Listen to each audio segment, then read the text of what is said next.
Hachette Audio presents The Ninth Man, written by Steve Barry and Grant Blackwood, read by Scott Brick.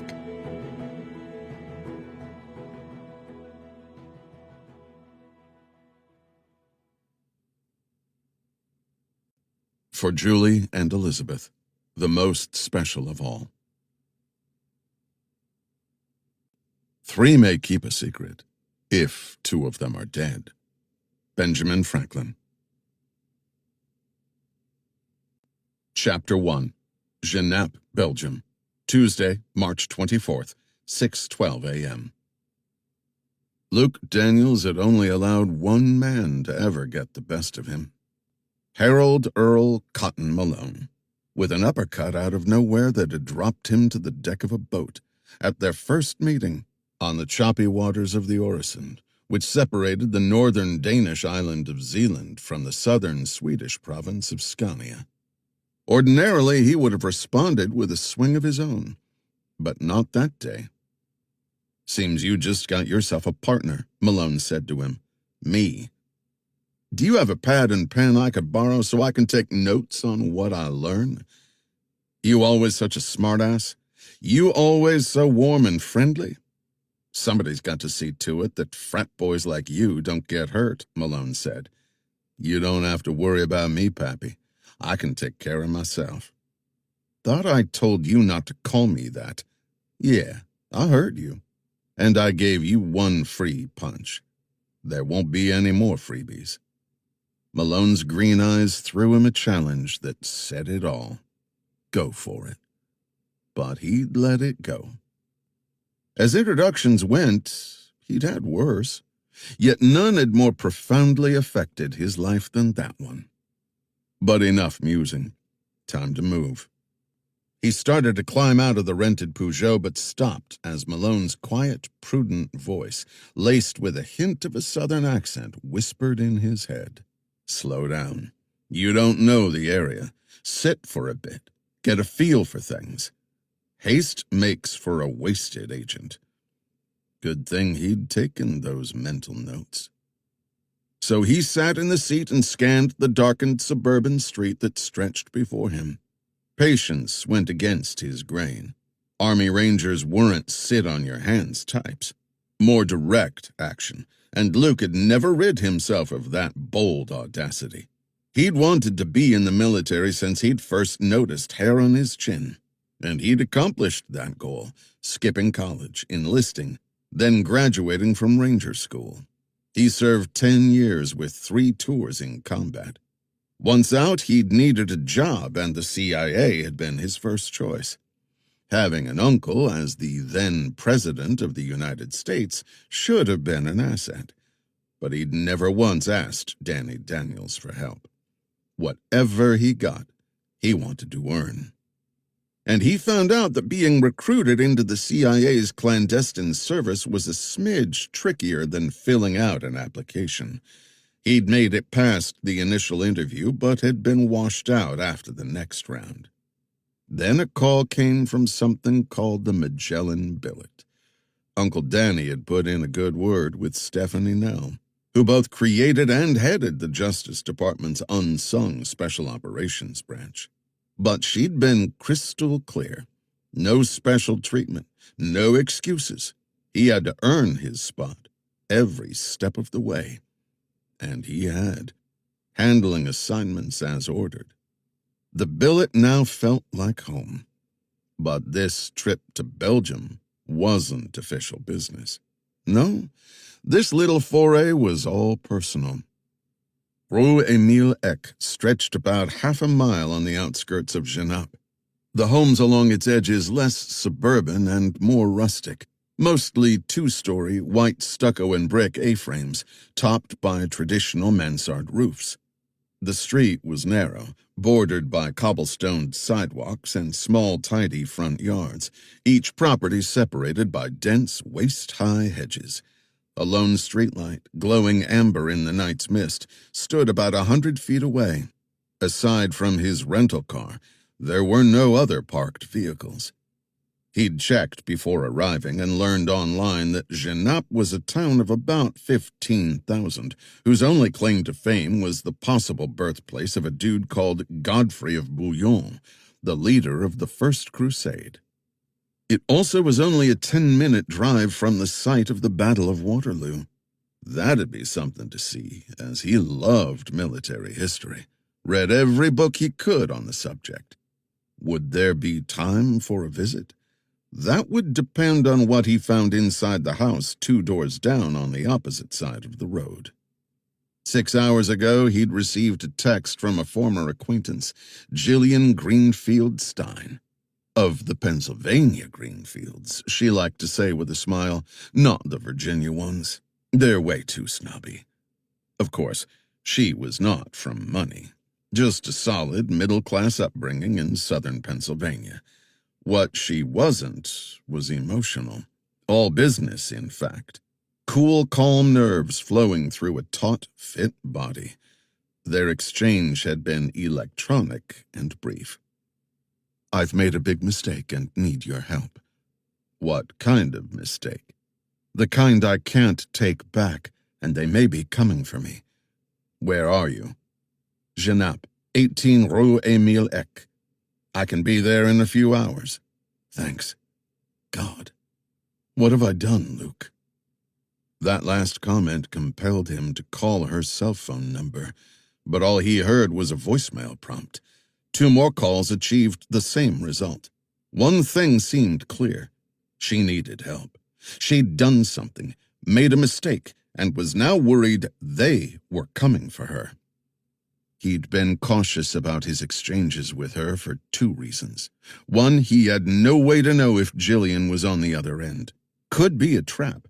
And 2, no active intelligence officer ever gave away their current position haphazardly. Stay in the wind, Malone liked to say. Good advice. Thankfully, though, he'd been enjoying a little downtime in London after an assignment before heading back to D.C. So he'd managed to catch the first flight of the day from Heathrow to Brussels, where he'd rented a Peugeot for the 15-mile drive south to Genappe and the address Gillian had provided, which he'd been watching for the past 20 minutes. The porch light burned bright, but the front windows loomed dark. God, what have I done, Luke? I've waited long enough, Pappy, he muttered, and he reached for the door handle. Suddenly a vehicle turned onto the street behind him, its headlights cutting a bright swath through the darkness. Instinctively, he aborted his exit and slid low in the seat, watching as a white transit van motored to the curb 50 feet away and stopped. At this hour? That could not be good. The rear doors swung open. Nothing was visible in the van's darkened interior, which made him wonder, why no dome light? A figure emerged, swung the door partially closed, then crossed to the opposite sidewalk. The man let out a soft whistle. Not the casual whistle-while-you-stroll type, more attention-getting. After a few more paces, the guy did it again. Luke knew what was happening. He'd used the same tactic himself. Whistler was trolling for barks. A yapping dog would ruin even the best planned operation. So, draw them out beforehand. He wriggled further down and listened to the click of footsteps off the cobbles. Every few seconds came another whistle. No dogs barked. The footsteps halted. The man had come to a stop at one of the tall hedgerows. A hand was lifted to the mouth. A faint burst of static disturbed the silence. Then the words, "All clear." Another figure emerged from the back of the van, this one in a red ball cap and a matching T-shirt. 2 more figures, each dressed in dark coveralls, emerged and trotted across the street in near-perfect synchronization. Like friggin' ninjas. They slipped through the hedges and sprinted toward Gillian's address, where the pair merged with the shadows along the side wall. Gillian's frantic texts had smacked of paranoia, but she'd been spot on. Someone was coming for her, and here they were. He counted 4 on the street, add a driver in the van, and that made 5. Clearly they were trained and surely armed. The odds were stacked, but the hard way was like candy to a ranger. Whistler motioned. At the van, Red Cap started toward the house. Luke reached up and disabled his car's dome light. Whistler was walking faster now, hands moving. Luke saw the outline of a pistol with a sound suppressor, a big one, too, roughly the size of a soda can. A rig like that was as close to silent as one could get. He kept his eyes fixed on Whistler and eased open the car door, slipping out without making a sound. He hunched over and backed up, creeping past the rear of the rental, swinging right and maneuvering behind his target. Whether the van's driver would see him and raise the alarm was hard to say. Didn't matter. He needed Whistler's gun to even up the odds. He hadn't brought his own weapon. Too many questions and lost time dealing with customs. He hastened his pace, trotting on flat feet, closing the gap. Faster. Almost there. Now. Whistler never saw Luke's roundhouse hook, which landed squarely on the man's temple, knocking him unconscious. The form toppled into the hedge and settled with only his legs visible, which Luke quickly stuffed into the foliage. Then he retrieved the gun, checked the magazine, and after a bit of groping in the dark, found the man's portable radio and earpiece, which he donned. A voice was saying, calm and measured, preparing for entry. Luke took this to mean he hadn't been spotted. Perfect. But that was about to change. He eased forward along the hedge line, stopping at a waist-high brick wall, and peeked around the edge in time to see Red Cap unscrewing the front door's light bulb, plunging the porch into darkness. The guy then knelt before the door and began working the lock. Luke saw the other two men, the ninjas, rounding the corner of the house, stacking up for entry. Each carried a weapon. This party was about to get serious. He heard a soft snick. Then the front door swung open. Red Cap gave his partners a hand signal and they slid along the wall toward the entrance. Jillian needed an alert. He raised the sound-suppressed pistol and fired 2 shots through the upstairs window. As expected, the report was nearly silent, but in the relative silence of the street, the shattering of glass was jarring. The ninjas looked up and aimed their weapons. A light popped on in another window. Then immediately, the panes went dark. Atta girl. Jillian was a former Marine, a night fighter skilled in combat. Turning on the light had been an impulse, but dousing it came from training. The ninjas mounted the steps to the front door. Luke raised his gun, hopped the wall, and charged. The first man vanished through the door, but the second saw Luke and turned to face him, raising his gun. Luke shot him twice in the chest. The body dropped backward. He adjusted his aim to cover the door, then darted for the dead ninja, snatching up the man's weapon and entering the house. Behind him, the van's door opened. Luke spun. The driver was coming around the hood with a weapon ready. Luke fired, 20 yards, in the dark, and missed.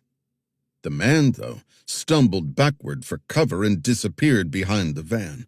From inside the house came a trio of muffled shots, followed by the loud crack of an unsuppressed weapon. A second shot, then a woman's voice.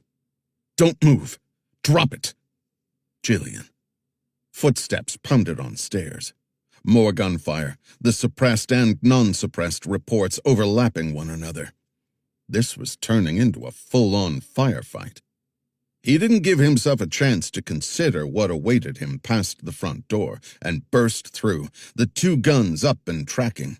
A short hallway stretched before him, 1 doorway on the left, 2 on the right, a staircase at the end.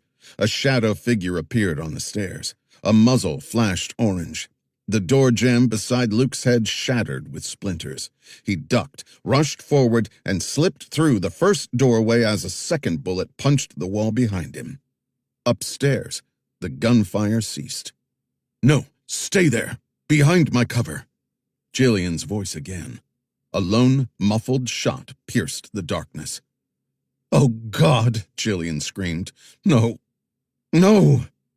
He heard anguish in her voice. What had happened? He peeked around the corner. The hallway and stairs were empty. He sprinted forward, paused at the second doorway to clear it, then bounded up the stairs to the landing where the steps swung right and up to the next floor. Above, a sound-suppressed pistol opened fire with steady and paced shots. Suppression fire? Designed to keep the enemy's head down. In this case, the enemy was Jillian. Above, he saw a balustrade and what looked like an open loft-style space. Sprawled motionless beside the upper railing was Ballcap. That left only one of the ninjas. Luke stuck the guns around the corner and fired twice with some suppression fire of his own. Then he charged up the stairs. Silhouetted by pale light leaking in from what looked like French doors hunched the ninja, half kneeling, obviously wounded. The guy saw him and fired twice. Luke dropped flat on the stairs, rolled right against the wall, then rose to his knees. As soon as his muzzle cleared the stair treads, he opened fire. The ninja dragged one leg behind him and shuffled toward the glass doors, which he opened. One of Luke's rounds caught the man in the back and he stumbled out onto a balcony, where he pitched face first over the railing. Luke was there a few seconds later and looked down. The ninja was crawling across the grass, dragging his grotesquely twisted legs behind him. "Stop!" Luke called out. The ninja kept going. He fired a shot just ahead of the man, who halted at the warning, tilting his head back and gazing up. 2 suppressed shots popped. The ninja's body jerked, then collapsed to the grass motionless. A lone figure. The driver, he guessed, stood near the van, pistol aimed, after taking out his own. The man slipped into the van, powered the engine, and drove off. It took 2 precious seconds for Luke to register what he'd seen and get his mind back in the game. Problem solved. Still. He stepped back through the open glass door and called, "Jillian." No answer. "It's Luke.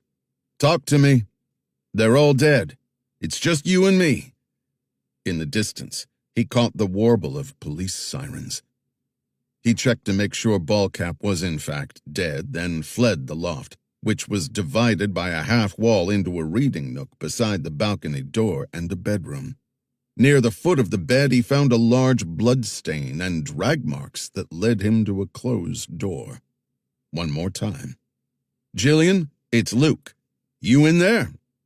He placed himself to the left of the jamb, turned the knob, and shoved open the door. "Don't shoot. I'm coming in." Through the door, he found himself in a small bathroom. On the tile floor lay an elderly man, dressed in pajamas with a bullet hole through his head. Behind the body, white lace curtains billowed in an open window. Jillian was gone. Chapter 2. Starling's Island, Chesapeake Bay, 12:30 a.m. Thomas Henry Rowland stood, hands clasped behind his back, and gazed out through the massive hurricane-proof windows that dominated the study's northwest wall. Wind and rain clawed at the glass, but the dimly lit room was silent, save for the faint strains of Wagner's Götterdämmerung spilling through ceiling speakers. He loved classical music, especially Wagner, whom he considered larger than life. For anyone else, the opulent study, the grand bank of windows, the bronze bust of Friedrich Nietzsche resting on a lighted plinth would all be affectation.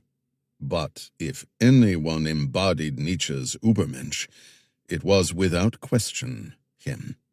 He lived by his own rules, his own morality, and maintained it with an iron, largely invisible hand that only his enemies knew existed. All part of being a professional fixer. A man who can absolutely get things done. Across the room stood Ateng Persik, 42 years old, formerly a major in the Indonesian Army's elite Kopassus Red Beret Corps. A brutal lot.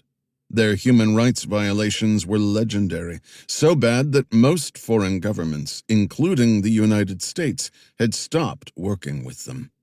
But for him, they made for excellent employees. No consciences or morality to worry about. 6 were currently on the payroll. For over a decade, Persick and the other 5 had been his go-to team for excising the most difficult of problems, like the one in Belgium. He and Persick had been waiting on a report, which had finally come a few minutes ago. Persick ended the call and returned the phone to his suit jacket pocket. The situation is contained. The primary is dead. The woman escaped. Without turning from the darkened windows, he asked, "Explain." Someone ambushed the team, a man with obvious skill and training. He disrupted everything. Who just happened to be there? Apparently so. He simply appeared and interjected himself. 4 men are dead. The 5th, their driver, one of my team, managed to escape. It was him I was speaking with. Prior to leaving, he heard on the comms that the primary was dead, the woman gone. The driver shot one of ours who'd been injured, and another who was found unconscious in the hedges. So there are no loose ends. Quite industrious of him. As I said, he was one of mine and knew the parameters. No way to trace anything to your team. None at all. I hired them freelance through intermediaries. My people are standing by there on the ground. He wanted to know, will the police find anything of use at the scene? None of the men carried identification. The weapons, clothing, and communications equipment are untraceable. Their fingerprints, faces, and DNA might appear in a criminal database. But nothing leads here. The van was stolen from a long-term parking garage in Nivelles. He liked what he was hearing. Persick was meticulous, never taking anything for granted, which was good, since luck was a fairy tale for the feeble-minded. Unfortunately, the carnage in Belgium had been necessary. And the woman. What's your plan for Gillian Stein? We're working on that. He needed to know. Be more precise. She's not listed on the home's deed, and she apparently has no ties to Genappe. But the Belgian authorities will connect her to the incident, since her personal belongings are there. They'll determine she was a visitor in her grandfather's home and want to speak with her. Was any search made of the house? No, not possible. The local police are now there. We should assume the DGJ will be dispatched, Persick said, referring to the Belgian equivalent of the FBI. Murders are rare for Belgium. Roland turned from the windows and tossed Persick a dead stare. What's your point? The Indonesian shook his head. No point. Just sharing information. You sound like you don't agree with what we did. I simply wonder about the risks. No need to trouble yourself with worry. What is the situation on the ground? We are on the trail. I have local assets, men I've used before, who will find Ms. Stein, and we will search the house again. After the police? That is unavoidable. Let us hope there is nothing there for them to find. I realize you want the rifle. I will get it for you. What do we know about this white knight that showed up? Nothing at the moment, but I will remedy that. How? I will handle it, like always. You do that? He motioned that Persick should leave, and his acolyte exited the study. He stayed at the window, watching the silent pulses of lightning as the storm swept northwest toward Washington, D.C. Pocomoke Sound loomed invisible in the dark. There weren't many privately owned islands in Chesapeake Bay. Most of them were far out, without utilities, making construction difficult and expensive. Of the few near the mainland, only a handful were buildable. Starling's Island was one of those. Only about 90 acres of high land, most of the residents part-timers, enjoying unparalleled views of the bay in one direction and thousands of acres of pristine marsh in the other. Not him, though. This was his full-time home, his refuge. He pressed his fingertips to the window and closed his eyes, enjoying the feeling of the thunder rippling through the glass. The eye of the storm. Like him. Chaos may rage all around, but his reputation was that of the unperturbed center of the hurricane. Only there could clear thinking prevail. But that ability had not matured overnight, nor had it been easily attained, and all because of one mistake. A slight rap on the door broke the silence. With a barely perceptible hiss, the study's double doors opened and Jack Talley entered. Where Persick handled all of the covert off-the-books matters, Talley was the official head of security, a public face, out front, known to many. A former Army captain, Special Forces, highly trained. He caught Talley's reflection as the man halted in the middle of the room and stood in silence, as if facing a general. Talley was tall, lean, with a broad nose, thin lips, and close-cropped black hair. Maybe 50 years old, Roland had never really asked. The only blemish on the otherwise spit and polished facade? A limp in his right leg from a wound received in wartime, which had ended Talley's military career. "How many of your core team do you trust without reservation?" he asked Talley, still gazing out the window. "All of them." He turned and faced his man. "Don't be obtuse." "I wasn't trying to be. I meant it. There are 7 that I'd stake my life on, and have many times in Iraq, Somalia, Afghanistan. We've been up to our knees in problems more times than I can count. They are the best. Families.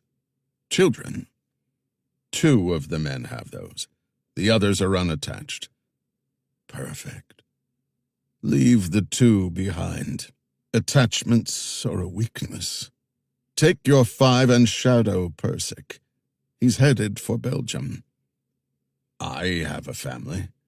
Yes, you do. But you're in charge, and that makes you different. A nod signaled understanding. Talley had always been a man of few words. "I'll advise you as things progress," he said. "But concentrate on Persick. Watch him. Until I say otherwise. If he blows his nose, I want to know where he tossed the tissues. Be prepared to act on my command." "You have a particular concern with him?" He realized that his request might raise some radar. After all, he'd never shown this level of distrust before. "I have a concern that he's not doing his job.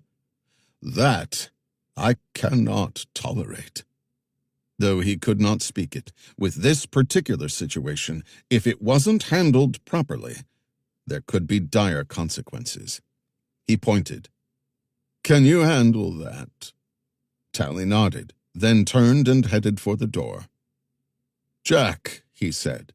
Talley stopped, turned, and faced him. "Do this, and there will be a larger-than-usual bonus this month that can help with those attachments of yours." "I appreciate that. Consider it done." Chapter 3.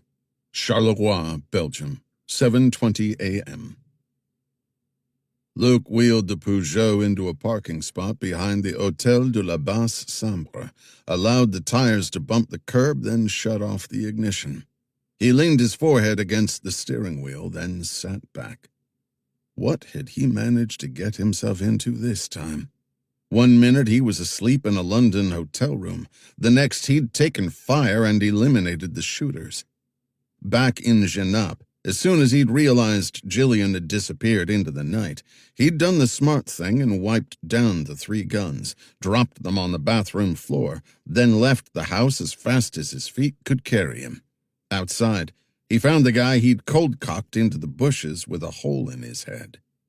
That made 2 killed by their own. To the police, any explanation he might have offered would have been pointless.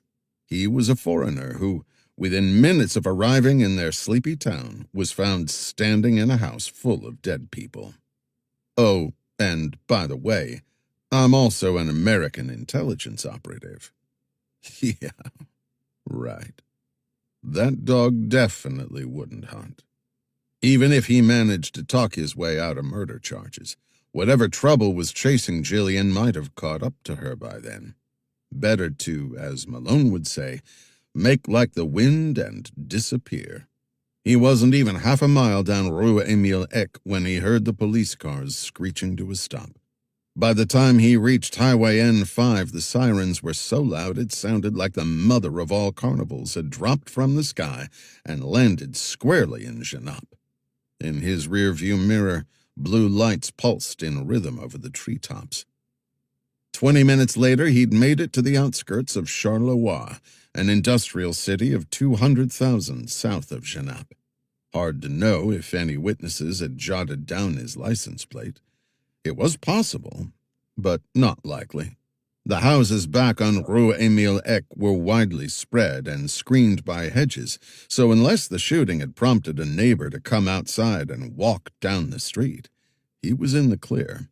True, taking the chance that he'd been seen was a big roll of the dice. But hell, wasn't everything? The army, combat, the Magellan billet, the dozens of impossible scrapes he'd survived. So far the dice had been good to him.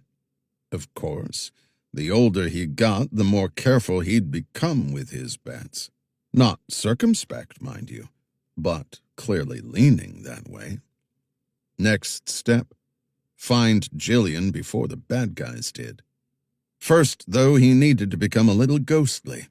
True, his Magellan billet-issued smartphone was state-of-the-art, operating off an isolated government server that was not subject to public access or scrutiny. Its incoming and outgoing transmissions were scrambled by a highly sophisticated program created especially for the billet. And it was untrackable. About as private and secure as one could be on the open airways. One of the rules of Stephanie Nell, his boss at the Magellan billet, required that all field officers keep one on them at all times. But this was not official business. A quick Google search told him Belgium accommodated 4 primary cell phone carriers: Base, Orange, Proximus, and Telenet, all of which had retail stores in Charleroi. He noted the ones closest to him and their hours, then checked his watch. He had almost 3 hours to kill. Might as well get his head down while he could. So he climbed out of the car and headed for the hotel lobby.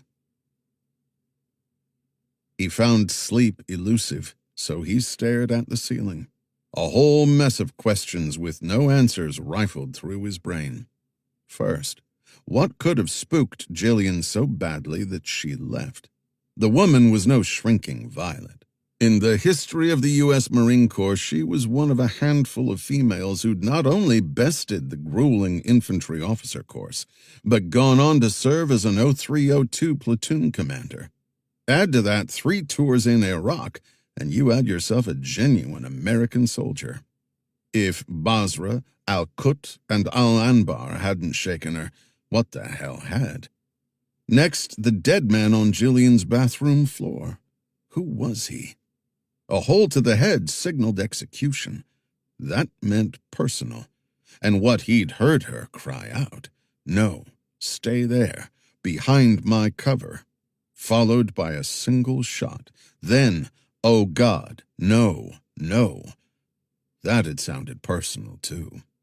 Third, what was Jillian doing in Genappe, Belgium, of all places? Not exactly a tourist hotspot. And then there was... He stopped himself. His thoughts were running wild. which is never good, Malone would say. But there was something else gnawing at him. This one was close to him. Though he and Jillian had only been involved briefly, there was a not-so-small part of him that had always wondered if she was the one who got away. She was a smart, sassy, brave woman who didn't mind using her femininity when necessary. He'd enjoyed their time together and had thought of her more than once over the past few years. Their communications had been sporadic but steady. Two friends catching up every once in a while through texts and emails and an occasional call. Nothing in person, though. So of all the people in the world she could have called, why him? He forced his brain into neutral and closed his eyes. Eventually, sleep came. He was up and showered and at the hotel's breakfast bar by 9:20, where he was disappointed to discover Belgian waffles weren't exactly a thing in Belgium. But Liège waffles were, and there was plenty of hot coffee, toast, and marmalade. Ranger rested from a quick snooze, his belly full. He left the hotel a few minutes before the nearest cell phone store opened at 10 o'clock. The unit he bought was cheap and barely smart. Its minutes expensive, but it would do the job. Back in his car, he punched in the number Jillian had used the night before and texted, "It's Luke. Call me." 5 minutes later, his phone pinged. "Prove it." He thought for a moment, then replied, "You spilled bug juice on your IOC patch." Bug juice was Navy slang for the sugary drink served on ships. It came with no nutritional value whatsoever, but it tasted good and polished brass wonderfully. The day Jillian graduated from the infantry officer course, she'd spilled a glass of it on her brand-spanking-new IOC shoulder patch. Embarrassed, she'd told only Luke. That tidbit should be enough identification. But when 5 minutes passed without a reply, he texted, "Go silent on this number. Get yourself a prepaid cell and call me." Another 10 minutes went by, then, okay. An hour later, his phone rang. "Tell me it's a coincidence," Jillian immediately said. "What are you talking about?" "You and that death squad all showed up together." "Not together. At the same time. There's a difference." He then explained the sequence of events, starting with Whistler climbing out of the van and ending with the driver killing one of the intruders, then fleeing. "You didn't hear me calling your name?" he asked. "As soon as I realized he was dead, I was out the window. I never heard you." "Who's he?" "My grandfather, Luke. They murdered my damn grandfather, shot him in the head. He was dying of cancer, and they just shot him." He felt like he'd been punched in the stomach. Though he'd never met Benjamin Stein, he felt like he had from listening to her talk about him. When she was 6, Jillian's parents died in a car crash. Benji, as she called him, and his second wife Karen had raised her. He'd been military, so she became military. Luke had heard all of the Benji stories. "I'm sorry, Jillian." "Promise me you aren't part of this, Luke." "Is that a serious question?" he asked. "Promise me." "Cross my heart. You texted. I came. Nothing more to it. And by the way, why contact me?" "I decided to find the one person in this world I thought I could truly trust." "So, what's all this about? Who were those people? What do they want?" Question 1, I have no idea. Questions 2 and 3, it deals with my grandfather. I was researching something and must have triggered their interest. I think I got Benji killed, Luke. You don't know that. Where can we meet? We need to put our heads together. Jillian replied, Don't tell me where you are. Tell me where you want to meet. Pick the place and time. Somewhere public with lots of entrances and exits and a police presence. Give me 5 minutes. It took 2. Luke's phone pinged with a text. Grand Place, Brussels, De Gulden Boot, 4:30 p.m. Chapter 4, Maryland, 5:46 a.m. Jack Talley found his lug bag at the back of the closet where he kept it on ready. Cordura nylon, 55 liters of storage space, loaded with compartments, some even fleece-lined. Perfect for the most brutal of environments. Inside were all the essentials. 2 Beretta M9s with extra magazines, a fixed-blade knife and multi-tool, an equipment web harness, $5,000 cash, false passport and identification linking him to the FBI, which made carrying weapons so much easier in Europe. Portable radio with headset, first aid kit, a few calorie-dense rations, a flashlight, 30 feet of paracord, duct tape, fire starter, and a compass. How many times had he retrieved his go bag over the past 7 years? Too many to count. That's how long he'd been in Thomas Rowland's employ. At first, he'd been grateful for the job. His Army career had come to an abrupt end with a bullet to the leg. It had taken 3 surgeries and months of physical therapy just to be able to stand again. Running? Out of the question. Walking with a limp? That had been his fate. And when he refused a desk assignment, he'd been medically discharged and sent on his way without even a thank you. That sting still hurt. Rowland had found him and offered a steady income with a generous salary, both for his expertise and for discretion, especially discretion. Thomas Rowland was, if nothing else, complex. Jack had managed to learn a lot about him.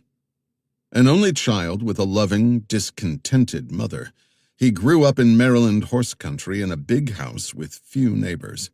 His father, Charles Albert Rowland, Jr., had been recruited into the OSS in its infancy at the start of World War II, driven by both ambition and a sociopathic streak that made him perfect after the war to head the newly formed CIA's ugly underbelly paramilitary faction. Lots of assassinations, coups, murders, and bribery, most of which failed to accomplish much more than cement Charlie Rowland's power. On the home front, his father was gone far more than there, appearing every so often and staying just long enough to stoke Thomas's own sociopathy. He did that with ridicule and by moving the goalposts, which steadily drifted farther away all through high school. His father pushed Thomas into Yale. Back in the early days of the CIA, Yale attendance was considered pro forma for any serious job consideration. Eventually, pleasing his father mattered less than following his own path, so he shied away from the CIA and found the Secret Service. In 1964, he finally surrendered and joined his father at Langley, determined to outshine him as an even uglier and crueler manipulator. Which he accomplished. No question. Tom Rowland succeeded his father and headed up the CIA's Special Operations Division for nearly 3 decades. Just a new fancy name for paramilitary missions. Along the way, he managed to acquire and utilize the power of information. He took a lesson from J. Edgar Hoover, who was a close friend, and learned so much about so many. But unlike Hoover, whose files were all destroyed at his death, Rowland still possessed his. People in power had a tendency to do stupid things, which dug some fairly deep holes, and extricating themselves often proved difficult. Too many complications, too much exposure. That's where Rowland came in. His reward? A favor done was a favor owed. And Tom Rowland was an expert in accumulating favors. To accomplish the task, Rowland hired competent people and paid them well. For the first 5 years of his employment, Jack had not minded the rule bending and breaking, reasoning that sometimes bad things happened to bad people. But when those bad things began to befall good people, He'd taken a second look. Even more troubling had been the realization that Tom Rowland was totally and completely amoral. The man had no conscience, nor any value system to violate. Literally anything and everything was on the table. Nothing was off limits, not even murder. Jack, though, was not the same, and he'd come to realize that his narcissistic employer was a dangerous man. But what was happening here seemed different.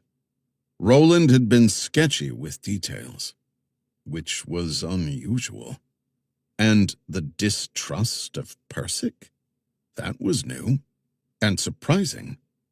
Always before, Persic had been given a wide latitude where no out-of-bounds markers existed. Too wide, in Jack's opinion. He'd never cared for Persic. Nothing more than a hired killer. But he'd kept his opinion to himself. Funny how money had a way of silencing one's own conscience. You look a million miles away. He turned from the bed and saw his wife, Jill, at the bedroom door. They'd been married a long time. She'd been there with him through his entire Army career. They had 3 children, grown, living their own lives. No grandchildren as yet, but they were hoping soon. The money he'd made over the past 7 years had provided all of them a comfortable life. But that had all come at a price. Just thinking about what I need to take with me, he said, lying. Where are you going? He smiled. You know better. With a wink, she said, can't blame a girl for trying. Long ago, back in the Army, the rules had been established. No details on where, when, or why with regard to his work. Like the military, Rowland demanded total secrecy. No exceptions. Not ever. How long will you be gone? She asked. That question was allowed. Sometimes. Hard to say. A few days at least. I'll check in when I can. She entered the bedroom and came closer. You look tired. I am. But duty calls. Lately he'd begun to make light more and more. A defensive mechanism? Probably.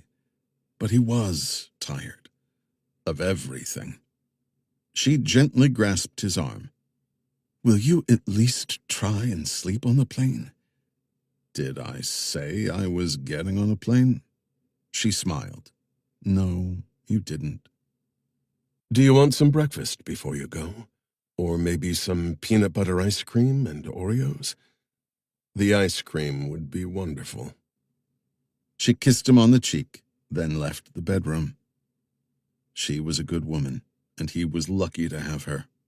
But more and more lately he'd wondered what she would think of him if she knew exactly what he did for a living, where the money had come from, and all the people who had been hurt or destroyed in the process. Rowland firmly believed that greed was a universal constant that cut across all races and cultures.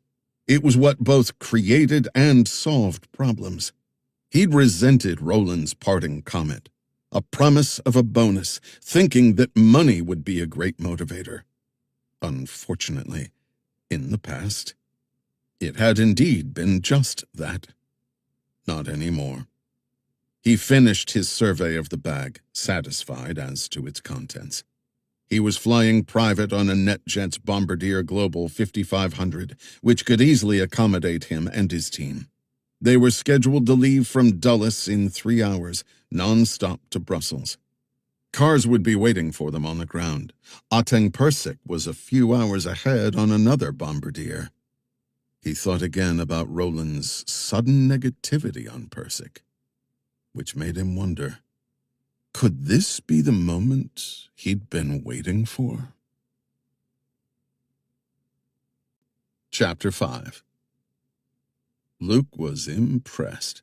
Jillian had chosen their meeting location well.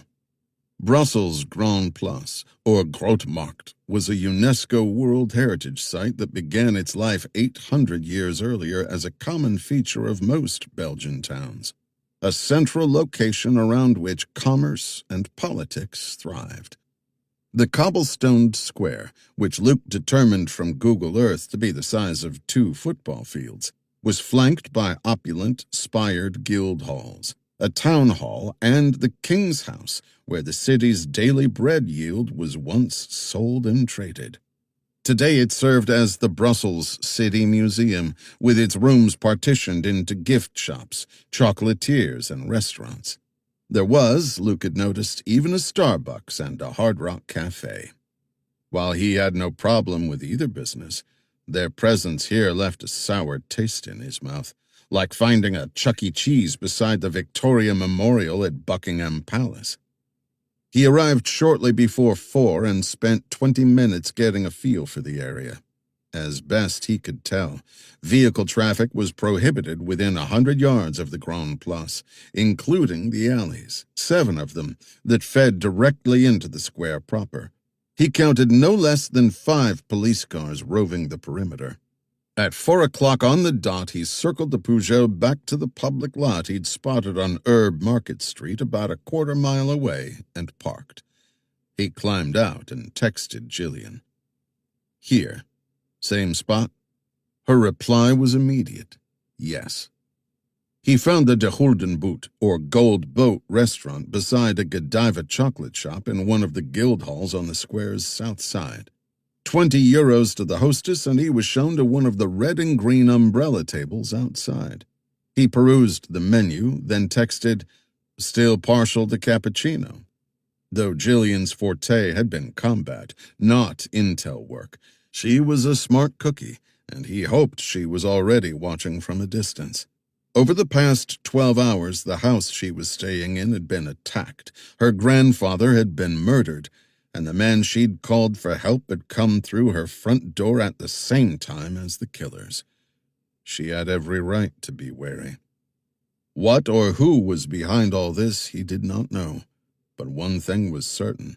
They were shoulder-deep in a dangerous situation. Both of their heads had to be in the right place. His burner phone trilled. "Depends on the day," Jillian said when he answered. "Today feels like an espresso." "Okay, this is your dance. What's the tune?" "Were you followed?" "If I was, somebody got a hold of Harry Potter's invisibility cloak." "Order a Donko's." "A what?" "Just do it and sit for a bit," she said. "At 4:30, make it longer," he said. "If we've got company, they'll be more patient than that." Open meeting locations like this could be double-edged swords, providing cover for both predator and prey. But he still liked them. He always found it amusing in movies and TV where the clandestine meetings occurred in some dark, secluded space. Talk about stupid. There was definitely safety in numbers. "Quarter till then," she said. "Meet outside the Belgian Brewers Museum." "Don't tease me. It's a museum, Luke, not a pub. Directly across from you." "Got it. If you spot anything that makes you froggy, go ahead and jump. Text me abort, clear the area, then contact me again when safe." "Should I be nervous?" "Until we know there's nothing to be nervous about, absolutely." He passed the time people-watching and sipping what he judged the best cup of coffee he'd ever had. Donko's, it turned out, was a Belgian coffee company whose dark roast had won countless awards. The name was a bit off-plumb, but a brew that good could have been named Pig's Spit for all he cared. At 4:45, having heard nothing from Jillian, he paid his bill, rose, and started across the square. Though it was a sunny, cloudless, barely spring day, tourist season wasn't yet in full swing. That meant foot traffic was light, perhaps a couple hundred people milling about in all directions. When he reached the museum's entrance, Jillian texted, "Inside." He climbed the steps and entered through a narrow door, paying the €5 admission fee. Behind him, Jillian said, "This brings back memories." He turned to see her standing beside a postcard rack. "Memories of me taking you to places that don't serve beer?" She smiled. "No, dummy. You and me on redneck dates." On their first outing, he'd taken her to the most dilapidated putt-putt course in the state of Hawaii. Most of the artificial turf fairways sprouted grass and mushrooms, and she'd beat him badly. They met during a joint Army-Marines rim-pack exercise at Hawaii's Pohakaloa training area, a rough piece of forested real estate on a high volcanic plateau 30 miles west of Hilo. The month-long exercise was an 800-person game of capture the flag involving laser-simulated small arms, mortars, and grenades. Each day they'd fight one another to digital death, and at night they'd retire to either Hilo or Waimea for a few hours of beer and bragging. He and Jillian connected on that first night and had somehow started swapping worst date stories, which quickly turned into the Date from Hell contest, which he'd won. Their attraction had been instantaneous and irresistible, and they'd spent every available moment together. When the exercise ended, so had their romance, but not their friendship. That had endured. They'd kept in touch with the occasional, "Hey, how are you doing?" text at holidays. Something was there between them, but not enough for either of them to acknowledge or abandon their careers for. Now here they were, as the song said, reunited again, and it feels so good. He gave her a big hug, which she returned, then whispered in her ear, "I'm sorry about Benji." "Me too," she said, not letting go. "I'm sorry I dragged you into this." "I'd have been mad if you hadn't." He drew back, his hands still on her arms. "Are you hurt?" "There were a lot of bullets flying." "A graze on my thigh, but it's fine. You?" "Not a scratch." "Good old Luke's luck, right?" He chuckled. "I chalk it up to unmatched skill and superhuman reflexes." "It's nice to see your ego remains at full strength." She grinned. "Follow me. I was wrong, by the way. They've got a beer tasting room here." "Now we're talking. Lead on." The museum itself was downstairs. In between exhibits, old oak casks and copper machinery, they found the tasting room, a small space of two-person standing tables lit by electric candle sconces. They ordered the standard taster's selection. The waitress deposited a tray of shot glasses on the table, then disappeared. He sampled a sip of an amber ale, then said, "So how did all this start? What do you know?" "I brought it down on me and Benji," she said, anguish in her voice. "I sent an email I shouldn't have." "To who?" "I don't know." "Odd. What did you say in the email?" "It was a request for information." Then 7 words that most likely started the ball rolling. "Tell me what you know about Kronos." Chapter 6. Luke was puzzled and confused. "What's Kronos?" he asked her. "I have no idea, but apparently it's code for come kill me." And her eyes began to moisten at the bad memories. He hadn't seen her in several years, but little had changed. Still curvy and incredibly fit. Her hair remained the darkest black and shiny, like a raven's feathers, but a little longer and fuller than before, down to her shoulders. She was about his age, early 30s, her face full of memorable features, especially the eyes, a pale, lovely green. Best, though, had been her confidence. Never any sign of misgiving, nervousness, or uncertainty. Always decisive and determined, which he'd really liked. He also noticed that little had changed in the fashion department. Her wardrobe outside of a military uniform was always black, white, gray. No other colors. Never, ever. From their intermittent communications, he knew she'd served 5 years, then did not re-up. Last he recalled, she was working for a private security firm somewhere on the East Coast. Now, here they were. "You couldn't have known any of what would happen," he said to her. "Let's back up. When and where did you first hear the word Kronos?" "From Benji." "Why do you call him that?" "A habit from childhood. He was my grandfather, not my father, so I shortened his first name. The nickname stuck." He smiled. "He was career Army," she said. 35 years. His last posting was to the international military staff at NATO headquarters in Brussels. He loved it here, so when he retired, he bought the house in Genappe. His second wife, Karen, died a couple of years ago, so I moved here 6 months back to be with him after he was diagnosed with terminal cancer. Last month, his doctor recommended hospice care, but he was having none of that. He wanted to die at home with me. A nurse came a few times a week, but I handled most of his care. A few weeks ago, the pain became so bad the doctor started morphine, which sent him off to La La Land. He started talking about Kronos. Disjointed stuff, stream of consciousness, babbling. But not all incoherent. "About anything in particular?" he asked. She gave a frustrated shake of her head.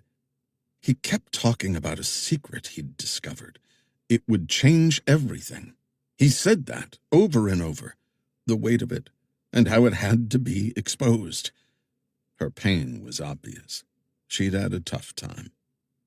"Until a few weeks ago, I thought my grandfather was the happiest, most contented person I knew. But that was all a facade." Not surprising. Everybody had secrets. Even old soldiers dying with cancer. Last week, he let slip something about a lockbox.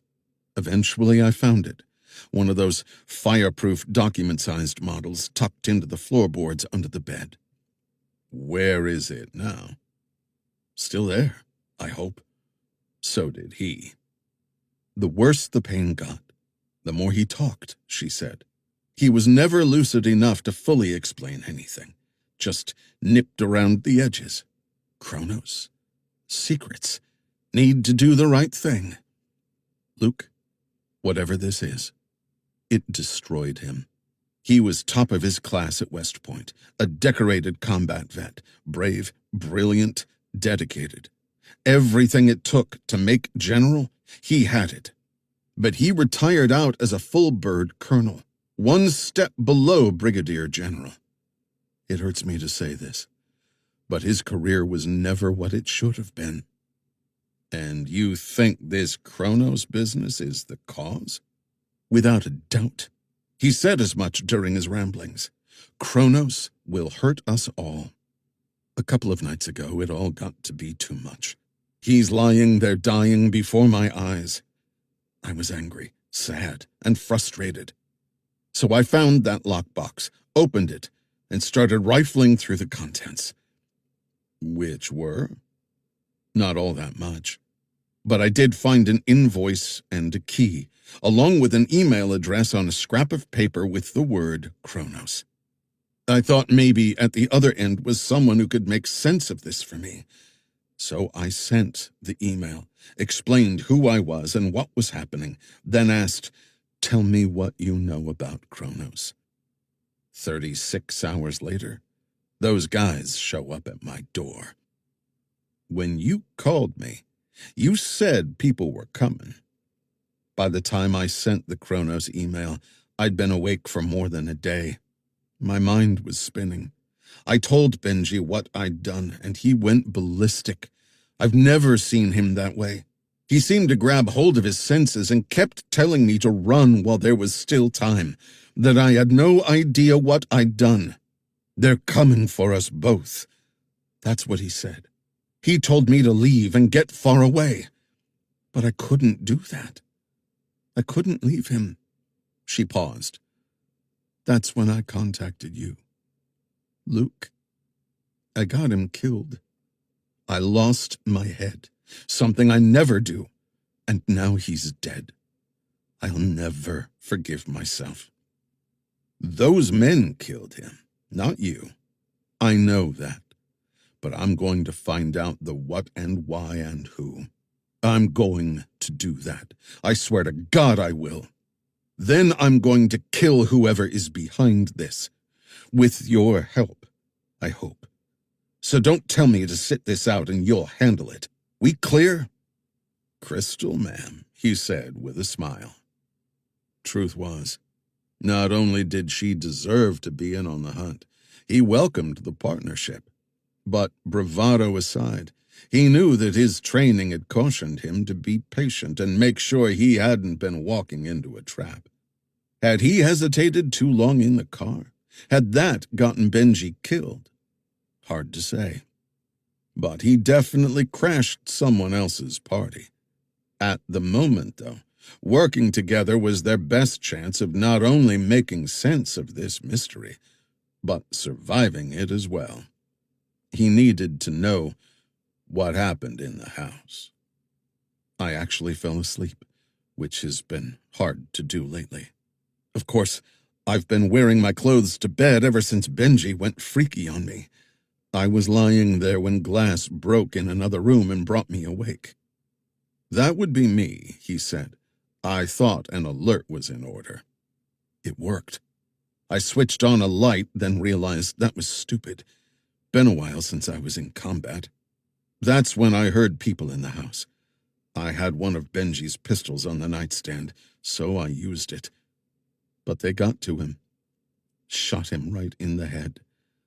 By the time I made it upstairs, you were gone. I grabbed my wallet and passport and went out the window. I had no idea you were there. The gun? The magazine was empty. I tossed it in a dumpster. She leaned over and gently placed her hand over his. Soft, tender, unexpected. Luke, she said in a hushed tone, staring into his eyes. Someone's interested in us. At your 7 by the hops display. He was a little disappointed that this was all for show, but he kept up the performance and smiled back at her. Describe him. Asian. Bald, late 20s, green leather jacket. He squeezed her hand in another display of affection. How sure are you?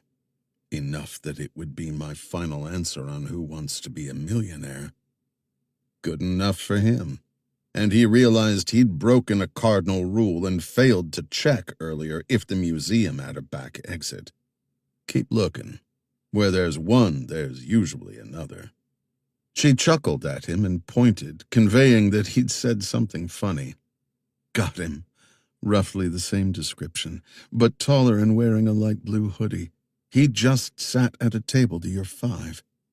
A waitress walked by, and he caught her attention and asked loud enough to be heard, "Restrooms, please." The woman pointed deeper into the museum, toward a collection of tall bronze vats and crisscrossed piping. Donkya. To Jillian, he said in a low voice, "If there's an emergency exit, it's probably by the restrooms." What's the plan? He kept up the acting, his words not matching his actions as he leaned in close to her. Gotta assume they're armed.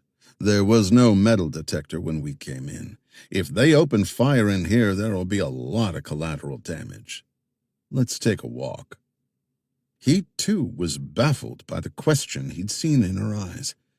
How had they found her? They stood and casually headed into the museum, becoming engrossed in a brochure Luke snatched from a display, making a show of wandering the exhibits while slowly winding their way toward the rear of the building. Once sure their pursuers had fallen in behind, Luke led her into a warren of copper vats.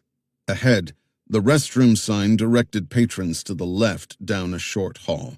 A green-on-white pictograph for the emergency exit pointed straight ahead. He was counting on the privacy of the restrooms to allow him to spring a trap. Hopefully they'll split up, he said, one for each of us. Take yours out as fast as you can. You sound excited. You have a strange idea of fun. You don't know the half of it. They turned down the hall. The women's restroom was first on the left, the men's the second. Luke pushed open the door. The men's room was empty save for an elderly man washing his hands. Luke walked to one of the urinals and positioned himself appropriately. The man at the sink left, passing the two Asians on the way in. Okay. He got them both, and they wasted no time. While one stood guard at the door, the other in the green leather jacket stepped up behind Luke. "Don't make this harder than it has to be," the guy said in lightly accented English. He glanced over his shoulder and smiled. "My doctor tells me I'm awful young for prostate issues, yet here I am." The guy tossed him a curious look. "You go ahead," Luke said. "I'll be here a while." "Funny man. Come with us." "It's these damn pills.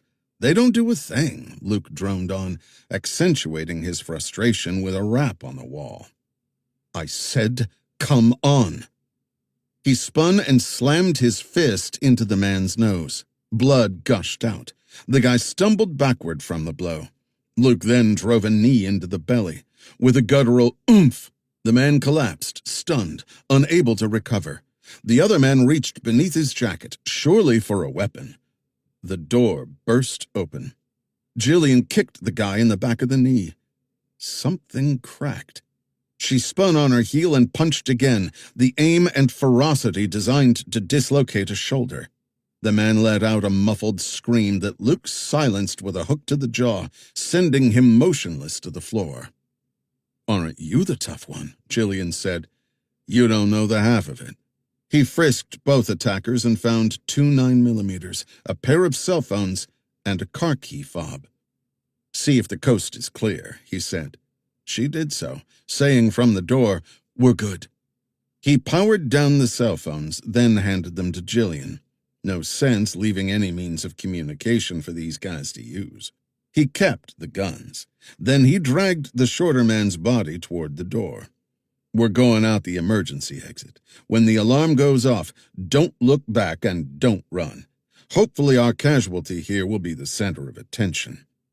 She led the way as Luke hauled the man down the hallway into the open where he'd be unmissable by anyone responding to the alarm. He then hit the crash bar and shoved open the emergency exit door. Nothing happened. They started walking. The door eased closed. Jillian said, "What are the odds?" The alarm went off. The whoop, whoop, whoop loud even through the closed door. They hustled forward into a ravine-like courtyard. On either side, 3- and 4-story building facades rose to form a rectangle of blue sky. Straight ahead, some 50 feet away, was a black steel door that had no knob. No way out. The alarm went silent. "That was fast," he said. He spotted a wheeled garbage bin against a nearby wall, and together they dragged it, screeching and rumbling, until the museum's exit door was blocked. They'd been in the courtyard less than 60 seconds, 50 seconds too long for his tastes. If more of their pursuers showed up, they were easy prey here, trapped in the courtyard. His sharp eyes surveyed every square inch. Then he saw it, in a far corner. "There," he said, pointing. "A small tunnel behind an iron grill." They ran to it, pushing through a thicket of weedy bushes that had shoved their way up through cracks in the concrete. Set into the wall was a waist-high gate secured by a rusty latch and padlock. Through the bars was a darkened tunnel about 2 feet square, its floor damp with moisture. "Drainage for this courtyard," he said. "Otherwise it'd be a swimming pool." To where? He had no idea. Definitely underground, though. The museum's emergency door banged against the side of the garbage bin. Police or more hostiles? Either one was bad. "Welcome to the frying pan," he said. "We need to go." Jillian bent over, retrieved a chunk of loose stone from the ground, and tossed it to him. Half a dozen blows was all it took to break the latch. Luke tugged at the gate, which didn't budge. He whacked at the hinges with the stone, showering the ground with powdered rust until Jillian was able to wrench the gate open. "After you," he said. "You sure?" "Not really, but we have no choice." He handed her one of the 9mm. Then she crawled inside. He followed. Chapter 7. Luke used his full body weight and managed to return the gate to its original position, or at least he hoped close enough to pass a cursory inspection. The problem was he had to enter the tunnel feet first, lying on his belly in order to make that happen.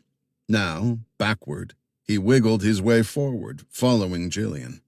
The confines were tight, no question. Luckily, claustrophobia had never been a problem for him. They'd covered roughly 20 feet when he heard the garbage bin's steel wheels rumbling on the concrete behind them. "They're out," he whispered. "Any idea where we're headed?" she asked. "Nope. But wherever it is, we need to get there in a hurry." The tunnel canted downward, which helped his efforts, dropping them below street level. After another 20 feet or so, the path emptied into a larger underground reservoir with brick walls about 5 feet high and 3 feet wide, their ankles in a few inches of brackish water. "Drainage system," he said. "At least it's not a sewer." Back the way they came, he heard a shout. He retrieved the gun from his waist, ejecting the magazine and finding it full, 14 rounds plus one in the chamber. He also had the magazine from the other gun he'd obtained back in Genappe. Good. He snapped it back into place. "You keep going. First turn off you find. Even if it's a bump in the wall, flatten yourself into it. Chances are good we've got some rounds headed our way. If you find an exit to the street, take it. Walk. Don't run. We'll meet up later." "I don't want to do that, Luke." He realized she was no damsel in distress, but still. We don't always get what we want. "I know what you're doing, trying to slow him down. But this is what I do," he said. "I'm trained for it." He'd shared with her in past communications that he worked for the Magellan billet, which may have been another reason why she'd called him. "Look," he said, "we have a better chance separated. Now would you please go?" She didn't keep arguing and instead headed off down the channel of water into the darkness, using her phone light to guide her. He crept back to the tunnel through which they'd come and saw a man-shaped figure crouched before the bars, 50 feet away in the light of day. But it was still hard to tell who it was. For all he knew, the figure was a cop or another first responder, and he didn't want to shoot either. From their vantage point, this was a black pit. Had he been spotted? The figure was joined by a second man, and together they tugged at the gate, which gave way. A third man appeared and shoved a gun into the opening. Luke pulled back to the side of the tunnel just as a round snapped past his ear and gouged the brick wall behind him. That was rude.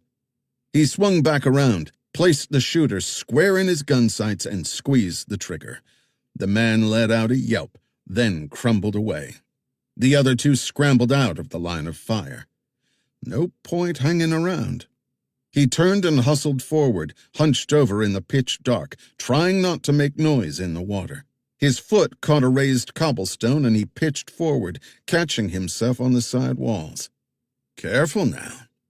More rounds came from above, ricocheting off the brick walls, hurtling in every direction. One zipped past his head, then another. The shots stopped for a moment. He knew what that meant. They'd cleared the way and now were coming down his way. He heard splashes behind him. A light clicked on. He dropped into the water and rolled onto his back, aimed between his feet, and squeezed off 6 rounds.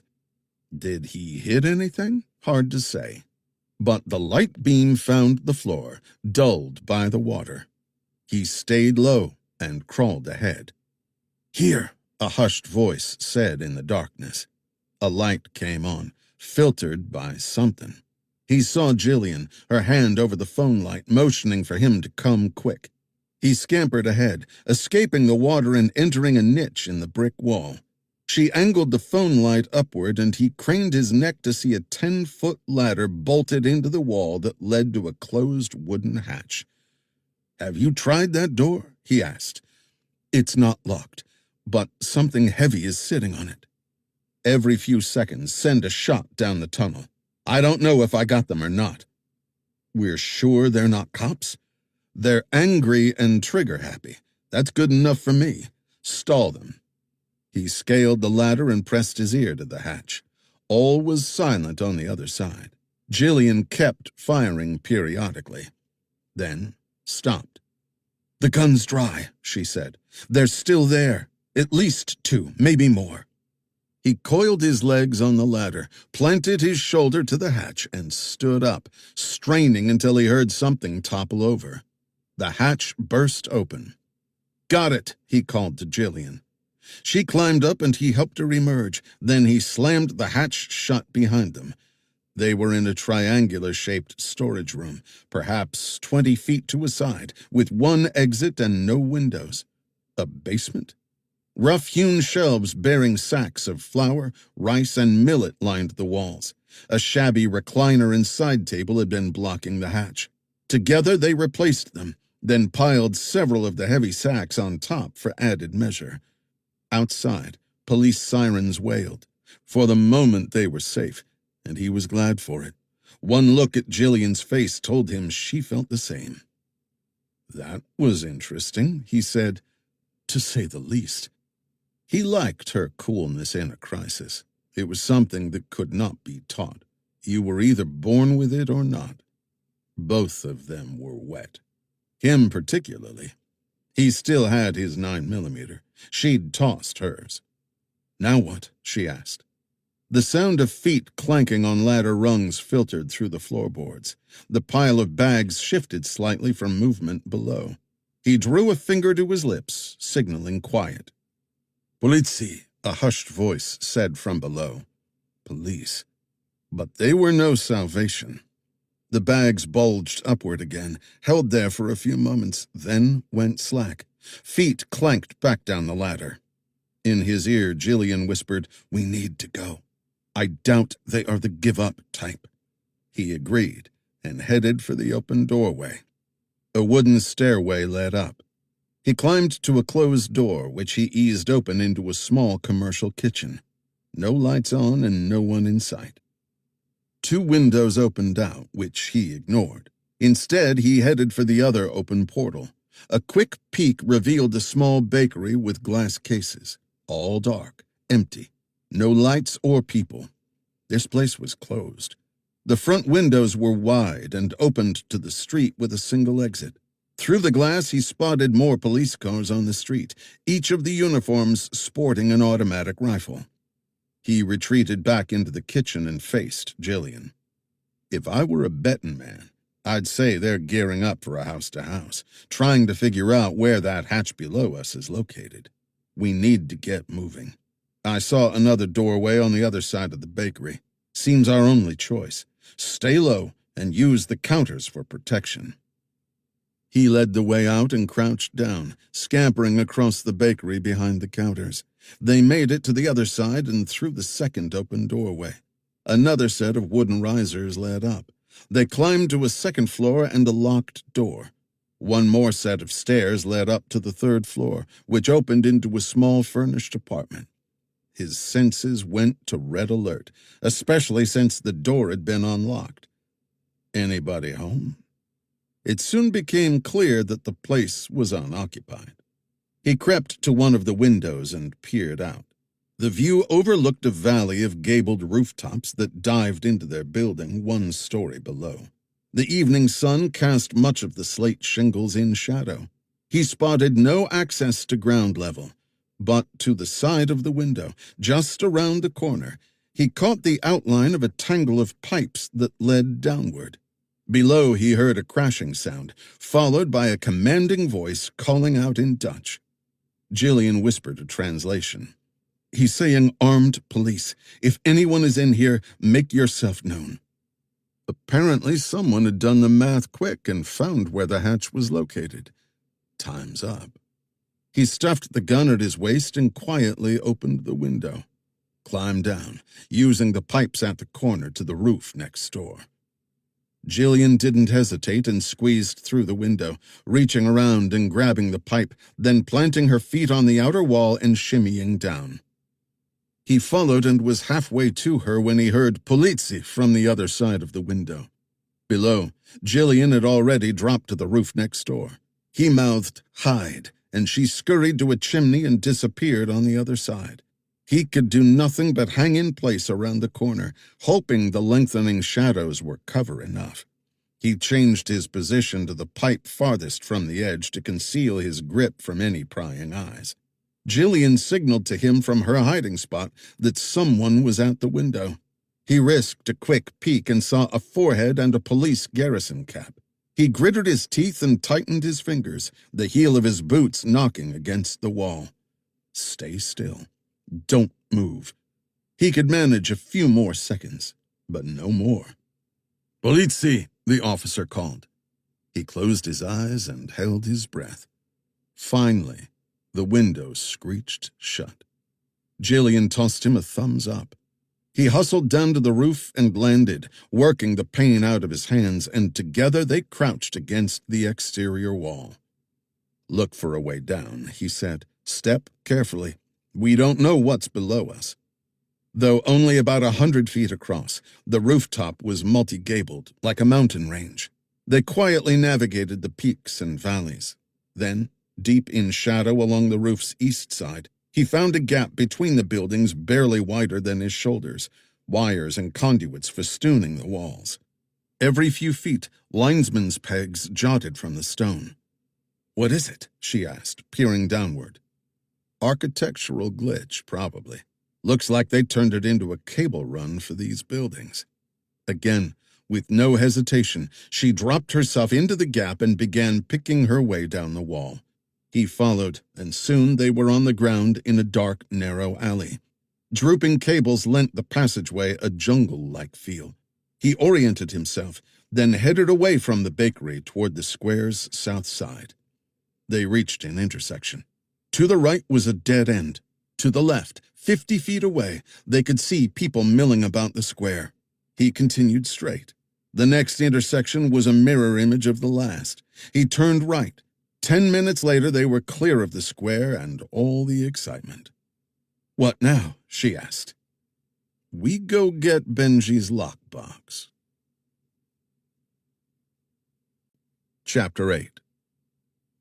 Luke drove, keeping to the speed limit, drawing no attention to them. They'd backtracked their way to his rental car, then made their way out of Brussels. The return to Genappe had taken a little over an hour, during which their wet clothes dried. Their conversation had centered on the men in the museum.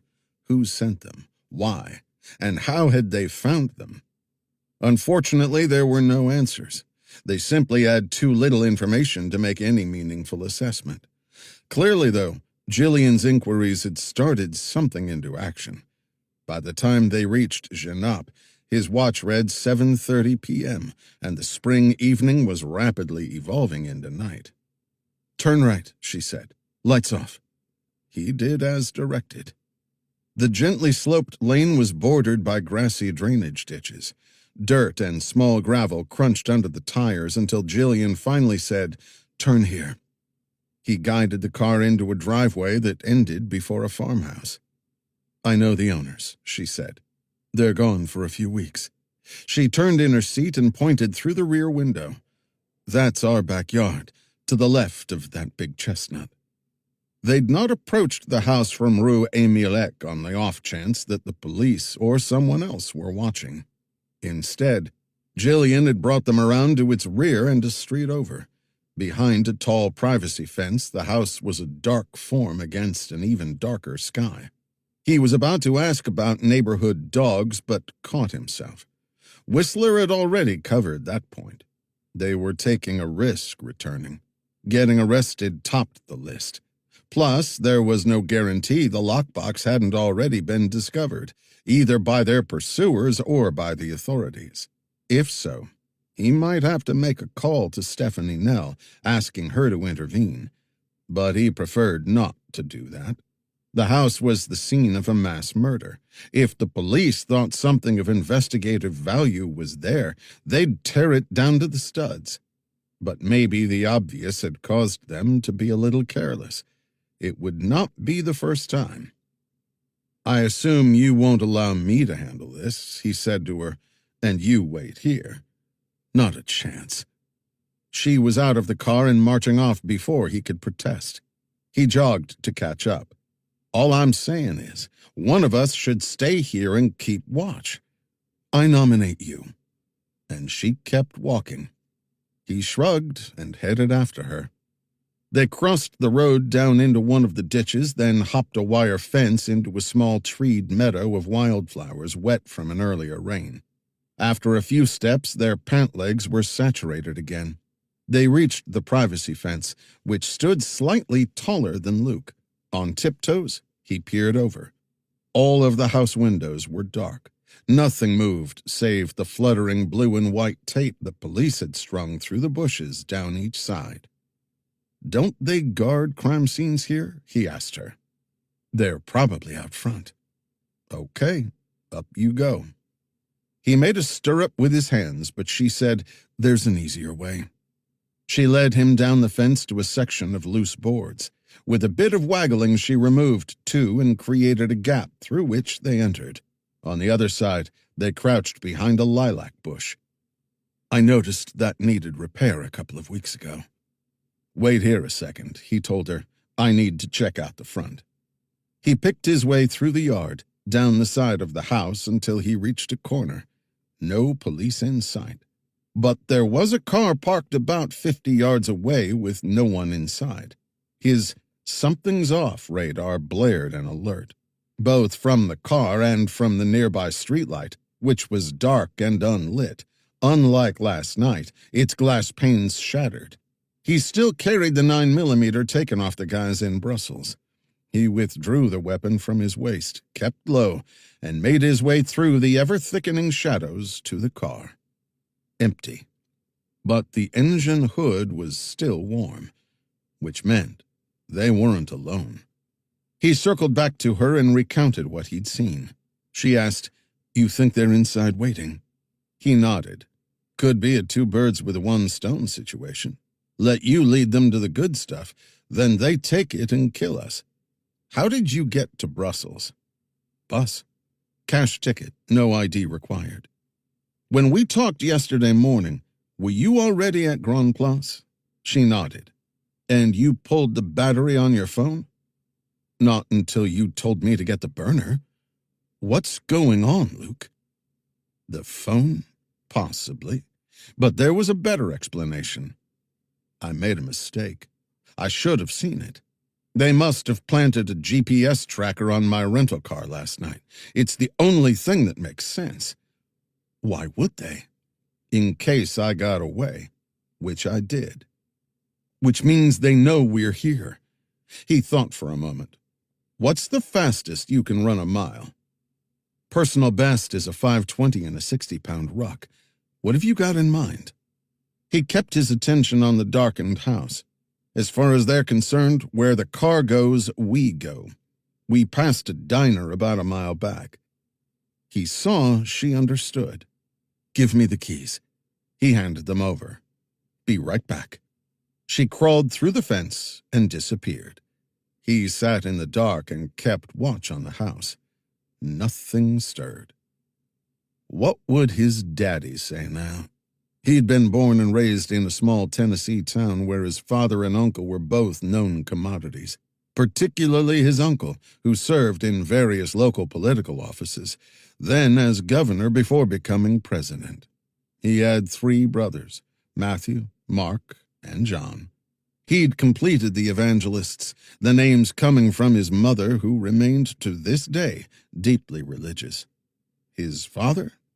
Not so much.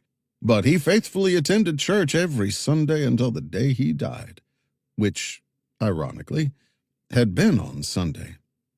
Cancer. Fatal. Fast. He and his 3 brothers had been there for every moment of those final days.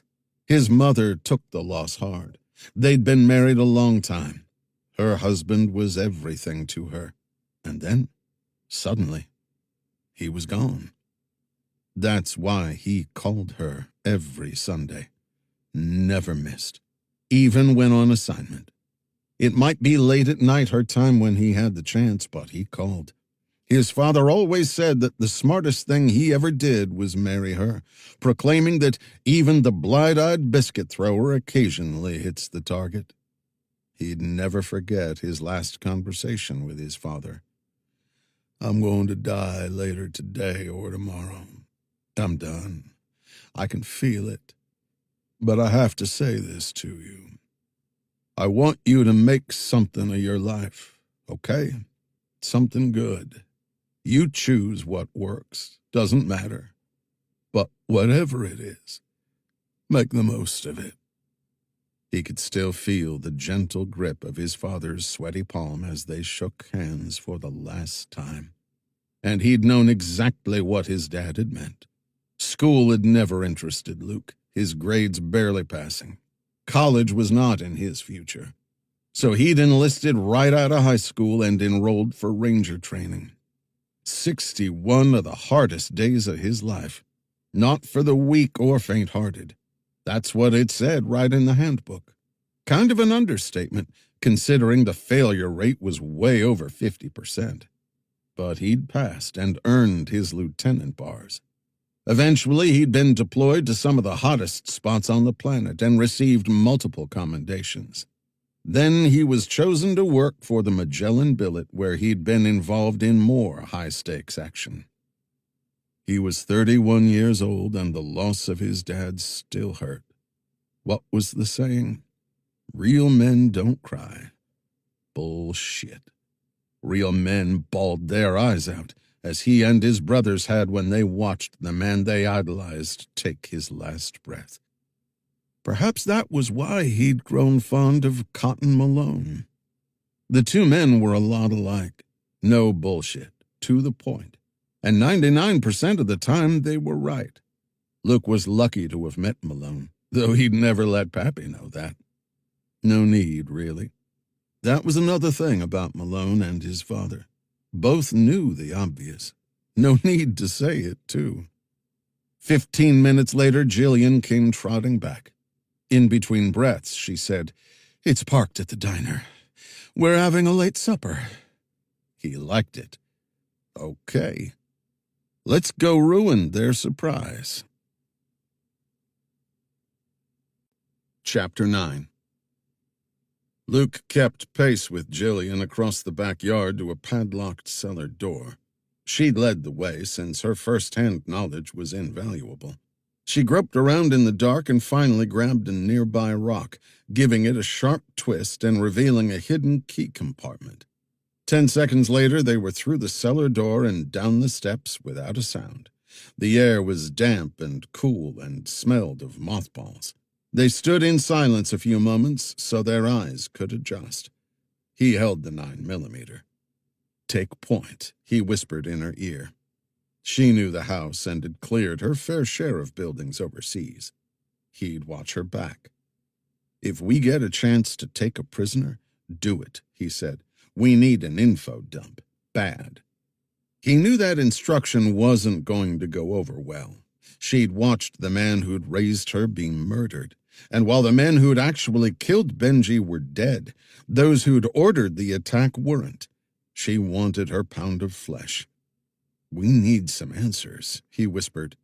She gritted her teeth. "I can't promise anything." He did not like the sound of that. She took the lead as they crossed the darkened basement to a set of stairs leading up into the house. Using hand signals, she told him, "They're noisy. Step where I step." They climbed without making a sound, staying, he noticed, to the riser's outer edges. At the top, she signaled to stop. A creak of wood past the closed door broke the silence. Then a faint scuff of a shoe. She whispered in his ear, "Kitchen's through this door. We swing right, then another right, and we're in the hallway. The stairs up to the bedrooms will be on our left." He nodded. recalling that part of the house from the previous night, only in reverse order. She eased open the door and they slipped inside, cleared the kitchen, then turned down the hallway. At the stairs, Jillian peeled off and pressed herself against the wall, gun trained upward.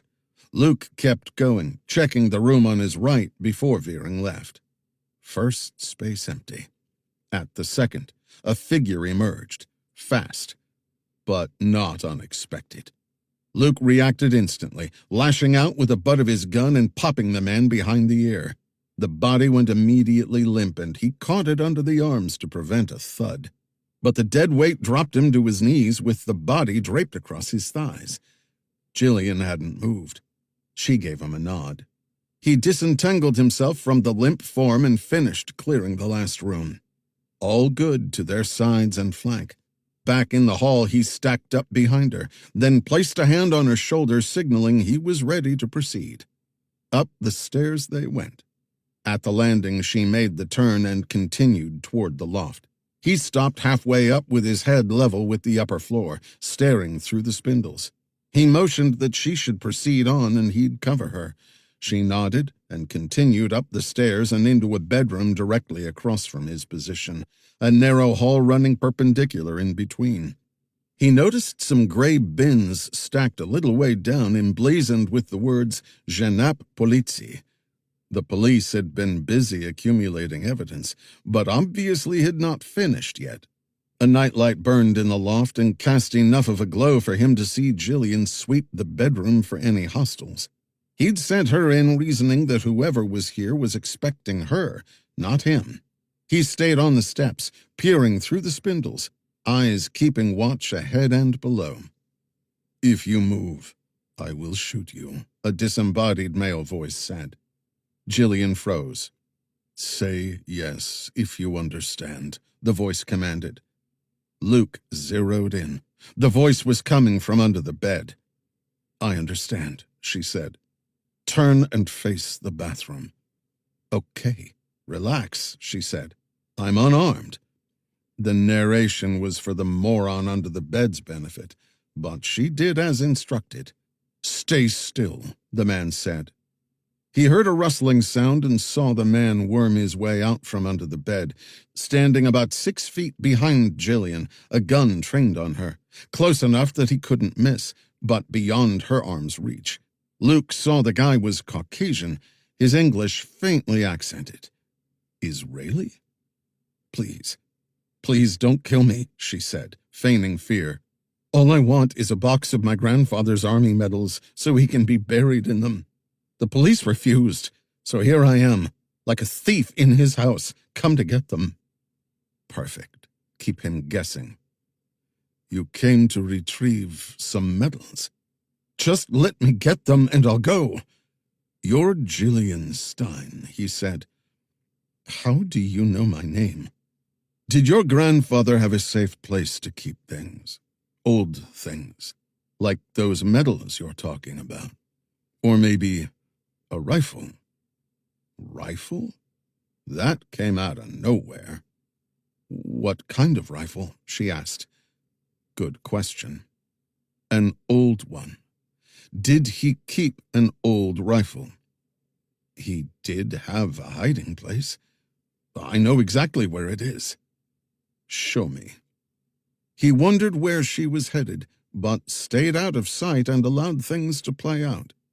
"Turn on the vacuum cleaner," Malone would say. "Suck in more than ever goes out." She stepped to the bed and shoved it to one side. It stammered across the hardwood. She knelt down and removed a knife from her pant pocket. She opened the blade and jabbed the tip into the floor where it stuck, allowing her to use it as a handle to lift out 2 planks. The guy with the gun stood to one side, weapon aimed, watching. She reached into the exposed cavity and removed a metal box about 18 inches long and 6 inches wide, which she laid on the floor. Apparently the police had yet to fully search and find that hiding spot. She was probably banking that it would attract the guy's attention. And it did. "Move away from it," the man said. She hesitated, standing. "I said, move away." A click broke the silence, the hammer of the guy's gun snapping into place. Jillian slowly stood. "Over there," he ordered, and she approached the outer wall. The guy grabbed a pillow from the bed. The gun he held had no sound suppressor attached, so this fellow was apparently concerned about noise. He swung around, his back to Luke, and now stood between him and Jillian. "No rifle?" the guy asked. "Unless it's in miniature. That's the only hiding place I know." "Too bad for you." "How about a couple of answers before you shoot me?" she said, unfazed. "Who sent those men last night to kill my grandfather?" "No idea, lady. That was somebody else." "Okay. Who sent you?" He chuckled. "People interested in your grandfather." "Did my email draw you and them here?" "I don't know anything about that. But that box there will bring me 10,000 euros. An old rifle? That would have been more." "What's so special about an old rifle?" "I have no idea. People like me are not told the details. Just the what, who, and how much you'll earn. Something like that. Are we done with the questions?" "Just one more." It happened fast. She spun on one foot and kicked the guy hard, square in the chest.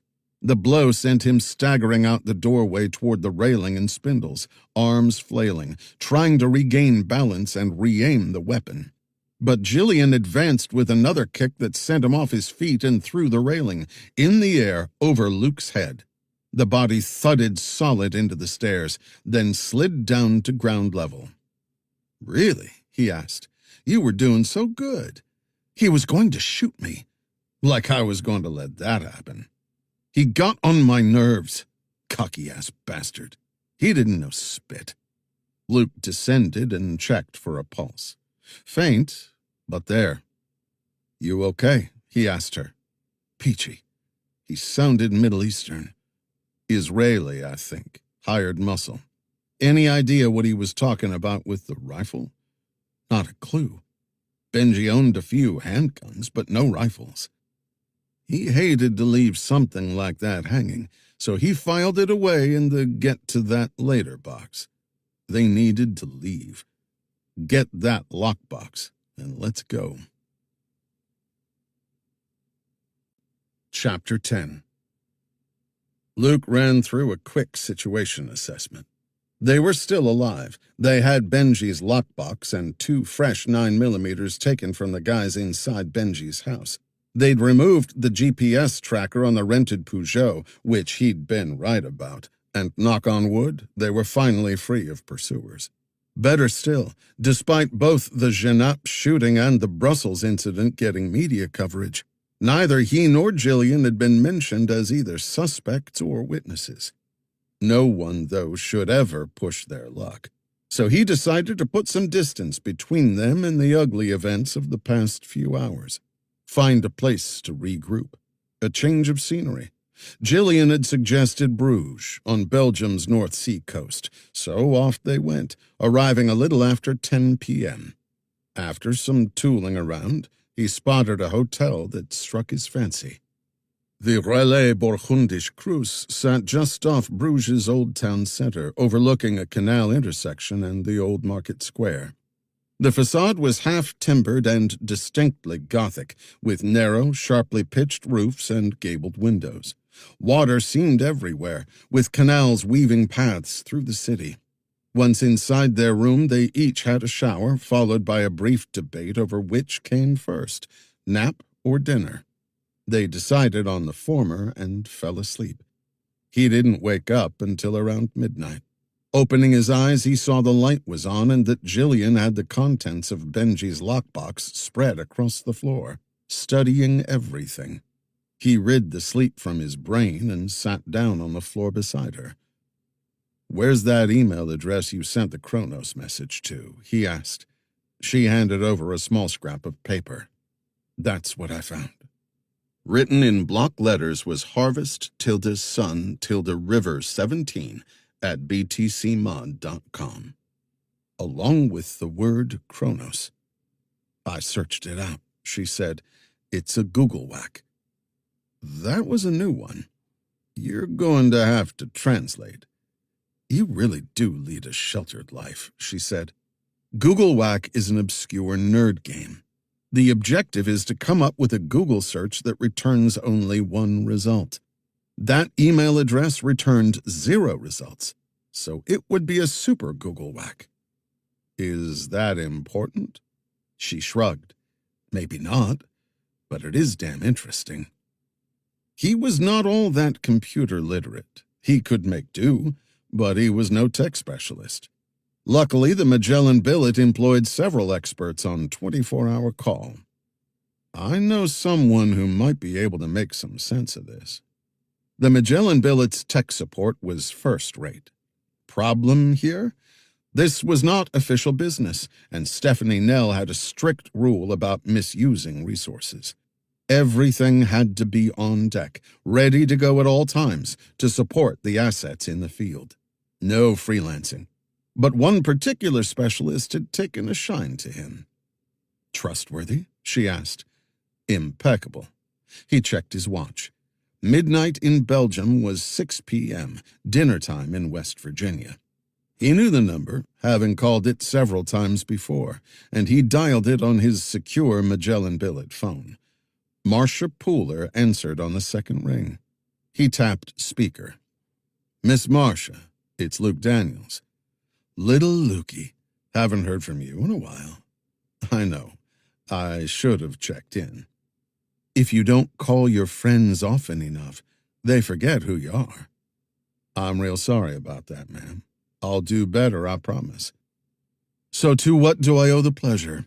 Are you calling to finally admit my apple cobbler's better than your mama's? And cross her? No, thank you. Though Marcia did make a super cobbler. I'm hoping you can help me with a computer issue. He paused. Off the books. As prodigies went, Marcia Pooler was a late bloomer. She'd gone decades without the faintest notions about random access memory or what a dual-core processor did. And then, on a lark, she'd signed up for a computer literacy class at her local community college, hoping to expand her horizons. By the second session, she was obsessed. Fortunately, her instructor had been not only a patient soul, but also a retired Defense Department tech manager who lived and breathed the digital world. In short order, Marcia was all over cyber mumbo-jumbo like pan-gravy-coated country fried steak. Computers and their software underpinnings just made sense to her. Code sang songs she readily understood. Eventually, her skills developed to the point that her professor helped secure freelancing work for Apple, Deutsche Telekom, Raytheon, even the Department of Defense. 3 years ago, the Magellan billet became a client. Now, at age 68, Marcia Pooler, grandmother and Wheel of Fortune fanatic, was a certified IT specialist with a high security clearance. She'd helped him before with a favor, so he was hoping she would again now. Oh, little Lukey, you do love to push the envelope, she said. But I can keep a secret, if you can.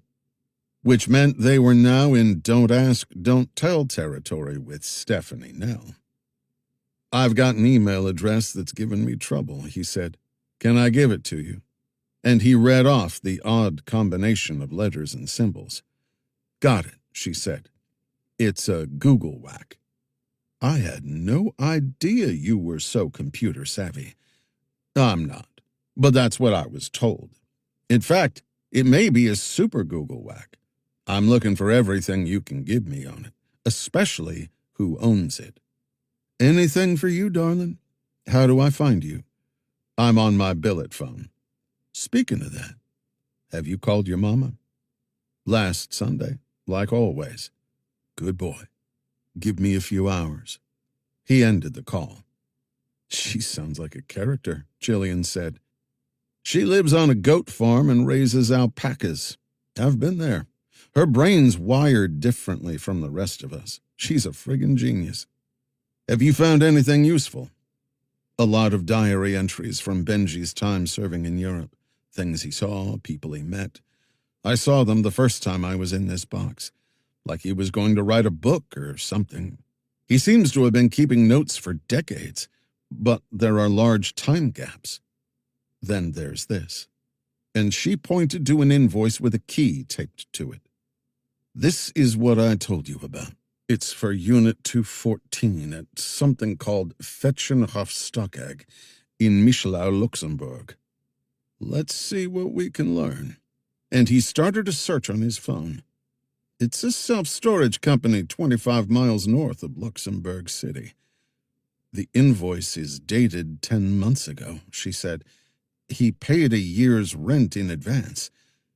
Did your grandfather ever mention Luxembourg? Or Michelau? She shook her head. Not a word during his ramblings. Obviously, there are things he considered important enough to keep locked up far away from his house. Like a rifle? He nodded. He knew her mind was also working. Why else would she be awake in the middle of the night, pondering over things her grandfather had so deliberately hidden away? Things that may have led to the old man being killed before the cancer had done its worst. Which begged a question. Why kill Benji? He was going to die anyway. Whoever ordered that hit had gone to a lot of trouble, which could only have happened for one reason. He, she, or they were afraid the old man would reveal something before he died. But what? If we leave early in the morning, we can be there by noon, he said. Luxembourg is not that far away. What do you say? Road trip? Chapter 11. Starlings Island, Maryland, Wednesday, March 25th, 5:30 a.m. Tom Rowland was enjoying a breakfast of poached eggs and blue crab cakes, the shellfish caught yesterday out in the bay. His chef had worked for him a long time and knew exactly how he preferred his food without an array of overpowering salt, pepper, or spices. Just plain and simple, he liked to say. He lived alone, having never married, which had spawned repeated rumors about his sexuality that he did nothing to dissuade. Keep them guessing, his motto. Sir, Mr. Persick is on the phone, his chamberlain said. The third call since midnight. He laid down his fork and napkin and stood from the table. Inside his study, with the door closed, he sat at his desk and lifted the receiver for the landline. He listened as Persick explained what happened a few hours ago at Benjamin Stein's house. The men I hired, Persick said, are low-level earners for the Harpaz crime family, an Israeli gang trying to make inroads in Brussels. The job was unsanctioned by their bosses.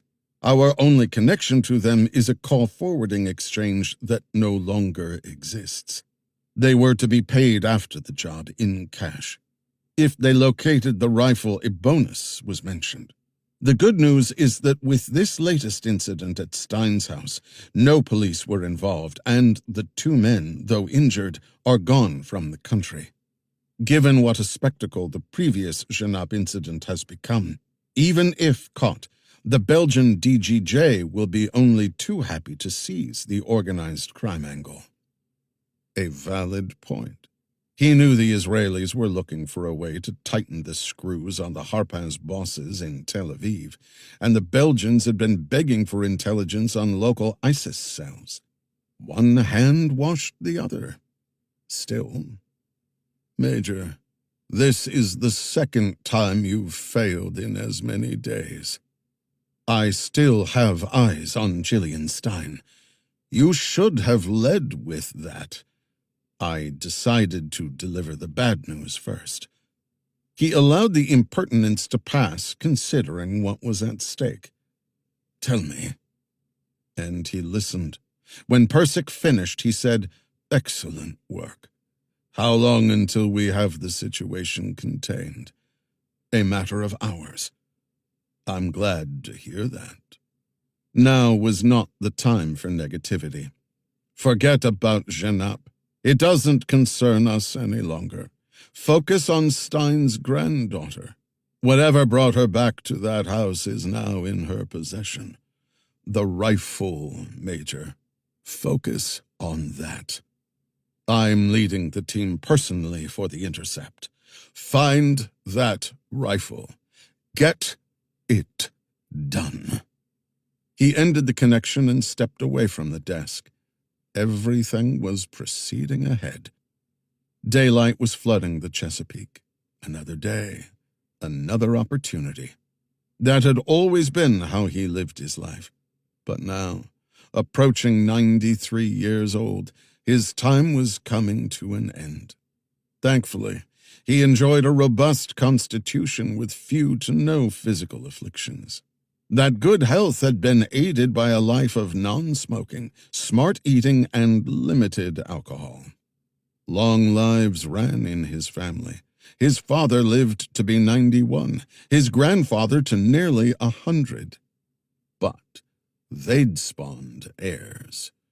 Sadly, his wealth, and all of the favors and promises he'd amassed, would die with him.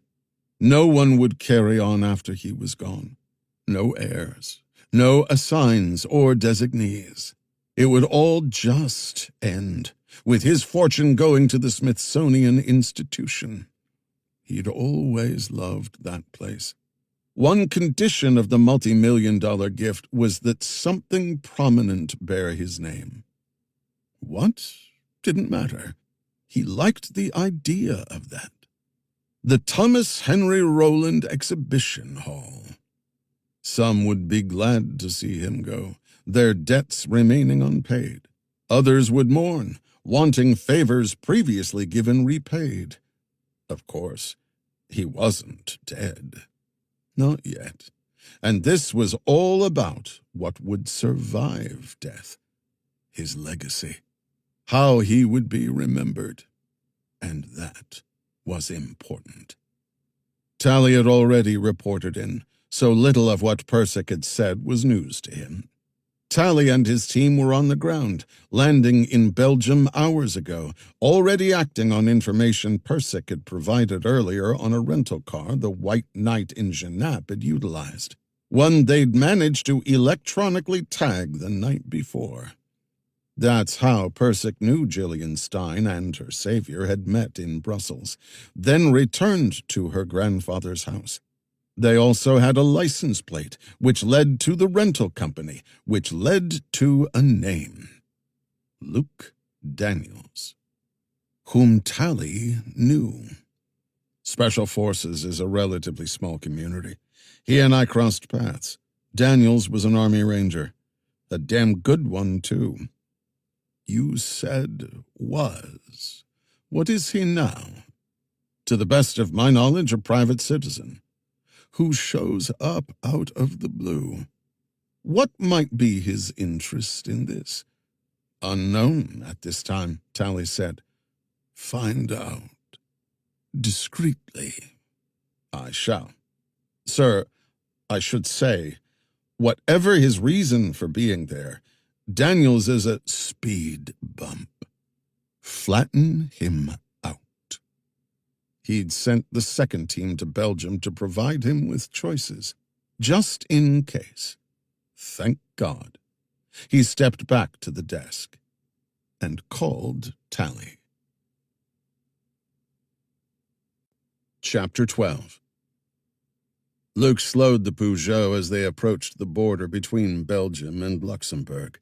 The crossing itself was notional rather than physical, an invisible line down the center of Martelange's main thoroughfare that magically shifted into Martelange-Rombuch in Luxembourg. Residents could, in theory, buy a cup of coffee in Belgium, then cross the street for a croissant in Luxembourg. Usually it was a non-existent line, but today there was a line of cars being held up by guards checking each vehicle. Should we worry about that? Gillian asked. Doubt it, he said, but he wasn't as confident as he tried to sound. Based on media reports, their involvement in Genappe and Brussels appeared to have gone unnoticed, but police often withheld critical details from the media. If that was the case here, and they were identified, there'd be no way they would be allowed to cross into Luxembourg. On the other hand, the police could have just as easily nabbed them when he traded rental vehicles back in Bruges for another Peugeot. Yet nothing occurred, which seemed both good and bad. Both Belgium and Luxembourg are EU members. The borders are essentially open, he said, but they're still sovereign nations. If they want to check vehicles, they can. Usually they do it for training rookie border guards. That's real comforting, Lukey. He smiled at her use of Marcia's euphemism, whom he'd not heard from. Memo to himself. Call her. He guided the Peugeot in between a line of wheeled barricades, then coasted to a stop behind a red VW coupe, which the guards waved through with only a cursory glance into the back seat. Luke pulled forward. One of the guards halted him with a raised palm. "I'm not liking this," Jillian muttered. "Just keep smiling," he said. He lowered his window.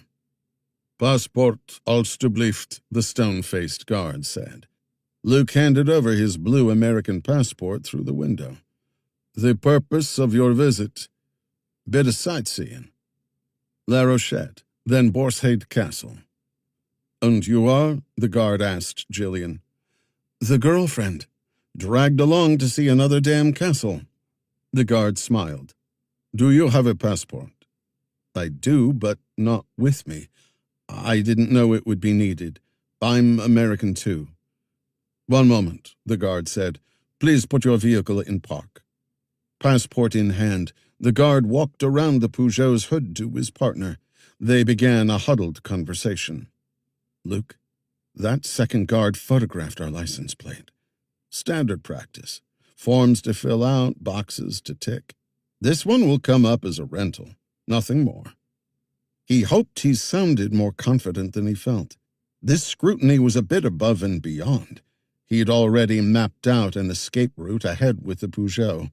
But there'd be damage, no question. Bloodshed? Maybe not. Neither guard toted a weapon, but he and Jillian were armed with the pistols from yesterday. Finally, the uniformed man returned to Luke's window. "Mr. Daniels, that is your name, yes? So my mama tells me." The guard's face remained stoic. "Please be aware your passport expires in 7 months. If you plan to stay either in Belgium or Luxembourg, I suggest you contact the nearest U.S. embassy." "Thank you. I'll do that." "Enjoy your stay." He rolled up his window and drove on. "You think we're good?" Jillian asked. "We can only hope." Another hour's worth of driving south brought them to the outskirts of Luxembourg City. With them came rain. Clouds had been building for the past 45 minutes, and now, as the city's skyline came into view, rain began stippling the windshield. The wipers came on and thump-swished over the glass in a soothing rhythm. Luke had visited Luxembourg City once before on assignment. From a population standpoint, it wasn't a large place. About 130,000 people, many of whom were high-income expatriates from around the world, there to take advantage of loose financial laws and loads of privacy. The city's layout was intricate, spread across rolling, lush hills and astride the confluence of 2 grand rivers. It felt more like an intertwined series of medieval villages, connected by fortification walls, arches, elevated winding roads, and exquisite stonework bridges. It served as one of the de facto capitals of the European Union, along with Brussels, Frankfurt, and Strasbourg, hosting several EU agencies and governing bodies. Jillian lowered her window and sampled the outside air. Is there a better smell in the world than spring rain? Not that I've found, though freshly mowed grass is a close runner-up. He could see she was bothered, and her quiet for the past half hour only confirmed something was on her mind. "What is it?" he asked. She faced him. "Who said there was anything?" "Your silence." She smiled and raised the window. "If I hadn't dug around, he'd still be alive." Until the cancer killed him. At this point, we don't know anything. Let's focus on what's in front of us and not speculate on what might have been. While it seemed likely her email query about Kronos had triggered the attack on Benji's home, he suspected this ball had started rolling a long time ago. The rifle. That had seemed important to the Israeli last night. A rifle Benjamin Stein supposedly possessed. Whether intentionally or through happenstance, Stein had gotten himself mixed up in something bad, and the consequences had finally landed on his doorstep. Had Jillian pointed the way? Maybe. Which was probably why guilt was getting the best of her. So he tried to take her mind off it and asked, "Do you know our route?" She found her phone and checked the map app. For the next 10 minutes, she guided him through the city center before directing him to turn onto the 53A toward the outskirts of town. "You do know that coming through Luxembourg City wasn't the fastest route," she said, tracing a fingertip over her phone's screen. "We could have bypassed the city altogether. Twists and turns make it easier to spot anybody tailing us." She turned and stared out the back window. "Is there?" "Not that I've noticed, and I've been looking." I was hoping for a resounding no. He smiled. "No such thing." "You really are getting into this spy business, aren't you?" He agreed with Malone. They weren't spies. They were intelligence officers, field agents, eyes and ears on the ground. There to investigate, analyze, and report. Only if a field officer began to operate clandestinely with the enemy, interacting, subject to arrest, detention, even torture or death, did they become a spy. "I think I found something I'm pretty good at," he said. "That's really good to hear." He liked that she cared. Was he still attracted to her? Who wouldn't be? She was smart, assured, and beautiful. Did he have feelings toward her? That was harder to answer. All he knew for sure was that he wanted her to be happy. He glanced her way. "How about you? Have you found something you're good at?" She shook her head. "Still searching." Luxembourg City disappeared into the rearview mirror, and the road gradually steepened as they climbed into more rugged terrain, penetrated with deep, narrow valleys hemmed in by thick forests. 20 minutes later, they reached the small town of Ettelbruck, then turned north into the Porte des Ardennes. A few minutes later, a sign for Michelin appeared. "I did a quick count," she said. Between Luxembourg City and Ettelbruck, there were 3 self-storage companies. Yet Benji chose one way out here in the middle of nowhere. Maybe for the same reason we took that indirect route, avoiding prying eyes.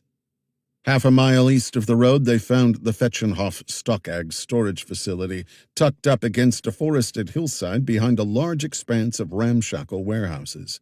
The weed-strewn asphalt and graffiti-plastered facades told him the compound was not well maintained. Among the 14 warehouses he counted, he saw only a handful of unbroken windows. Apparently, this was the spot for teenage vandalism. He pulled to a stop beside a pole-mounted keypad and rolling security gate topped with barbed wire. A touch of modernity in an otherwise neglected place. "Do we have a code?" he asked.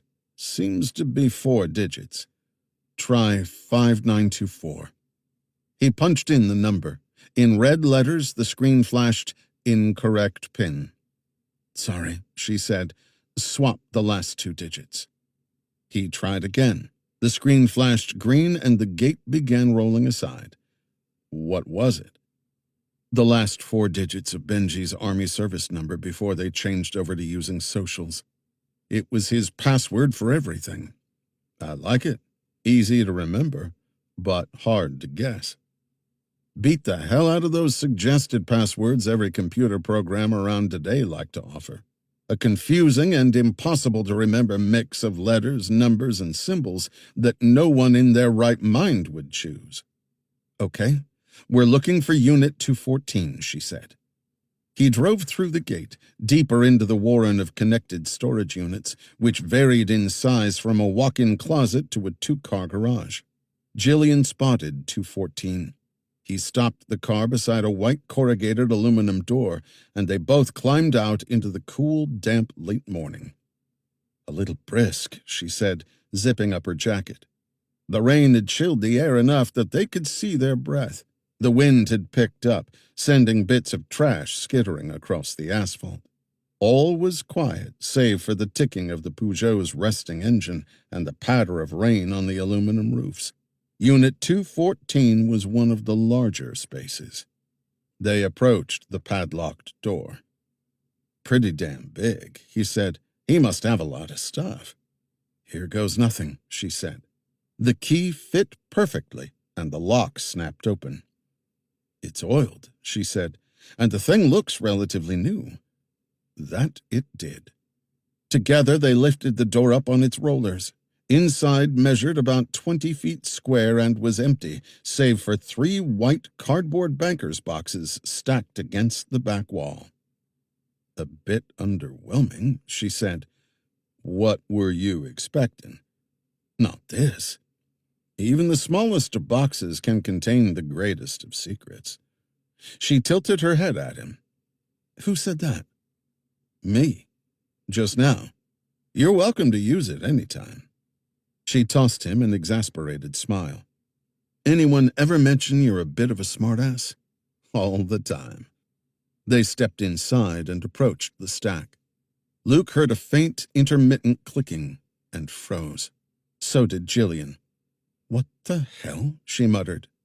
He turned, realizing the sound was coming from beside the door and up near the ceiling, where a shoebox, sealed with black duct tape, hung half-suspended by a wire.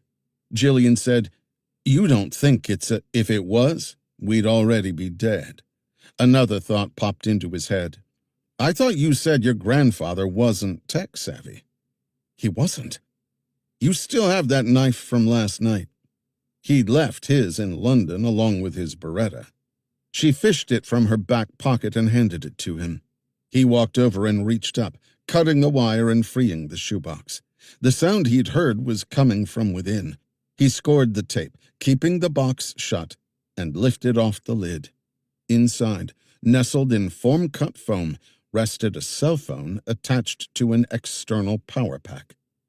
"So the door opens," he said, "which upends the shoebox, which sets off the phone's accelerometer, which then wakes up and calls.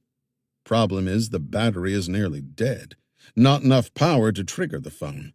Only enough to trip the switch on and off."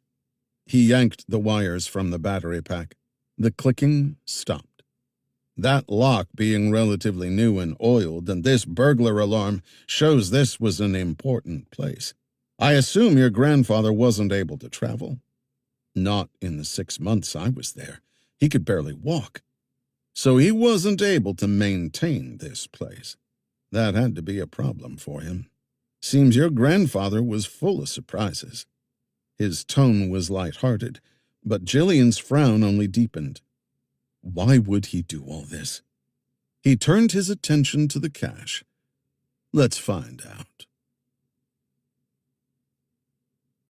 Chapter 13. Luke decided, since they were alone and things were quiet, a cursory search of each box seemed in order. 2 contained what looked like photographs, souvenirs, knickknacks, and military keepsakes. Personal mementos. The 3rd box contained only a military rucksack.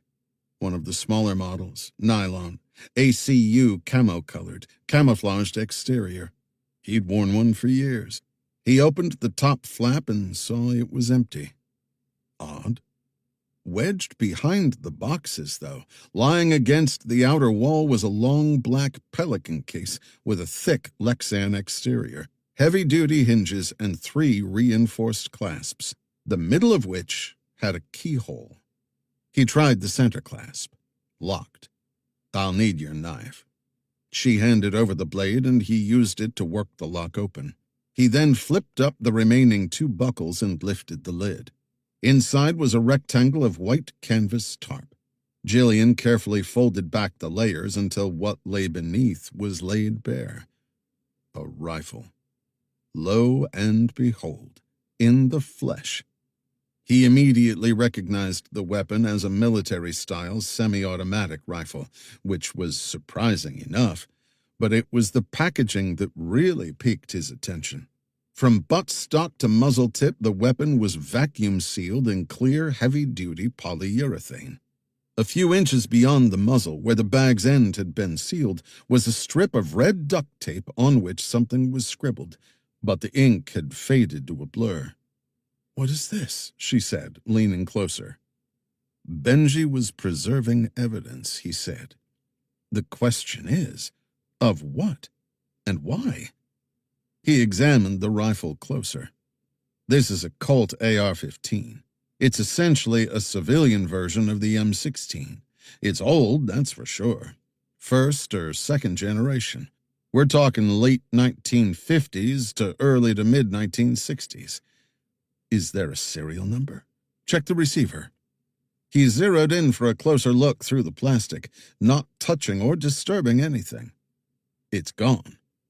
"At least we found it," she said. "Now what?" "Let's get out of here and we'll figure it out." Jillian rewrapped the gun. Together they carried the 3 boxes out and slid them, along with the rifle in its case, into the Peugeot's cargo area. They climbed in and started back toward the main entrance. As they rounded the last corner and the security gate came into view, he slammed on the brakes. 100 yards beyond the security gate, outside the perimeter fence, a pair of black Renault sedans were parked, blocking the road. A lone man in a dark blue suit exited one of the cars, strode around the hood and faced them, empty hands at his side. He was medium in height, with swarthy skin, Asian features, and short dark hair. "Looks like an invitation," Luke said. "Or a trap. How did they find us?" He had a few ideas on that one, none of which mattered at the moment. "We can't stay behind this gate forever. Might as well see what he wants. What's your effective range with one of those 9s? 40 yards, 90% center of mass hits." She added a sweet but brittle smile. He knew it well. Her game face. But no use kidding each other. This was serious. He shifted the Peugeot into gear and approached the gate, which rolled open. Then he drove past. He closed the distance to the Renaults until about 50 yards separated them. He reached for the door handle. "Stay inside, unless you have to shoot. If I do, you stay out of my line of fire. If I go down, drive like hell. Get real. I'd no sooner leave you than you'd leave me." "Good to hear." He lowered the windows so she could hear, then climbed out. "Hey," she said, "don't get killed." Seemed like a good thing to keep in mind. He walked halfway to the Renaults and stopped. The man strode forward until 10 feet separated them. Luke noticed a Bluetooth headset jutting from the man's right ear. People were in contact with one another. One of the Renault's rear doors opened.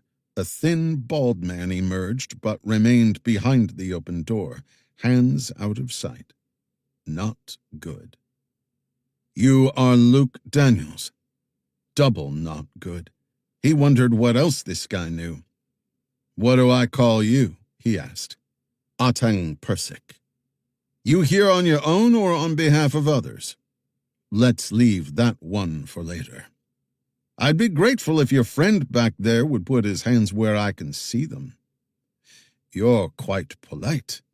"I was raised right." "What if I don't want to do that?"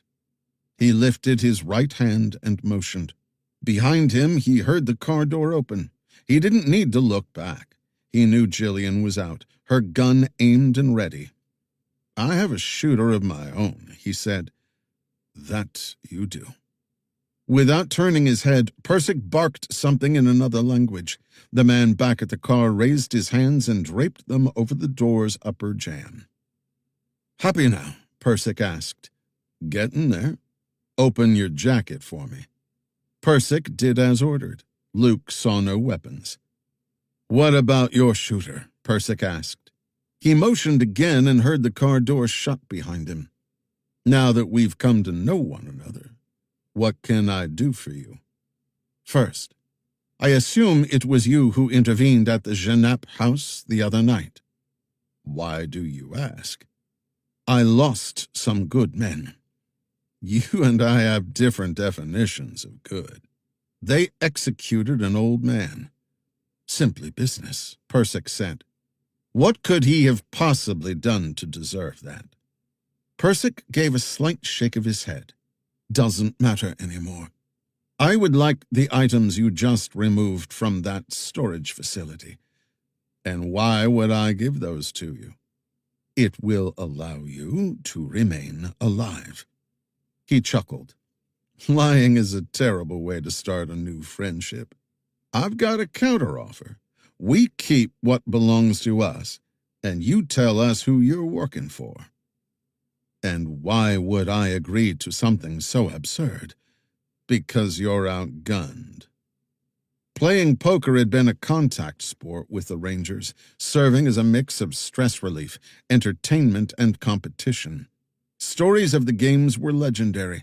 He'd earned the nickname Bird Dog because of his ability to always remember a route to anywhere, no matter how convoluted the terrain.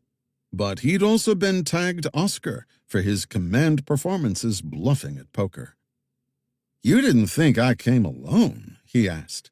"Since you know my name, you surely know my training. See that ridge behind me, past the storage facilities?" Persic's eyes flicked over Luke's shoulder.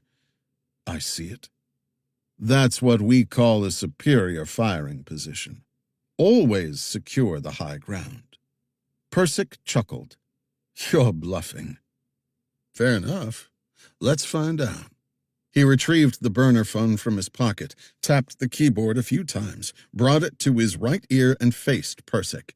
"Have Baldy back there draw his weapon, and let's see what happens." They stared at each other for a long 10 seconds. "How about this?" Luke said. "You call the shot." "Pardon?" "You choose into which of his eyes the bullet goes, left or right. Or, since you caught me in a good mood, we could do an ear. It's your call. And, for fun, whatever you call, the shot might come to your man back there or to you. I'm going to let my shooter decide who he plugs. Surprises are fun." Persic did not respond.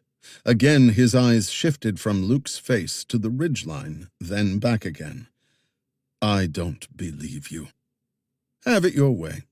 He raised his index finger, then murmured into the phone, "You heard what I said. Single shot, right eye." "Send it." "Stop!" Persic cried out. He raised his fist. "Hold on target." "I see no reason for bloodshed," Persic said.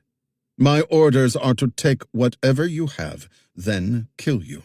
However, my employer trusts my judgment.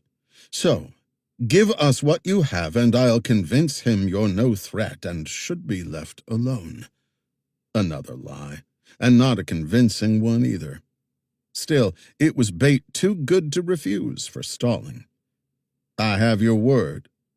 "Soldier to soldier." "Where did you serve?" "A major in the Indonesia's Kopassus Red Beret Corps." He feigned being impressed. "Those guys are legendary. Drinking snake blood, rolling in glass, breaking bricks with their heads, walking on fire. Is all that true?" "Every word." They were also regarded as some of the most ruthless and lawless security forces in the world, with a litany of human rights violations, including torture and mass murder. Good to know who he was dealing with, which only increased his concern. "Okay, soldier to soldier, you've got yourself a deal, which my sniper will make sure you keep." He gestured with the phone. "He can hear every word we're saying. Benjamin Stein kept a storage locker here. We were hoping there'd be something inside that'd help explain who and why someone wanted him dead." "What did you find?" "A cardboard box." "You have it?" Persic asked. In the car. We do. It's full of documents. A lie, but he needed to keep this guy talking. By the way, how did you find us? We tracked your car. Obviously, you found our tag and disabled it. But we still traced the car to Bruges and learned you traded it for the Peugeot. 500 euros to one of the employees at the rental agency gained access to the rental car's internal tracker. All of the companies have those today. How fortunate for you. And here you are, Johnny on the spot, in Luxembourg. Persic said nothing. Wait here, he said, and he walked back to the Peugeot, passing Gillian, who kept her eye on Persic and the cars behind him. He opened the cargo hatch and stuck his head inside. What's going on? She asked. We're making a trade.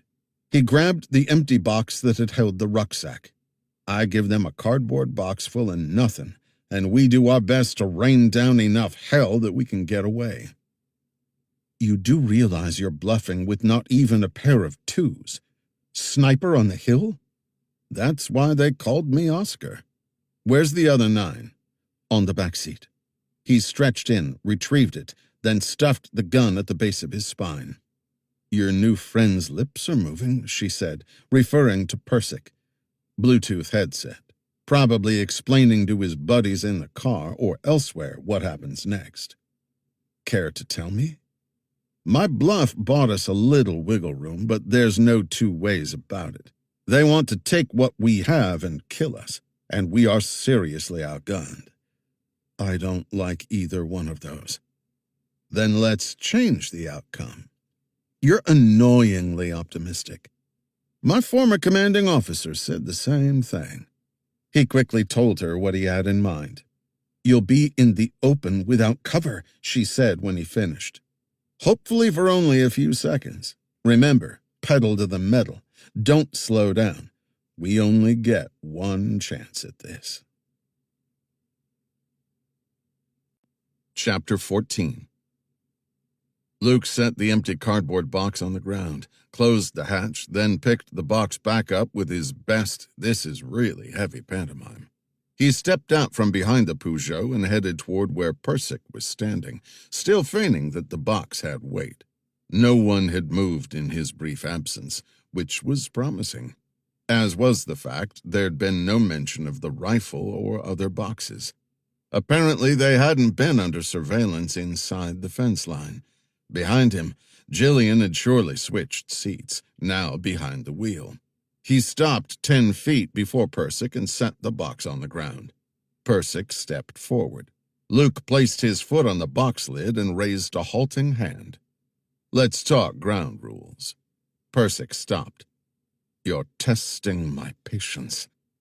He removed the phone and displayed it. I'm going back to our vehicle. You're going to stand perfectly still until we drive away.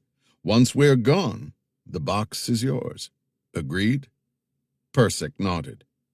My backup on the ridge will have you in his sights until we're gone. We understand each other.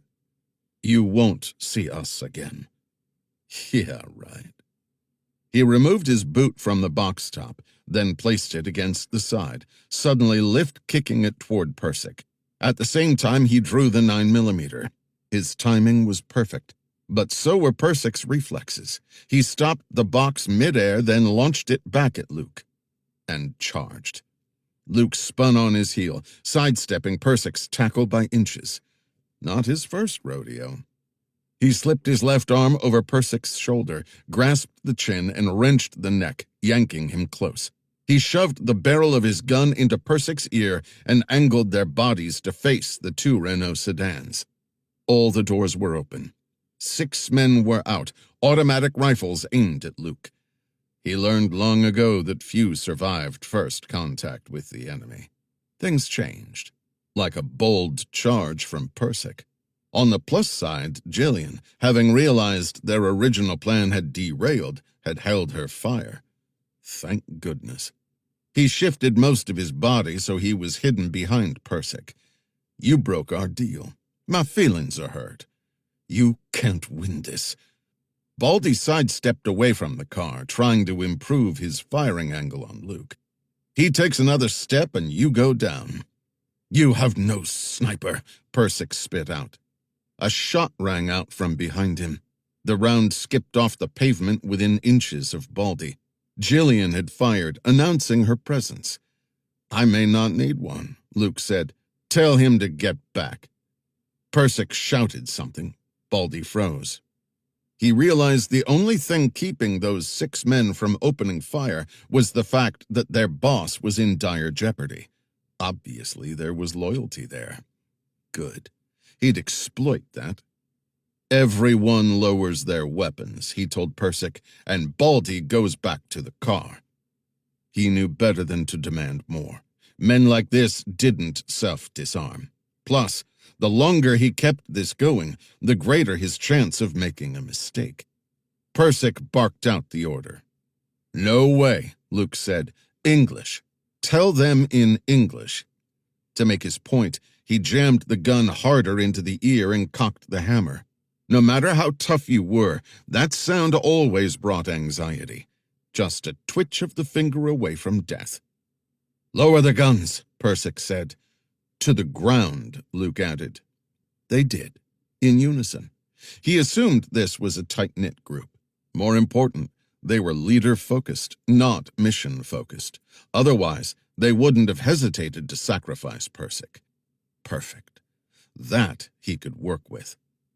Once Baldy was back behind the door, he told Persic, "We're leaving now. With me as your hostage." He'd considered the possibility, but wrangling this guy would be a fox in the henhouse on steroids complication he couldn't afford. He and Persic walked forward in lockstep until they were 20 feet from the Renaults. "You guys get back in your cars and stay there until we leave." "We won't stop coming after you," Persic said.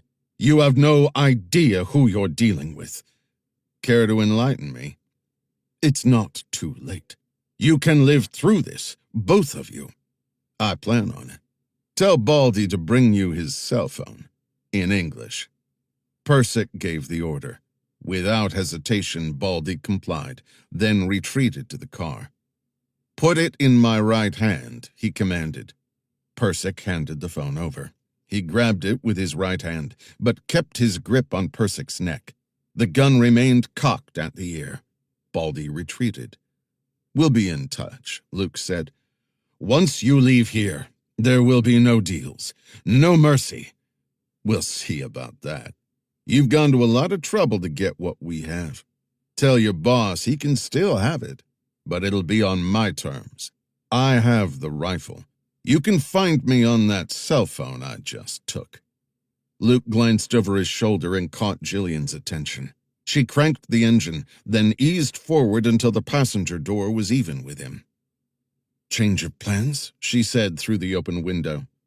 "Ms. Stein," Persic said. "You need to—" "Shut up," Luke said. The 6 other men remained inside the 2 Renaults. "Anyone gets out, they die," Luke said. "My man on the ridge is watching." He shoved Persic forward. "Hands on your head. Plant your butt on the hood." Persic strode back to his car, then turned to face Luke. "Last chance," Persic said. Luke fired 2 rounds, one each into a front tire of the Renaults. The gun's magazine emptied after the second shot, and the slide locked open. Persic noticed too. "Crap," he muttered, before opening the passenger side door and leaping in. "Go, now!" The Peugeot surged forward, heading for the gap between the Renaults. He saw Jillian's 9mm lying in her lap. He grabbed it and whirled around, seeing through the rear window as Persic's men leaped from the cars and leveled their weapons. He sent 3 rounds their way out the open passenger window, which caused them to duck for cover. "Get down!" he yelled.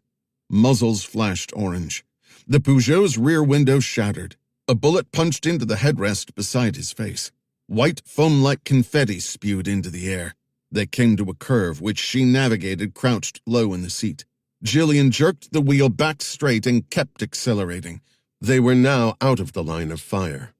Ahead, a black sedan appeared. and sped straight toward them. Chapter 15. Luke realized that the car coming at them was most likely Persick's backup team. No wonder he'd been so accommodating. Back to that out of the fire and into the frying pan thing. But since he was making things up as they went, mistakes were unavoidable. Like running out of ammunition in front of the guy you're trying to bluff. He shoved the doubts aside. There'd be enough time to beat up on himself later. Right now, he and Jillian needed to survive the next few minutes. Pedal to the metal, he told her. She jerked the wheel, skidding the Peugeot around the sedan, which did a 180 behind them and began pursuit. To their left, a chain-link fence ran parallel to their route. More of the warehouse acreage. The black sedan following them matched their speed, pulling alongside. The sedan's rear passenger side window descended, revealing a gun barrel. Tap the brake, he said, then swerve left, accelerate, and straighten out. She did exactly as instructed, slamming the Peugeot into the sedan's side doors, forcing it to shear away. Again, but gun the engine. She performed the maneuver a second time, this time maintaining contact and using the Peugeot's power to drive the sedan sideways, its tires smoking over the cracked asphalt. The driver lost control and the car spun off the road in a cloud of dust. She slammed the accelerator to the floorboard and they sped away. "I'm not a damn race car driver," she said. "This is not comfortable to me." Their speed kept increasing. "Let me take over," he said to her. He wiggled left and she squirmed over him, her foot momentarily leaving the accelerator, her hands replaced by his on the steering wheel. Luke settled into the seat and pressed the accelerator, speeding them back up. "We've got new trouble," she said, glancing back, "and coming fast." He saw it too in his rearview mirror. The black sedan, back from the dead. To their right, the chain-link fence was converging into a corner. He tapped the brake, slowing for the turn in the road, which allowed the sedan to close the gap until it was 5 feet off his bumper. The spin-out had clearly gotten the driver's blood boiling. Good. He was now driving angry, not smart. "Seatbelt on?" Luke asked as he quickly buckled his own. "Go for it." He stood on the brakes. The sedan slammed into their rear bumper. Luke accelerated again and cast a glance at the rearview mirror. The sedan's windshield was bloated by white airbags. He tapped the brakes, bled off some speed, and readied for another turn. Out of the corner of his eye, he saw a blur of white. Jillian saw it too. "Do they have an army?" He was wondering the same thing. Luke looked left and registered a white Volvo speeding toward them. He then glanced in the side mirror and saw a pair of men climbing from the stalled black sedan, their guns already coming up. He made a snap decision. Time for some hill and dale. "Hold tight," he told her. He whipped the wheel hard right. The Peugeot's tail snapped around, tires stuttering sideways before he accelerated and straightened out. Ahead, 100 feet away and closing fast, was the fence. "You might want to duck," he told her. "You sure about this?" "I'm sure we're out of options. Get your knife out and be ready." She did so. "What's this for?" "You'll see." The fence loomed through the front windshield. He aimed the hood at what he guessed was the softest part of the span, then glanced at the speedometer. 80 kilometers per hour. Should be enough. Please be enough. He knew that fences were all different and seldom did they react to a collision as Hollywood portrayed, lying flat the instant a bumper touched them. More often they bulged outward, if only for a split second, before turning into a tangle of steel netting and sheared off aluminum poles that whipped about like javelins. They left the road and hit the fence at the midpoint between a pair of poles. For one breathless instant the fence held, bulged, then snapped. The Peugeot's airbags exploded, driving Luke's head backward. Something slammed against the roof, then raked down the car's side with a screech. He heard a metallic chattering sound and knew part of the fence had snagged on the Peugeot's undercarriage. He returned his hands to the wheel, steering blindly. "You okay?" Her arm appeared before his face. She plunged the knife into the airbag and ripped sideways, then again. With a whoosh, the bag deflated.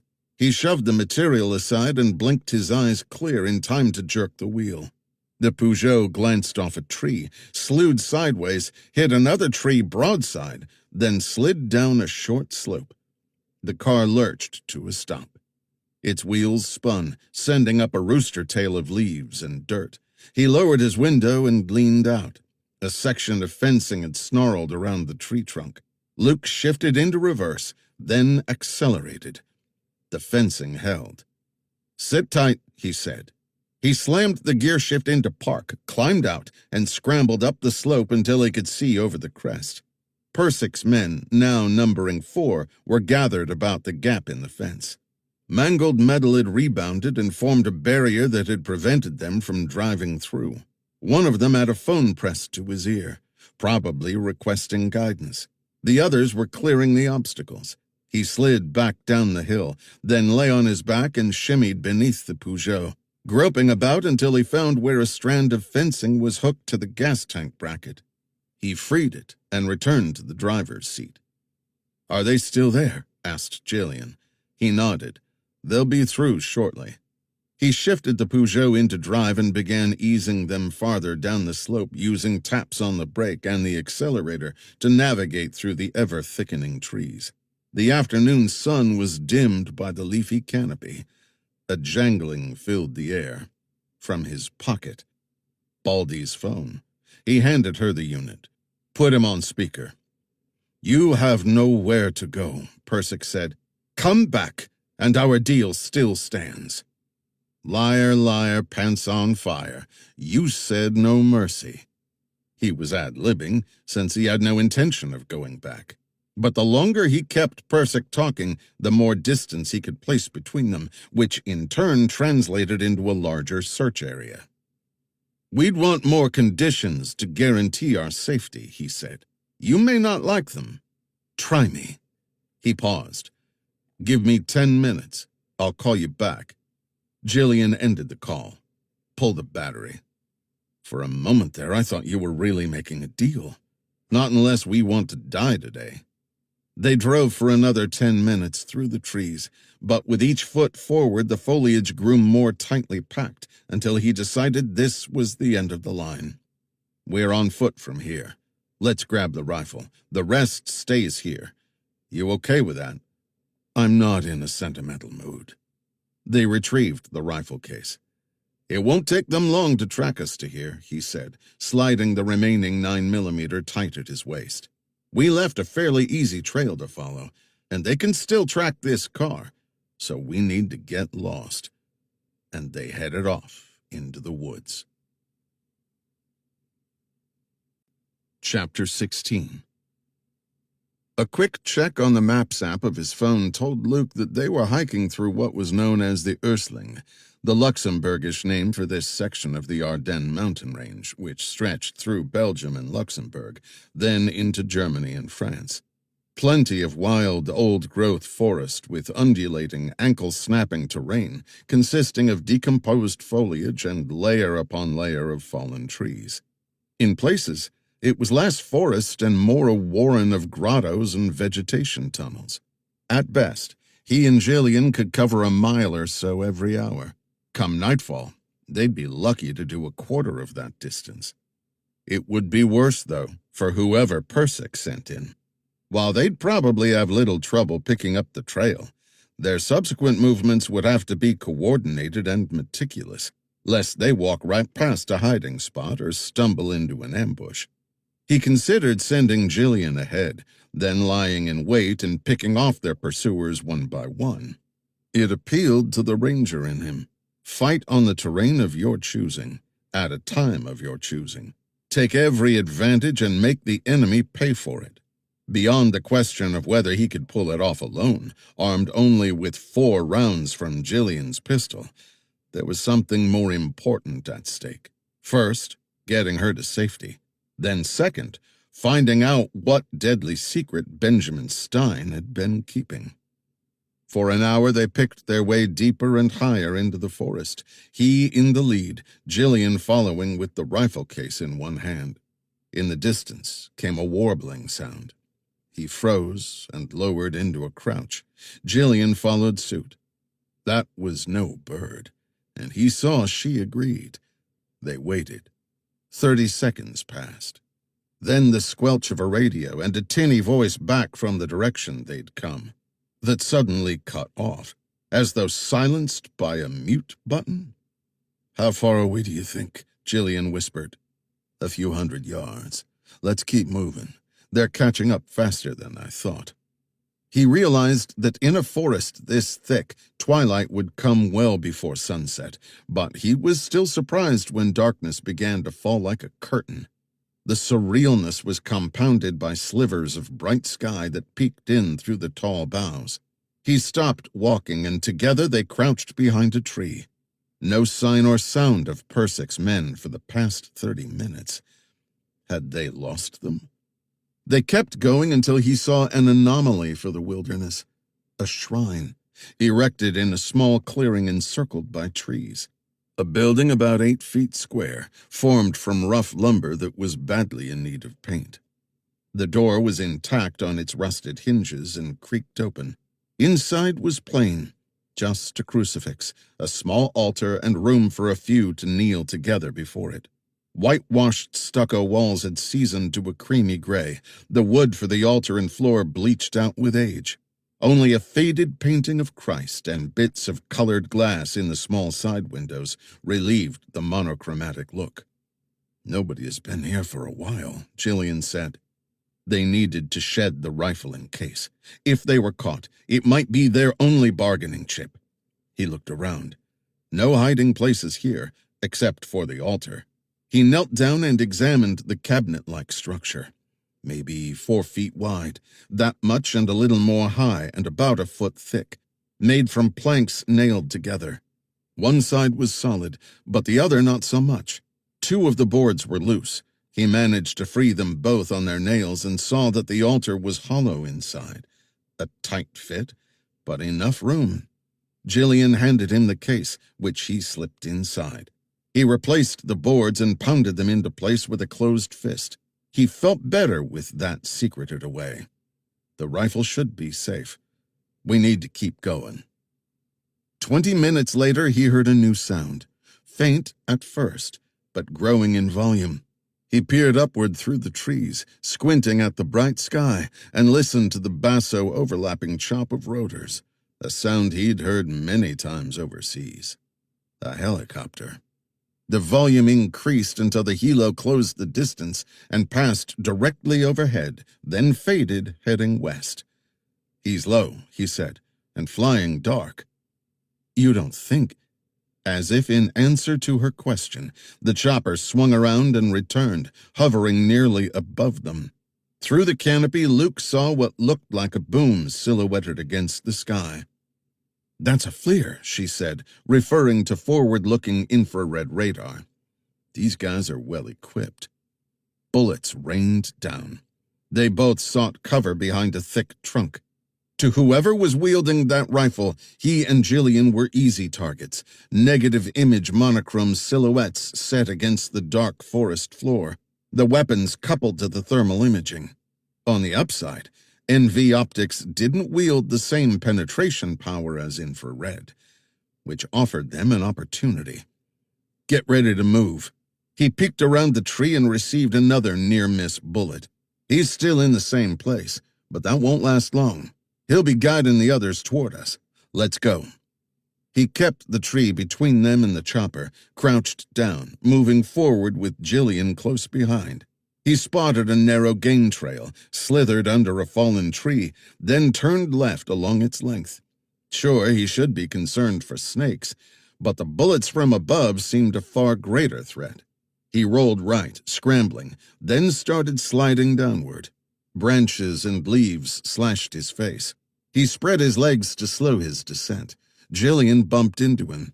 Tangled together, they lurched to a stop in the bottom of the slope, inside a tunnel of sorts, a tangle of fallen trees and crisscrossed branches that blocked out the sky. Above, The helicopter was circling as the shooter tried to reacquire them. In the distance came a shout, then another. Over here, this way. Bad guys were converging from every direction. Not an unfamiliar feeling, like an old friend you don't especially like but can't seem to shake. Especially when you know you're outnumbered and the cavalry ain't coming. But he wasn't caught. Not yet. What was the Ranger way? When in doubt, act. Chapter 17. Luke crawled forward, letting the slope take him deeper into the makeshift vegetation tunnel, which was roomy. He lifted his hand and felt the curve of a tree trunk. He reached back, grabbed Jillian's arm, and dragged her closer. Through there. Go as far as you can. They're right on top of us, she whispered. I know. Crawl through. She wriggled through the gap ahead and disappeared. Behind them at the mouth of the tunnel, a voice called, "Over here!" He froze, then gripped the pistol, flattened himself on his spine, and stayed still. A flashlight beam panned down the slope. "I'm going in," a male voice called out. The beam advanced, widened, then grew brighter. Slowly, Luke eased the pistol up and aimed between his legs. His heart pounded. He sucked a breath, held it, then slowly let it out. His pulse slowed. Overhead, the thump of the helicopter's rotors intensified. Surely circling, hunting for movement. Were he and Jillian deep enough to make the radar useless? Was the brush thick enough? Up the tunnel, the flashlight beam appeared over the crest. It moved down the slope, gliding toward him. He readied himself, settling the pistol's sight on the figure behind the beam. The light skimmed over his head, then stopped. It returned and paused. He gently tightened his index finger, eliminating the trigger tension, readying for a quick shot. Milliseconds counted here. A radio chirped, and the man said, "Nothing down here." The flashlight retreated over the crest and back up the tunnel. He wriggled himself sideways and crawled into a bough-covered cave-like cavity. He and Jillian lay shoulder to shoulder, staring upward. Boots clumped on the logs above. A flashlight beam pierced the branches above Luke's head, casting moving shadows. When the footsteps faded, he whispered to her, "Looks like they're heading out. They may think we're still ahead of them. Let's get moving before they decide to double back." And the helicopter? We have to risk it. He found his phone and used the Maps app again. If we get separated, we'll meet here in Bearden. It's not far. There'll probably be a bus station. Stay off the roads, and how about this, Ranger? Shut up with that nonsense, and we don't get separated. We stay together. Yes, ma'am. Good answer. But if we somehow do get separated, I've got it. Let's go. You're on point this time. He smiled. Once a Marine, always a Marine. Hooah! They found their way out of the tunneled foliage, then in single file picked their way west, following the undulating contours of the land and stopping every 20 paces to look and listen. Occasionally they heard a burst of radio static in the distance as Persick's men moved north. He hadn't heard the helicopter for several minutes. They'd covered what he guessed was half the distance to Bearden when the ground began sloping downward. Jillian, walking 10 feet to his right, suddenly motioned for quiet and crouched down. He did the same. She signaled movement. He followed her gaze and saw the faint profile of a man leaning against a tree, blocking their route. They must be closer to Bearden than he realized. Persick had dispatched a sentry. He gestured that they should separate, pincer around the guy, and regroup on the other side. She nodded and crept away. He did the same, shifting left to gain distance between himself and the sentry. A rocky ridge halted his progress. It rose a few feet higher than he was tall and ran east-west, the outcrop covered in vines and lichen. Climbable, but not quietly, so he turned west and began following the ridgeline down the ever-steepening slope. Below he heard the fast gurgling of water. A creek? River? Suddenly, 10 paces before him, a figure hopped off the ledge and landed on his boots with a soft thump, an automatic rifle slung across his chest. Luke froze. The man faced away and hadn't seen him, but that would last only a few seconds. He raised his pistol, then decided against it. The shot would draw everyone within half a mile. He adjusted his grip so the pistol could serve as a bludgeon, and quickly advanced. The man spun. Change of plan. Luke dropped the 9mm and rushed him. But even as they collided, the man was stepping backward, lifting his weapon. The rifle fired, rounds whizzing off into the air, making lots of noise. Luke wrapped the guy in a bear hug, keeping the gun pointed up. The momentum of his impact sent them stumbling off the path, the man trying to stay on his feet, Luke trying to drive him to the ground. He slammed his forehead into the man's nose. The guy grunted, stunned. He repeated the headbutt. The man's legs buckled, and together they tumbled down the steep slope, picking up speed as they bounced over tree roots and ricocheted off trunks. Then he felt himself free-falling, through the air. Huh? With the other guy still in his grasp.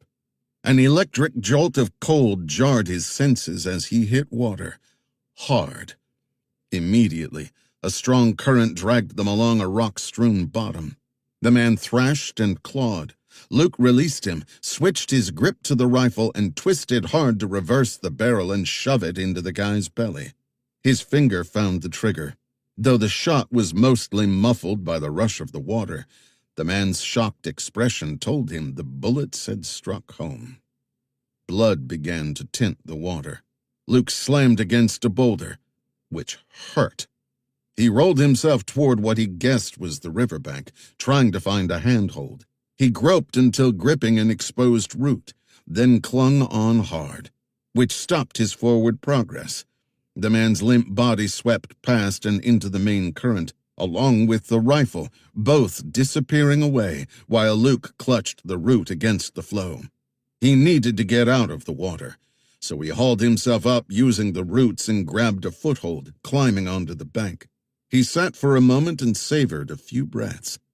Thank goodness the river was deep, or he would not have survived the fall off the cliff, and his gun was gone. Where was Jillian? This definitely qualified as separated, so he needed to head for the rendezvous point. Above him, higher up the embankment, tires squealed on pavement, which grabbed his attention. About 30 feet of trees and foliage led up to what was apparently a road. He sought cover behind thick clumps of brush. A car door opened, then slammed shut. A figure appeared at the top of the ridge. "You see any way across?" he heard someone call out. "To the other side." "No," came the reply. "Find one. I'm going to walk the road." "I got one of them," a new voice shouted. "I got her." Oh, crap. Jillian. He started climbing. Chapter 18. Luke forced himself to pause and take stock. Blindly rushing to Jillian's aid could worsen the situation. Still, waiting went against his every instinct. What would Malone say? Focus, make a plan, act on it. Good advice. He was uninjured, amazingly, which went into the plus column. So he carefully made his way up the wooded bank and saw there was indeed a road and a parked vehicle, along with another Asian man holding a radio. "I'm here. Nothing yet. Still looking." A pause. Someone was speaking through the earpiece. "Where are you taking her?" Another pause. "Okay. Send me the airfield's GPS coordinates. I'll head that way shortly." The guy walked off in the opposite direction. The chop of helicopter rotors returned, filling the afternoon air. He craned his neck until he pinpointed the sound. The helo from earlier streaked by in the distance, heading northwest. He watched until its navigation lights disappeared over the trees. He completed the crawl up the slope until he was a few feet from the shoulder berm. He paused to listen. "Where are you, pal?" He did a half push-up so he could see over the top. A Range Rover, its exhaust steaming in the cool air, idled in park 10 feet away. He glanced left, saw nothing, then looked right. 20 feet away, his back toward Luke, a man walked the shoulder, studying the foliage down the slope toward the river. Crouching down, he crested the berm and scuttled behind the Range Rover. 30 seconds passed. Footsteps crunched on loose gravel. Closer. Keep coming. The man appeared around the corner of the vehicle. Luke sprang and wrapped his right arm around the guy's neck, then clamped his left hand on in a tight vise. He closed the windpipe and kept the pressure on until the body went limp. Not enough to kill. No need. He released his grip and helped the limp form down to the asphalt. Then he caught the guy's collar and dragged him toward the vehicle. A quick frisking turned up a passport, a cell phone, a set of 4 zip-tie cuffs, a sound-suppressed semi-automatic pistol, and 2 spare magazines. He used 2 of the cuffs to hog-tie the arms and legs, then opened the Range Rover's rear hatch and wrestled the guy inside. "Hey, Galung, did you see anything?" Luke almost turned, but caught himself. The new guy was approaching and had mistaken him for a cohort, the vehicle between them providing some cover. He waited until he judged the man was almost on top of him, then spun and raised the pistol. The man skidded to a stop, but his right hand, holding a pistol, started to rise. "That would be really stupid," Luke said. The man froze. "Drop the gun." "Relax," the man said. "I'll put it down." Had he not made himself clear? He told the guy to drop it, not place it. Slowly, eyes fixed on Luke, the man crouched, extending the pistol down toward the pavement. The body language spoke volumes. This fool was going to be a hero. "Don't do it," he warned. The pistol touched the ground. "See?" the man said. "No problem." The hand jerked and regripped the gun. The arm angled upward. Luke shot him twice in the chest. The guy toppled backward, not moving. He hated when people were stupid. He scanned the road for a full minute to ensure reinforcements weren't coming, then searched the dead man, finding another cell phone, the pistol and 2 more spare magazines, and more zip cuffs, all of which he pocketed before rolling the body down the bank into the river. He climbed into the Range Rover's driver's seat and scrolled through Galang's phone until he found the most recent text message, a thumbnail of a map with a red pin in its center. He tapped it to bring up the full image. The red pin sat in what looked like a patch of forest about halfway between him and the town of Ringel, 7 kilometers away as the crow flew, northwest. He saw no markings that indicated an airfield at the location. Didn't matter. "Where are you taking her?" "Okay, send me the airfield's GPS coordinates." This had to be the place. He climbed out and hauled the unconscious Galang back out of the vehicle, leaving him bound on the side of the road. No need for any passengers. Then he hopped back inside and sped off. He drove for 10 minutes, then turned onto a winding 2-lane road until he reached a T intersection. A sign pointing to the left read Ringel, 3 kilometers. Across the road ran another fence and more forest. He turned left toward Ringel. He needed to reach Jillian before Persic began any painful interrogation. His heart raced, each beat like the ticking of a clock's second hand. Get there. Fast. Find a way. With one eye on the road, he scanned the fence line through the open passenger window. He'd covered half the distance to Ringel when he spotted a set of double fence posts spanning a dirt tract. A gate. He stopped in front, stepped out, and walked over. The right-hand fence post was bound to its neighbor by a pair of nails and a loop of baling wire. He used the butt of his pistol and bent one of the nails until the loop spun free. He dragged the post across the tract, tossed it aside, then returned to the Range Rover and drove through. The tract led deeper into the forest. After a few hundred yards, the trees began thinning and he spotted the helicopter, engine off, rotors still. Okay. One question answered. If Persick planned to take Jillian elsewhere, they would already be gone. Out the car window, something caught his eye. At the edge of the tract stood a crumbling, overgrown stone plinth. A steel post jutted from it. A matching plinth sat across the road. Another gate? No. Something older. No longer in use. He eased off the road into the trees, parked, then climbed out. He made his way toward the structure and decided it had indeed once been a gate. What was this place? He crept closer and parted an overgrowth of weeds at the plinth's base. Eroded by time and weather, a symbol was barely discernible. But he recognized it. A Balkenkreuz, the German cross. Now he knew. This was an abandoned World War II Luftwaffe base. The Germans had built them all over Belgium and Luxembourg, using them as fighter stations and emergency night landings for bombers.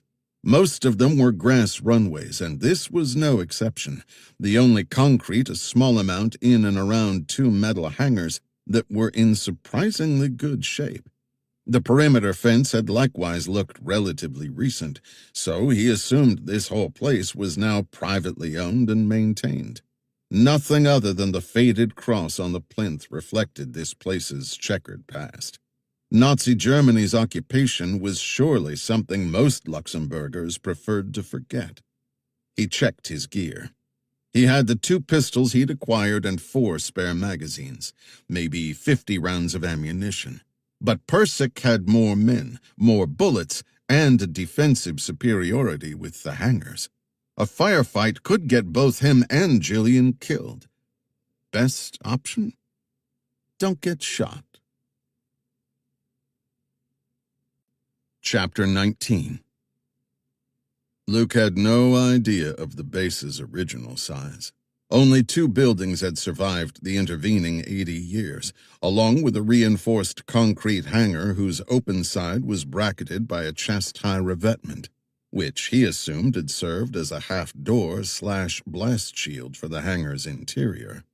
Attached to the right side of the hangar was a box-like concrete structure with a flat roof, probably once an office of sorts. Nature had done its best to try to reclaim both the hangars and the clearing with shrubs and stunted trees.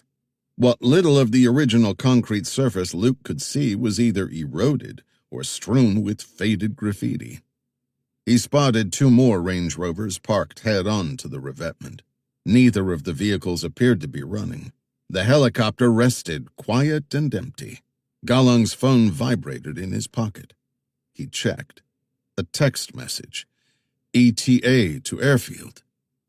They were looking for their compatriot. He found the other phone he'd lifted and saw the same query. A thought occurred to him. If Persick hadn't noticed Galang's and his partner's absence, their silence could lead to a check on their status. He sprinted back in a half-crouch toward the Range Rover. Just as he arrived, a figure exited the hangar, hesitated a moment, then started walking toward the vehicle. Apparently, they'd already decided on a check, and lo and behold, the Range Rover was here. The guy was armed with another automatic rifle. Luke dropped to his belly and rolled underneath the vehicle. The man stopped 10 feet from the front bumper, surely wondering what the vehicle was doing here. Luke could only see him from the shins down. "Galang, you there? Rimba!" Luke heard the rifle being raised as the man walked to the driver's door, opened it, and looked inside. When he saw it vacant, he stepped to the rear hatch. Luke let him pass, then rolled out behind him and kicked the man's knees out from under him. The body dropped and Luke cradled the head, slamming it hard against the side panel, knocking the guy unconscious. The pop of head to metal had been loud. He waited a moment to see if it had been heard. All quiet. He repeated the frisking process, found a similar array of stuff, then zip-cuffed the man and shoved him in the cargo area. He scrolled through the text messages on the man's phone until he found Persick's number. He typed, "They just arrived. Engine overheated. No sign of Daniels." A reply came a moment later. "The three of you, secure the perimeter." He allowed himself a half-smile. So far, so good. But whatever he was going to do, it had to be now. He returned to the edge of the clearing and picked his way through the trees until he drew even with the helicopter, which he used as cover to reach the hangar's attached concrete structure. Quickly, he snapped a photo with his phone of the chopper's ID numbers. The office door was missing, so he easily slipped inside and stood in the darkness until his eyes adjusted. Save for a few rickety lawn chairs and a scattering of trash, the room was empty. It stank of mildew. To his left was a closed door that led, he assumed, into the hangar. He had only one advantage: surprise. No, he had something else: knowledge, or at least the appearance of it. So, negotiate.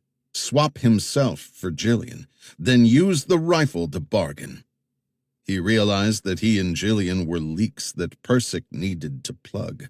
This realization brought him full circle back to the only course open. Go in with as much firepower as he could muster, try to take out or scatter as many of Persic's men as possible, and hopefully escape with Jillian in the chaos. The odds against a favorable outcome were steep, but it was still preferable to allowing Persic to simply call the shots. So do it, Ranger. One of the phones he'd taken vibrated with an incoming text. He checked the screen.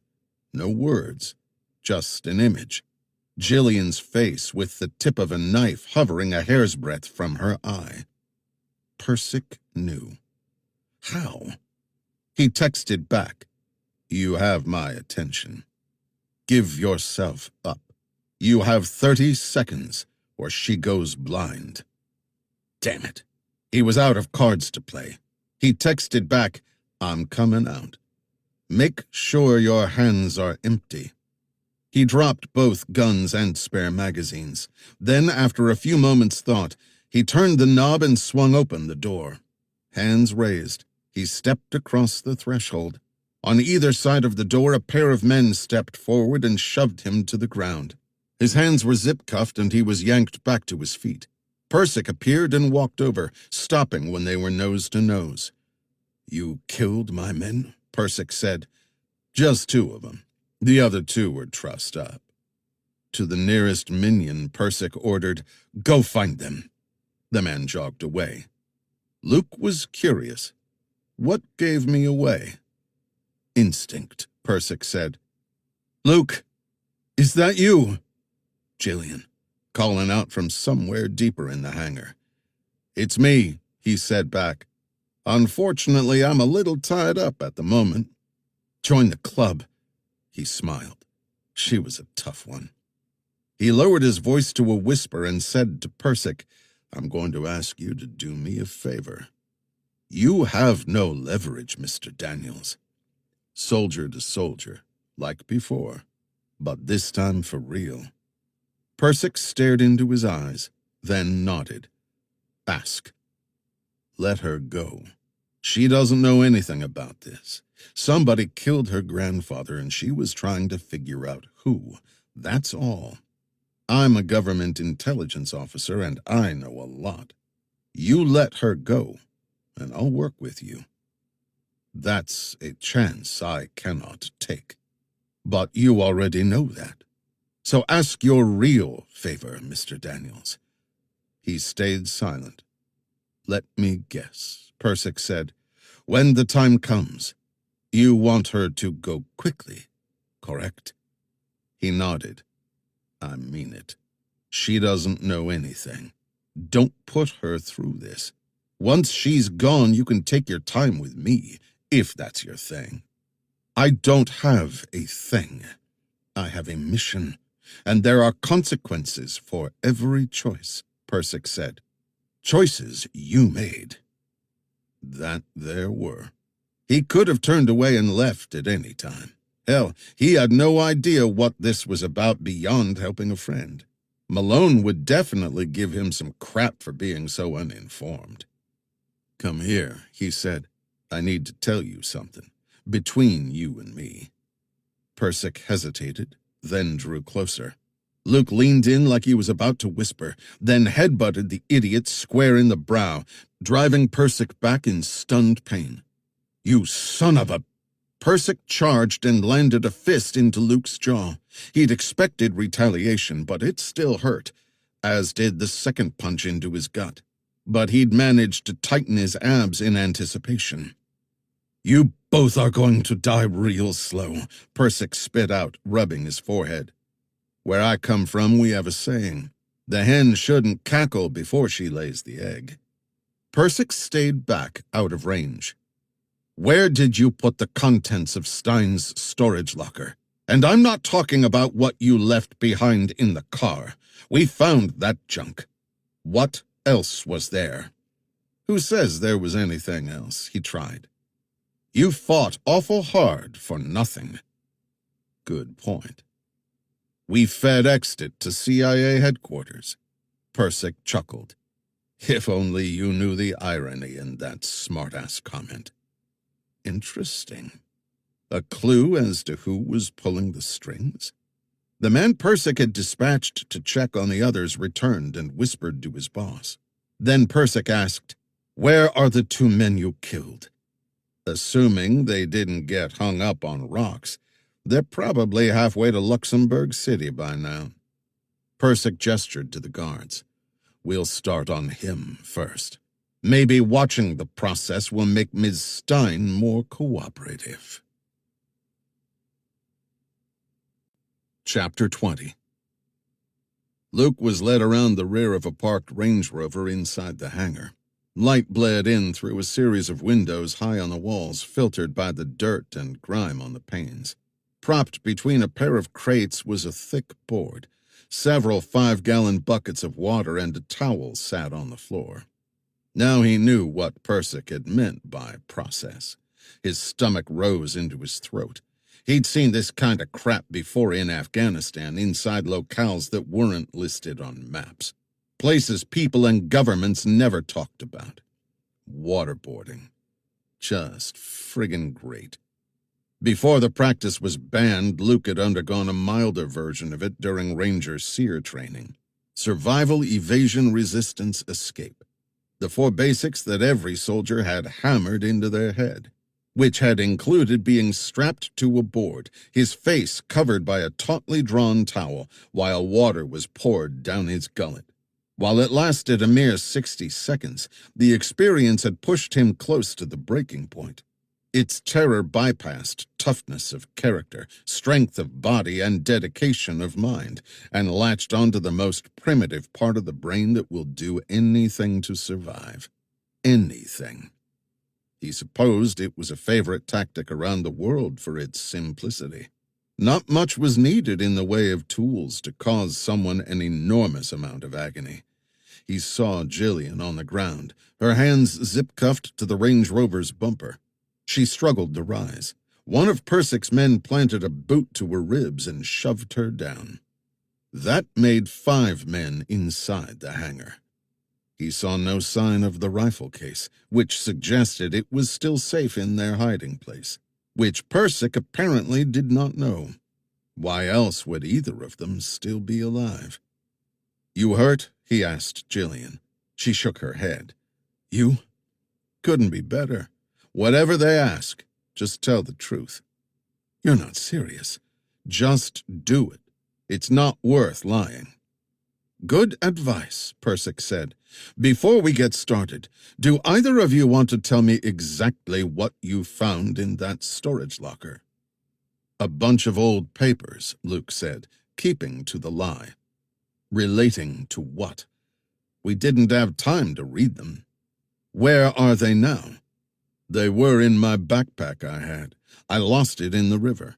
If you want to go look for it, we'll stay right here. Cross my heart." "Ms. Stein, anything to add?" Persic asked. "It was just papers." "What kind of papers?" "I have no idea. We were a little busy trying to not get killed." "There was nothing else in the locker?" She shook her head. "Not a thing." "What do you know about Kronos?" Persic asked her. It's just a word my grandfather kept mentioning. He was on heavy pain meds, so Jillian said. You used it in the email you sent. I was just trying to find out what the word meant. I had no idea and still don't. Luke liked what she was doing. Keep him talking. I don't know what Chronos is, or what it means, or even who I sent the email to, Jillian said. That's the truth. Persic considered this for a few moments. We'll see. Luke cleared his throat and continued the lie. About that backpack. Persic turned to him. Go on. It's water-resistant. If you're quick, those papers might still be salvageable. And where should we start looking? Where I went into the water, not far from where Galong's Range Rover was parked on the side of the road. Take me there and I'll show you. Perhaps later. Persic nodded at Luke's guards. Strap him down. Let's get started. He was shuffle-marched to the board and laid flat. One of the men produced a roll of duct tape and looped it 6 times around Luke's chest before spiraling it down his legs to his ankles, which got another 6 loops. The towel, Persic ordered. One of the men dunked the towel in the nearest bucket, then unfurled it and handed one end to his partner. Together they laid the sopping mass over Luke's face and drew the ends taut. Immediately he felt a familiar panic explode in his chest. Wait! Jillian called out. There was something else in the locker. Tell me. First, take off that towel. It was lifted from Luke's face. He let out the breath he was holding. A rifle, she said. An old one. That magic word again, which had an effect on Persic. The Indonesian was definitely interested. I'm listening. It had been there a long time, Jillian said. It was carefully wrapped, obviously important to my grandfather. What kind of rifle? Like you don't know, Luke said. Persic turned toward him. For this to be your ticket off that board, I need to know what kind of rifle. A Colt AR-15, first or second generation. He wanted to see what reaction the truth would bring. But nothing was offered, only Persic asking, Where is it now? It's back where you caught me, Jillian said. I hid it in some tree roots. You won't find it on your own. Anything else? That's all I know, she said. I don't believe you. Persic motioned to the guards. Continue. If you do this, I won't help you, she made clear. I'm going to drown Mr. Daniels until he's almost dead. And I'm going to keep doing it over and over and over until it's your turn. By the time I'm done, neither of you will have a secret left in your head. I swear to God, Jillian said, you'll get nothing from me. The towel was draped back over his face. Everything went dark. He kept telling himself, keep your head, snatch breaths when you can. Unless they killed him while he was still strapped to the board, there had come a moment when they'd move him to make way for Jillian. Meager as it would be, that could be his chance. A phone jangled. Hold there, Persic ordered his men, then took the call. After a few moments of listening, he said, I've got them both here. Another pause. I've just started. More listening. How far out are you? Okay. We'll stand by. The call ended. Remove the towel. The guards complied. Luke blinked his eyes clear. Just a delay, Mr. Daniels, Persic said. Don't get your hopes up. A few minutes passed, and from outside came the revving of an engine. Tires skidded on dirt, followed by a door opening and shutting. A sole man entered the hangar. Tall and broad-shouldered, with close-cropped black hair, he walked straight to Persic with a slight limp. The man gave Luke, then Jillian, a once-over. Is this them? The newcomer asked. They don't look like much. Why were you sent? I have things in hand. Tell me the situation. Persic recounted all that he knew. When finished, he said, "I believe Mr. Daniels is lying, so I was about to persuade him to be more truthful. He's a former Army Ranger. That might prove tough. We always have Ms. Stein." True. The tall man drew a sound-suppressed weapon and shot Persic twice, then spun and dropped Luke's 2 guards. Persic's remaining 2 men, standing near Jillian, were cut down before they had a chance to find their weapons. Each shot was delivered with expert precision. Finally, the prostrate men were finished off with a single round to the skull. The tall man walked over to Luke and stared down at him. "You order a pizza?" Chapter 21. The withering gunfire ceased for a moment. In the silence, Jack Talley could hear shouts in Pashto or Dari echoing down the slope. He knew what the lull meant. The Al-Qaeda forces that had had them pinned down for the last 17 hours were prepping for yet another charge in the hope of overrunning the Delta Force's already tenuous position on the ridge's steep backslope. He knew that AQ soldiers liked to get in close and finish off foes with knives and hatchets. Old school. Once bad guys made it inside your wire, ejecting them became almost impossible, and he'd already counted 8 of his own wounded, combat incapable. So far, the Deltas had driven back 9 charges. The ground between them and the AQ forces was littered with corpses, some of them half buried in the snow with only faces or extended arms or bent legs visible. This wasn't the first time he'd found himself at the jagged end of bad intelligence, but this was the first time it had gotten his men killed. Intelligence hiccups were common, but usually restricted to minor details like structure layouts and whether a target was currently in the area. This time, Intel had underestimated enemy forces by a factor of 10. Instead of 30 AQ, over 300 had bivouacked in the Afghan valley to ride out the storm. "More massing on the eastern outcrop, boss," one of his sergeants from the rock alcove nearby called out. Their position was less than 50 meters wide and 100 meters long, a stretch of barren ground with a waist-high shelf of rock facing the enemy and a 1,000-foot precipice on the backside to which Talley had almost lost 2 of his troopers, unsuccessfully attempting to find a route of retreat. None existed. They were stuck here, and were probably going to die. Their ammunition was nearly gone, and once the guns ran dry, that was all she wrote. Except for the hand-to-hand that would surely come from the enemy. "They've definitely got reserves filtering in from somewhere," one of his men said. By Talley's count, his 16 remaining Deltas had killed or wounded nearly 90 bad guys, but still they kept coming, surely force-marching their way through the blizzard and up the mountain from Selim Key, 3 kilometers away.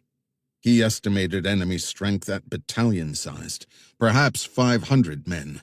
Clearly they weren't happy the Deltas had managed to snatch Nizar Tawfiq, AQ's regional commander, right from under their noses. While part of the operation had gone flawlessly, a barking dog during their exfiltration had given them away. "Give me an ammo count, Bobby," he said. "On it. Any word on the Chinooks?" "Still socked in. Pilots want to come, but command's saying no." 4 times Kabul had dispatched Chinook helicopters to pull them off the ridge, and 4 times the blizzard had driven them back. Resupply had been only partially successful. Most of it had slid off the ridge and into the valley below. They were out of food and water and down to the dregs of their medical supplies and ammunition. And now, with night only an hour away, the Chinooks would be grounded until morning. He and his Deltas wouldn't be here to rescue by then. He wanted to know, "How's our guest?" "Sleeping like a baby." Upon grabbing Nizar Tawfiq from his house, they'd sedated him for transport. It wasn't so much that these AQ soldiers wanted Tawfiq back as they didn't want him in American hands. The man would be an intel gold mine. "They're shifting one of their dishkas," Talley heard over his radio. Heads down, Tally called out. Incoming! Two of the Russian 50-caliber machine guns had been chipping away at their already thin cover for the past 6 hours. Now they were trying again to drive the Deltas from cover or force them to give up. Neither was going to happen. Men like those under Tally's command neither wavered nor surrendered. Moments later, the machine guns opened up. Rounds slammed into the outcrop above Tally's head, sending rocky shrapnel whizzing over their encampment. This was heavier, he noted. Preparatory fire for another charge. The AQ forces weren't going to risk their quarry slipping away under the cover of darkness. "Op coming in," he heard over his radio. Tally had dispatched a single soldier to an observation post in the no-man's land between them and the enemy. Now he was coming back. "Give him covering fire," he ordered. Despite the incoming 50-caliber barrage, Tally's men rose and returned fire, picking off exposed AQ soldiers and driving others to cover as their ops sprinted back to the command post. The enemy had more guns and ammunition, but were no match for the accuracy of Tally's troopers, who were one-shot, one-kill trained. The op baseball slid over the rock shelf and landed in a heap in the snow. Tally grabbed the guy's collar and dragged him to cover. Panting, the man said, "They're not messing around this time, boss. I estimate 150 massing." "Trading bodies for ground," Tally said. "All Deltas. They're coming hard this time. Get ready to go hands-on." "About time," came a reply. "Damn straight," someone added. "Here they come." Tally radioed, "As soon as the 50s go quiet, start dropping bodies. Make 'em pay for every inch." Shouts could be heard up the slope as the AQ soldiers ramped themselves up for the charge. It was an unnerving, animal-like sound, indecipherable, guttural. The 50-caliber machine guns stopped. Tally peeked his head up. The AQ soldiers were moving down the slope at a sprint, so thick they were shoulder to shoulder and backed by multiple lines. "Open fire!" he shouted. Across the front, M4s began popping. Their lone machine gun, an M249 saw, started chugging, mowing down groups of frontline soldiers. The ones behind didn't hesitate, leaping over their fallen comrades as they closed the gap to Tally's line. This was it. The end. Hell, you can't live forever. Geysers of snow erupted amid the enemy lines. Then Tally heard it, the familiar whump of mortars somewhere to their rear.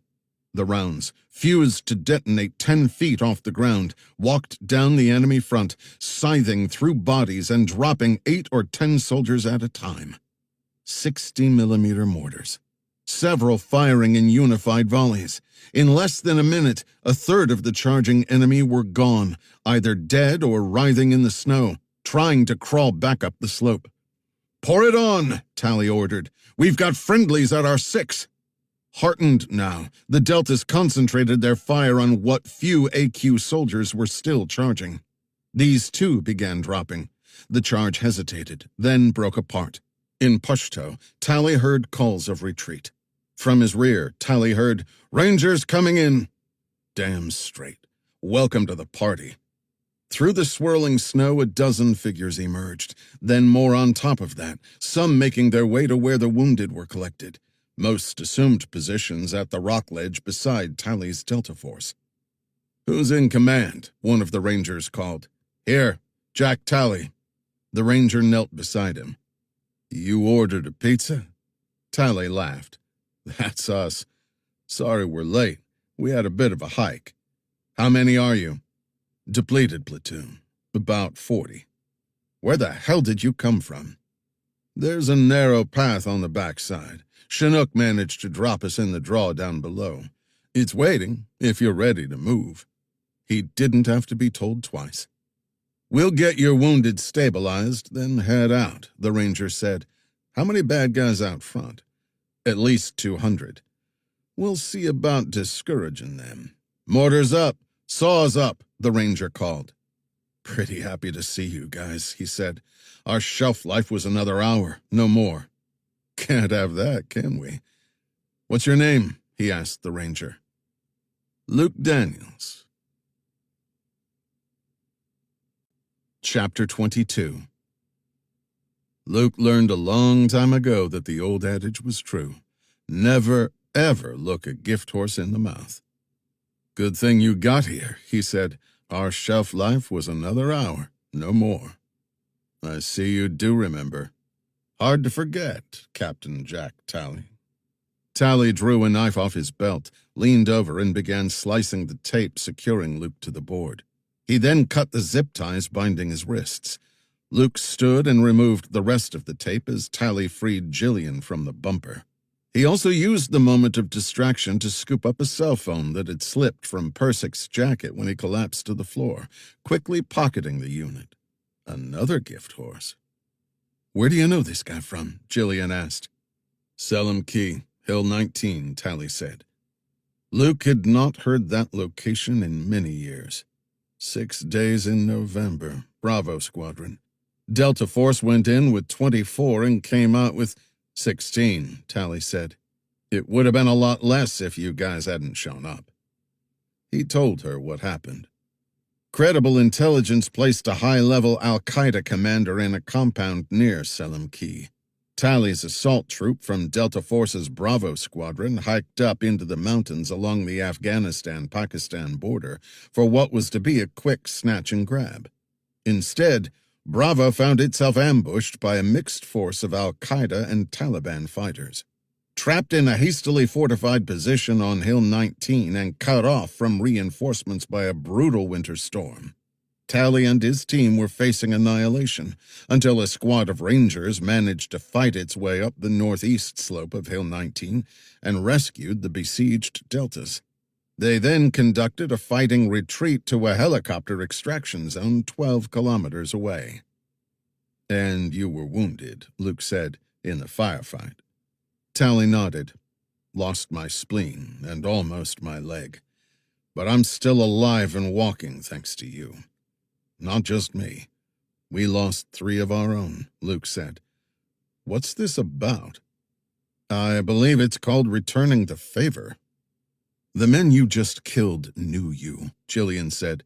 "Did you have anything to do with my grandfather's murder?" "That operation was already underway when I found out about it." "You didn't answer my question." Tally glanced at Luke. "She's spicy. A Marine. Best you answer her, and quick-like." "No, Ms. Stein. I had nothing to do with the death of your grandfather." "But you work with these men?" Jillian asked.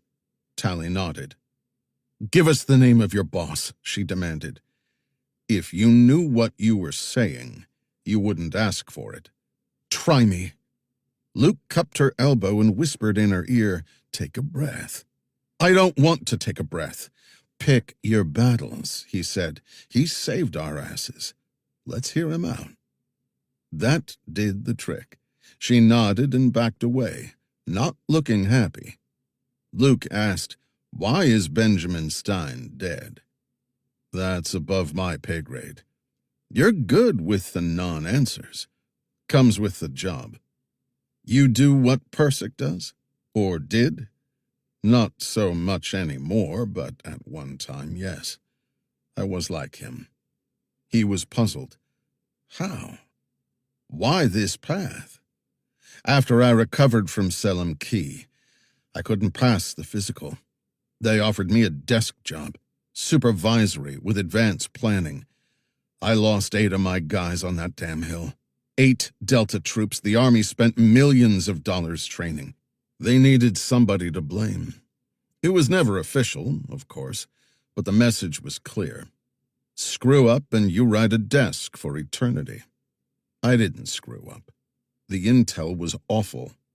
Of course, they're not going to admit to that. So they blamed me. I told them to shove it, took my honorable discharge, my didn't get killed medals, and left." The tone of Tally's words was offhanded, casual, but this guy was angry and bitter, even years after the incident. Honestly, Luke couldn't blame him for that. "What did you do? Put an ad in the paper offering your services?" "Something like that. You know how it is. Special Operations is a small community. Somebody always knows somebody else. A month after I left, I got a call. I took the meeting, and here I am. Mercenary murderer, Gillian snapped. He could see that comment stung. Jack Talley was a certified American hero. He'd stood his ground in the face of a superior opposing force, knowing he'd probably die. But he hadn't, which sometimes was the hero's curse. I had a family to support, Ms. Stein, and I had limited capabilities for doing that. I had a grandfather. I told you, I had nothing to do with his death. But you're not going to do anything about it either, are you? I just did. Luke decided to try another tack. If you could have stopped it, would you have? It doesn't work like that. How does it work? I get my orders and I'm expected to perform. I'm paid well for that service. So was Persic. But he, along with the rest of his Capassus Red Beret Corps, were mercenary murderers. Let's just say I had my fill of him and them. Which seemed accurate. Talley had shot those men without a moment's hesitation, exactly as he'd been trained to do. Before you got here, Luke said, Persic mentioned something about consequences for failure. Is that what you're talking about? More or less. Who I work for. You don't get to resign. You die in the position. But the money's just too good, right? Gillian asked. My wife and children want for nothing and never will. College, retirement, house with no mortgage, all of it. They're set for life. But at what cost? Luke asked. You married? Got kids? He shook his head. If you did, would there be anything you wouldn't do for them? He decided to not fall into the moral trap. Here's what I know. De oppresso liber, the Army Special Forces motto, to free the oppressed. Don't do that, Talley said.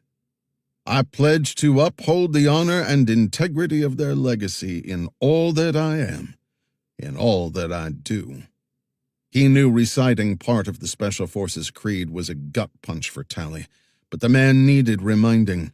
It was the pledge by which they all lived, retired or not. I will not fail those with whom I serve. I will not bring shame upon myself or Special Forces. Did you forget all that when you were discharged? I didn't come here for a lecture. Hardest thing of all is doing the right thing when no one's looking. I know. I just did it. He wondered what was happening here. Talley came in firing. He'd definitely come on a mission, and it wasn't to save the guy who saved his ass all those years ago. But he still needed to know. Who do you work for? Like I'm going to tell you that. Then at least tell us what this is all about, Gillian said. Why'd your boss want Benji dead? And now us? Talley did not immediately reply, and Luke could see he was struggling. Why is that so hard a question? She pressed. I don't know why your grandfather was killed, and that's the God's honest truth. Gillian was about to say something, but Luke cut her off with a raise of his hand and tried, Does this involve an old rifle? Talley did not reply, but the look in the older man's eyes provided the answer. Yes, it did. Talley shook his head. I've said too much already. Listen, as it stands, I'm not even sure I can sell this. He understood. That we turned the tables on Persic and killed them all. By the time you got here, we were gone. It's a tall order. Persic and his men were highly trained and ruthless, but a little too trusting of a coworker, right? Gillian said. Something like that. So what's going on here? He asked Talley. I'm giving you a head start and a warning. If you persist with this, everything will be thrown at you, and we possess nearly bottomless resources, which will all be pointed straight at you. Let this go. Leave it alone. Let me handle it. Okay, he got it. Whoever was in command had a long reach. But I have resources, too, Luke said. I know. But this doesn't involve the Magellan billet. Good to know he was not a stranger to this man, which meant he'd been identified before Tally arrived. Tell me a name and I might be able to solve your problems. I have the U.S. government behind me. Tally chuckled. You're so damn naive. This is different. Keep on, and everything will be on the line, including your lives. That includes the people you love. Nothing is off limits to the person I work for. Like my grandfather, Jillian said. Precisely. Time to make things clear. I'm not backing off. Neither am I, Jillian added. Haven't either one of you heard a word I've said? We heard you, Luke said, but we have a job to do. You do realize that if I hadn't shown up, you'd both be dead, covered in a lye slurry and buried under those trees out there. I get that, Luke said. Okay, Tally said. So we're clear. You and I are even now.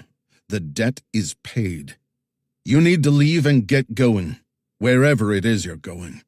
Do your job and I'll do mine. Our paths are almost certainly going to cross again, and soon. Count on that. And when that happens, Ranger, things will be different. Chapter 23. Tally watched as Luke Daniels and Jillian Stein fled the hangar and headed back to the Range Rover parked beyond the old fence line. Taking that vehicle would be consistent with the report he would make to Tom Rowland. Contact was made with Persick. Daniels and Stein's capture had been completed. Interrogation was about to begin. Tally traveled to the rendezvous point alone in Luxembourg to observe. Upon arrival, he found Persick and his men all dead, Daniels and Stein gone. Hopefully, with no one left alive to contradict any of those details, Rowland would accept them. His employer had never had reason to question anything he'd done before, and with Rowland's patience with Persick apparently at an end, the entire scenario was both plausible and believable. His team was waiting in Luxembourg City. He'd summon them shortly. The land around him belonged to Rowland through a series of shell corporations, bought long ago and occasionally used by the CIA as a Central European staging area. It once served the Nazis. Now it served a modern-day manipulator. Thomas Rowland. He'd never heard of the man prior to the call that came a month or so after his military discharge. He'd traveled to Maryland, then by boat onto the Chesapeake Bay and Starling's Island. The man waiting for him had been well into his 80s, the features then and now belonging to age. A pale aquiline face, gaunt cheeks, coarsened hair, veined hands, frail with an expressionless quality about him, impassible as a statue. He'd also learned about Thomas Rowland's professional life. His 30 years at the CIA had been served heading up covert paramilitary units. All ex-military personnel and veterans of special operations like the Green Berets, Marine Force Recon, Army Rangers, Navy SEALs, and Delta Force. They worked exclusively on foreign soil, trained in sabotage, personnel and material recovery, kidnapping, bomb damage assessment, hostage rescue, and counterterrorism. Skills Rowland had also put to use in his side venture, problem solver. People of power and influence had a way of attracting trouble. It came in all forms, from the petty to the obscene, to the embarrassing, to the criminal. Lawyers were sometimes useless, so Rowland filled a void and provided a service that eliminated problems. In return, certainly money. Rowland was extremely wealthy, but more often than not, favors were the currency of choice. A favor done is a favor returned. Rowland's motto. Tally walked back inside the hangar. The bodies bled out on the cracked concrete. He was glad Persick was dead. Good riddance. Roland had more and more in recent years come to rely on Persic, the methods they employed both violent and immoral. Nothing seemed off limits. Daniels was right. I will not fail those with whom I serve. I will not bring shame upon myself or special forces. But he had. Much shame, in fact. All done for money. No murders, though. Until today. But he considered what had just happened more righteous justice than a criminal act. Of course, he'd definitely coerced, blackmailed, threatened, and terrorized people. He'd many times told himself that the victims of his abuse were no innocents, which was true, but that didn't excuse it. He hadn't killed anyone in a long time, and when he had, it had been in combat, not inside an abandoned hangar in ice-cold blood. What had he become? What would his children think of him? What would his wife think? She adored him, as he did her. Thankfully, she knew little to nothing as to what he did for a living, only that he worked for Roland, heading up his personal security staff, a job that required lots of time and travel. He'd seen the way Jill had started looking at him. Not the same as in years past. More puzzlement, questioning, wondering. Did she still love him? Of course, no question. But was it the same? No. He wanted his life back, his conscience, along with his self-respect. And what he'd just done was a start to regaining those. Thomas Roland was 92 years old and just as dangerous and deadly as he'd been decades ago. Perhaps even more so, since the man had absolutely nothing to lose. Or maybe he did. A man of that age and reputation feared only one thing: a taint on his legacy. Roland sometimes spoke of that. Enough that Tally had come to view it as a weakness. The only one he'd ever observed in the man. There was no wife, no children, no other close family. Only a precious reputation. Sure, death was coming soon enough. But a part of him did not want Roland to die unpunished. He deserved some pain and misery. But this had to be done carefully. He'd meant what he'd said to Daniels. Families and loved ones were always in play, and his own were no exception. If Roland sniffed even the slightest hint of betrayal or treachery, others would be hired to wreak havoc on the Tally household. Nothing would be off limits. He'd seen Persic dish out cruelty. Though dead, there were plenty more greedy men with no morals to hire in his place. So far, though, so good. He found his cell phone and dialed one of his men, explaining what he'd found in the hangar. I need you to get here and clean up. That meant not a usable trace of what happened would be left, and the remains of Persic and his men would go the way of Jimmy Hoffa. Make sure the bodies are sanitized. Total evidential black hole. Tattoos, dental, clothing, labels. You know the drill. He ended the call. The course ahead was now irreversible. We have a job to do. That's what Daniels had said. He had a job to do as well. Roland would want retribution. His narcissism would not allow anything else. He'd be ordered to hunt down Luke Daniels and Jillian Stein and extract revenge. Along the way, he would also have to retrieve what Benjamin Stein had secreted away: a rifle. That's what Roland had told him there was to find: an old Colt AR-15. Daniels had made a point to mention one, and he'd made a point not to react. If Daniels had it, and Roland wanted it, then so much the better. Another part of the Special Forces creed came to mind. I serve quietly, not seeking recognition or accolades. My goal is to succeed in my mission and live to succeed again. Damn right. Especially that live to succeed again part. Luke Daniels would never give up, and he was counting on just that. Chapter 24. Luke drove the Range Rover and crossed the border from Luxembourg into Belgium. Traffic was light for a late afternoon. They'd fled the hangar and used one of Persick's vehicles to speed away. Not the best choice, the only choice. He'd also retrieved the 2 pistols and spare magazines he'd dropped in the hangar. Gillian remained irritated, unsure of Jack Talley, lumping him in with all of the other undesirables. He hadn't said much, just listened, trying to make his own assessments. But he'd definitely made a decision. "We're going back to Genappe." She tossed him a puzzled look. "For what?" "There's a lot more to Benji than you knew. All the time you lived with him, he played at being a Luddite. We now know that's not true. He either rigged, or had rigged, that early warning system back at the storage locker. Then there's the hermetically sealed rifle. You don't see that every day. He was keeping a big secret." "Are you suggesting he did something wrong?" "I don't know, and neither do you." "He was a good man, Luke. I know that. Not a doubt in my mind. But delirium brings everything out of the well to the top. Benji never let something go, and that rifle may be the key to it all." "You think it's safe where we left it?" "A good question.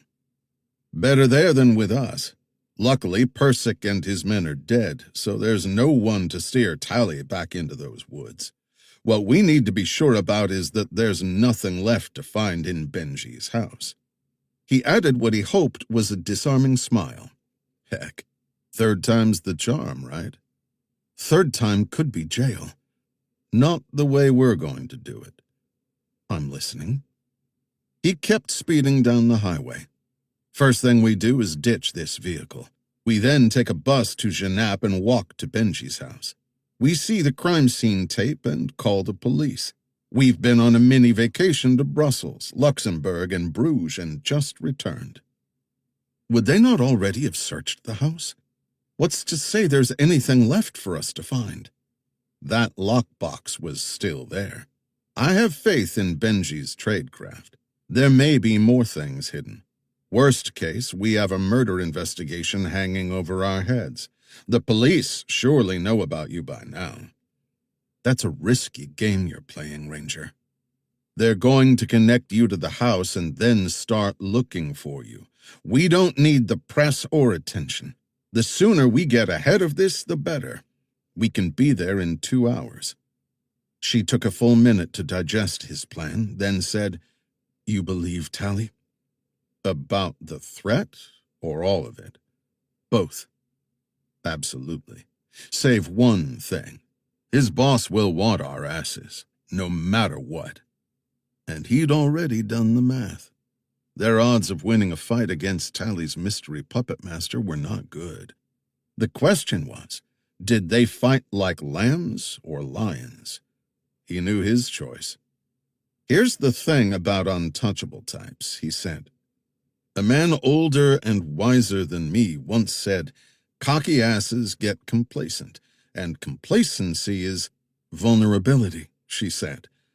"I see you heard the same advice." "I've missed you, Luke Daniels. We had quite the time in Hawaii. A shame neither one of us followed up on that." "Where'd that come from?" "It just needed to be said." "It's never too late, you know." She chuckled. "No, it never is." They spent the entirety of the drive north toward Genappe rehearsing their stories, making sure they matched in the right places and were appropriately fuzzy in others. Surely the 2 men from last night were long gone. The 2nd-floor railing was definitely destroyed, but there was nothing connecting them to that. To explain away any physical evidence, like hair and fingerprints, was easy for Gillian. His would come from the fact he'd stayed in the house before on a visit, all before any trouble started.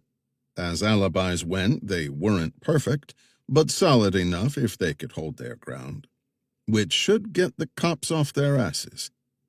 Outside Charleroi, they found a rural back road and abandoned the Range Rover. They then walked a couple of miles to a small commercial center and a clothing store where they paid cash for new outfits before trashing their old ones.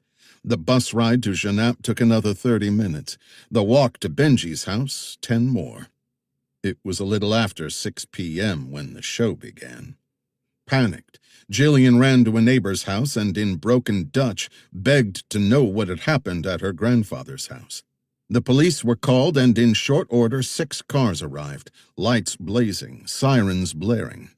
Luke and Jillian were promptly whisked away to headquarters, immediately separated, and for the next 3 hours interrogated by a string of federal police investigators who expertly played good cop, bad cop, sympathetic cop, enraged cop. The same questions were asked in a variety of ways, details probed, reprobed, and challenged. Finally, a little past 9, after signing statements, they were released and given condolences and offers of help if required. Stein's house had indeed been searched, they were told, and the crime scene technicians were done. Remnants of the murders remained, they were told, so Jillian needed to be prepared for what awaited her should she choose to go home. A police car drove them there. Once it disappeared around the corner, he said, "Was it bad for you?" I held. "You?" "I think we're okay. Any mention of what happened here last night?" She shook her head. "Then they have no idea about last night." "Interesting. For safety's sake, we keep playing our roles," he said. "Tomorrow morning you'll call the lead investigator and ask permission to leave town. You just can't stay here. It's too emotional." "That's not a stretch for me." "I know. Make sure he knows you're asking permission. Tell him you want to be kept informed about the investigation. You want Benji's killers caught." Again, all true. "Come on. Let's go see what we can find." Chapter 25. Luke had once wanted to be a policeman. He'd thought it the perfect way to serve. But that was a teenager's dream. The older he got, the less appealing the job seemed. So he'd opted for the Army and the Rangers, then the Magellan Billet, which seemed to cross between the police and Rangers, in a loose sort of way. Being at a crime scene, one he helped create, he felt like a cop searching for evidence. For the next 3 hours, save half an hour to eat 2 delivered pizzas, they turned Benji's home upside down, starting in the basement and finishing in the upstairs bathroom, where Jillian had made her escape 2 nights ago. And found nothing. All over the house, bright yellow adhesive arrows showed every bullet strike in the walls.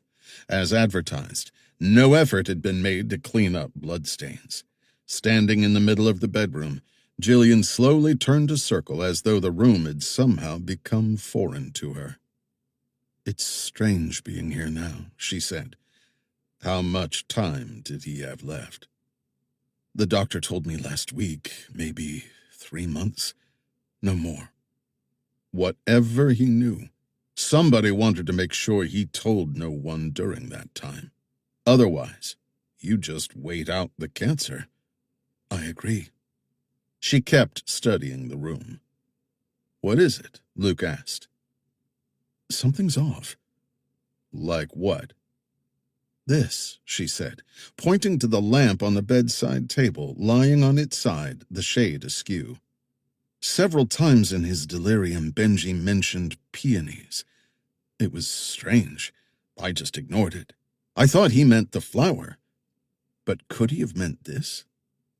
The vase-like lamp, about 6 inches wide, was painted a dark green, the exterior covered in peonies, the deeply lobed leaves in varying shades of white and yellow. "He never used this lamp," she said. "He said it was too bright. The last time I turned it on, he barked at me." She lifted the lamp and removed the shade, then the finial. "What are you noticing?" he asked. "Not what I'm noticing. What he said." He was listening. "People might see." That's what he said when I switched it on. He said it more than once. I never thought much of it. Just part of the morphine. Until now. She turned the lamp over. Nothing there. At the top, an octagonal-shaped nut below the bulb held the mount in place. "Shake it," he said. She did. No sound or movement. Then he noticed something near the nut. Scratch marks in the glass. "You see those?" he said. "I do. Strange place for them. And they're circular. Like the nut had been repeatedly unscrewed. Can't hurt to look." She cradled the base with her left arm and gripped the silver nut between her thumb and first finger, which turned easily. She unscrewed the nut from the threaded post. Beneath it was a silver cap that topped the painted glass pedestal. She lifted the cap away, revealing a hollow interior filled with a towel. He reached in and carefully removed the tan-colored terry cloth. What remained inside were 2 pieces of curled white paper. "Clever boy," he murmured. On the sheet appeared a drawing. "What is it?" she asked. "Not sure. A symbol? Map? Code?" On the other sheet were blocks of random numbers. Above each, either a single letter or a word. Did Benji have a code or shorthand he used? Lots of military folks did. "Not that I know of," she said. "This is a key to a code," he said. Together they scanned the 2 sheets, looking for any clue as to their meaning or purpose. On the drawing, there was nothing save the 4 symbols in each corner and some letters. M-E-H. "Let's search this place again," she said. "If Benji got this past the police, who knows what else there might be?" 2 hours of careful probing found nothing. It was a little after 2 a.m. when they finished. "So, we have it all," she said, "unless he had other off-site hiding places, which we'll never find. Let's pack up and get ready to hit the road. First, though, let me touch base with Marcia." He dialed her number. She answered on the first ring. "Do you have something for me?" "On that email address, nothing yet. Whoever created it knew their business. It's fairly untraceable. But I haven't given up." "Keep at it. One more thing, if you're game." "Hit me." "A helicopter tail number. I need to know who it belongs to. Origin, destination, all that." "Easy peasy, lemon squeezy." "I'll text you a photo." He hung up and found the other cell phone in his pocket.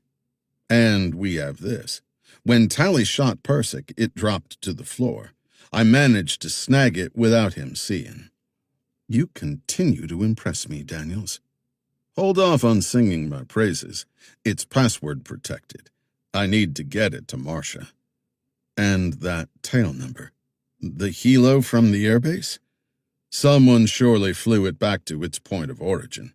Assuming Tally ain't flying commercial, and assuming he was keen on reporting back to his boss, maybe he took a private jet out of the same place. It's a long shot, but with any luck we can narrow down the mystery boss's home base."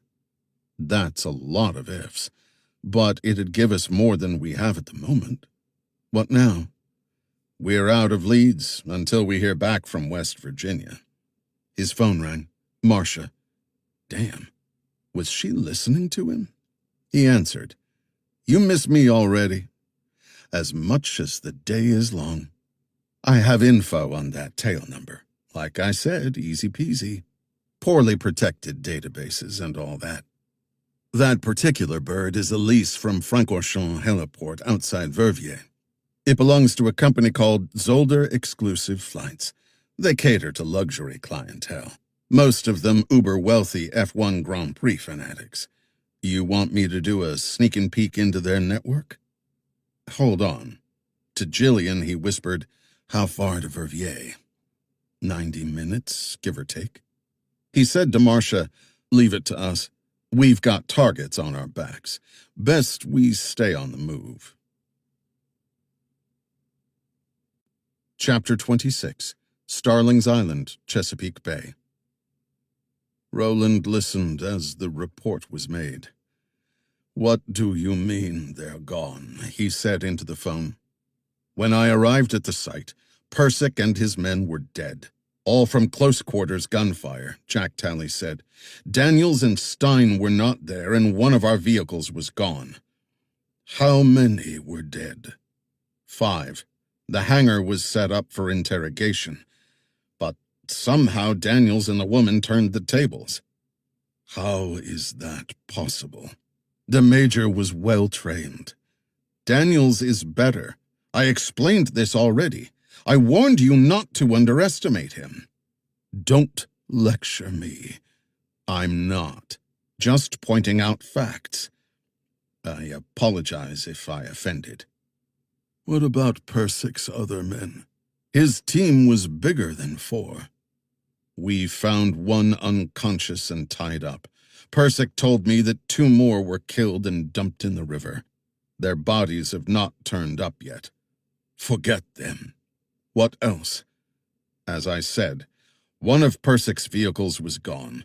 Daniels most likely took it. I've reported it stolen, so the police will be on the lookout for it. And the items found in the storage unit?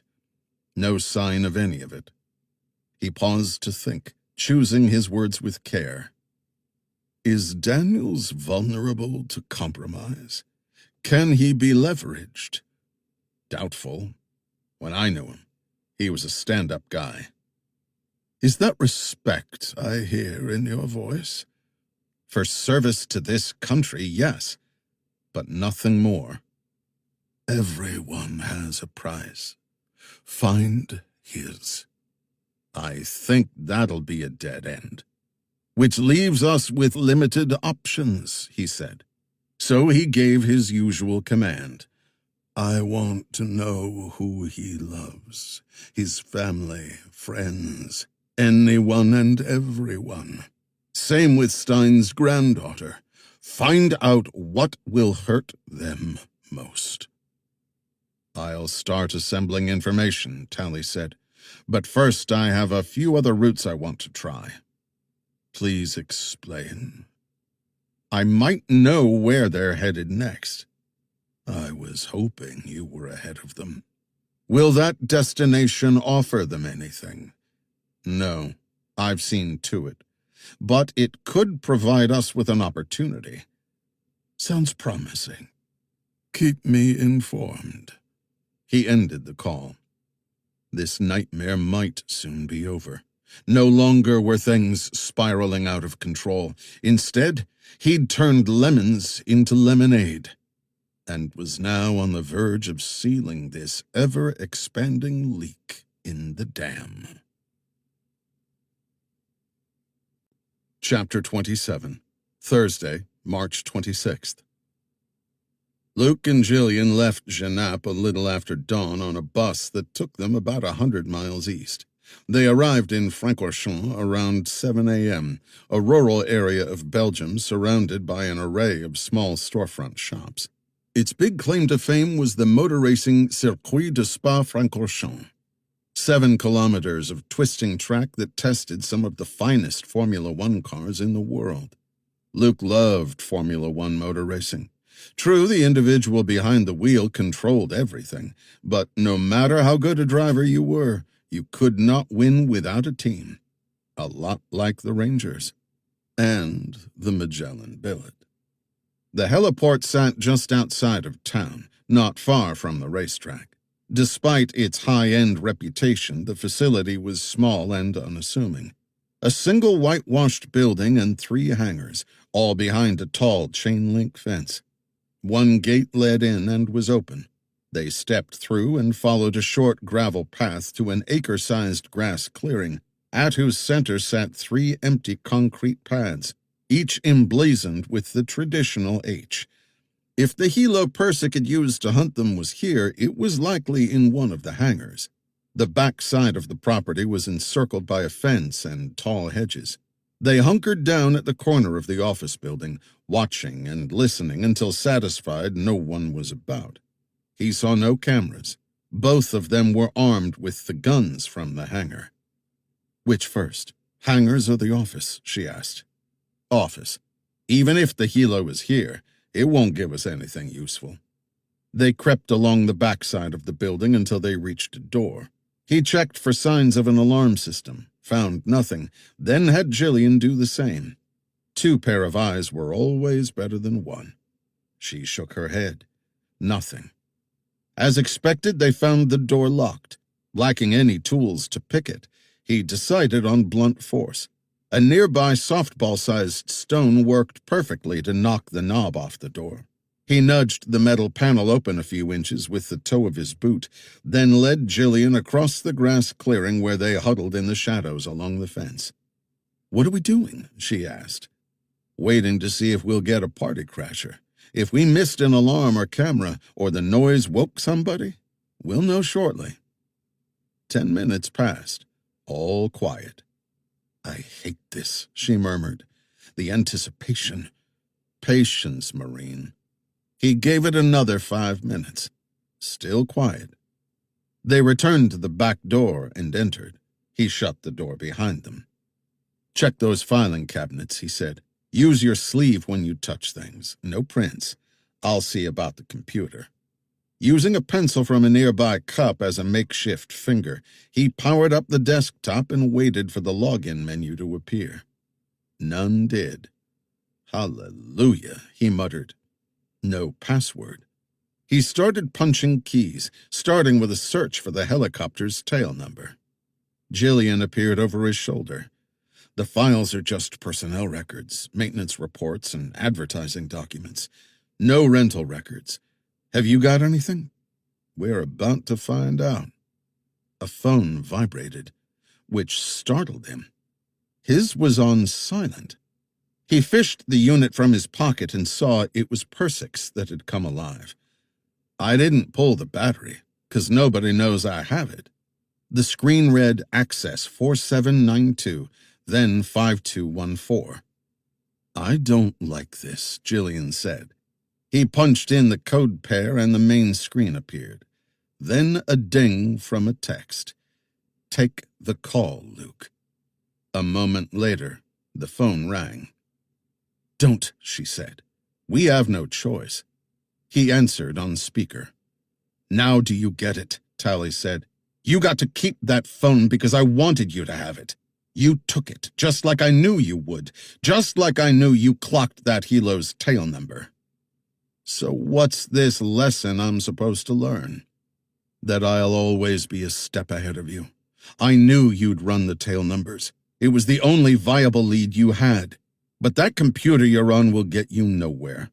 Same with the files. Everything's been wiped. And that helo's at the bottom of the North Sea." He came alert. They were being watched. "Be cool."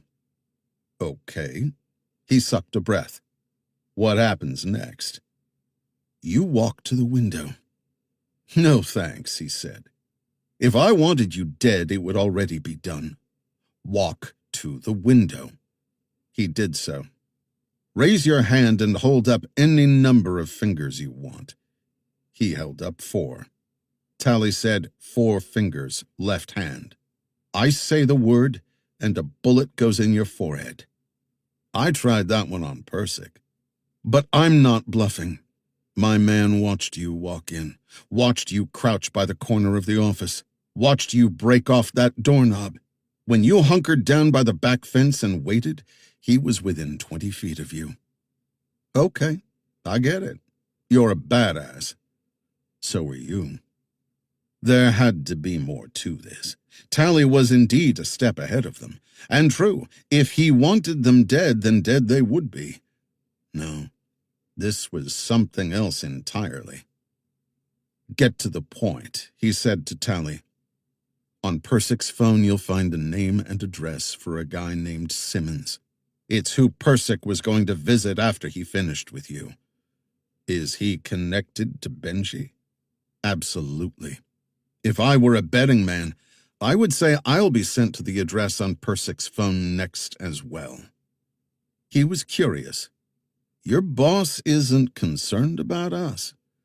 "I reported that you'd be dead within 48 hours. "Good to know." But something was bugging him. "Why are you sticking your neck out like this?" Contrary to what you might think, I am an American soldier. There's still honor and integrity left in me. My employer, on the other hand, is dangerous and has to be stopped. Many have tried. All have failed. But I have something they never had. Tally paused. You. And there was also something else. He saw it in Jillian's eyes. Tally did not know what they had found at Benji's house, or maybe he didn't care and wanted them to keep going. Do your thing, Ranger, Tally said. Save the day. Just like you did at Selim Key. They left the office and walked to town, where they caught a bus back to Liège. As Tally had said, there was a name and address on Persick's phone, and Jillian copied down the details. Luke then tossed the phone away, no longer wanting Tally to find them so easily. The time was approaching noon, so they found a small diner where they were the only customers. The waitress brought a carafe of coffee, took their orders, then disappeared into the back. That was a bit spooky back there, Jillian said. Tally seems to be using you. The question is, for what? Everybody likes to think they know how they'd react in worst-case situations, but until it happens, it's all guesswork. Are you speaking from experience? I've done some things. In Afghanistan? There, and elsewhere. But I've never been in Tally's shoes. To date, the only folks he'd ever placed in his gun sights had been trying to kill either him or someone else who didn't deserve it. All those kills were in the moment with no-choice scenarios. In that, he'd been lucky. Never had he pulled the trigger in cold blood. But that didn't mean he was incapable, only hesitant. He found his phone and did a quick search on the name and address. Ray Simmons lives in Cameron Parish, Louisiana. It's in the southwest corner of the state, about 15 miles inland from the Gulf of Mexico. According to Google, it's the most rural parish in Louisiana. No major cities, 1,200 square miles, and only 7,000 people. Mostly bayou and alligators, which, according to one site, outnumber people 5-1. Sounds like a wonderful place. He caught her sarcasm. You don't like alligators? I have the greatest respect for a 40-million-year-old killing machine that's more dinosaur than lizard. He kept scrolling. Hackberry's population is about 1,000. Apparently it got hit hard by Hurricanes Rita and Ike and never fully bounced back. The question is, what do Benjamin Stein, retired U.S. Army colonel living in Belgium, and Ray Simmons, resident of a remote part of Louisiana, have in common? There's only one way to find out. He agreed. But first, there was something he had to do. Chapter 28. Nashville, Tennessee, Friday, March 27th. Luke had finally made the call to Stephanie Nell. He'd taken to heart the warning of Tally's boss's reach, thinking that might extend to U.S. Customs and Border Protection. If so, that person might know when and where their international flight would touch down. On the chance that Tally was leading him back to the United States and a trap, he decided to use the resources available to him. So he called Stephanie and explained everything. "And the reason you're still on this?" she asked. "Besides the obvious, a former girlfriend. An old man is dead. I get that, which is why we have police departments. Something's happening here. I've got a feeling. You've been listening to Cotton way too much. Pappy makes sense. Most of the time. Unfortunately, he does.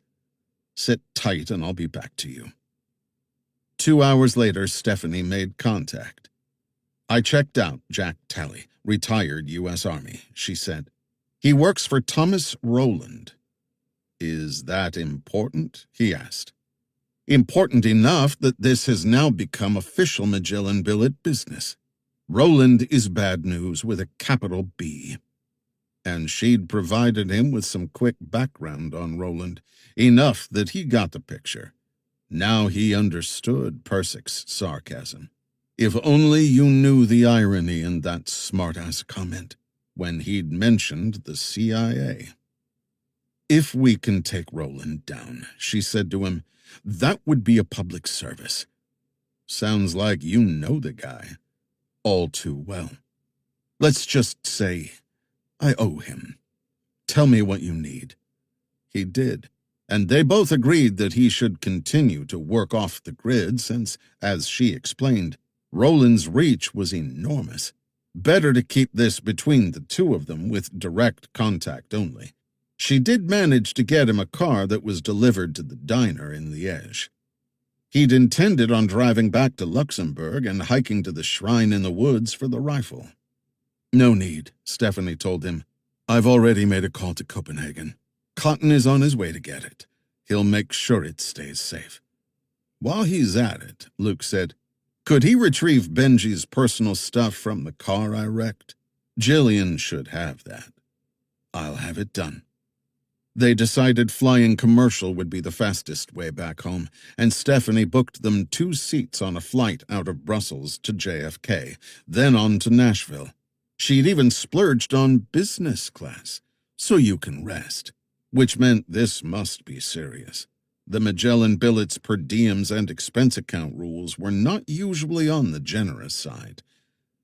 "What's the plan?" Jillian asked as they left customs at Nashville International Airport. He led her through the terminal and outside to a part of the airport where private planes were accommodated. His watch read 10:45 a.m. He headed for the hangar Stephanie had noted. Waiting for them was a Justice Department Learjet. "I see there are advantages in being a government operative," she said. "That there are. But you realize Tally could be waiting for us in Louisiana." "I certainly hope so." 5 hours later, shortly after 4 p.m. Central Time, they reached the outskirts of Cameron Parish, then the town of Hackberry an hour later. A Ford Bronco had been waiting for them when they landed at another rural airport west of New Orleans, 2 Magellan billet Berettas with spare magazines in the glove compartment. Stephanie rarely missed a beat. Hackberry was small and, as advertised, cast an air of vacancy. But the streets were clean, the storefronts well-tended, and most of the stilt-raised homes looked relatively new, probably rebuilds following the devastation 2 hurricanes wreaked. Plenty of marsh grass, live oaks, moss, and water, from brackish inlets to serpentine bayous to lakes miles across. It seemed more an archipelago than dry land. The address for Ray Simmons took them to a ramshackle saltbox building across from a Circle A gas station. The sign above the door read, "Ken's Convenience." They stepped inside. A bell tinkled and the screen door banged shut behind them. An industrial-sized ceiling fan churned the humid air. From the chain that controlled its speed, a purple and gold LSU Fighting Tigers key fob dangled. A woman with a red bouffant hairstyle rose from her stool behind the counter and gave them a curt nod. Luke grabbed a pair of soft drinks from the cooler and walked up. "Mornin'." He added one of his trademark smiles. "And you," she said with a grin. He was back in his element. A country boy come home to the country, like a hog in mud. Usually he'd work her a bit, soften her up, but they were racing the clock. "We're looking for a friend of mine, an old Army buddy, Ray Simmons. That'll be $250. He paid her. "He gave me this address." "That so? Is he around?" "Not here. This is a, what do you call it, mail drop. Unofficial, of course." Jillian asked, "Does he live nearby?" "Depends on your definition of nearby. A few miles, give or take." "Can you give us directions?" "Can't get there by car. Swamp boat only." "Swamp boat?" Jillian asked. "You know, fan boat. Might be able to get my boy to take you. Cost you, though." Fine by us, he said. The woman disappeared through a curtain in an archway behind the counter. They enjoyed their drinks. She returned 5 minutes later. Elijah will take you. She found a pad from under the counter and drew them a map. Our place is about 3 miles at the end of Maggie Herbert Road, right next to the solid waste place. Small dock, yellow boat. Can't miss it. Thanks. Now, give him 20 minutes, and that'll be $50. He happily laid a crisp U.S. grant on the counter. One of my favorite presidents. Mine, too, she said, scooping up the bill. One more thing. You have a small plastic bag I could buy off of you? Not buy, but I'll give you one. Deal. Outside, he folded the 2 pages they'd found in the lamp and slipped them into the resealable bag. Safe and sound. Way too much water around here for loose paper. They drove around for 10 minutes. Besides a few curious strangers-in-town glances, he saw nothing that suggested they'd been tailed. The woman's map was spot on, and they had no trouble finding the dock. Beside it, a black-on-yellow sign read, Sabine National Wildlife Refuge. A fan boat bobbed beside the dock. Waiting for them was a really tall, bearded man in a red T-shirt, gray cargo shorts, and calf-high rubber boots. You Elijah? Luke called as they climbed from the car. Half expecting the son to share his mama's taciturnity, he was surprised when the man broke into a broad grin. I'm him. Howdy, folks. Looking for a ride to raise, I hear. If it's no trouble. Not a bit. Did Mother talk to you about... He realized that Mother had taken him for a ride on the money train, milking an extra 50 out of him. That was okay. Money might not buy happiness, but it sure did open up your choices. Will 100 do for your time and gas? Plenty generous. You 2 ever ride in a fan boat before? Actually, I have, Luke said. Never, Jillian added. You'll be fine. Just buckle up. The front seats get a little bumpy and damp. Chapter 29. Luke climbed aboard last and settled next to Jillian in one of the 2 pedestal seats at the bow. They buckled belts across their laps. We look to be alone, he whispered to her. I agree. Nothing piqued my interest. They were both concerned about Tally, with good reason. Benji's drawing in the other sheet rested safe in his pocket, sealed in plastic. For safety's sake, back in Belgium, he'd imaged both and texted them to Stephanie. Elijah climbed up onto the elevated driver's seat behind them. It's about 6 miles, 40 minutes or so. Gotta go slow on account of the gators. This time of year, they spend a lot of time on the surface getting warmed up. It was extra cold this winter. Don't want to run over 'em. After a few coughs, the engine turned over and the 48-inch wide fan started turning. Elijah eased away from the dock and began expertly picking his way through the inlet, tweaking the throttle on the straightaways and drifting into the curves until they reached open water. In the distance, a cluster of pink, wide-winged birds banked over the surface and disappeared past the trees. Are those flamingos? Jillian asked. They're beautiful. Some kind of spoonbill, I think, Luke said. Roseate spoonbill, Elisha said. Used to be endangered. Coming back strong now. You've been doing this a while? Luke called out over his shoulder, trying to get the guy talking. No reply. He turned. Elijah's face had changed. Gone was the casual smile, replaced by hard-set eyes and a tense jawline, the fist on the rudder stick bone white. He leaned closer to Jillian and murmured, Trouble. He lifted the tail of his shirt and tucked it behind the beretta tucked at his waist, ready for quicker access. Jillian did the same. They kept their backs to Elijah. What is it? She asked. Not sure yet. Something's up with our driver. The boat's engine faded to idle, then sputtered and stopped. Elijah called out, Gator on the bow. Best let him scoot out of the way. Luke scanned the water ahead but saw nothing. With his right hand, he gripped the butt of the Beretta and placed his left thumb on the seatbelt's release button. Ready. Elijah said, "You best let me see your hands if you like how your head sits on your shoulders." The request was followed by the distinctive mechanical racking of a pump shotgun. They raised their arms. "Unbuckle yourselves, then turn around. Straddle them seats and drape your arms over the backrests." They did as ordered. Elijah's shotgun was leveled at their chests. At this range, the blast would send them both into the water where the alligators would finish them off. "Tour's over, I'm guessing," Luke said. "Permanent-like if I don't get answers. First, toss those pistols down at my feet. Easy now, 2 fingers." "Who says we're armed?" Luke asked. "I do." He decided not to press the point.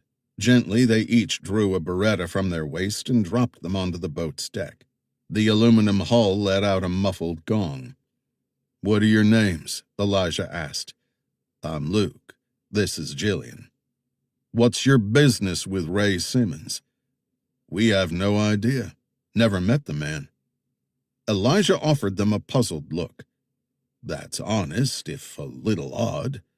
Tell me more." "Somebody murdered my grandfather," Jillian said. "We think Ray might know why." "Murdered, you say? By who?" "No clue," Luke said. "We know it wasn't Ray, so we've got no quarrel with him. He's just our only lead." While that wasn't technically true, it seemed that recounting the saga of mercenaries, manhunts, and waterboarding that had led them here would do more harm than good. So he tried. "Ray seemed important to her grandfather, so here we are." "So you ain't cops? Feds?" "Neither," Luke said, lying. "What are you? Simmons' social secretary?" "Something like that. We take care of our own here." "Does Ray have a lot of strangers come looking for him?" "You're full of questions." "So my mama tells me." "Your accent." "Tennessee." He nodded. "East, in the Smokies." "Pretty country." "I have a proposition, if you're inclined." "I'm listening," Elijah said. "I'm guessing either you or your mama called Ray Simmons while we waited at the counter. If he wasn't curious about us, you would have sent us packing. Maybe we just decided it'd be easier if you were cinder-blocked to the bottom of this lake. If that was the case, we wouldn't be talking now, would we?" Elijah shrugged, then raised the shotgun a couple of inches so Luke was staring straight down the muzzle. "You said you have a proposition. Get to it. Call Ray and let us make our case." Elijah thought for a moment and then, careful to keep the shotgun steady, removed a satellite phone and dialed a number. "Yeah, I got him here." "Okay, hang on. What's your granddaddy's name?" "Benjamin Stein." Elijah repeated the name into the phone, listened, then extended the unit toward Jillian. "Say everything you know about your granddaddy's time in the Army." She spent the next 2 minutes talking about Benji's career, from postings he'd held to stories he'd shared to commendations he'd received to friends he'd made and lost along the way. "That's all I can remember right now. Until he was diagnosed with cancer. We didn't spend much time with each other in recent years." She handed the phone back to Elijah, who listened a bit, then asked Jillian, "You said he was murdered." "He had terminal cancer, but people came and shot him dead." Elijah listened again to the phone, then disconnected. "He'll see you. Same rule applies, mind you. Get frisky, and you're gator bait." An hour passed before the airboat's engine throttled down. With the scraping of aluminum on sand, the boat lurched to a stop. Luke checked his watch. 6:20 p.m. Twilight in the bayou had arrived. The bow rested on a spit of land surrounded by hardwoods bearded with moss. Before them, a narrow game trail snaked into the foliage. Follow the trail until you hear otherwise, Elijah said, tossing Jillian a palm-sized portable radio. Don't ask questions. Just do what you're told. He hopped off the bow. Jillian followed. Do we need to worry about gators? He asked. Not if you stay on the trail, and don't step on a nest. I'm gonna want our guns back. Later, Elijah said. Maybe. I'd prefer now. In response, Elijah lifted the shotgun from his lap and cradled it in his elbow. Start walking.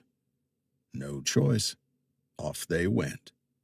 10 feet down the trail, they lost sight of Elijah and the boat. The width of the path varied little, which told him it was a game trail. Save for the hum of insects and the occasional splash of water, all was silent.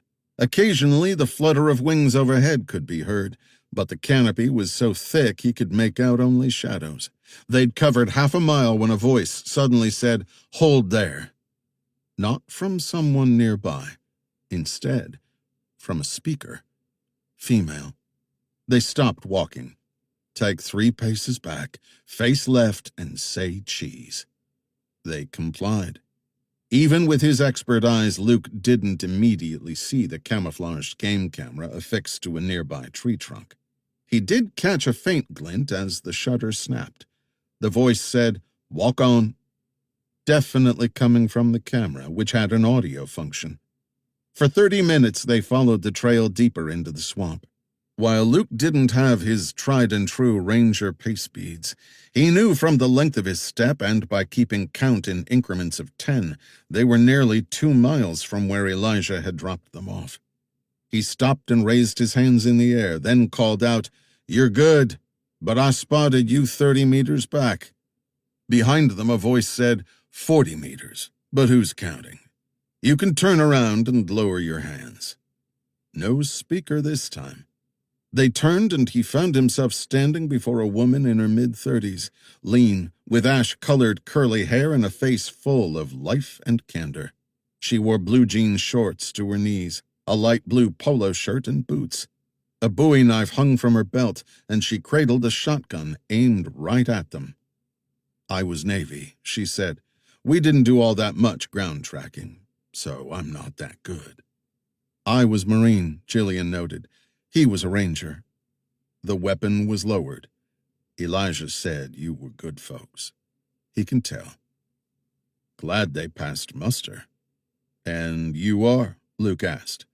Sue Simmons. My granddad was Ray. We came to see him, he said. And that's another thing. You don't know, and that makes a difference. Don't know what? Jillian asked. Ray killed himself about a month ago. Chapter 30. Luke assumed the rear guard as Sue led them another half-mile into the swamp, until it gave way to drier land, thicker foliage, and towering trees. Finally, they stepped into a clearing at whose center sat a 2-story cabin that looked like it had been airlifted from a Hollywood soundstage. It was, Luke decided, the epitome of ramshackle, with mismatched plank siding, a roof that was half thatch, half asphalt shingle, and eaves dripping with moss. It had clearly been there a while. Faintly, he heard the hum of a generator and spotted a satellite dish. Home sweet home, Sue announced. A portly corgi lounging on the porch trotted over to Sue, who provided a welcomed neck scratching. This is Crusoe, Sue said. Crusoe, meet Luke and Jillian. Tail wagging, the dog gave each of them a thorough sniffing before wandering off. As in Robinson Crusoe? He asked. That's the one. After Hurricane Ike, I found him washed up on shore, half dead. The name seemed to fit. You too hungry? No doubt you're thirsty. Both, Jillian said. Come on in. Shoes off, if you please. They mounted the porch. Sue opened the door and stepped aside for them to pass.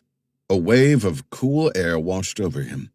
If the exterior was quintessential bayou cabin, the interior was its antithesis, complete with wood walls stained a golden brown, a sectional sofa and plush recliners arranged around an open hearth fireplace, and gleaming hardwood floors. A pair of floor-to-ceiling built-in shelves brimming with books and knickknacks flanked the fireplace. Across the room was a compact kitchen with modern appliances in brushed nickel. "It's beautiful," he said. "Thank you kindly." Ray loved the privacy of living in the boonies, but he also loved his creature comforts. "You lived here with him?" asked Jillian. "No, but I visited a lot. Now it's mine."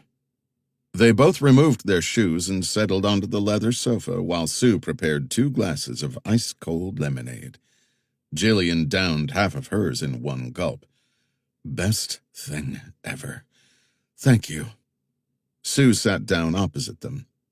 "I was sorry to hear about your grandfather, Miss Stein. Call me Jillian, and thanks. Did Ray ever talk about him?" Sue nodded, enough that it was clear they were friends. How, exactly, I don't know. He said, "I have to say, after the welcome Elijah gave us, you're not what we expected." "I'm sorry about that.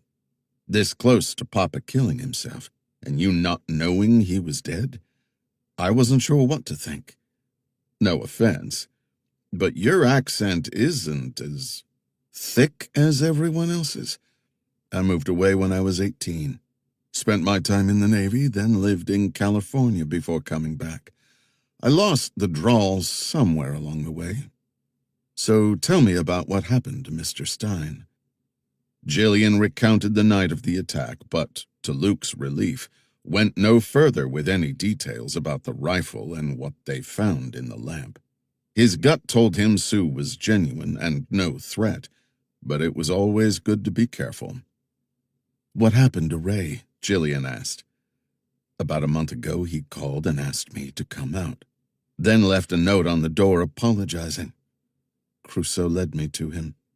He'd put a pistol to his head, but did it outside so as not to mess the place up. That was like him." "I'm so sorry," Jillian said. "It's awful. The worst." And he meant it. Sue stood, opened one of the kitchen drawers, then handed him a piece of paper. "I'm so sorry, but everything eventually catches up, no matter how hard you try and avoid it. I love you." "He left that for me," Sue said. "Ray was beloved around here. People would do anything for him. Being his granddaughter, I guess that extended to me, too. That's how Elijah knew to call me when you showed up at Ken's. We look after each other. But Papa had a lot of baggage that he kept to himself. People around here never knew, but he was mighty troubled. Like he said, it eventually caught up to him." "You know about that baggage?" he asked. She nodded.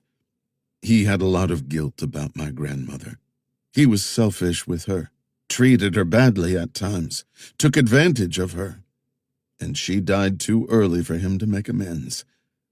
He decided to let that topic go, for now.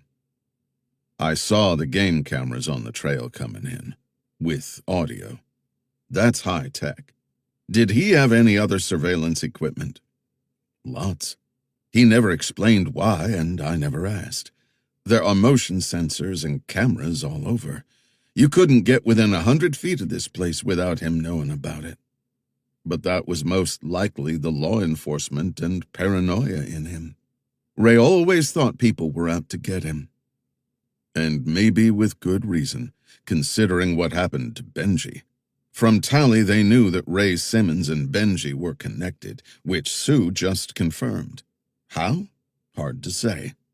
Plus, Stephanie had discovered a new player. So he had to ask, "Did your grandfather ever mention the name Thomas Rowland?" Sue shook her head. "Or Kronos?" Jillian added. "Not a word." She paused. Ray liked to keep a lot to himself. Suppose that was the FBI in him. But there were some odd emails. "Are they still on his computer?" Jillian asked. "I have no idea. But I do know the password. Sue walked over to a laptop resting atop a small desk. She tapped the keyboard and pointed at the screen. They're still here. He and Jillian joined her and they scanned the emails. All of them were encoded with a series of random numbers. No words anywhere, just numbers. Look at the addresses, Jillian said. There were emails to Oceanus at river-sun18@btcmod.com from an address noted as sun-river19@btcmod.com, and many back, but none to or from harvest-sun-river17@btcmod.com that had brought all the trouble onto Jillian. Notice the change in tags and numbers for each email, he said. Sun and river were flipped out in the first position, and the numbers altered between 18 and 19, depending on the sender. Not a thing, though, to or from harvest. The addresses are similar to the Kronos one, he said. That's not a coincidence. My guess? Ray Simmons was sun. Benjamin Stein, river. He focused on the last one, sent by Simmons to Benji over a month ago. Look at the date, he said to Sue. How is that date in relationship to your grandfather's death? The day before. He studied the screen. He saw a series of 4-digit numbers separated by dashes. He worked his phone and learned that in Greek mythology, Kronos was identified with the harvest, Hyperion with the sun, and Oceanus, a river. Codenames? Jillian said. Clearly. But there's nothing here about Kronos. No emails in or out. I agree, Jillian said. That's odd. His mind was working. We need to find out if these coded emails are to and from Benji. I think I know how we can make sense of these numbers. And he saw she knew exactly what he meant. Chapter 31. Before he made the next move, Luke tried to find out what he could about Ray Simmons. It might be helpful to understand the personality involved, especially one who'd taken his own life. So he asked Sue questions. Ray had been born and raised in Tulsa, Oklahoma. His father, a police officer, was shot twice in the line of duty, so he discouraged his son from signing up for the force. Ray worshipped his dad, so he listened and chose another path. 4 years of pre-law at college, then on to the University of Chicago Law School, where he befriended another student, his future wife Maureen. He proposed at their graduation after-party, embedding the ring in a copy of Commentaries on the Laws of England by Sir William Blackstone. They were married a few days after they each passed the Illinois bar exam. Ray, having had enough of Oklahoma, followed Maureen back to her hometown of Lafayette, Louisiana. Less than a week after arriving, an agent from the New Orleans FBI field office knocked on his door. Ray's name had been passed on by one of his professors at law school, who considered him a prime candidate. By then his father had died, so he took the meeting, agreed to attend the training academy, and was eventually sworn in as a special agent. His wife, though wanting to start a law practice in her hometown, was an old-school Southern girl devoted to her husband. So she gave up her ambitions and followed Ray to his various postings as he rose through the ranks. He logged 22 years chasing bank robbers and white-collar criminals before retiring. He, Maureen, and their only son returned to Hackberry, where Maureen's family owned a house. The idea was to finally settle down for their golden years, a chance for him to make up to her for all the years of sacrifice. But Maureen died. Breast cancer, sudden and fast. Ray took it hard. He harbored a lot of guilt on his career coming first. Maureen never complained, but he knew that she'd wanted to be a lawyer and never had the chance. A year after she died, He sold the house in Hackberry and retreated into the bayou, where he'd lived for the past 34 years. My dad, Sue said, is a city boy. He lives in Los Angeles and cares little for the bayou. He came back here for the funeral, then left quick. And you? Jillian asked. I love it here, and Papa liked having me around. He'd noticed something earlier when he surveyed the house, learning the lay of the land.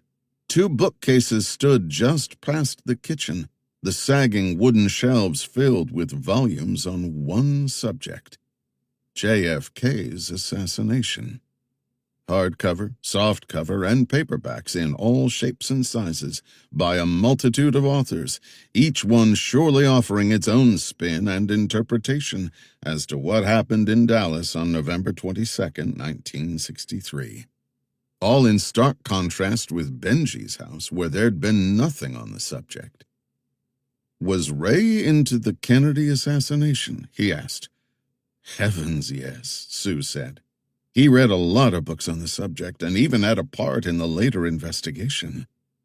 He listened as she explained that in 1967, at a Maryland ballistics laboratory, CBS News commissioned 11 volunteer marksmen who, unlike Oswald, had no prior experience with a properly sighted 6.5mm Carcano rifle, the one used to kill Kennedy. Despite their skill and expertise, and the lack of pressure from their shots not being actual murder attempts, only one of the 11 shooters was able to score 3 hits of the target: Ray Simmons. Papa was there for the FBI and hit the 3 targets without the gun jamming. For the others, there was a lot of jamming. He knew why. Ticking off high-powered rifle shots with an old weapon like that generated a lot of heat, which tended to lessen its effectiveness. During World War II and Korea, rifle jamming was common. Yet Oswald, who fired his 3 shots in a matter of seconds, had not experienced that, which conspiratorialists had long seized upon. How was he chosen? Jillian asked. He'd been involved with testing on Oswald's actual rifle, Sue said. He was working with the FBI in 1963 and was known as a good shot. He told me all about it, several times. Luke smiled. And you listened, as a good granddaughter does. Sue nodded. Absolutely. It was not long after November 22nd that the FBI ran tests on the rifle. He was the one who fired it. Let me show you something. She sat at the computer and worked the keyboard, finding a file she opened. Luke studied the screen and saw it was a copy of an official FBI document stamped declassified. This is the findings from what he did in '63, she said. He and Jillian read. Based on test firings, FBI firearms experts have concluded that the 6.5 by 52mm Carcano Model 38 infantry carbine with a telescopic sight is an accurate weapon. The targets we fired show that. From 15 yards, all 3 bullets in a test firing landed approximately 2.5 inches high and 1 inch to the right, in the area about the size of a dime. At 100 yards, the test shots landed 2.5 to 5 inches high, within a 3 to 5 inch circle. The scope's high variation would actually work in the shooter's favor. With a target moving away from the shooter, no lead correction would have been necessary to follow the target. But the rifle could not be perfectly sighted using the scope without installing 2 metal shims, small metal plates, which were not present when the rifle arrived for testing and were never found. There was also a rather severe scrape on the scope tube indicating that the sight could have been bent or damaged. It was impossible to tell when the defect occurred before the FBI received the rifle and scope on November 27, 1963. Ray was the one who made the test shots? He asked. Sue nodded. He knew a lot about guns and rifles, and was really proud to have been a part of that. He was fascinated by the assassination the rest of his life. He checked his watch. 8:20 p.m. Crusoe suddenly sprang alert just before 2 double knocks came at the front door. Sue calmed the dog down and opened the door, first checking outside from one of the windows. He heard Elijah outside, asking if everything was okay. "All is good," Sue said. "Thanks, Big E." "You want me to stick around?" Elijah asked. "Nah, we're getting along fine. I've got my quads if we need to leave. Talk soon." Sue stepped back to the den and handed over their guns. Elijah thought, "You might want these back." "Never leave home without them," he said, adding a smile and placing the Berettas off to one side, but within easy reach. Time to deal with those emails. He found the Ziploc bag and removed the sheet with numbers and letters they'd found in Benji's lamp. The 4-number blocks similar to the ones in Ray's email, except that on the page from the lamp, above each block was either a single letter or a word. "It's called a private key one-time pad," he said. "A tried-and-true way of encoding and decoding transmitted messages. Absolutely unbreakable, unless you have the key." He pointed, "Which we do. These number-letter substitutions you see here, Benji had one. I'm guessing Ray had one around here somewhere, too." "Seems like a lot of trouble," Sue said. "Not considering the response to my Kronos email," Jillian said. He agreed. A code would also be a way to make sure Ray and Benji knew they were talking to each other, not some ruse by a third party. It's built-in security. "Let's solve it," Sue said, excitement in her voice. He smiled. "We can't solve them all right now, but we can do the last one." I counted. There are 44 number blocks in Ray's email. Let's divide them up, make the substitutions, then put the pieces together. It only took them about 10 minutes to convert the random numbers into organized letters that formed words. When finished, the email read, "Old friend, my time is over. I've decided to go be with Maureen and tell her I'm sorry. She was always there for me. I was never there for her. I know your time is also short, so take care. Maybe I'll see you there too. Hopefully our friend will make it all worth it. I know we found the truth."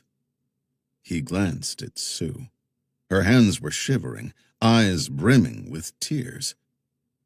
Jillian was upset too. "Your grandfather killed himself. It's horrible. But I got mine killed." "What are you talking about?" Sue asked. She explained, starting with Benji's deathbed narcotics-induced ramblings and ending with her desperate and impulsive sending of the Kronos email. "I was exhausted, sad, angry, looking for answers. Benji was consumed by something, almost more so than he was by the cancer. I wanted to know what and why." "How could you have known?" Sue asked. "I would have done the same thing." He liked her decisive practicality. No crying over spilt milk for her. Forward, full steam ahead. He stood and walked to one of the windows, gazing out as night claimed the swamp. "You think Tally's out there?" Jillian asked. "Who's that?" Sue asked. "Old friend, new enemy," he said. "He works for a man named Thomas Rowland, the man who sent those men after Benji. Codename Kronos, we think." He was curious. "Did Ray's death get any media coverage?" "Locally, yes. The whole parish turned out for the funeral." "So Rowland could know that Ray is gone," Jillian said. He nodded. "No need to send Tally, except if there's something here hidden that Ray was safeguarding." He saw Jillian understood. Perhaps something similar, like the rifle from the case that Benji had hidden away. "Sue, do you have any idea about Ray's connection to Benji? Where they met or how? They seem to be old friends, both men obsessed with something." "I have no idea," Sue said. "Papa never said anything on that, just that he had a friend in Belgium." "Was he a secretive man?" Jillian asked. He was the king of secrets. He worked for the FBI into his 50s until their mandatory retirement age. After Nana died, he was elected here to the local police jury. One of 5 commissioners who govern the parish. He served for nearly 30 years and took care of a lot of people. Ray was Cameron Parrish's good father. Like the Godfather, selfless down to his bones. There wasn't an ounce of malice in the man. But deep down he was troubled. Obviously. He drank a little too much, too, Sue said, especially these past 10 years. Looking back on it, I should have gotten him help. An empty bourbon bottle was found beside his body. Some fortification, I assume. How old was Ray? Jillian asked. 94 when he pulled the trigger. The dog lay still on the floor, resting. Did he have a safe? Jillian asked. Or a special hiding place? He had a safe. It's upstairs, but I don't have the combination. I was going to get it opened. With a locksmith? Jillian asked. Sue shook her head. Not exactly. Chapter 32. Luke wasn't a fan of explosives, having dealt with his fair share of IEDs in Afghanistan. But getting into Ray Simmons' safe was crucial. Blowing things up, Sue explained, had been a childhood hobby. In the Navy, she'd risen to an explosive ordnance disposal technician, petty officer 2nd class, before she cycled out after 6 years.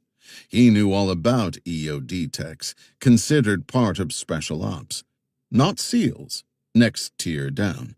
But they worked closely together. Training after boot camp started with open water diving school, followed by explosives and weapons training, then parachute jumps. Nothing about that job for the faint at heart. Only the best of the best. She'd continued the interest after her discharge. With Ray's permission, she'd moved all of her supplies to a shed at the back corner of the property where she liked to tinker, far enough away that any accidents would not take out the main house. I wouldn't have pegged you for explosives, Luke said as Sue led them to the shed. They were toting Ray's 200-pound safe among the 3 of them. It's not so much the blowing things up I like. It's the chemistry. That's my degree from LSU. I like the precision of the work. It's satisfying to get a charge exactly right, so it does what you want it to. That's what I do. I work for construction companies handling demolitions. When they were 50 feet from the shed, Sue said, "This'll work.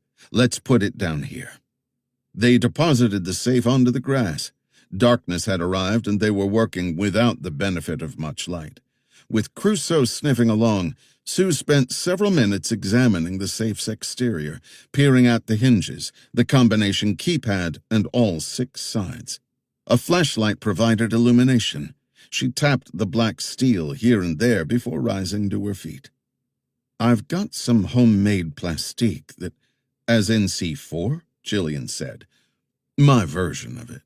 I tweaked the chemical combination a bit. It packs less of a punch, but it's much more malleable. Great for when you prefer your explosions gentler and kinder." "What do you do with this stuff?" "It's great for scaring away the gators." Sue disappeared into the shed and re-emerged with 3 pencil-sized strips of homemade plastique and 3 detonators that looked like pop-up turkey thermometers.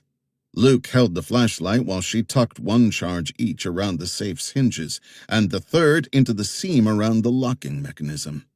Finally, she inserted the detonators. "This should be enough to get the job done. We'll have 60 seconds. Walk. Don't run away. You don't want to stumble and fall in the dark. You ready?" He and Jillian nodded. "Here we go." Sue activated the detonators. They started retreating. "Crusoe, come," Sue said.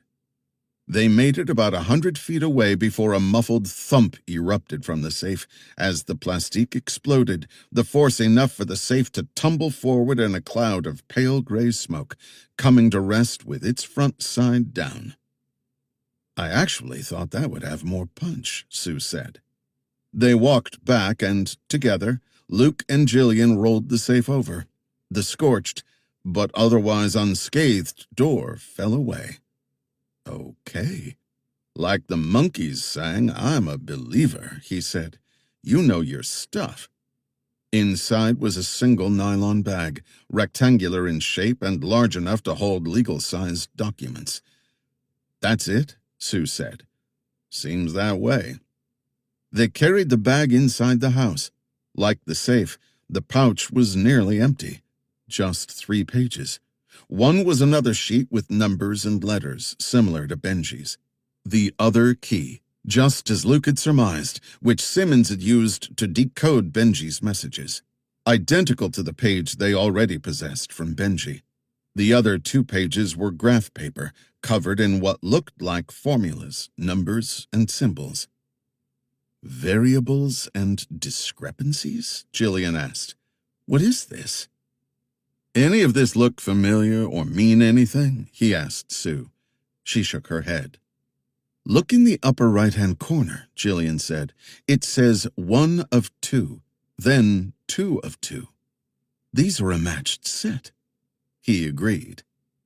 "What's it all mean?" Sue asked. He smiled. "That is the question of the night."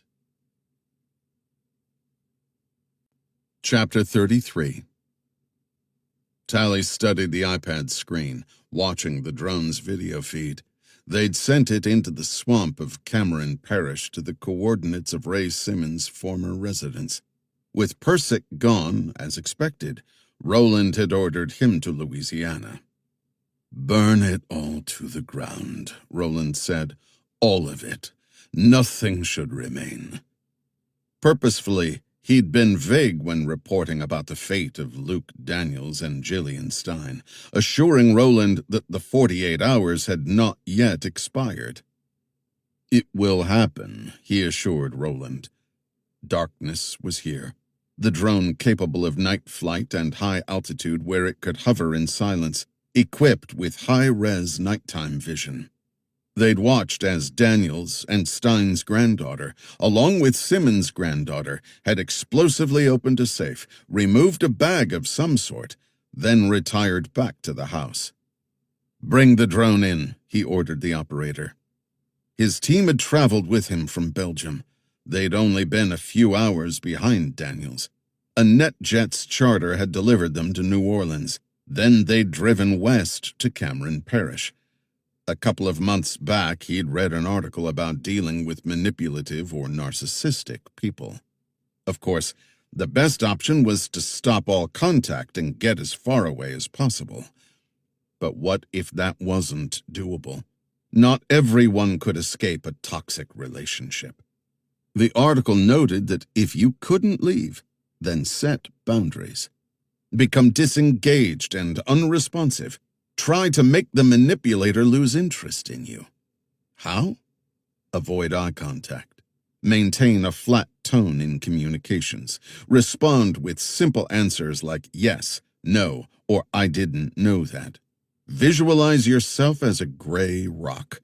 Become an immovable, impenetrable force, disinterested. But there were dangers. Unresponsiveness could aggravate the narcissist because they would not be getting the reaction they were accustomed to. They could feel their power slipping or their control waning, which could lead to unpredictable behavior. Best advice? Don't defend, engage, explain, or personalize. He tacked on a 5th piece of advice to what the article had said. And destroy them. Definitely. Which was what he planned to do. His men were ready. Of course, they knew nothing about what he had in mind. They were simply following his orders, as they had for a long time. Their loyalty was entirely to him, as not one of them had ever laid eyes on Thomas Rowland. Hopefully, nothing he planned would spill over onto them or their families. What was the saying? If you come to kill the king, make damn sure you kill the king. For the alternative was something unthinkable, especially with Tom Rowland involved. He left the pilot to deal with the drone and walked over to his men. "Load up," he told them. "We're going in." Chapter 34.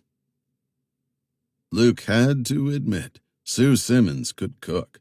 She'd made a feast of bayou dishes, andouille, jambalaya, gumbo, finishing it all off with praline brownies and what she called Cajun coffee, finely ground Colombian beans, a couple of teaspoons of dark molasses, a splash of rum, and a sprinkle of nutmeg. Heaven. He and Jillian both were hungry and starting to fight jet lag. Luckily, they were both familiar with the malady and knew how to deal with it. A little decompression felt good, especially considering what was coming. He had no doubt Tally would come, and soon. Surely once darkness had settled in, or at least that's the play he'd make if the roles were reversed. Sue and Jillian's lives seemed to overlap in an eerie way.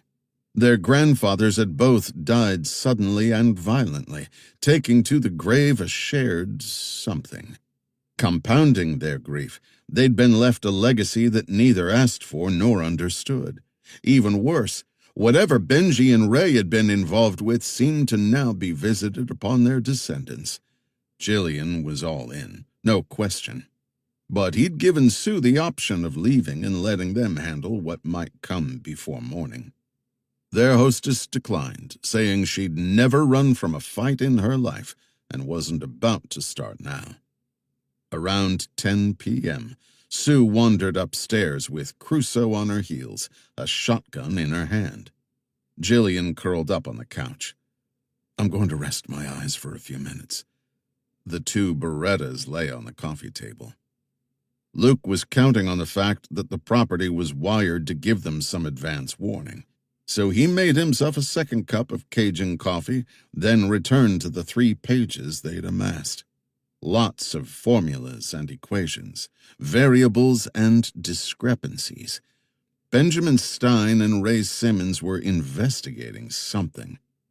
What had Ray written? "Hopefully our friend will make it all worth it. I know we found the truth." That seemed to indicate there was someone else involved. One thing was certain. They'd taken great pains to keep the nature of whoever that was and what they were working on private. The rifle from Benji's storage unit still bothered him. Stephanie had reported Malone retrieved both it and the other materials from the car. They were all currently on their way to Washington by a special flight. It was equally strange that Simmons would keep only the 3 sheets of paper in a locked safe. None of them were self-explanatory or made much sense. So why secret them?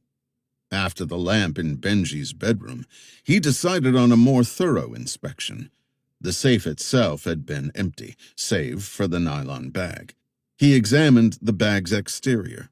Blue, puffy to the touch, signifying padding between the inner and outer layers. He squeezed all around and felt nothing unusual. The bottom had a base, a couple of inches wide and about 1.5 feet long, that allowed the bag to stand upright. He squeezed that, too. Pliable.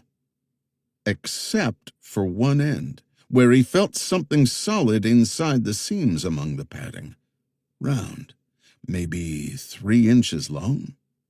He walked into the kitchen and found a steak knife, which he used to make an incision in the nylon and freed the object. A small plastic vial, like what pills came in from the drugstore. Sealed at the top with tape and filled with cotton. Embedded within the cotton, he saw a flash drive. He smiled. The hits just kept on coming. He heard a faint beeping from upstairs. "We've got company," Sue called down. He quickly folded the pages back up and stuffed them into the Ziploc. He then slid the vial with the drive into his pocket and shook Jillian awake. Showtime. She came alert, and they both grabbed a Beretta, then headed upstairs. Sue was ensconced before a laptop, Crusoe at her feet. He came close and saw a topographic map with the house and surrounding area on the screen. Those red dots are surveillance camera triggers. He counted 4, which meant men were approaching the house from the south. See if you can catch one. Sue brought up the camera program, then scrolled through the multiple images until finally they spotted a shadowed figure frozen in mid-step. Then another crouching by a tree, and a third prone in the grass. He recalled their arrival. How many of these cameras have two-way audio? She pointed at the screen. That one, and that one. What do they want? Our asses, he said, not mentioning what was in his pocket. You two get moving like we discussed. I'm going to see if I can slow them down. Chapter 35. Luke waited until he heard the back door close before returning his focus to the laptop. He clicked on one of the audio cameras, then nestled his Beretta near the laptop's microphone and racked the slide. To anyone near the camera, that familiar sound would stop them in their tracks. He chose another camera and barked out, "Over here!" He clicked on a third camera and shouted, "Tally!" One more for good measure. He returned to the first camera and said, "Did you miss me?" That should generate some confusion with noise coming from several directions. He raced down the stairs and left out the back door. Jillian and Sue, who had Crusoe tucked under one arm, were waiting near the shed. "With any luck, I've bought time," he said. "Show us those quads you mentioned earlier."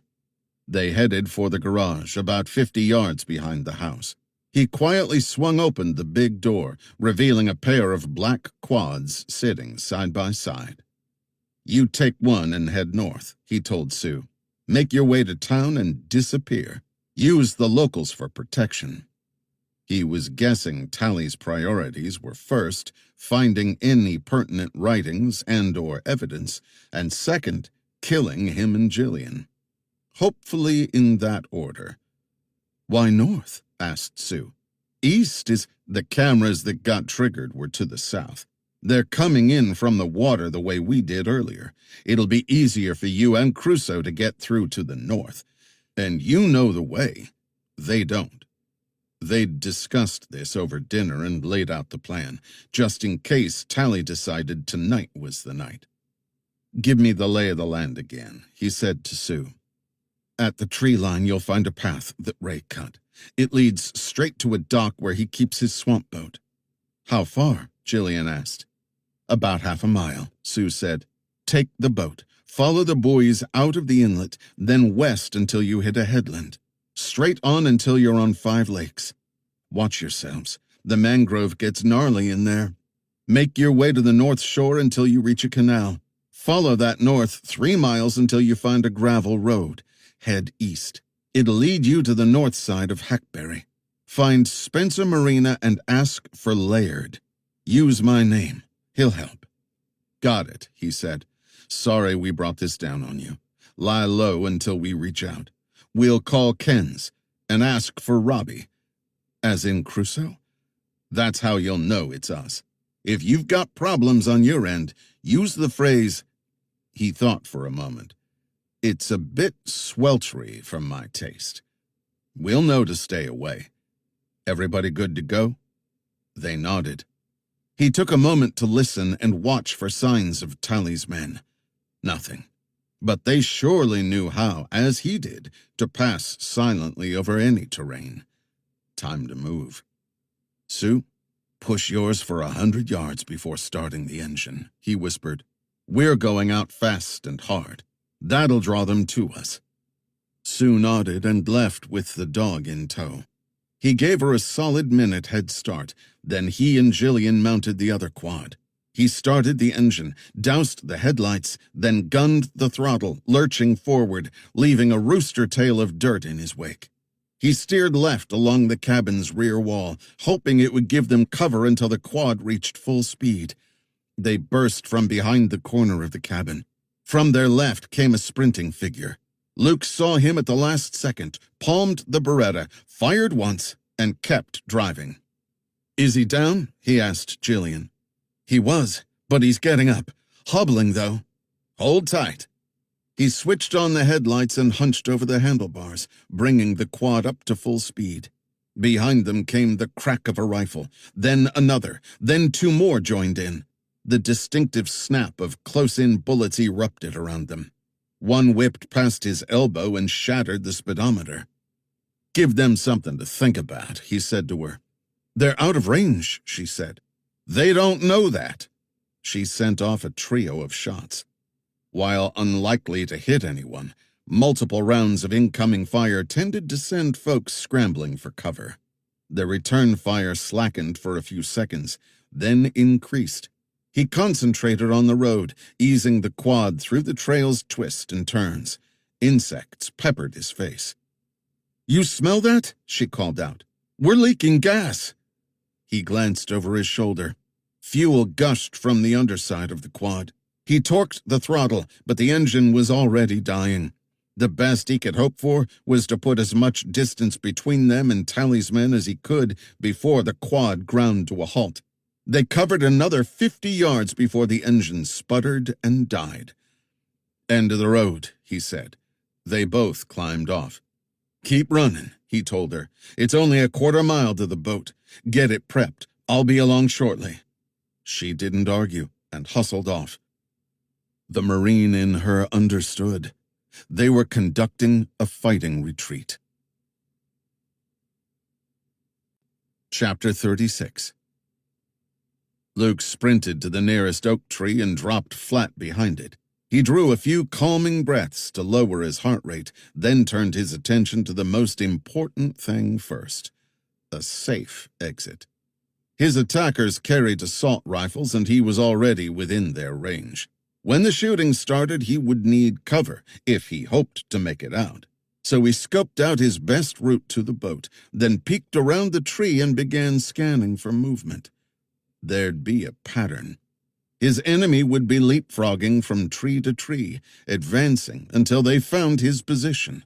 Suppressing and covering fire would follow while they moved to flank him. If he lingered too long, he'd get caught in the pincer. "This isn't the Afghan highlands," Tally called out from the darkness. No, it wasn't. At least they'd come his way, which meant Sue had probably gotten away. He spotted a figure about 100 yards away, advancing parallel to the path. He then saw a second shadow on the opposite side. "Come out, hands up, and I won't shoot you," Tally said. He wondered if all the bravado was merely for his team's benefit. When he came to kill Persic and the others, Tally came alone. Tonight, he'd brought the whole traveling roadshow. So where was this headed? He allowed Tally's point men to cover another 20 yards, then aimed the Beretta's muzzle at the ground so his body would shield the flash, and pulled the trigger. That moment of distraction allowed him to spring to his feet, and using the big live oaks as cover, he ran until he reached the thicker brush, where he stopped to see whether his handiwork had paid off. While the gun's report would be a beacon to Tally's men, the lack of a muzzle flash would leave them stuck with a broader search area. A rifle cracked. Then another. A third. All single shots. Reconnaissance by fire. Tally was hoping to provoke him into giving away his position. Not today, pal. He carefully picked his way through the brush, playing out in his mind Tally's next moves. By now they'd be clearing the area where Luke had fired the shot. Then they'd be on his tail. He'd been quietly snapping off branches and trampling foliage as he made his way northeast away from the boat dock. When he'd covered what he hoped was enough distance, he turned west and this time left no trail. 15 minutes later, he emerged back onto the quad path and jogged to the dock. Jillian was nowhere in sight. Crap. "Over here," came her whispered voice, and she emerged from the foliage beside the dock. "We've got half a tank of gas. You take the bow, stay low, keep watch ahead, make any shots count." She smiled. "Remember who you're talking to." She took her place and Luke climbed up to the driver's seat. He turned the ignition key. The engine caught immediately and growled to life. He allowed the fan blade to spin up to full speed, then eased the rudder stick forward. Mimicking Elijah's driving style, he goosed and glided the boat down the inlet, following the buoys on their zigzag course toward the main channel where the inlet widened. As they passed the last buoy, Jillian's clenched fist shot up. He throttled back and shut off the engine. She glanced over her shoulder and pointed at her eyes, then toward the main channel, followed by a gesture he took for boat. Tally had covered his bases. He'd left some men in reserve on the water. No shocker there. He followed Jillian's outstretched finger. Though the sky was overcast, the obscured moon shone full and bright. He glimpsed the barest outline of another boat skimming across the mouth of the inlet. He couldn't see how many were aboard. He gestured to her, "How many?" She shrugged. The boat disappeared from view. A moment later, an engine revved and it reappeared, heading in the opposite direction. They were trolling, guessing where their target might reappear, trying to be at the right place at the right time. He gestured to Jillian his general plan. She nodded. He waited until the other boat made its next turn, then turned the rudder west, the direction they needed to go. The other boat disappeared from view. He started the engine and shoved the rudder forward. They exited the canal doing about 30 miles per hour. He jerked the rudder hard right, nearly laying the hull on its side, then straightened out. Dead ahead, not 100 feet off their bow, was the other boat. Muzzles flashed orange in the darkness. Jillian stayed low and returned fire. He felt mighty exposed in the raised seat. "Too late, boys. You're done." He gained more speed, rapidly eating up the distance. The other boat veered left, but Luke was already on them. Darkness made aiming tough, and him coming straight at them had to be unnerving. At the last moment, he tweaked the rudder and glanced the bow off their fan shroud. Jillian added rounds that sent the occupants downward.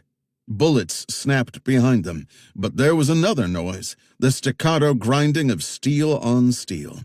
He'd knocked their fan blade out of kilter, rendering it useless. "Nice move," she called out. They were moving fast, now beyond rifle range.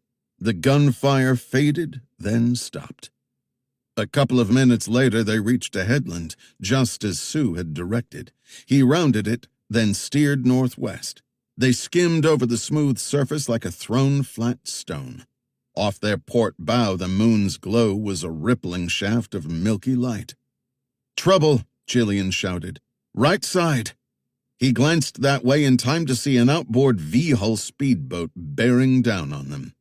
He turned, trying to get clear, but not fast enough. Chapter 37. Luke shouted for Jillian to move, and she dove toward the stern. The speedboat slammed into their bow, spinning their boat across the surface and graphically demonstrating the dangers of a flat bottom. Luke throttled back and tried to keep them afloat, but there'd been damage to the old hull, lots of it, and water flooded in. They stopped moving. Jillian lay curled at the base of his seat, hanging on. "You okay?" he asked. That was different. To their right, the speedboat was making a wide U-turn, about to return. "We can't outrun or avoid them," he said. "Into the water." "What about gators?" 100% chance of getting shot. Alligator? Less than that. Good point. She dove over the side. The hull was half full, the boat listing heavily right. "Move away," he said.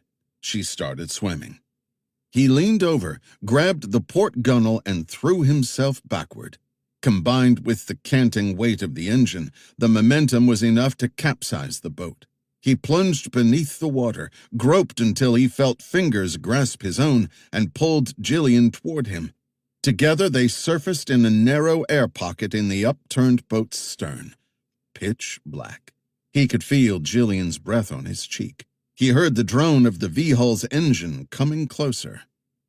"You do know that this hull isn't thick enough," she said. "Their rounds will punch right through." "I know. We're not sticking around. That boat came from an inlet nearby off to our right. Can't be far. We dive and keep going. Crawl along the bottom if that's what it takes to stay submerged. When you hit dry land, do whatever it takes to stay hidden. Wait for an hour after they leave. We'll meet in Hackberry." "What about the gator?" A bullet punched through the hull, revealing a dot of pale light. A second hull appeared a foot to their left. "Time's up," he said. "Big breath." They dove. Almost immediately, Luke lost sight of her in the dark water. What little light the moon offered was swallowed just a few feet down. So fine was the silt bottom that the water had turned to an impenetrable murk. His outstretched hands touched mud. He started kicking toward what he hoped was the inlet. In the absolute darkness, there seemed to be no up or down, left or right, just forward. He stopped swimming and listened. The V-hull was headed his way. He rolled onto his back in time to see it pass overhead. Spotlights pierced the water from above. The boat moved on. He kept going and did his best to focus on keeping hold of the bottom rather than on what else might be down there. Jillian was right to be concerned about gators. This was their home. The burning in his lungs became unbearable. He kicked off the bottom. When his head broke the surface, he snatched a lungful of air, took a quick bearing on the inlet, and dove again. He repeated this pattern, crawl, swimming along the bottom, surfacing for another gulp of oxygen, submerging again. On his third breach, he caught a glint of light off to his right. The V-hull was circling, its spotlight reflecting off the surface. A rifle cracked. "Bubbles! There!" somebody shouted off in the distance. A pair of rifles opened fire. The water's surface boiled with rounds. Jillian. He had to do something, so he shouted, "Hey, over here!" and waved his arms. The spotlight swung around and pinned him in its beam. The V-hull turned and headed in his direction. He ducked under with a pike dive and paddled hard for the bottom. He heard a string of muffled rifle cracks. Like tiny javelins, bullets appeared on either side of him. He felt a sting to his right calf. He turned left and kicked harder. The pitch and volume of the boat's prop filled his ears. More gunfire came, increasing to a crescendo before abruptly stopping. The boat sped away. Was Jillian returning the favor? Drawing them away? After two more surface, breathe, dive repetitions, he felt his belly scrape sand. He crawled forward until he was half out of the water and looked left. The boat had come ashore 50 yards away. One of Tally's men was wrapping the bowline around a mangrove root. Two more hopped from the bow, and the three disappeared into the trees. He lay still in the dark, unseen. He was about to head out when something caught his attention. 10 feet away, the black form of a gator resting on the sand just out of the water. Thankfully, the reptile paid him no attention, hopefully resting with a full stomach. He rose ever so slowly and crept away. Chapter 38. Luke realized he held an advantage of sound over the men from the boat, or so he hoped. Tally's men were moving together, or at least they would be for a while, so their passage through the foliage would be noisy. Hard not to be in this thick mess. Plus, they'd be in a hurry. Tally would want quick results. He and Jillian could wait them out. Hopefully she was thinking the same. So he advanced with exaggerated slowness, picking his way inland, the idea to follow the general course of the inlet. "Hold it right there," a voice said from behind. He froze.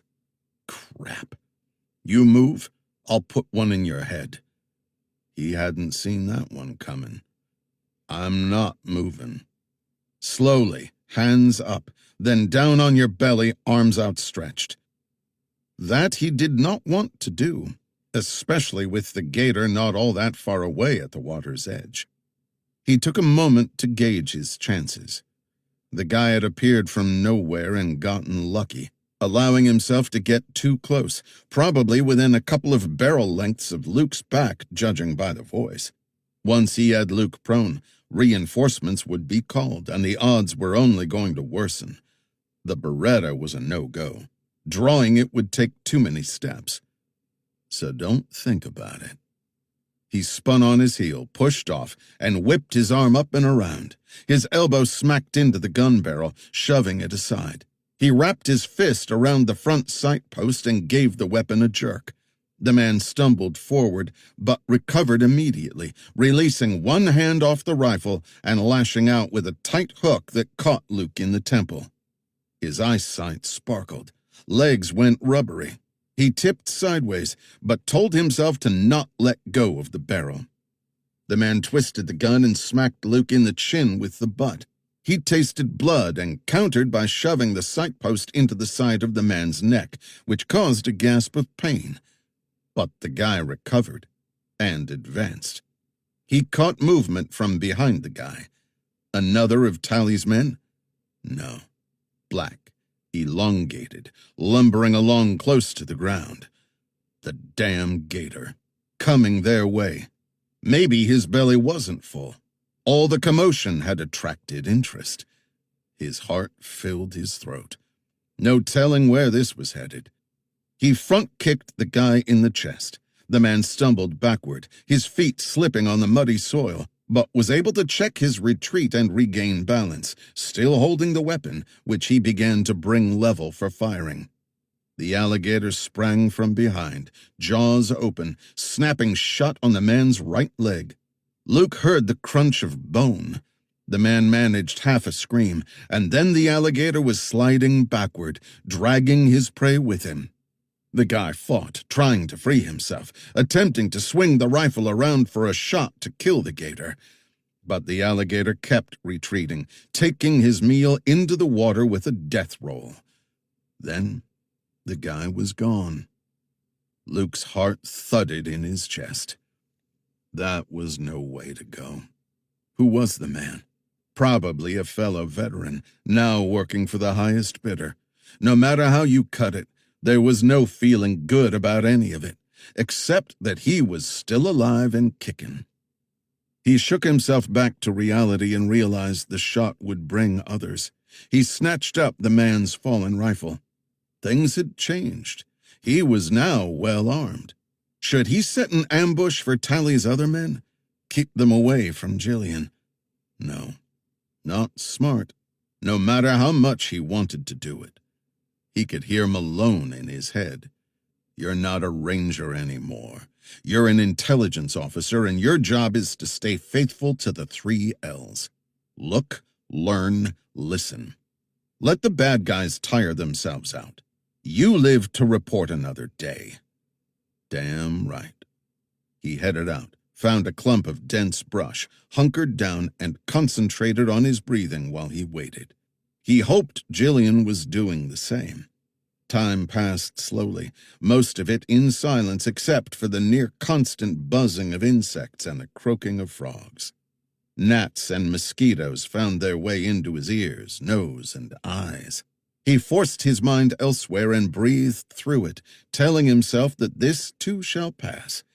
Occasionally he'd hear the distant cracking of branches as Tally's men continued the hunt. An hour of waiting ended with the roar of an outboard engine, which faded away on the water. He crawled from his hiding place. To his right, the eastern horizon was pink with the rising sun. He oriented himself north and started walking. The terrain was flat and mostly dry, but thick with foliage.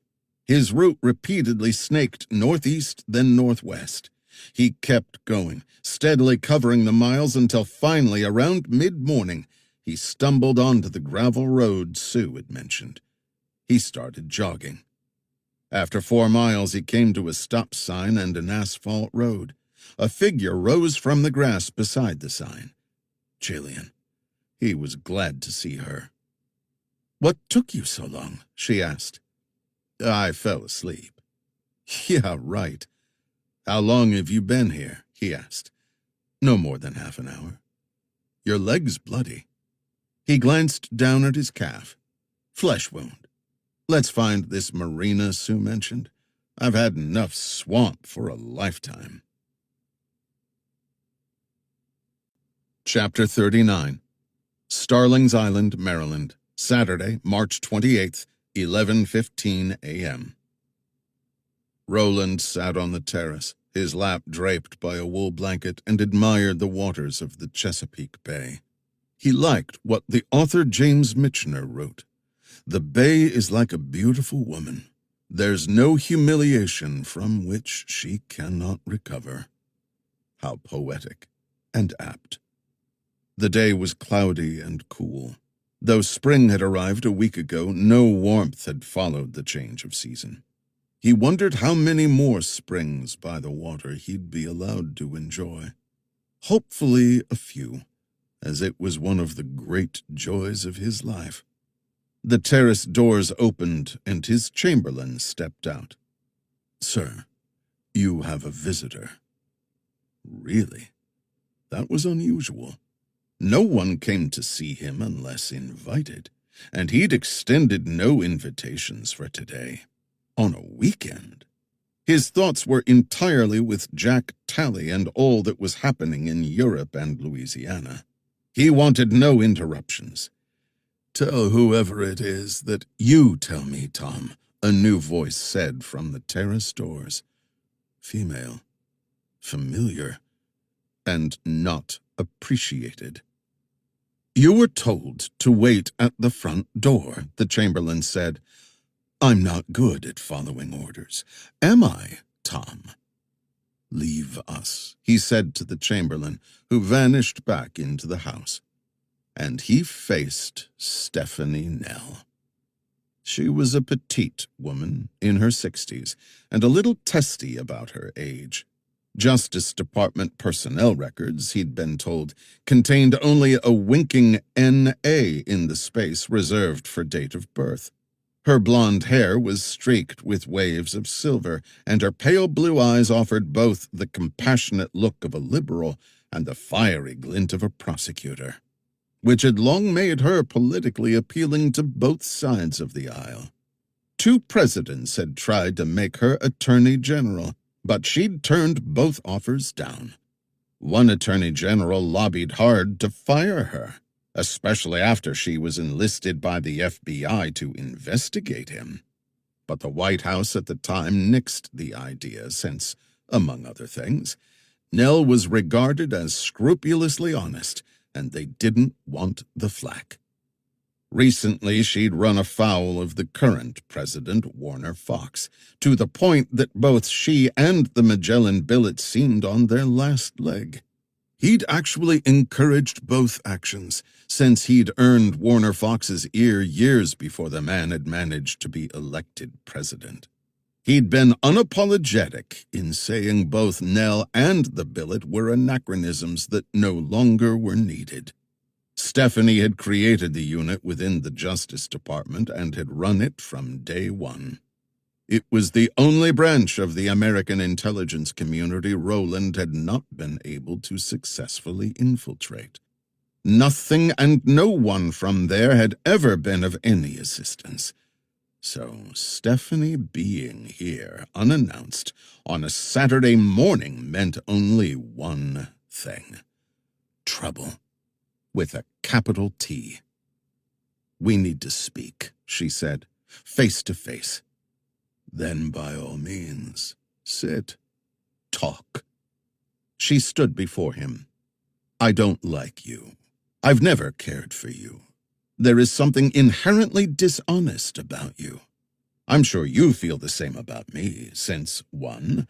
I have never had any need for your services, and 2. You have nothing on me through which to blackmail or coerce me." "Everyone has secrets," he said. "We just have not fully fleshed out yours. There's been no need." "And President Fox, was there a need there? I know you were involved in what happened to me." He smiled. "You did that all by yourself, with no help from anyone. And I resolved the matter all by myself, too. You did manage to wiggle your way off that hook. Congratulations." "You must be in great turmoil," she said, "here in the twilight of your life, facing such a personal dilemma." "I was not aware I was in conflict." "I'm not one of your lackeys, nor one of those corrupt or weak individuals who need you to fix something for them. I have an asset in the field right now, under fire from your man Jack Talley." He kept his composure frozen, revealing nothing. The situation had just gestated from bad to worse. Luke Daniels was Magellan Billet. He'd not as yet made any calls regarding Daniels, as Talley had said he'd be dead shortly. No inquiries meant no trail back to him. Just let the problem be handled at a distance without comment. A mistake on his part, obviously. "Benjamin Stein and Ray Simmons," she said, "both dead. One by your hand, the other by his own." "And these men are?" "Problems that you eliminated." "What a fertile imagination you possess." "I don't read much fiction. I prefer nonfiction. Reality." "What is this about?" he asked. "Your demise. You seem excited at the prospect." "Nothing could please me more." "Why are you here?" "To tell you that this time you will lose." No sense pretending any longer. The gauntlet had been thrown down. "Don't be sure." "I am sure. It's time to end you." "Many have tried." "True, but I'm not many, and I will get you." "I look forward to the fight." "As do I. I am a formidable adversary. So am I." She turned and left the terrace. He stayed in the chair, blanket warming his legs, but suddenly grew cold with something he hadn't experienced for a long time. Not since that horrible day. Fear. Stephanie had connected the dots. So far, Stein and Simmons were both dead. Good. Their granddaughters? Alive, but not a threat. Luke Daniels? Obviously alive and functioning. Simmons' house burned to the ground. Had anything noteworthy been found there? Probably not. All of that had happened for a reason, moving toward the single remaining unknown that would end this matter. Nothing could be allowed to interfere with that. He slipped his right hand into his pant pocket and found his phone. Chapter 40. Luke realized they needed a place to lie low, regroup, and make a concerted effort to finally understand what they'd gotten themselves into. Following Sue's instructions, they walked to Spencer Marina and asked for Laird, mentioning Sue's name, and he'd only been too happy to help.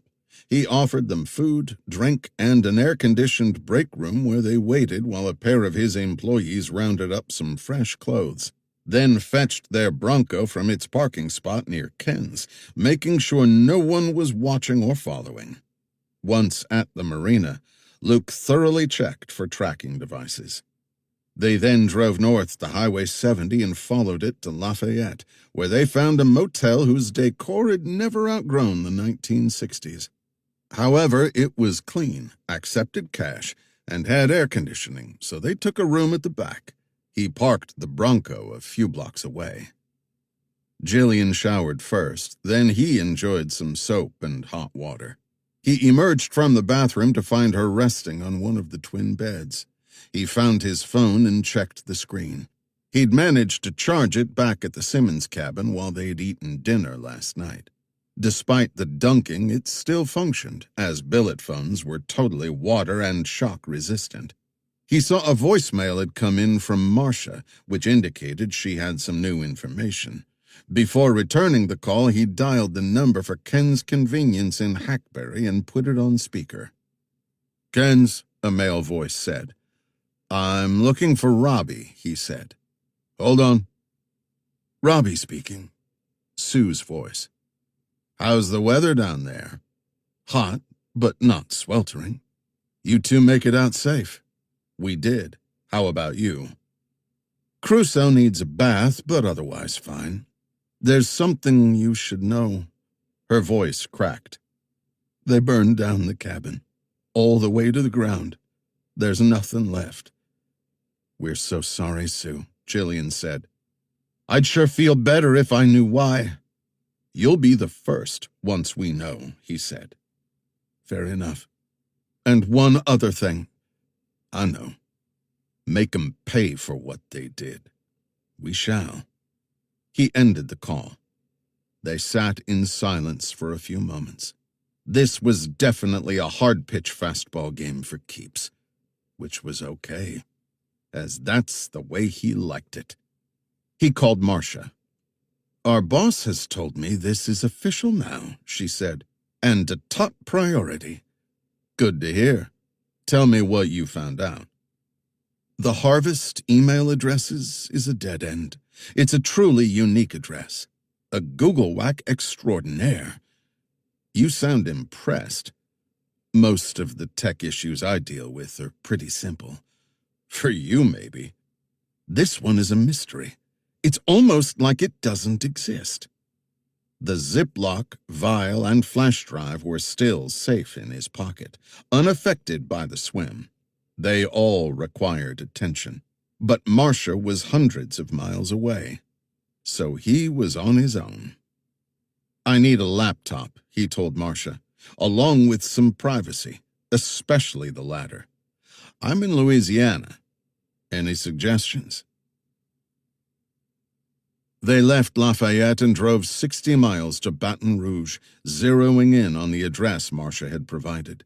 It led to a shady street of 1950s ranch-style homes. Julie Hopkins was the head archivist for the East Baton Rouge Parish Historical Society.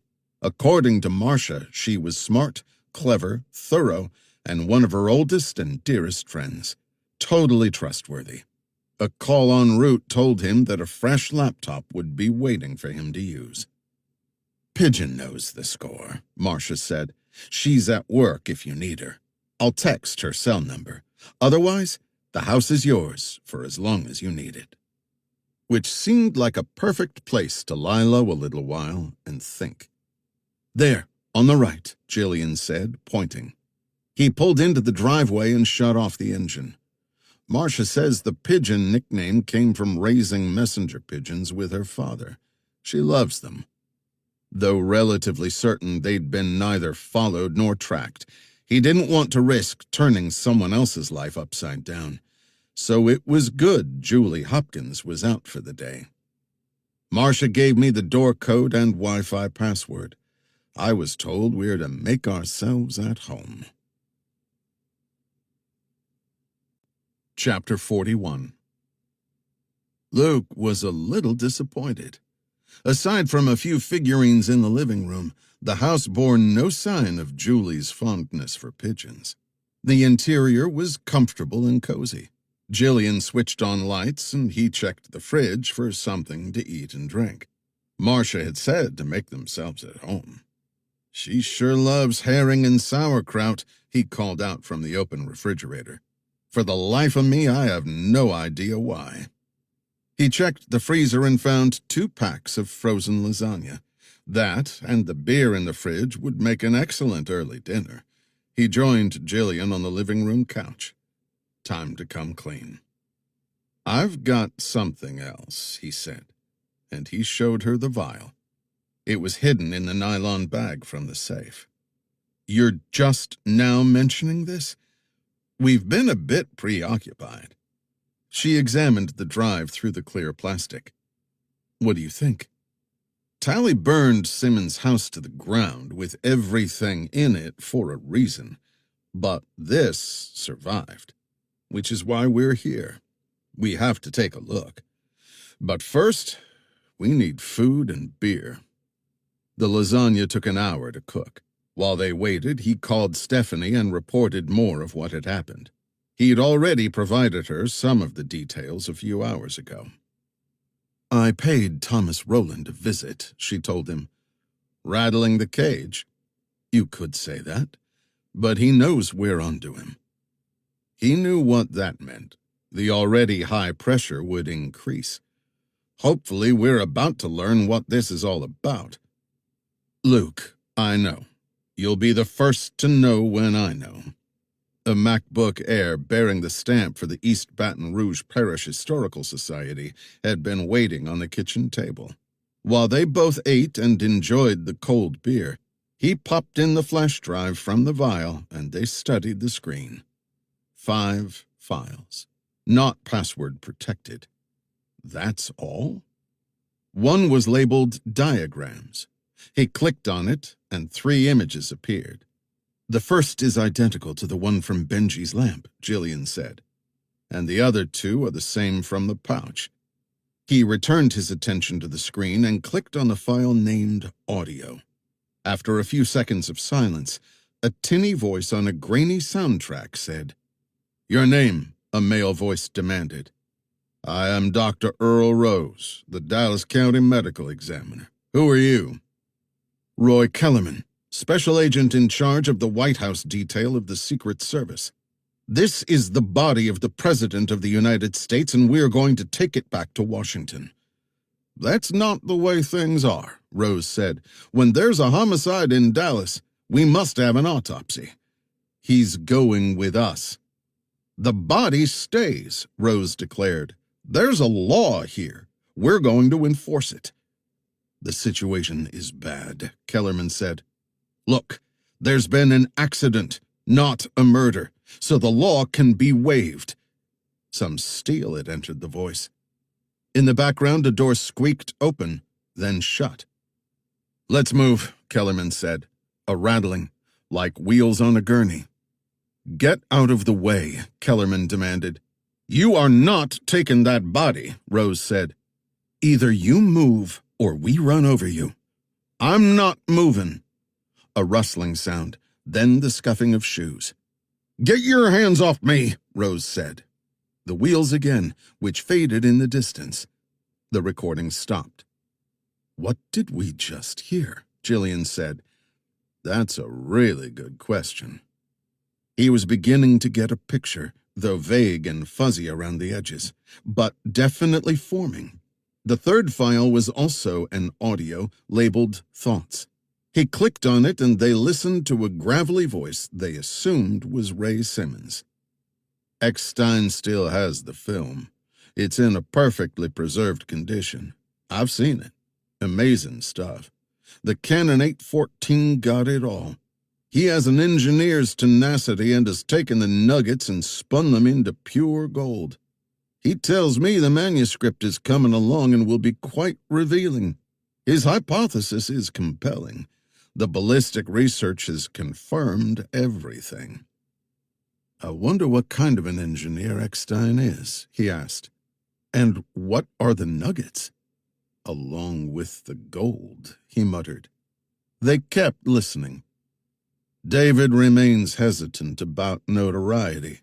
We had the conversation again, and he said the same thing. He'll write the book. He's in fact already deep into its creation.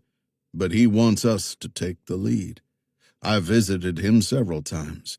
His theory is sound and correct and consistent with all that we've found. I pressed him, asked if his worry was about legal action. He said no. More worried about being wrong. So many people have created so many theories that he did not want to be another joke. He wants us to be right. What's that mean? Jillian said. Be right. Luke had no idea. He clicked play again. So many have thought they had the answer, just like we do. Are we being arrogant, brash, rushing to judgment? I don't think so. We've kept this to ourselves for so long. We've been patient. David says the manuscript is nearly finished, so the time has come to confront Roland. I worry that I don't have the will or desire to keep going. I'm trying, but I become weaker by the day. My resolve is slowly sinking, and I find myself wanting to live less and less. I want to hang on, to be there, but I know all of you can handle it. There's a lot of regret there, she said, the same as Benji had. It's like a suicide note. They kept listening. I'm thinking about trekking up there again, one more time, but I'm getting too damn old for mountains and horses and snow. I'll think about it. Hell, maybe I'll finally beat him at checkers. That's the last entry, she said. You heard that, he said. The time has come to confront Roland. There's a link among these four men, and whoever David Eckstein is, he's also got at least one other thing in common with Ray and Benji. They all chose tucked-away places to live. Benji, a small town in Belgium. Ray Simmons, miles from nowhere in the middle of a swamp. And it sounds like Eckstein is high up in some mountains. All to stay out of Roland's way? She asked. Maybe. Let's see what the fourth file contains. Labeled Commission? He clicked on it. Chapter 42. The President's trip to Dallas on November 22, 1963, called into play many standard operating procedures of the Secret Service, in addition to its preventive intelligence operations. Examination of these procedures show that in most respects they were well conceived and ably executed by the personnel of the Secret Service. Against the background of the critical events of November 22nd, however, certain shortcomings and lapses from the high standards which the Commission believes should prevail in the field of presidential protection are evident. Conduct of Secret Service agents in Fort Worth on November 22nd. In the early morning hours on November 22nd, 1963, in Fort Worth, there occurred a breach of discipline by some members of the Secret Service who were officially traveling with the President. After the President had retired at his hotel, 9 agents who were off duty went to the nearby Fort Worth Press Club at midnight or slightly thereafter, expecting to obtain food. They had had little opportunity to eat during the day. No food was available at the press club. All of the agents stayed for a drink of beer, or in several cases, a mixed drink. According to their affidavits, the drinking in no case amounted to more than 3 glasses of beer or 1.5 mixed drinks, and others who were present say that no agent was inebriated or acted improperly. The statements of the agents involved are supported by statements of members of the Fort Worth press who accompanied or observed them, and by a Secret Service investigation. According to their statements, the agents remained at the press club for periods varying from 30 minutes to an hour and a half, and the last agent left the press club by 2 a.m. 2 of the 9 agents returned to their rooms.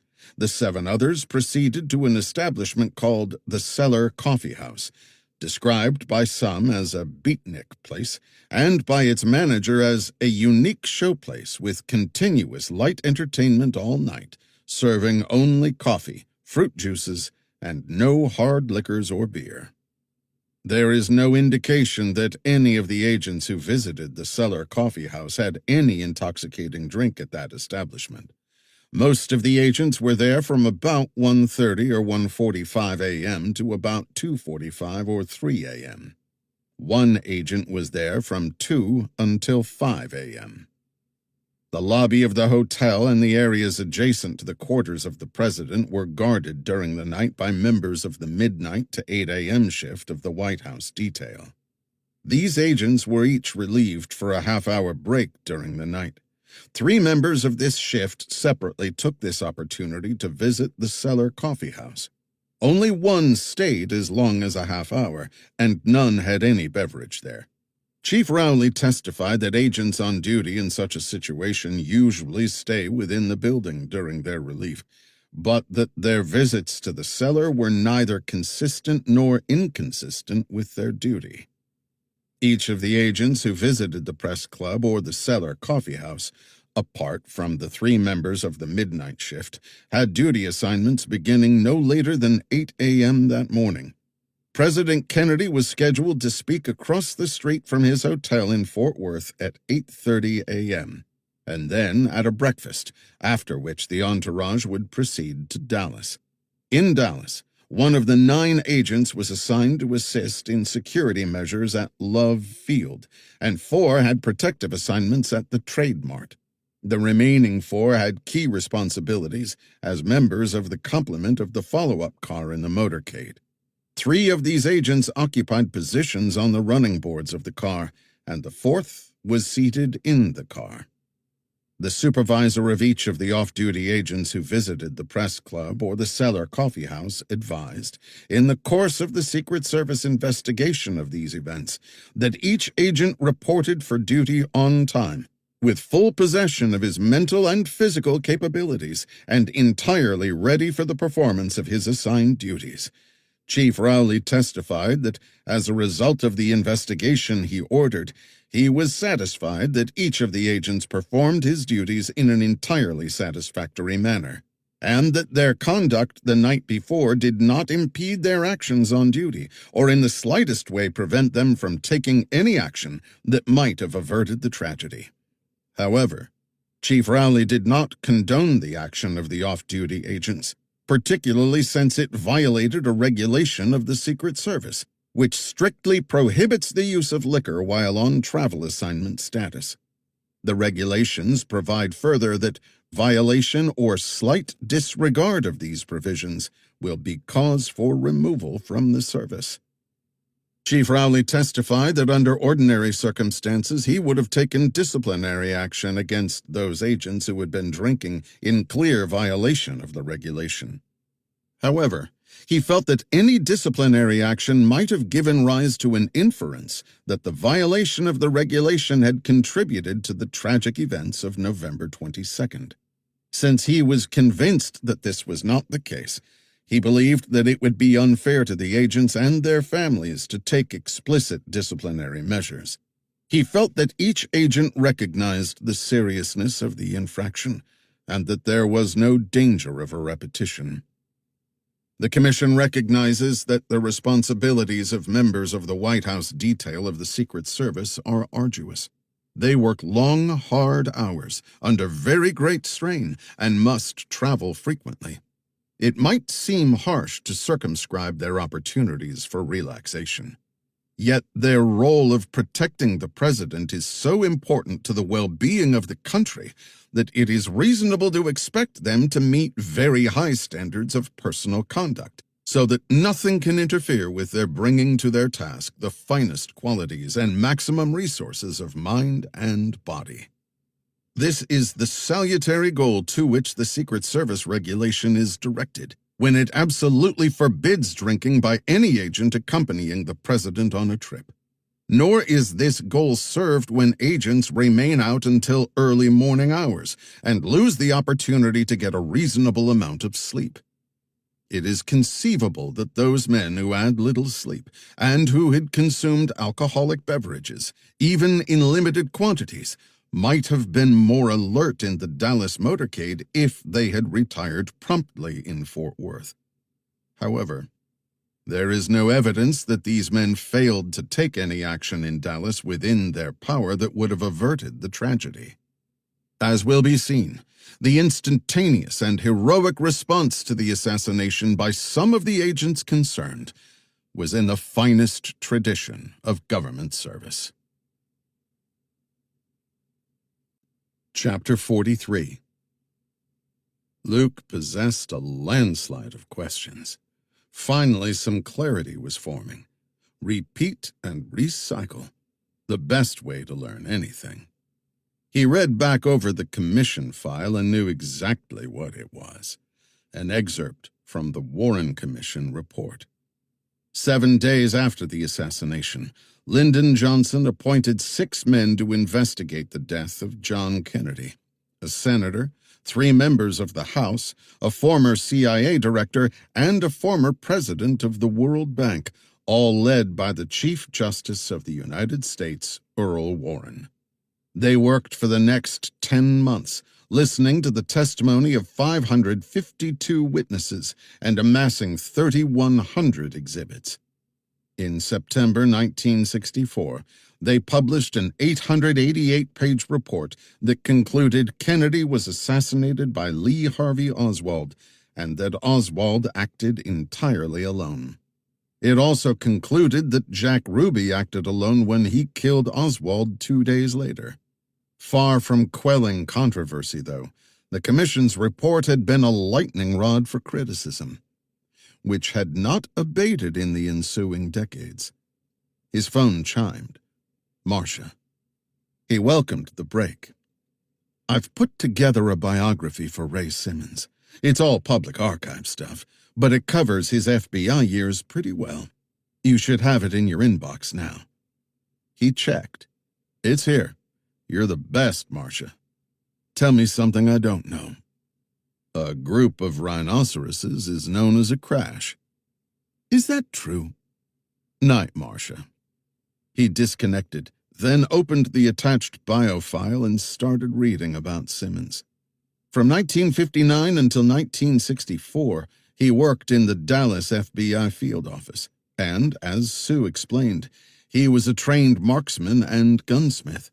He also participated in firing tests on Oswald's rifle, conducted by the Warren Commission. No mention was made of the subsequent test conducted by CBS News. But that was understandable, given it was a non-government action. He had some answers. But he also had new questions. Who was David Eckstein? He clicked on the 5th file from the drive marked Personal Notes as provided to DE. Had an established reputation as a gunsmith, ballistic expert, and marksman. Test happened in 1967 at H.P. White Ballistics Laboratory in Maryland.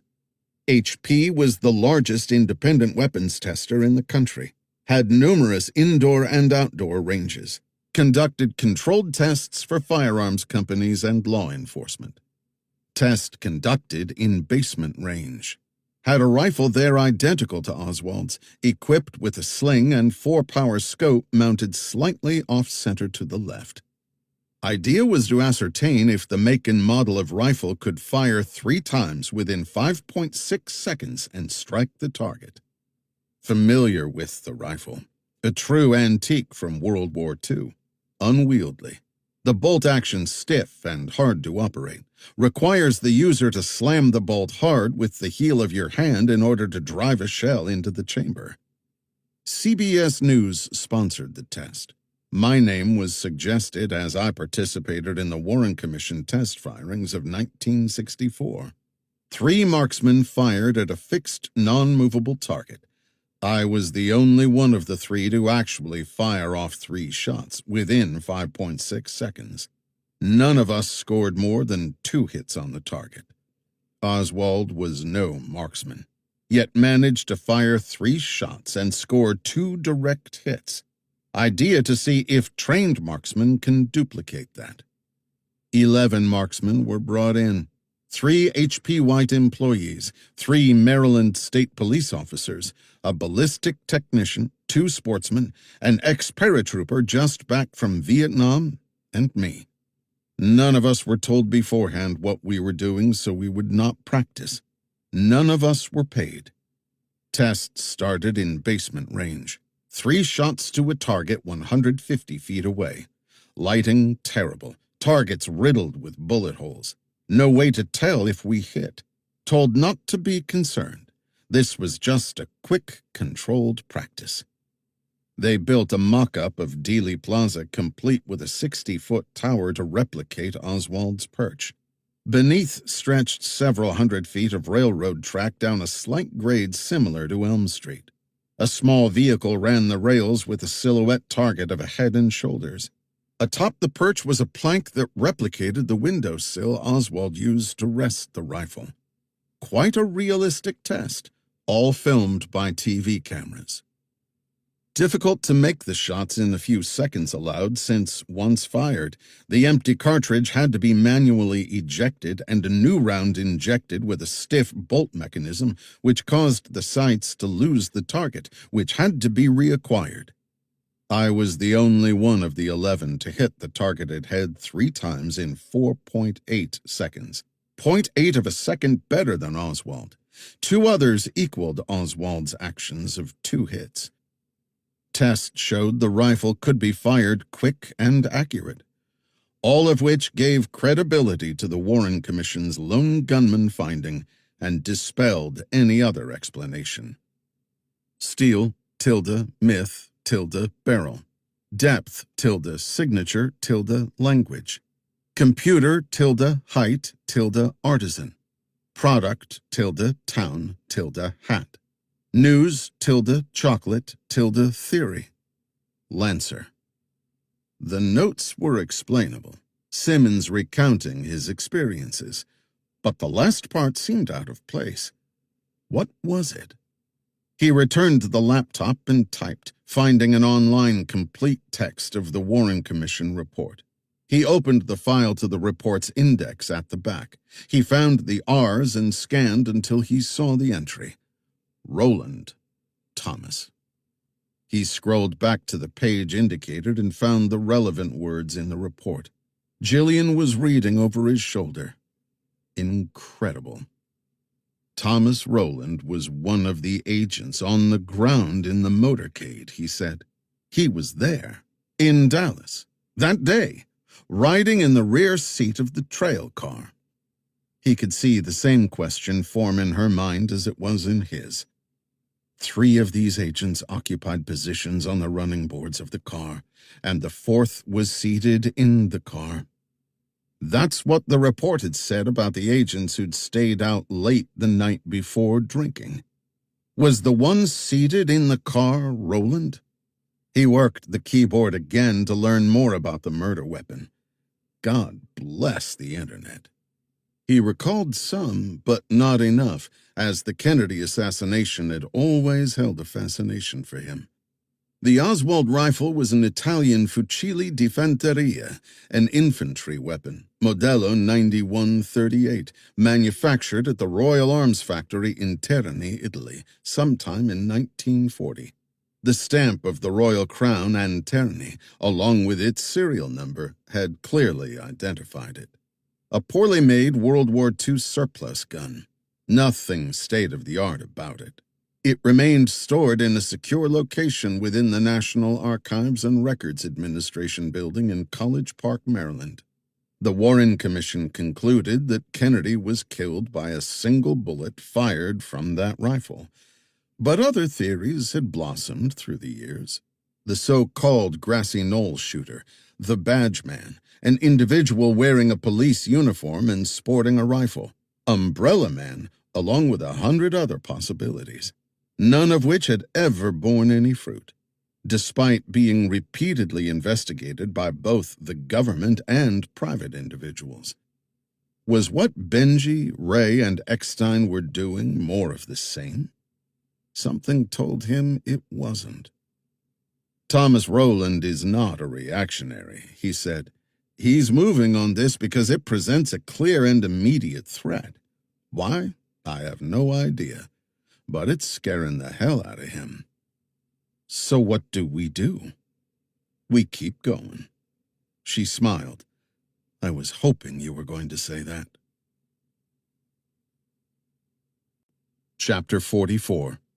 Sunday, March 29th, 1:15 p.m. With Jillian at the wheel, Luke spent the entirety of the 6-hour drive west staring at the laptop screen and muttering to himself. Pigeon had been good about allowing them to keep the computer on a promise that it either be returned or replaced. She'd also offered them the use of the house for the night, opting to stay with a friend. Thankfully, they were not far from Dallas, Texas, and he'd decided, with Jillian agreeing, that a first-hand look was in order. When they reached downtown, he asked her to find the closest parking spot, which turned out to be an underground garage beside a castle-like red-brick building. The day was bright, warm, and dry. They walked west to a street shaded by massive oaks, then stopped before a rectangular reflecting pool. Aligned down its center, a trio of fountains rippled the water's surface. Aside from an elderly man in a cowboy's ball cap feeding the birds, they were alone. It was Sunday, just after the church hour, and the business district around them was lightly traveled. They took seats on a low stone wall. "I came here once in high school," he said. "I pestered my dad until he brought me. I took so many pictures and asked so many questions. People were staring at us. On November 22nd, 1963, this whole area was packed with hundreds of people. It was unseasonably warm and sunny, a lot like today, but windy, coming from the west-southwest at 22 miles per hour. They both stared out at Dealey Plaza. "It's so small," Jillian said. "Compact, like a choke point." He'd been thinking the same thing. A perfect place to corral your target where the advantage was all with the shooter. Oswald had chosen his spot with care. "Come on," he said. "Let's walk. It'll be easier to picture if we're standing on the spot." They headed down the sidewalk toward the intersection of Houston and Main. At the corner, they waited until the pedestrian signal changed to green, then crossed, turning left into a triangular expanse of lush grass. He led Jillian to the other side and stopped at the curb. "This is Elm Street. Do you see the painted white X out in the street? That's where Kennedy was fatally shot. They're scrupulous about maintaining it. A bit much, isn't it? It's history. To our right is the corner of Houston and Elm. At the time, that tall brick building was the Texas School Book Depository. On the 6th floor, about 60 feet up, in the southeast corner window, Lee Harvey Oswald was waiting with his Italian-made bolt-action rifle. The time was 12:29 p.m. "You know your stuff." "On this subject, I do. I read a lot about it over the years. It's still fascinating how it all happened." Kennedy's motorcade drove down Houston Street, traveling about 15 miles per hour. Crowds were heavy, 6 deep from the curb. There were 2 cars in the procession. President Kennedy and First Lady Jackie were riding in the back seat of an open-top convertible. Forward of them sat Texas Governor John Connally and his wife Nellie. In the front seat were 2 Secret Service agents, Roy Kellerman on the passenger side and William Greer driving. Flanking the limousine were 2 Dallas cops on motorcycles, James Cheney and Bobby Hargis. 6 feet behind Kennedy's limousine was the trail car. According to the Warren Commission report, 9 men occupied it. Secret Service agents Emory Roberts, Samuel Kinney, John Reddy, Clinton Hill, William McIntyre, Paul Landis, Glenn Bennett, Thomas Rowland, and George Hickey. As they turned left onto Elm Street, the trail car fell behind a bit. It picked up speed and closed the gap and quickly resumed its designated distance to Kennedy's limousine. Both cars were now traveling at about 11 miles per hour. Kennedy's limousine then moved into Elm Street's center lane. On the 6th floor of the Texas Book Depository, Lee Harvey Oswald was hunched over his rifle, peering through the scope, watching as the vehicles made the turn onto Elm.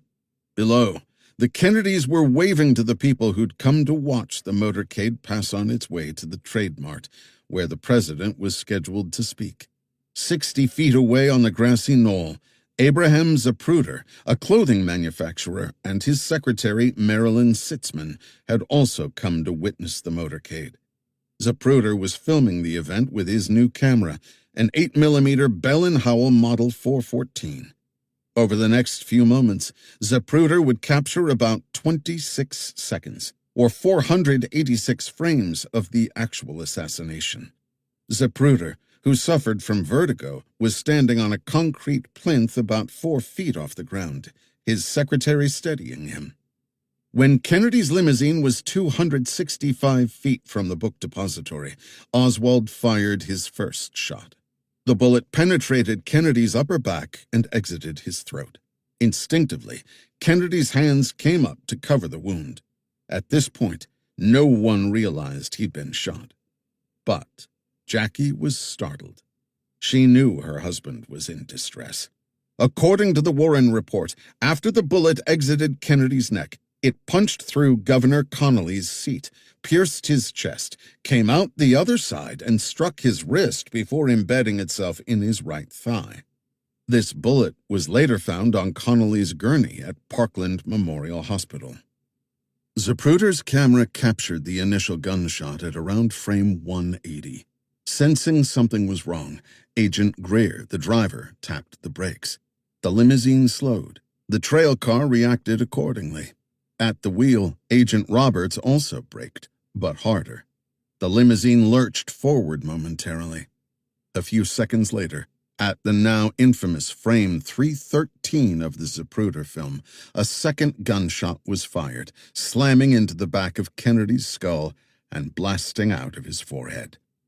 In the trail car, Secret Service agent Clint Hill saw the second shot. He jumped off the running board and ran toward Kennedy's limousine, where Jackie had climbed onto the trunk. Some reports said she was trying to help Hill into the car. Others said she was trying to retrieve a chunk of her husband's skull, ripped free by the second shot. In the driver's seat, Agent Greer now knew they'd come under fire. He punched the gas pedal. Instantly, the limousine accelerated to 15 miles per hour. Clint Hill, now sprinting, managed to mount the car's bumper. He threw himself atop Kennedy and Jackie, hoping to shield them from further gunfire. The president was slumped forward in his seat, already technically dead, Jackie's pink dress covered in his blood. Horrified onlookers panicked and scattered. Dealey Plaza's layout made it a natural sound amplifier.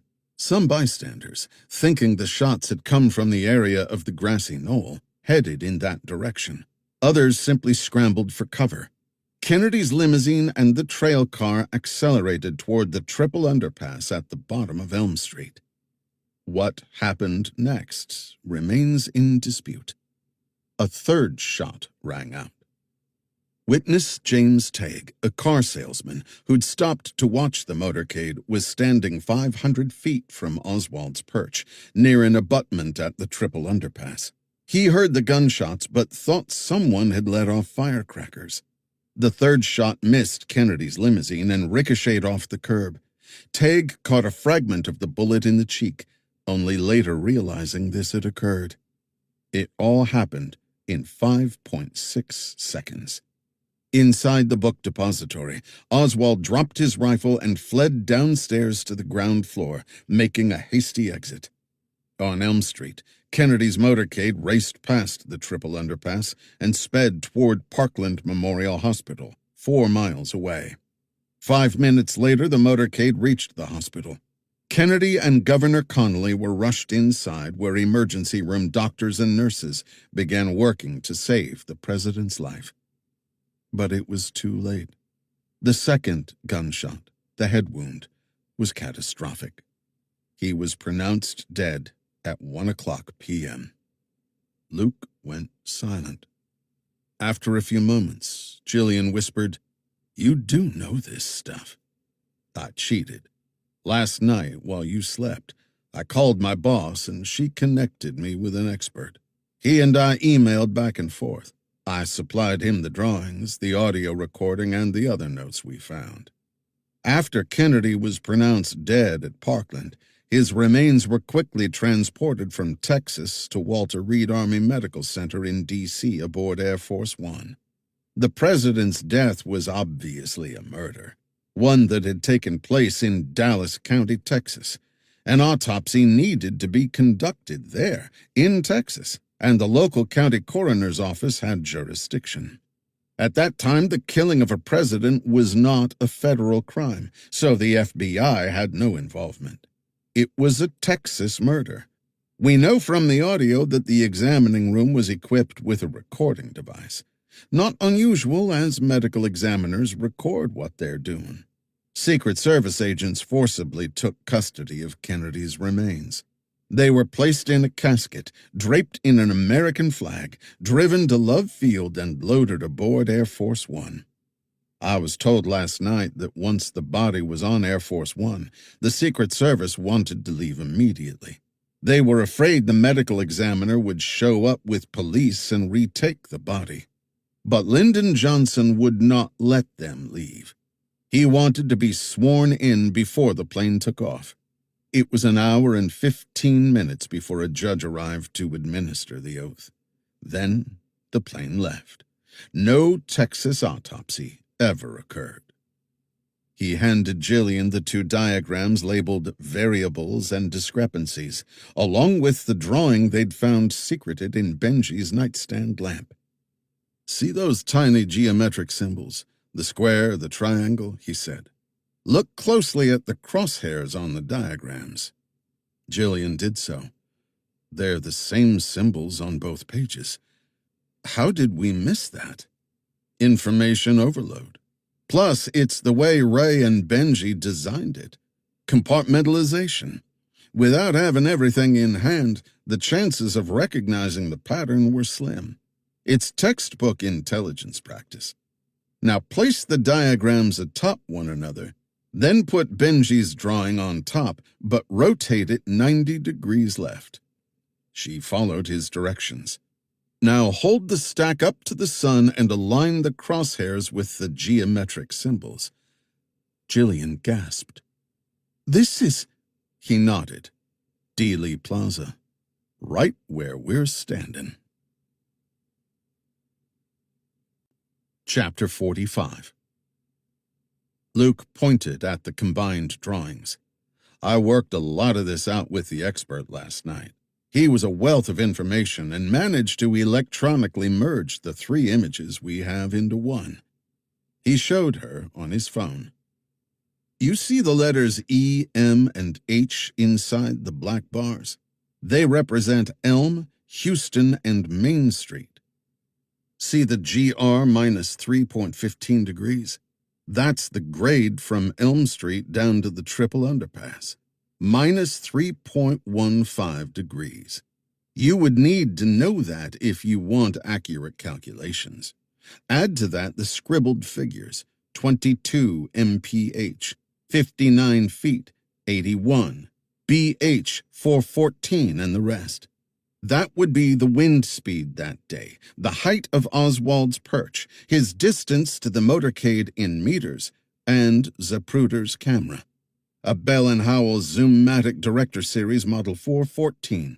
Check out the tiny stick figure below the 81. You know what that is." She nodded. "The icon for heavy weapon. But the symbol's not quite right, though." "I agree. Check out the JT3 dot near the underpass abutment. That's where James Tague was struck by the 3rd shot ricochet. The Z equals 19 on the grassy knoll stands for Zapruder's position and distance from Kennedy at the time of the shooting. The F313 in the middle of Elm Street is frame 313, the moment the kill shot was recorded. That's the white X in the pavement out there." He pointed to the street. "Like I said, that expert was a wealth of knowledge. He told me all this." So Ray and Benji were reconstructing President Kennedy's assassination? It certainly seems that way, along with our mysterious David Eckstein. He pointed at the phone. There's a notation, DE equals 6M at the edge of Elm Street.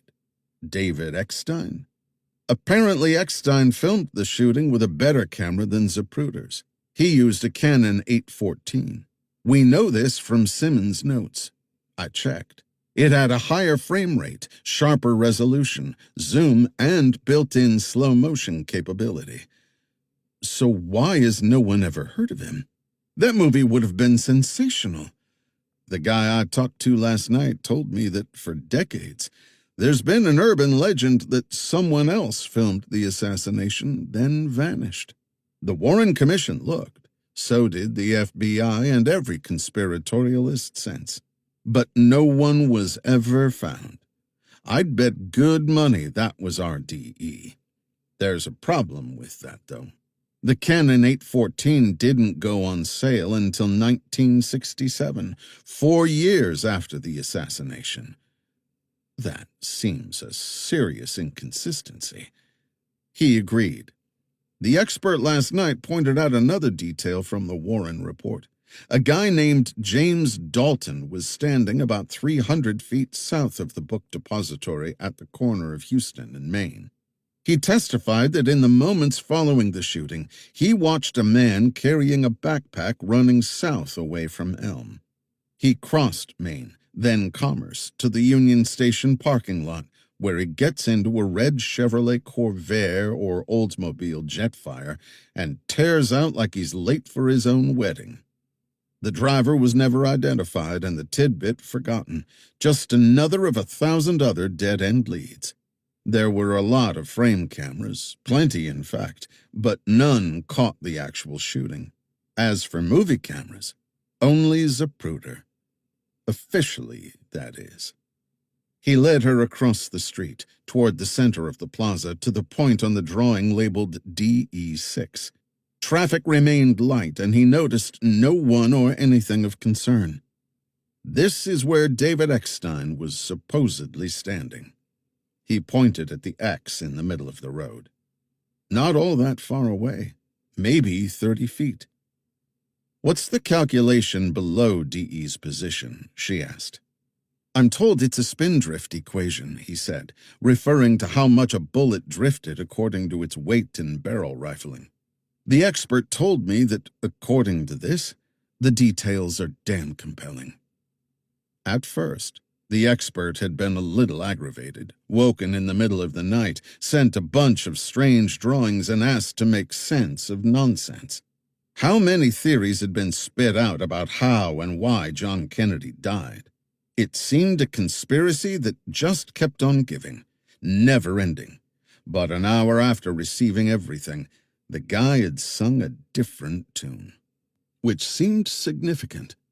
He explained to Jillian that the two equations in the upper left-hand corner were for ballistic kinetic energy and muzzle velocity, a bullet's destructive power and how fast it left the muzzle. At the bottom of the diagram was a list of words: Magnus, MOA, throw-off, MPI, PESA. All ballistic terms noted as wrong. Now focus on Elm Street, the expert said, where the actual assassination happened.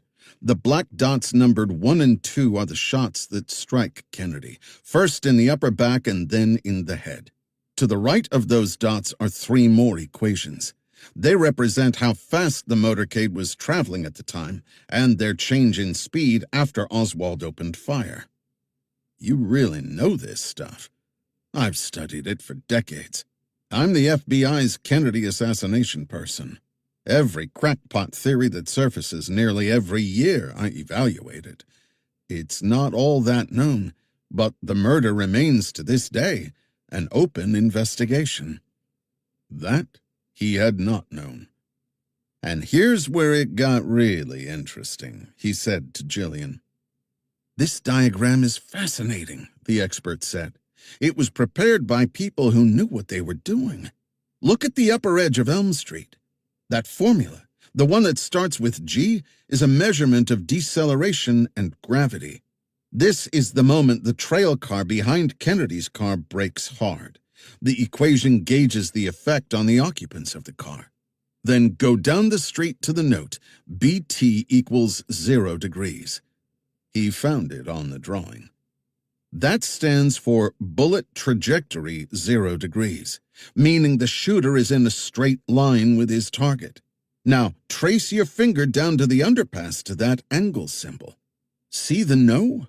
This is another place the math does not match. How do you know that?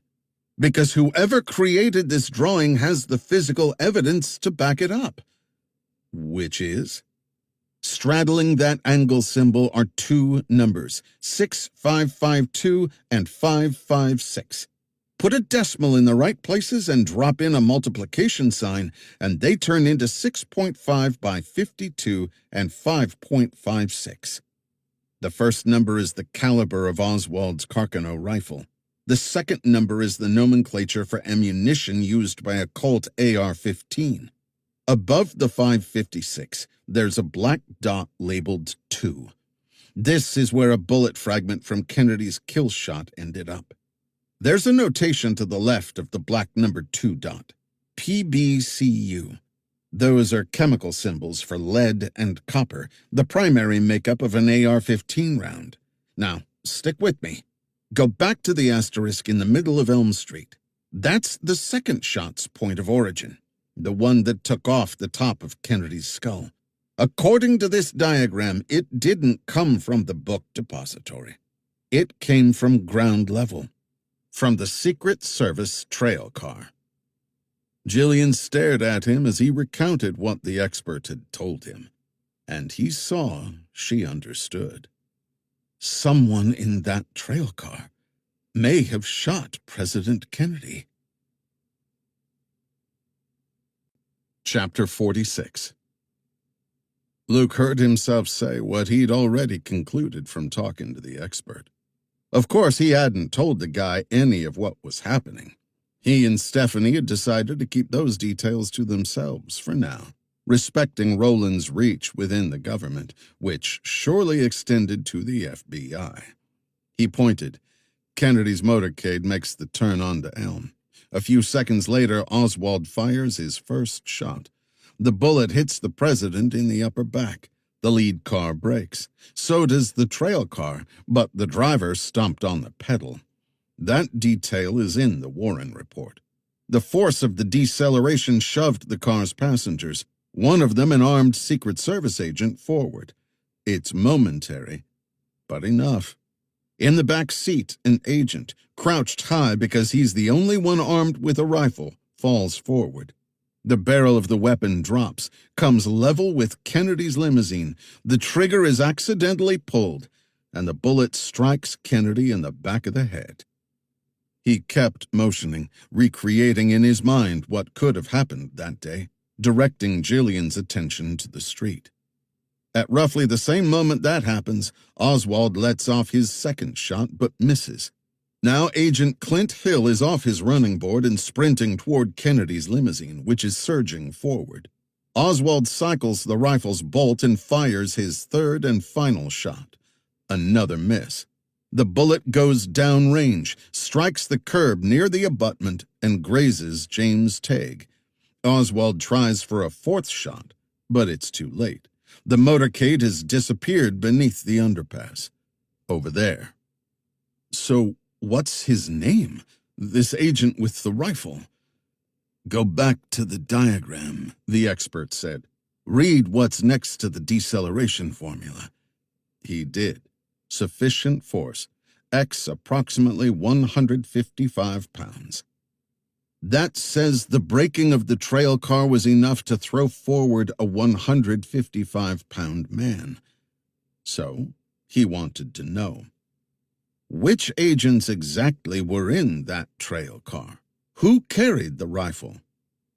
Jack Reddy was on the passenger side running board directly opposite Clint Hill.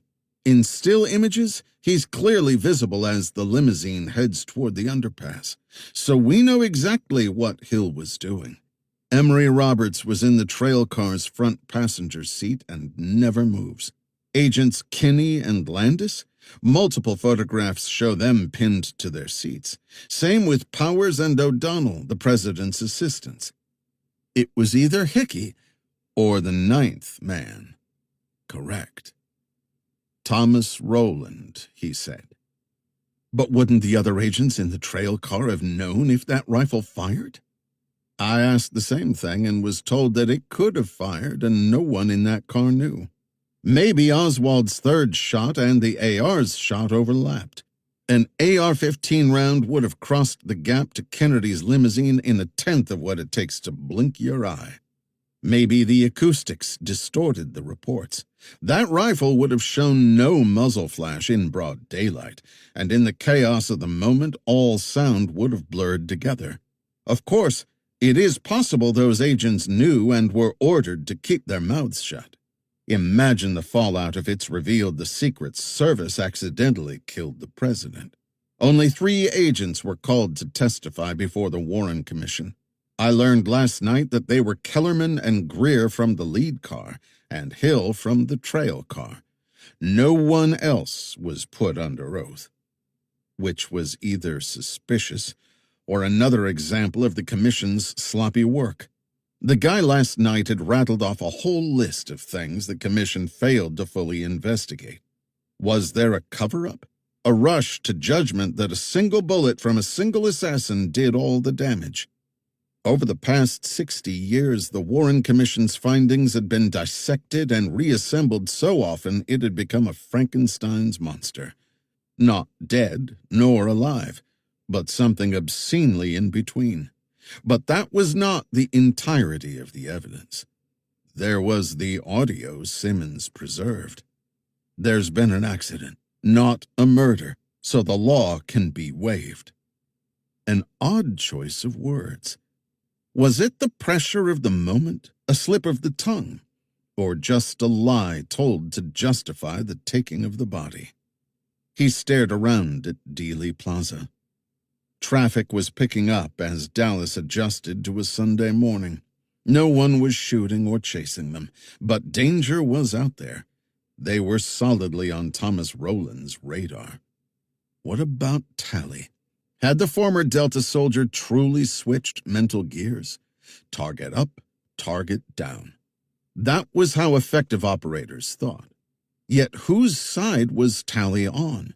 He'd killed Persick and his men, then let Luke and Jillian go. But after that, he'd pursued them into the bayou and burned Ray Simmons' house to the ground. What in the world was happening here? Now that Luke had finally verbalized the assassination scenario over which his brain had been mulling, the sights and sounds of November 22nd, 1963 were stuck on a memory loop. He could see in vivid detail frame 313 of the Zapruder film when Kennedy's head snapped back. Jackie in her pink dress, blood and brains exploding. Horrible. 2 gunshots? 3? 4. 1 gun? 2. He couldn't let this end here. No way. You might screw up. You might even fail. But never, ever quit. His drill sergeant on the first day of Ranger School. It had taken every shred of evidence they'd so far uncovered to assemble what was largely a circumstantial scenario. A theory. This wasn't the kind of case you dropped on a U.S. attorney's desk with a post-it note attached to prosecute. Something like this might even be outside the Magellan Billett's sphere of influence. It could also be an inescapable black hole, one that had consumed Ray Simmons and Benjamin Stein. He steered his mind back on track. 1 foot in front of the other, a step at a time. More good advice. We have 1 play left on the board, he said. I know. Let's find David Eckstein. Chapter 47. Rowland had never been a religious man. No pastors or priests, no churches, mosques, or synagogues. So Sundays had always been just another day of the week. Nothing special, not even a day of rest. Just business as usual. Today he was extra apprehensive. A lot was happening. but at least he had things under control. In the months before Benjamin Stein was eliminated, there'd only been a few emails, all asking for the same thing. Instead of replying, he'd bided his time, then silenced Stein permanently when the time was right. Ray Simmons? Conveniently, Simmons had taken care of himself, which had been appreciated. That first email had been a shocker. It had been a long time since this subject had been broached, a long time since the Warren Commission submitted its report. 3 other subsequent government investigations agreed with the conclusion that 2 shots struck Kennedy from the rear. But the 1978-79 House Select Committee on Assassinations boldly determined that Oswald assassinated Kennedy, most likely as the result of a conspiracy. Whatever that meant. Its evidence had been shaky. The committee concluded that Oswald fired shots 1, 2, and 4, and that an unknown assassin fired shot number 3, but missed, from a point above and to Kennedy's right front on the famed grassy knoll. All of that had been based on supposed newly examined acoustical evidence. But was it trustworthy? Nobody knew. And nobody took the findings seriously. He'd been grateful, though, as the whole thing had deferred attention onto mysterious unknown others. On the grassy knoll, which had become a euphemism for who the hell knows. Damn it. It all should be forgotten. But it wasn't. People would not let it go. Dear Mr. Rowland, we are in the process of writing a book on the death of President John F. Kennedy. Our thesis is that the bullet that struck the president in the head was not fired by Lee Harvey Oswald. Rather, we believe the bullet came from the AR-15 rifle in the Secret Service follow-up car.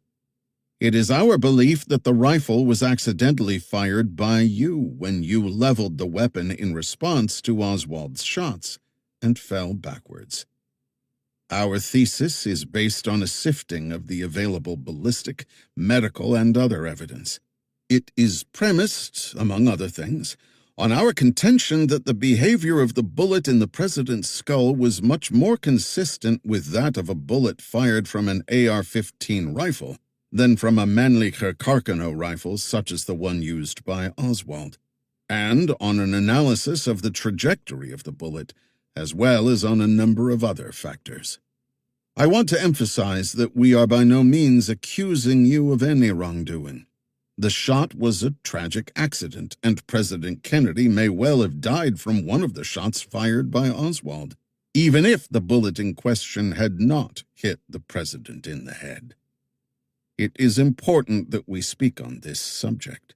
We recognize, for obvious reasons, that you have never done such in the past. We would gladly make any and all arrangements at our expense to speak with you. We would also record that interview and provide you with a copy of the recording.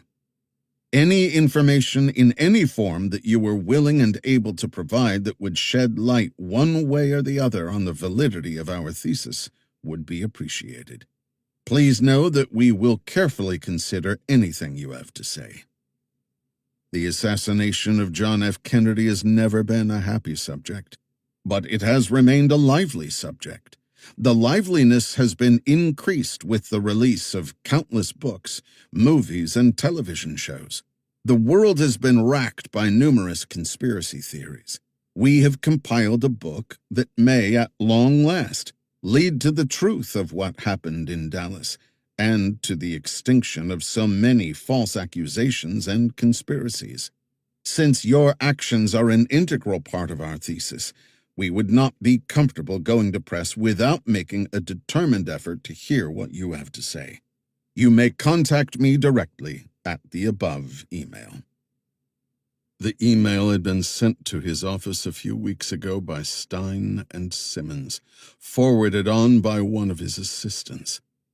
Through the decades, his quest for anonymity had been aided by so many conspiratorialists. A supposed sniper behind the stockade fence on the grassy knoll. The umbrella man in the black trench coat who shot Kennedy with a super-secret spy pistol. Cuban exiles who killed him out of revenge for the Bay of Pigs. The mob who shot him for a double-cross by his father, Joseph Kennedy, or because some godfather didn't want to share Marilyn Monroe. Lyndon Johnson, who put out a hit because he wanted to be president. Take your pick. But there's a problem with digging up the past. Sometimes you find ghosts who aren't so happy about being disturbed. Like him. He'd hired a private investigative firm to look into both Benjamin Stein and Ray Simmons. He'd not used his own people since he did not want to stir anyone's curiosity. It was important he remained aloof, strong, and unaffected to each and every one of them. He'd thought about trying to reason with Simmons and Stein, or buy them off, or threaten them with legal action. But the pair had already decided confrontation was the best course, no matter how much of a sugar coating they'd applied. That course was obviously fortified by evidence. They would be asking him questions to which they already had answers, and that was never a good thing. Thankfully, he had one factor working in his favor: the rationalizations people made when they believed themselves in charge, that everything was in their favor and all would be right. Now both Stein and Simmons were dead. Simmons' house burned to ashes.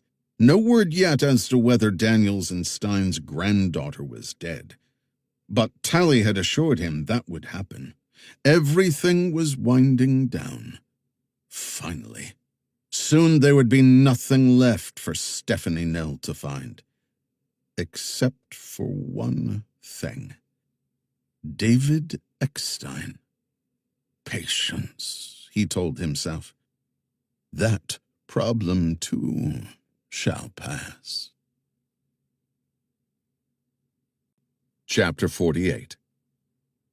Luke led the way as they entered the Adolphus Hotel, a downtown Dallas landmark. Incredibly, there was a room available, one of their deluxe, with plush pillow-top mattresses, an oversized desk, and, most important, high-speed Wi-Fi.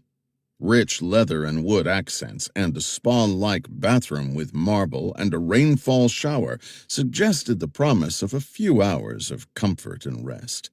They both showered and cleaned up, donning the hotel's signature robes, then ordered room service for a late lunch, or early dinner, depending on how you kept time. "I get that this is now your job," she said to him, "but I want Roland for my own reasons." "And I get that, too."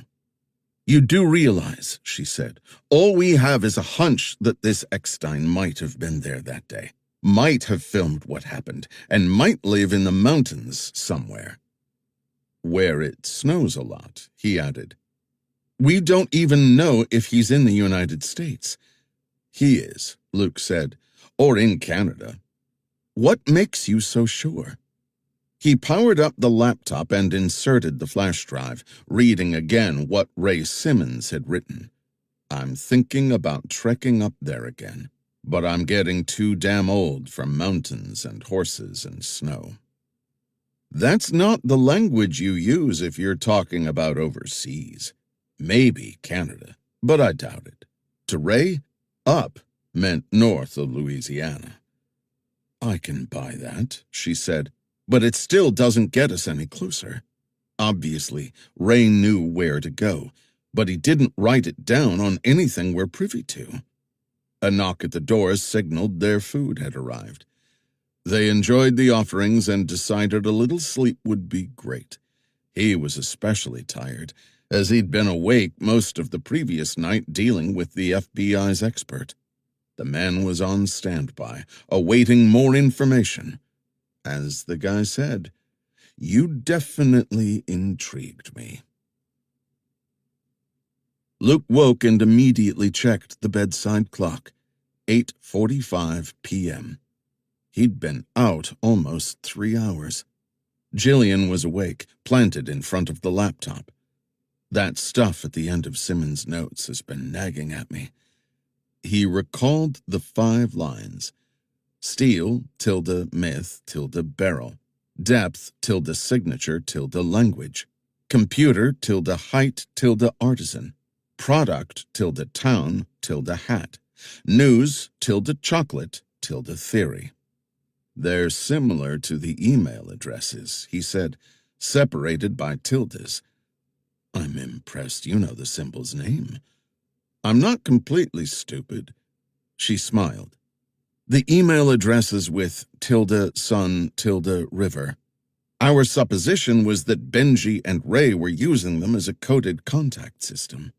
That means one of them had to set it up. I have access to Benji's iCloud account, so I checked. He was a subscriber to an app called Find 3 Points. It's owned by a company that specializes in geotech surveys, satellite stuff. Apparently, Find 3 Points was a lark, something the founders thought would be cool to try. It divides the Earth into 5-foot by 5-foot grids. Every grid gets a specific randomly generated 3-word identifier separated by a tilde sign. For example, this room might be labeled fish tilde church tilde editor. Like the email addresses. She nodded. I have no idea if Simmons was a subscriber, but he specifically left those 5 lines of words, all separated by tildes. That can't be coincidence. So let me ask the $64,000 question. Did you run those 5 lines through the app? I bought it half an hour ago. And what did they reveal? All 5 are within a 3-mile radius of one another in the northwest corner of Wyoming. A remote location. Seems par for this course. She turned from the laptop. We can head there in the morning. I'm assuming, with all your connections, you can get us there fast. I'll see what I can do. Maybe this David Eckstein can fill in the blanks, she said. I would sure like to know what Benji had to die for. They both still wore the hotel's terrycloth robes. His belly was full. He was reasonably rested from the nap, and it looked like they knew where to head next. Good thing, as it was all they had. I have been noticing something else also, she said. He was all ears. Where'd the good little Boy Scout come from? He was puzzled. The ranger I knew in Hawaii would have already made a move on me. But this new and improved Luke Daniels, he's like a perfect gentleman, a monk in a cave. You just lost your grandfather. I did. And I appreciate the respect you've shown. She paused and tossed him a grin. But enough is enough. He wondered if either of them had the bandwidth to go there at the moment. Maybe once all this was over. But he was also never one to walk away from an offered opportunity. Why would he? Besides, they were both grown adults. So he smiled and said, "What did you have in mind?" Chapter 49. Cody, Wyoming, Monday, March 30th, 10:15 a.m. Luke buttoned his coat and steadied himself against a stiff north wind. They were on the final leg of an 1,800-mile journey northwest from Dallas. Stephanie had arranged for another DOJ jet and a Ford F-150 pickup waiting on the ground when they landed. They had what they believed to be valid Find 3 Points, but for all 5 grid locations, Google Earth imagery showed nothing but ragged peaks, thick pine forests, and plunging glacier-carved valleys. An internet check of the area revealed 0 hits on the name David Eckstein. Nothing in the local property records either, which were all online. Lingering in the back of his mind was the possibility they were on a wild goose chase. But Ray Simmons had left those locators for a reason. He could have just as easily taken them to his grave.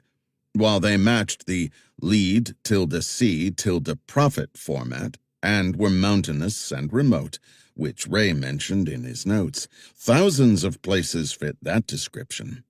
But it was all they had to work with, and it was better than sitting on their hands and waiting for Tally to come find them. At Cody, they'd stopped at an outfitter's shop and bought hiking boots, jackets, backpacks, multiple layers of clothing, dehydrated meals, a trail stove, fire-making tools, a GPS unit, compasses and maps, headlamps, knives and hatchets, a tent, a pair of sleeping bags, flashlights, a first aid kit, and extra ammunition for the Berettas. Everything they might need. The only thing the outfitter couldn't offer them was a solution for their biggest challenge: access. While Highway 14, the only paved and reliable road in this part of Wyoming, eventually reached Yellowstone National Park, where he and Jillian were headed, there wasn't so much as a gravel tract within 3,000 square miles. They needed horses.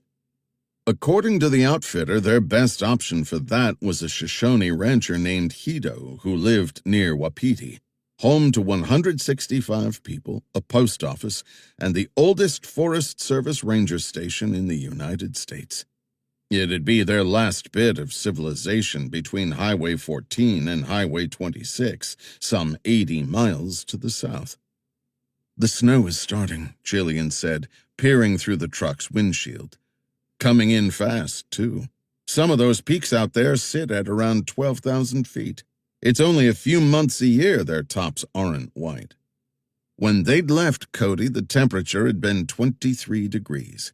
The air now trickling through the F-150's dysfunctional air vents felt much colder than that. The laptop, flash drive, and other papers were safely tucked within a waterproof backpack lying on the truck's rear seat.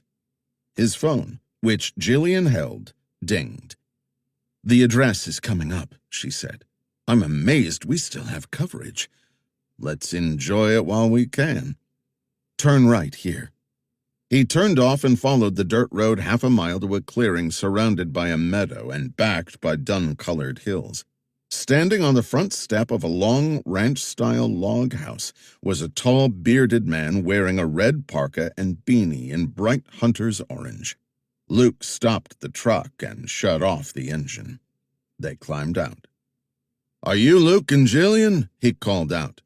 The outfitter and Cody had promised to let Hido know they were coming. "That'd be us," Luke said, extending his hand. "Kinda surprised to get Owen's call. It's a little early in the season for backcountry camping. You two know what you're doing? Lot of bears out there." "We won't bother 'em," he said. "You got experience at this sort of thing?" "He was a ranger," Jillian said. "I was a Marine." "Last time I checked, neither of those were real big on horses. How far are you going?" "Due south, 15 or 20 miles, Jillian said. "No offense meant, but I'd hate to lose a couple good animals because, a pair of idiots who've got no business being out here stepped off a mountainside," Luke said. "Your words.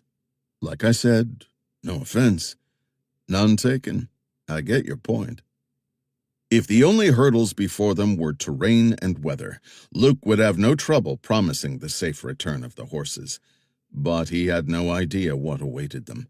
While they'd seen no trace of Tally and his men since Louisiana, he took nothing for granted. "I'll give you a telephone number," he said. "If we don't bring those horses back, call it, and the woman who answers will make good." Of course, if they didn't come back, it was probably because they were dead, which he did not like to think about. "Who is she?" "She works for the U.S. Justice Department, as do I." "You some kind of agent?" "Some kind of," he said. "This official business?" He nodded.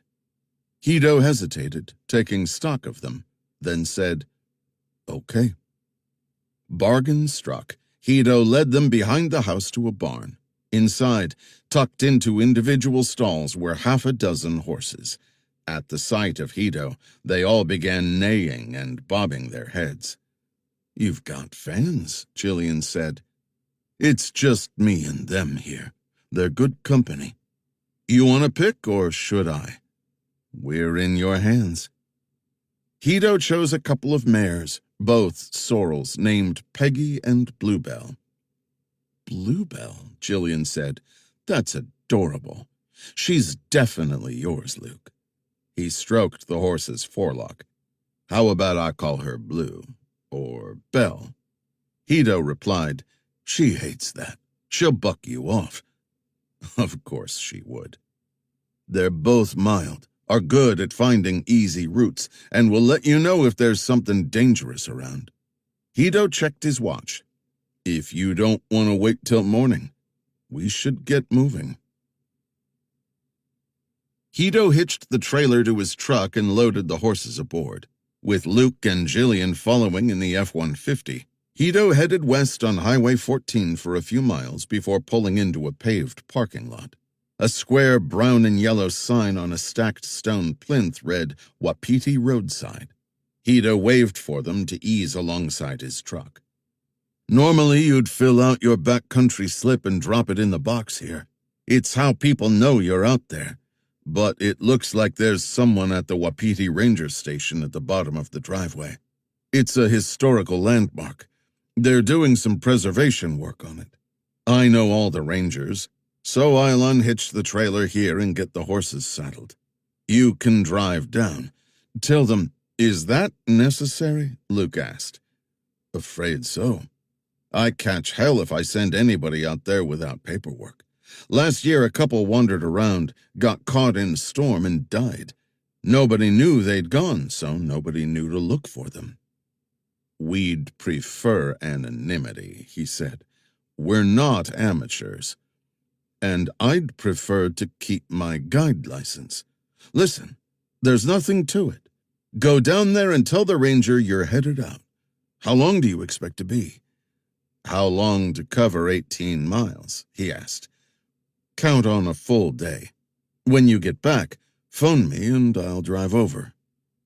They spent a few minutes picking Hito's brain on the easiest routes into the backcountry, then helped him unhitch the trailer and prep Peggy and Bluebell, noting their food and water schedules and tucking some feed into their saddlebags.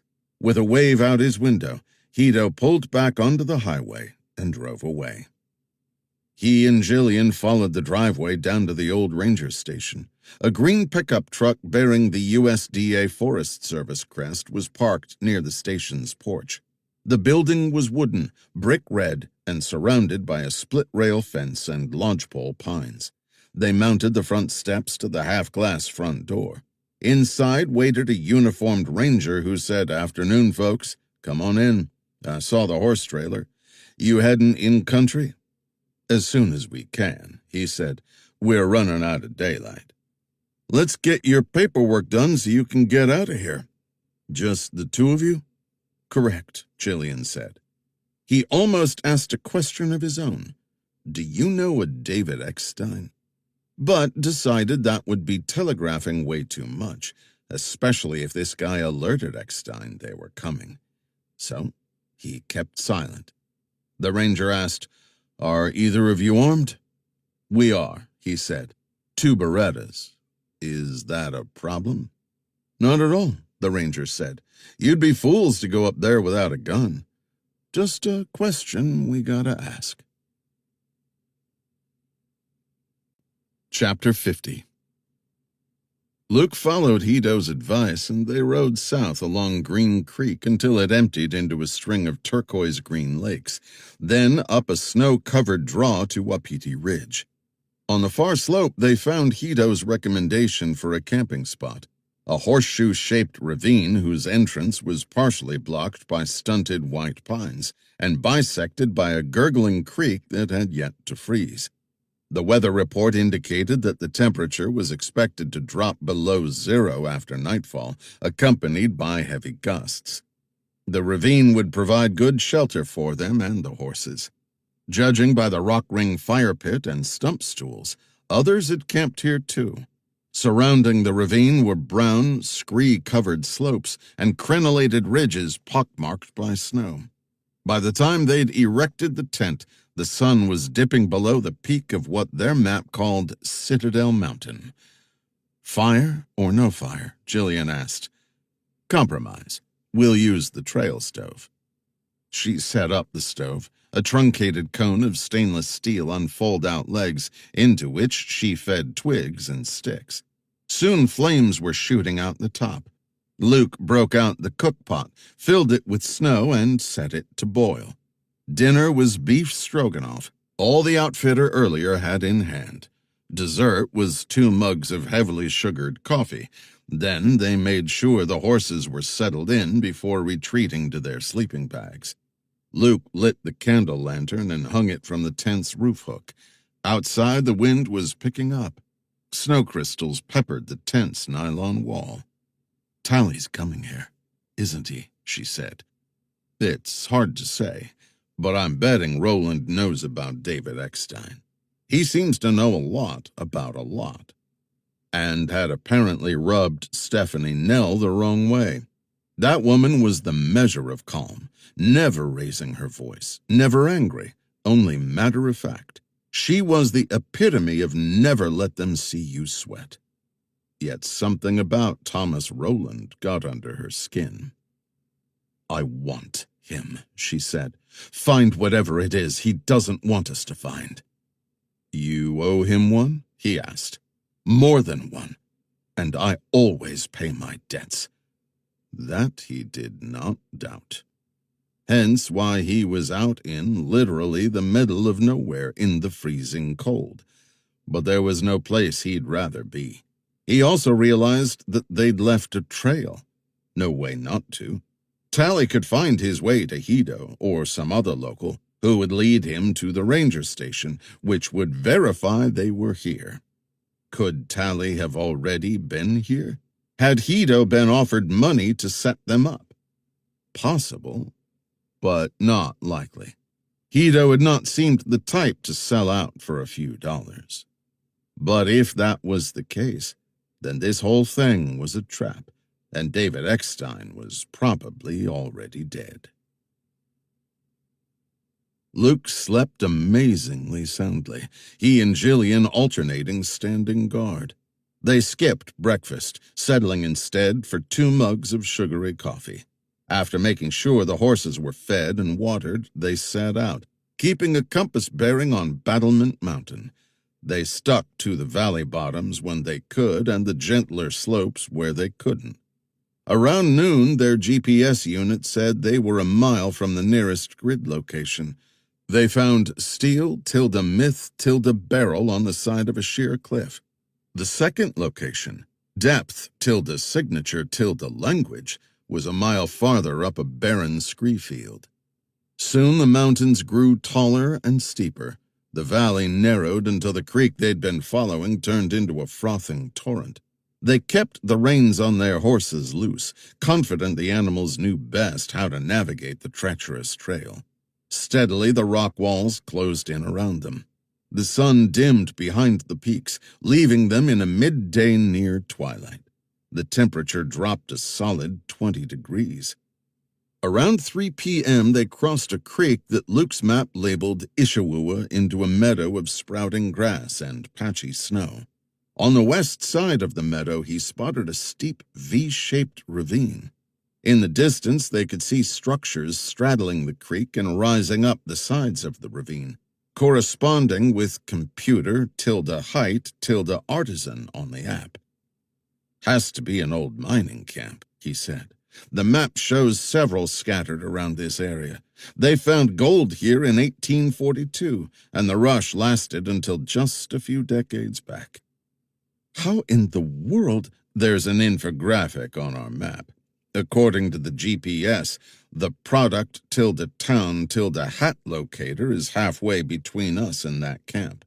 The final locator is about a mile to the southeast." "They made this difficult," she said. He studied the rugged terrain. "I'm hoping for a good reason. For all we know, Eckstein is watching us right now. I would be, if I were him. They kept going and soon entered another zigzag valley barely 10 feet across. The wind rose, peppering their faces with bits of scree. Heads down and collars up, they kept going. Another half an hour brought them to a meadow from whose center rose a teardrop-shaped copse of pines that climbed partway up the western slope. Luke checked their GPS. Officially, we're here. The news-chocolate-theory locator sits dead center in those trees. But there were no cabins or structures. Only one thing caught his eye. Past the trees, at the base of that slope. You see it? I do. That's a trail. No doubt about it. Looks like it disappears into the trees. It's the closest thing to man-made we have in sight, and the coordinates are right. Might as well check it out. They picked their way through the trees to the far side and dismounted at the trailhead, which was straddled by a pair of hulking boulders. The horses were tethered to nearby saplings. He started toward the trail. Then he heard the distinctive sound of a rifle being cocked. "You two lost?" a male voice called out from the trees. "We're here on behalf of Benjamin Stein and Ray Simmons," Jillian said. "Never heard of them." "They knew you. I was Benji's granddaughter." "Was?" "He's dead. So is Simmons," Luke said. Movement came about 50 feet ahead of them, and a man appeared, standing just outside the copse. Thin, short, dressed in a sheepskin jacket and cowboy hat. And old. The face weathered and pockmarked, full creases and crevices. The hair was shoulder-length and silver, not gray, a scruffy beard and mustache dusting the cheeks and neck. Spindly hands cradled a .45-70 lever-action rifle. The old man shifted its aim so the muzzle was pointing right at them, finger on the trigger, which Luke had the greatest respect for. No chance to get a jump on him. "What happened to them?" the old man asked. "Simmons killed himself," Luke said. "Benji was murdered by Thomas Rowland." He watched for a reaction, but none came. "You're David Eckstein," Jillian tried. "We know what's going on, and we need your help." "You say you're Stein's granddaughter." The old man motioned with the rifle at Luke. "Who's he?" "A friend, here to help." "That's some friend to come all the way up here in this cold. You realize I can shoot you both right now and no one will ever find your bodies." "Oh, we get that message loud and clear," Luke said. "But if you do that, Thomas Rowland will win, and you'll soon be dead." "How do you figure?" "There are folks coming here for you. Rowland has no idea I exist." Finally, an admission. "How do you know that?" "I just do. Only Ray and Benji knew me. That was done on purpose. So I've done just fine for a long time, without you." Eckstein stayed silent, but kept the rifle aimed. Luke imagined the quandary. Was this friend or foe? Truth or lie? Impossible to know. So he tried Lancer, recalling the word from Simmons' notes. It had to be important. "Where'd you get that?" Eckstein asked. "Simmons left it." "What does it mean?" The old man tossed him an annoyed look. "It means that I don't have to shoot you. Follow me, and bring your mounts." He nodded. "Lead the way." Chapter 51. Tally stared down at the Wapiti Ranger Station. They'd landed an hour ago in Cody after a charter flight from Louisiana. 2 of his team were already here, making the proper arrangements, which had included securing 2 helicopters that would suit their needs. "Put us down, right on the highway," he ordered over his headset. He glanced back out the side window. In the fading afternoon light, he saw a Park County Sheriff SUV astride the highway, its roof rack lights strobing, casting the nearby snow-covered hillsides in flashes of blue and red. He'd done his homework.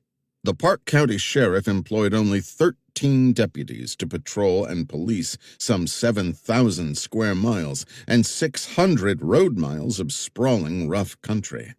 On any given day, they were spread paper-thin. And now, with night falling and a winter storm approaching, they were dealing with a high-level request for assistance, which worried him. If these deputies proved uncooperative, he'd have a real problem. Roland had provided him the locale information, along with a specific directive. Capture Eckstein. Retrieve all electronics. Once done, contact me and I'll provide further instruction. He changed channels on his headset. We're setting down. Look alive. More of his men were aboard, all trusted and battle-tested. The Sikorsky S-92 seated 19, so the remaining cargo space had their equipment ready for rapid deployment. Was Daniels here? Time to find out. The Sikorsky banked left, slowed to a hover over the highway, and then dropped gently to the asphalt. Rotors began spooling down. Through the side window, he saw another Park County SUV headed up the ranger station driveway toward them. Into the headset, he said, "The rest of you stay put until I give the order. Switching to portable radio channel 2. He climbed out the cabin door just as a deputy eased to a stop at the edge of the rotor's wash. He led the uniform down the gravel driveway until they didn't have to shout over the rotor noise. "Are you Tally?" the deputy asked. He nodded. "We were told to expect you." "What about the information I requested?" "The Rangers report that Luke Daniels and Jillian Stein registered yesterday, then headed off into the wilderness." The cover story included that Daniels was a fugitive, on the run with another fugitive who'd helped him escape from a Mississippi prison. They'd come to bring them both in. Roland had used his FBI connections to give credence to the story, which the local sheriff had accepted, and which had been fine by the sheriff, as he did not possess the manpower to spare for a bounty hunt. The wind whipped over him with a fury, swirling a light snowfall and chapping his ears and lips. Not the kind of weather to be out in the wild, but Daniels was no ordinary tourist, not by a long shot. At least he had him within his sights, along with a measure of privacy. Tally had studied the topography and knew that Eckstein's land lay about 20 miles away, ultra-remote, with no access roads. Horseback was the only way in or out, unless you dropped from the sky, which he planned to do. "What do you know about anyone living up there?" he asked. "There are a few cabins. Some of the land is privately owned. A lot of it is government-controlled. We rarely go up there. Those folks look after themselves." "Good to hear." "I would recommend waiting," the deputy said. "This is not chopper weather." No, it was not. The wind whipped in strong gusts and snow filled the air. Daniels and the woman were probably sucked in too, and he was anxious to know what had spooked Thomas Roland. He could not recall when he transitioned from a respected Special Forces soldier to a hired mercenary. But that was precisely what he was. Sure, he'd been bitter at the military for blaming him for something it did and forcing him out. And that resentment had factored into his decision in first accepting Roland's job offer. But the longer he stayed, the deeper he dug the hole, until finally conscience and morality were swept away by simple greed. But there was also something else. Appreciation. Roland had always been complimentary of what he'd done, praising his efforts, relying on him, just as the U.S. Army once had. Everybody needed attaboys. No, He'd actually craved them, and Roland had surely sensed that weakness and exploited it, transforming him into a glorified lapdog, docile, trained, obedient. But that was all over. He'd had enough. Today was Liberation Day. Chapter 52. Luke kept to the trail, following Eckstein as he and Jillian were led through a gap in the cliff face barely wider than the horses.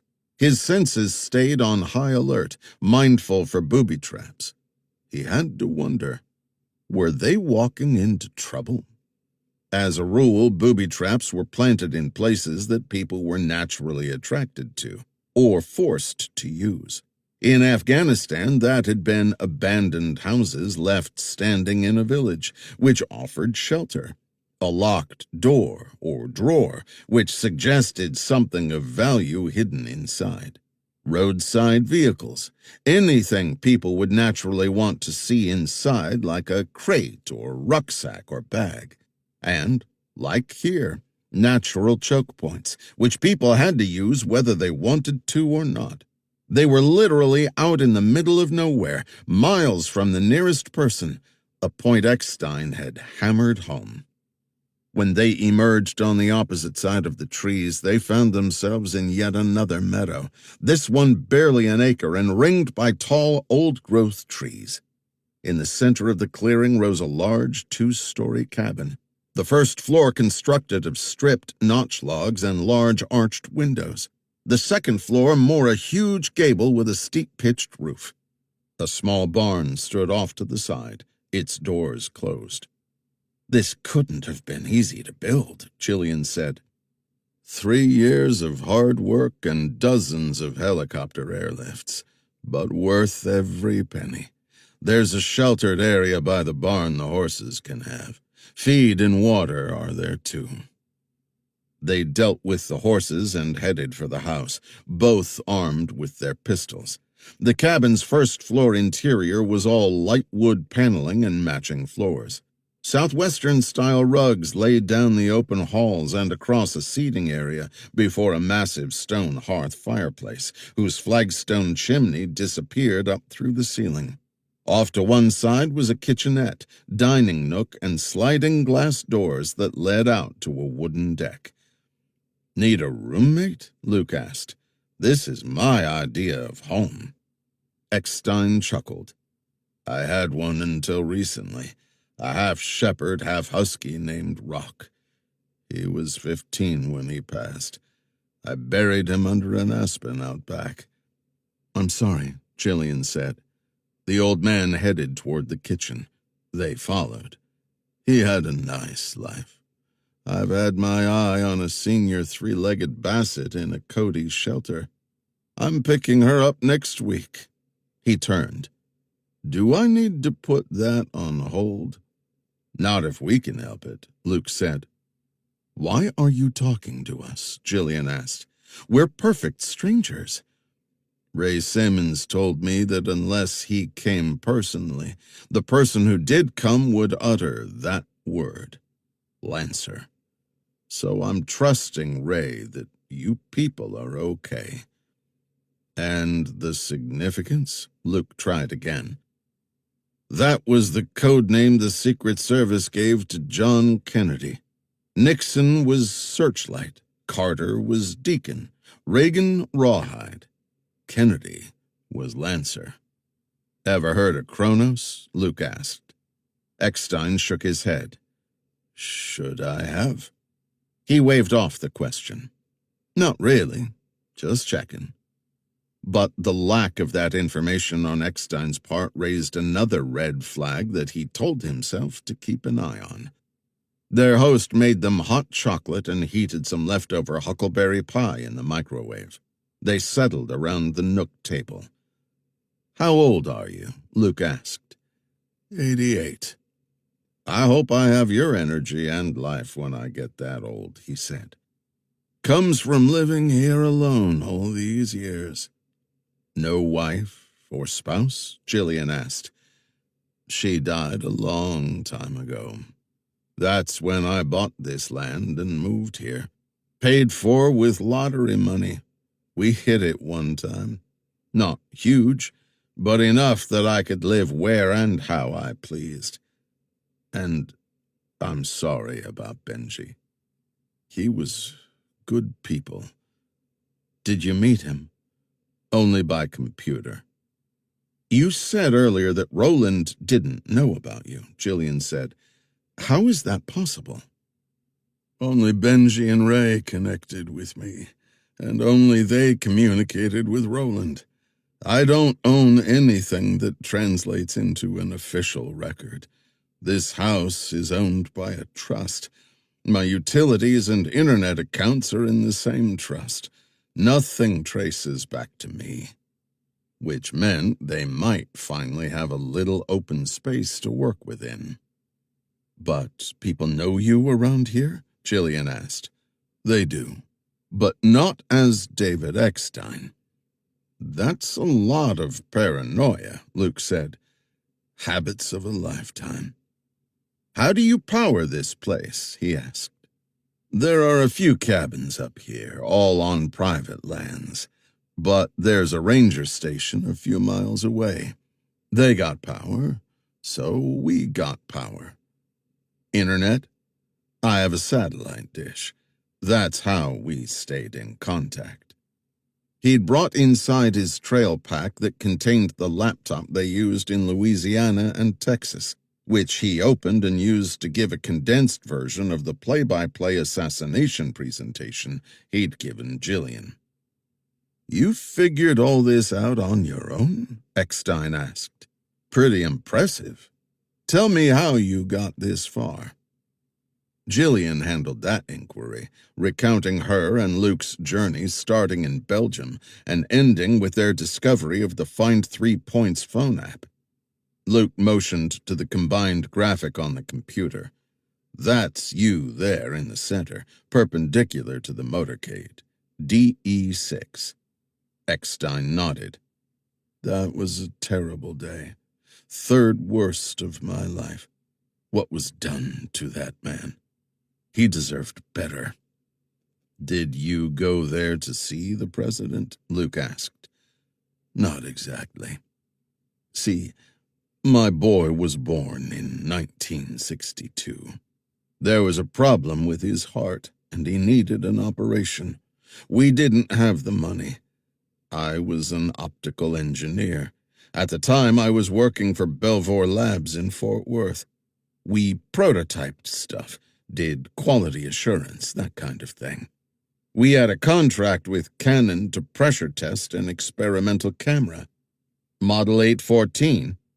Yup, just like it says there on the diagram. Way ahead of its time. I figured it was going to be a big moneymaker. So I dropped a fishing line to Canon's biggest competitor at the time. They were interested. Said that if the 814 was as good as I claimed, they'd pay me $10,000 just to borrow it a bit. Not steal, borrow for a few hours. I assumed they planned to do some reverse engineering. That was a lot of money. More than I had ever known, and it would get my boy the care he needed.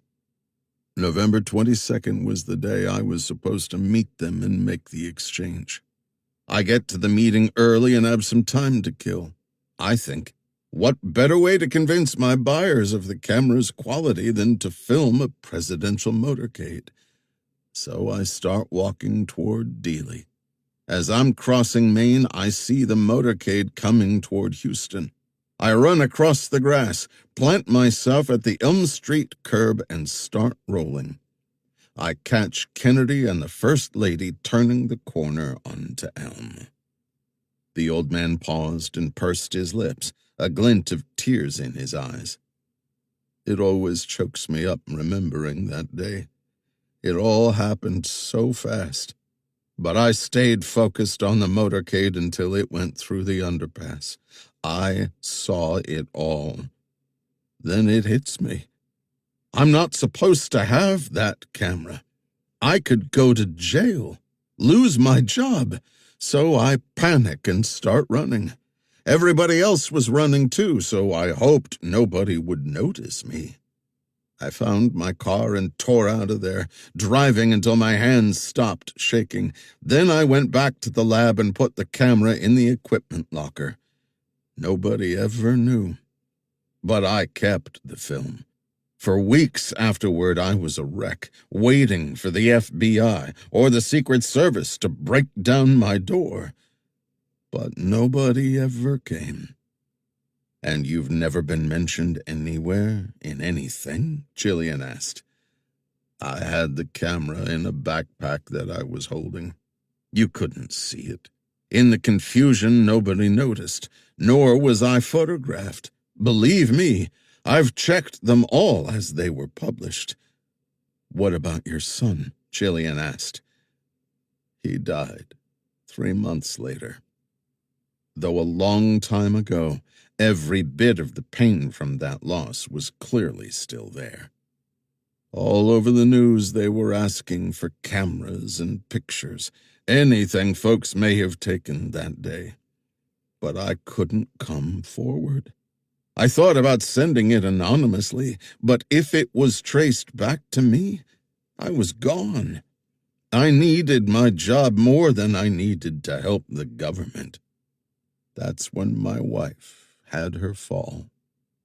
Luke waited for an explanation. "While I was at work one day, she went head first down our basement stairs and broke her neck. Accidental, they said." "Was it?" He nodded. "It was. A terrible accident. Nobody ever came after me. I was unknown, which was great. My wife was gone, my son buried, so I left Fort Worth and wandered the country taking jobs where I could. Back then you could still disappear, and I did. Eventually I settled outside Boston and got a job with Kodak." "How did you and Ray and Benji come together?" Luke asked. "That was about 20 years ago. We were all part of an online chat group that dealt with the assassination. We developed a connection and branched out, communicating only among the three of us. Ray was a ballistics guy and damn good. He also had a link to the rifle Oswald used. Benji, as a military man, had the government clearances to get access to things. For a long time, I refused to meet with either of them. But after a while, I decided they were trustworthy. That's when Ray came and I showed him the film. After that, we three started our own investigation. We became a team, studying the timeline, the different players involved, the books and articles, dissecting the Warren Commission and the House Select Committee on Assassinations reports. We also ran a lot of ballistic tests. Ray and I did them right out there in the meadow. Between the three of us, we figured it out that Thomas Rowland killed John Kennedy. Chapter 53. Rowland had always admired Abraham Lincoln. Sure, Lincoln was remembered for his monumental successes, elected president twice, saved the Union, ended slavery, won the war. But he'd always believed that the key to success was failure, and Lincoln had a long list of those. In 1832, defeated for election to the Illinois legislature. In 1833, failed in business. In 1835, the woman he loved died. In 1836, had a nervous breakdown. In 1838, denied being Speaker of the Illinois legislature. In 1843, defeated for Congress. In 1848, lost his bid to be reelected. In 1849, rejected for land officer. In 1854, lost the election for the U.S. Senate. In 1856, rejected for nomination as vice president. In 1858, defeated again for the U.S. Senate. No question, Lincoln failed his way to success. And the same could be said for himself. Yet his failure bordered on the unthinkable. Initially, the Warren Commission had not been interested in him. Of all the Secret Service agents there that day, only 3 were called to testify. The agency itself had protected its own. Of course, no one had a clue that the AR-15 had been fired, and no one had checked the weapon. In the confusion, he'd even managed to retrieve the spent cartridge from the limousine's floorboard and change the clip so that if anyone looked, there would be a full load. Eventually, though, he and the other agents there that day had been required to submit written statements that ultimately appeared in the final report, buried deep among the nearly 1,000 pages. All of them were general and vague. What happened the night before in Fort Worth had been mentioned in the report, but the agency had downplayed the incident and assured the commission that all of its agents were ready to go on November 22, 1963. All was good. Only conspiratorialists persisted, none of whom, though, had ever involved him until recently. How could this be happening? After 6 decades, what purpose would be served by exposing all this now? No crime had been committed, just a tragic mistake. Revealing it would do nothing but stain the Secret Service. Kennedy's legacy, too. Instead of being cut down by an assassin, the President of the United States died from an accidental discharge of a government weapon. But Oswald did actually try to kill Kennedy, and the accident would not have happened but for his malice. So everything was Oswald's fault, not his. Right? The damn Warren Commission report was riddled with flaws and inconsistencies. So many that more questions were raised than answers provided, and the subsequent congressional investigations only made things worse. Still, the truth remained hidden. "Listen to me, son," his father said to him. "Here's a story I was once told. One day, a farmer's donkey fell into a well. The animal grieved for hours while the farmer tried to do something to save it. Eventually, the farmer decided the donkey was too old and the well had been dry for a long time, so getting the donkey out just wasn't worth it. So he called his neighbors, and each of them took a shovel and began throwing dirt into the well. The donkey, realizing what was happening, started crying and growling even louder. He clearly did not want to be buried alive. But then, to everyone's surprise, the donkey stopped complaining. The farmer looked to the bottom of the well and was amazed at what he saw. With every shovelful of dirt, the donkey was hitting the ground with its hooves and standing on the growing mound. Soon the donkey came to the mouth of the well and trotted out. The moral of the story: life knocks you down, but we can get out of the deepest pits if we just don't give up.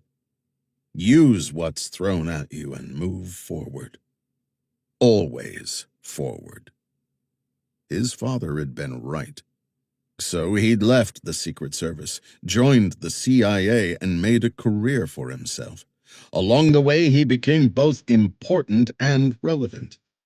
And that deep well he'd fallen into was long behind him. Or was it? He'd successfully eluded his fate for a long time.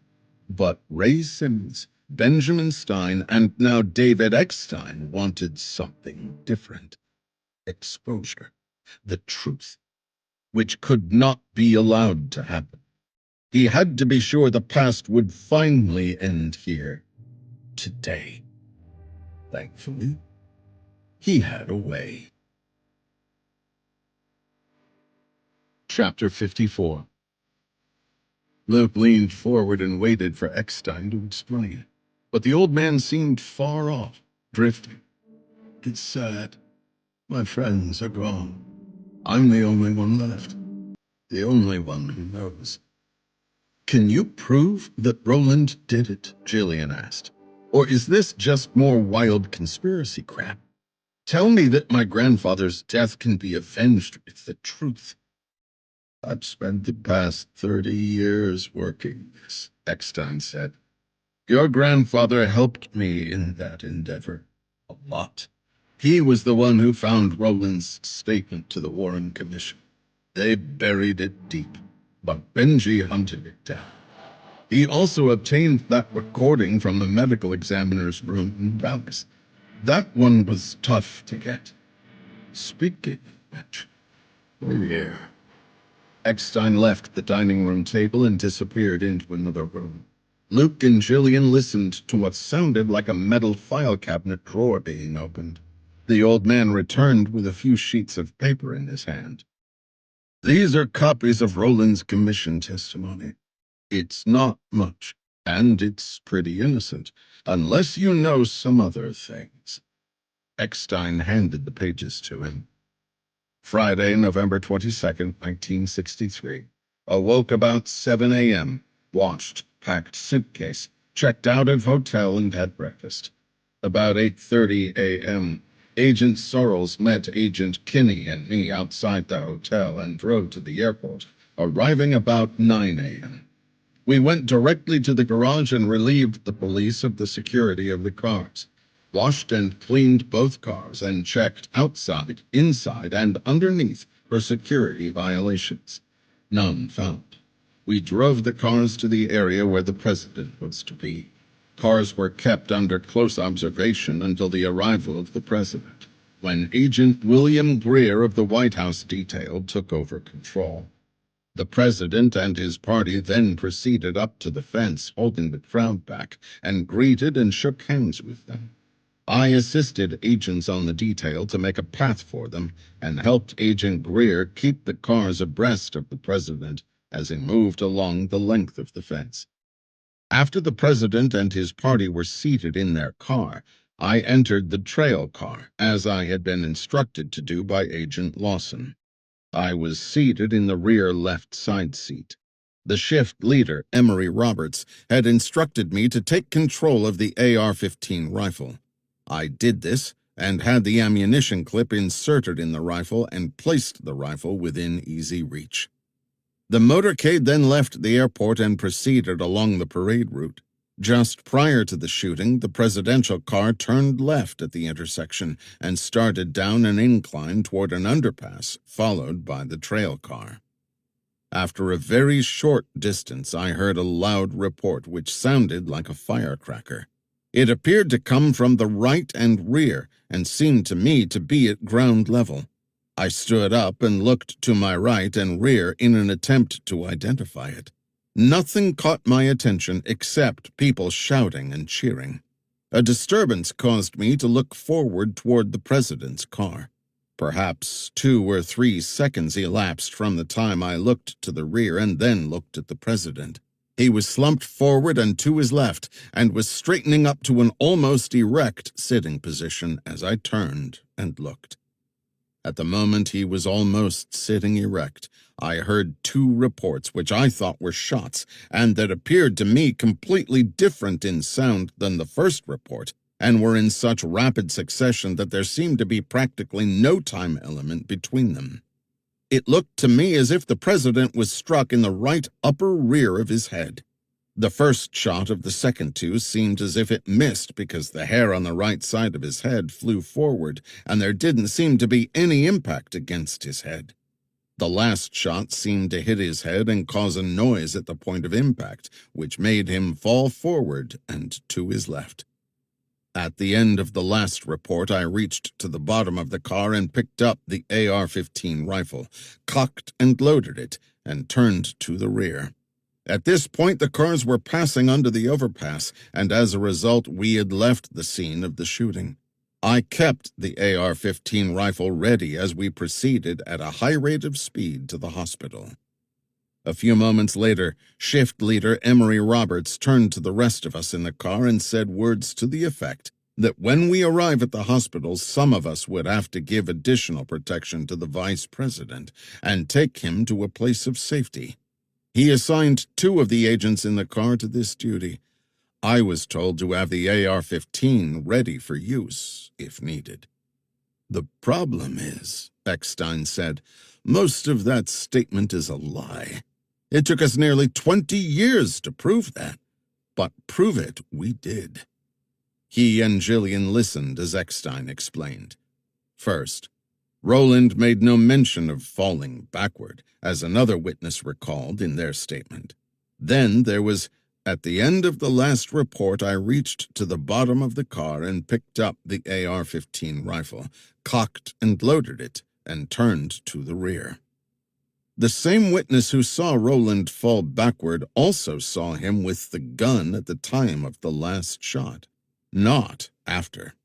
Another agent's statement noted that when he saw Kennedy's head being struck with a bullet, he reached for the rifle, but Roland had already picked it up. And Roland's declaration that he cocked and loaded the AR-15 after the shots were fired was directly contradicted by his supervisor, who testified that the AR-15 was always ready to go. That gun was lying in the car, cocked, loaded, with the safety on, ready to fire. Luke listened more as Eckstein pressed his case. Roland was one of the agents in Fort Worth who was involved with drinking and staying out late the night before. Benji was able to get a list of names, which the Warren Commission did not include. The Secret Service tried hard to minimize that by saying everybody was rested and on their toes. But you have to wonder, were they really? In the end, 9 witnesses, including Roland himself, put the AR-15 in his hands just after the last shot. 2 witnesses put the gun in Roland's hands at the moment the last shot was fired. 1 witness saw him stand and fall over just as the final shot was fired, and their testimony corroborates the physical evidence I have. Which is? Luke asked. The bullet's trajectory, its fragmentation, the size of the entrance wound in Kennedy's skull, the fact that Roland was seen to have fallen over, the gunpowder odor that drifted through the plaza, the absence of any cranial debris on bullet fragments supposedly from Kennedy's head wound, the dent in the empty shell found inside the book depository that seems to preclude any third shot from that direction, the disappearance of the brain and other tissue samples that could be used to identify the third bullet. It all points to a singular conclusion. It's all circumstantial, Luke said, but that doesn't mean it's wrong. Then there's my film. This will all make sense once you see it. Only Ray, Benji, and myself have watched it. Luke glanced at Jillian and read her thoughts. He agreed. Damn right. Let's see it. The old man left the kitchen and returned a couple of minutes later with a large manila envelope from which he removed a flash drive. I digitized the old film when the technology allowed. And the original? Jillian asked. Eckstein removed a small metal reel case from the envelope. Safe and sound. Luke popped the drive into the laptop and opened the video file. We'll watch it at regular speed the first time, Eckstein said. Chapter 55. Luke focused on the screen as an image of Elm Street came into view. The camera pointed up the slope toward the book depository, which framed the left side of the screen. From the right, Kennedy's convertible appeared on Houston. It slowed for the turn onto Elm, then eased into the center lane. The camera was aimed at the convertible's windshield, not exactly centered. I had the unit inside the backpack, Eckstein said. I pointed the pack in the general direction, just going for the big picture to impress the people who wanted to steal the technology. I was going to let them develop the film to see the quality, so I wasn't trying for details. The camera was sensitive to motion and could adjust its focus. That's what made it special, along with the image. Unlike Zapruder's film, which is blurry, this one is clean and clear. Clearly visible were Agents Greer and Kellerman in the front seat, Governor and Mrs. Connolly seated behind them, Kennedy and Jackie in the rear seat. Behind them, the trail car had accelerated to close a gap that had opened between the two cars, exactly as Luke already knew. The camera's focus pulled back slightly to encompass Kennedy's limousine.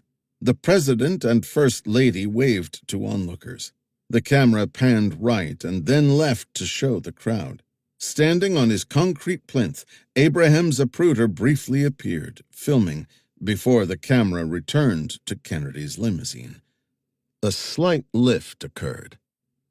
The image tightened on the trail car, then panned back to the presidential limousine. Kennedy's hands rose to cover the neck wound Oswald's first bullet had inflicted. Jackie turned toward her husband and reached for him. The camera zoomed and the screen filled with Kennedy and the First Lady. The limousine drew even with the camera. The frame widened. On the left, Kennedy slumped forward, then sideways toward Jackie. Kennedy's skull exploded in a red mist. Agent Clint Hill launched himself on the trunk. The limousine surged forward and sped toward the triple underpass. The camera followed for a few seconds, then panned right. The trail car came into view. Eckstein hit the pause button, freezing the video. There. Do you see him at the center of the frame in the trail car? Luke and Jillian leaned in close. A man was pitched forward with one hand braced on the windshield's upper frame, the other clenched around the AR-15's pistol grip. The muzzle hovered a few inches above the windshield, parallel to the car's hood. Take it back to where Zapruder appears, then pause on the trail car, Eckstein said.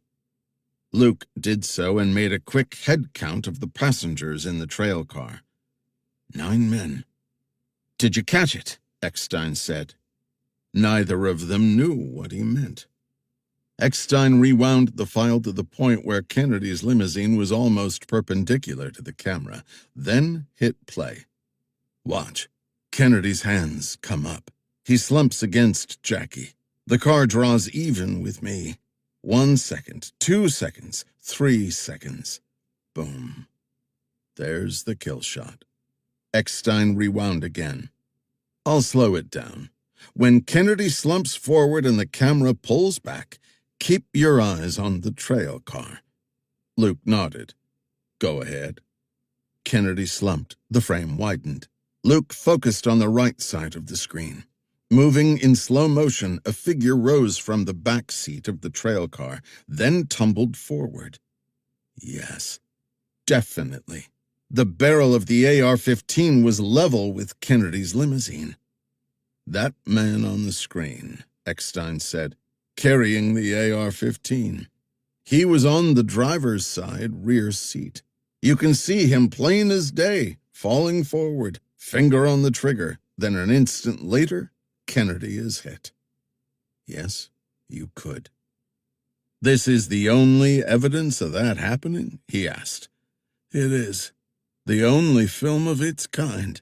Zapruder's never shows the trail car, only the first limousine.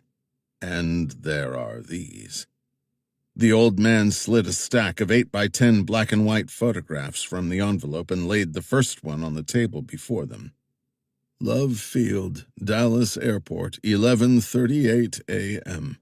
Kennedy and Jackie arrive for their appearance at the Trade Mart. Here you see the two of them shaking hands and accepting gifts, while handlers guide them toward the limousine. Walking behind Kennedy are David Clay and Ken O'Donnell, his assistants. Another photograph hit the table. Kennedy and Jackie seated in their limousine getting ready to leave. Next picture about 3 minutes later. This is the trail car, parked, getting ready to go. Kennedy's limousine is just beyond the left side of the frame. How many men do you see? 8, Jillian said. Eckstein nodded.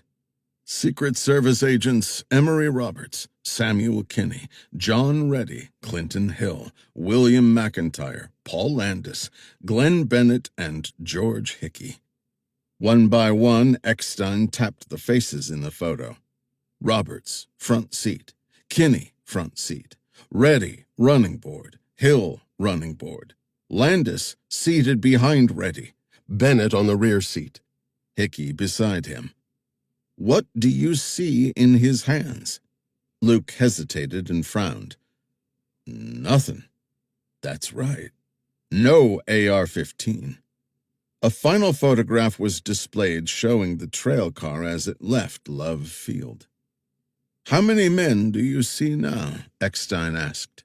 He counted. 9. That's right. And he's sitting beside Bennett and Hickey, holding the AR-15, a last-minute addition to the detail. He should not have been there.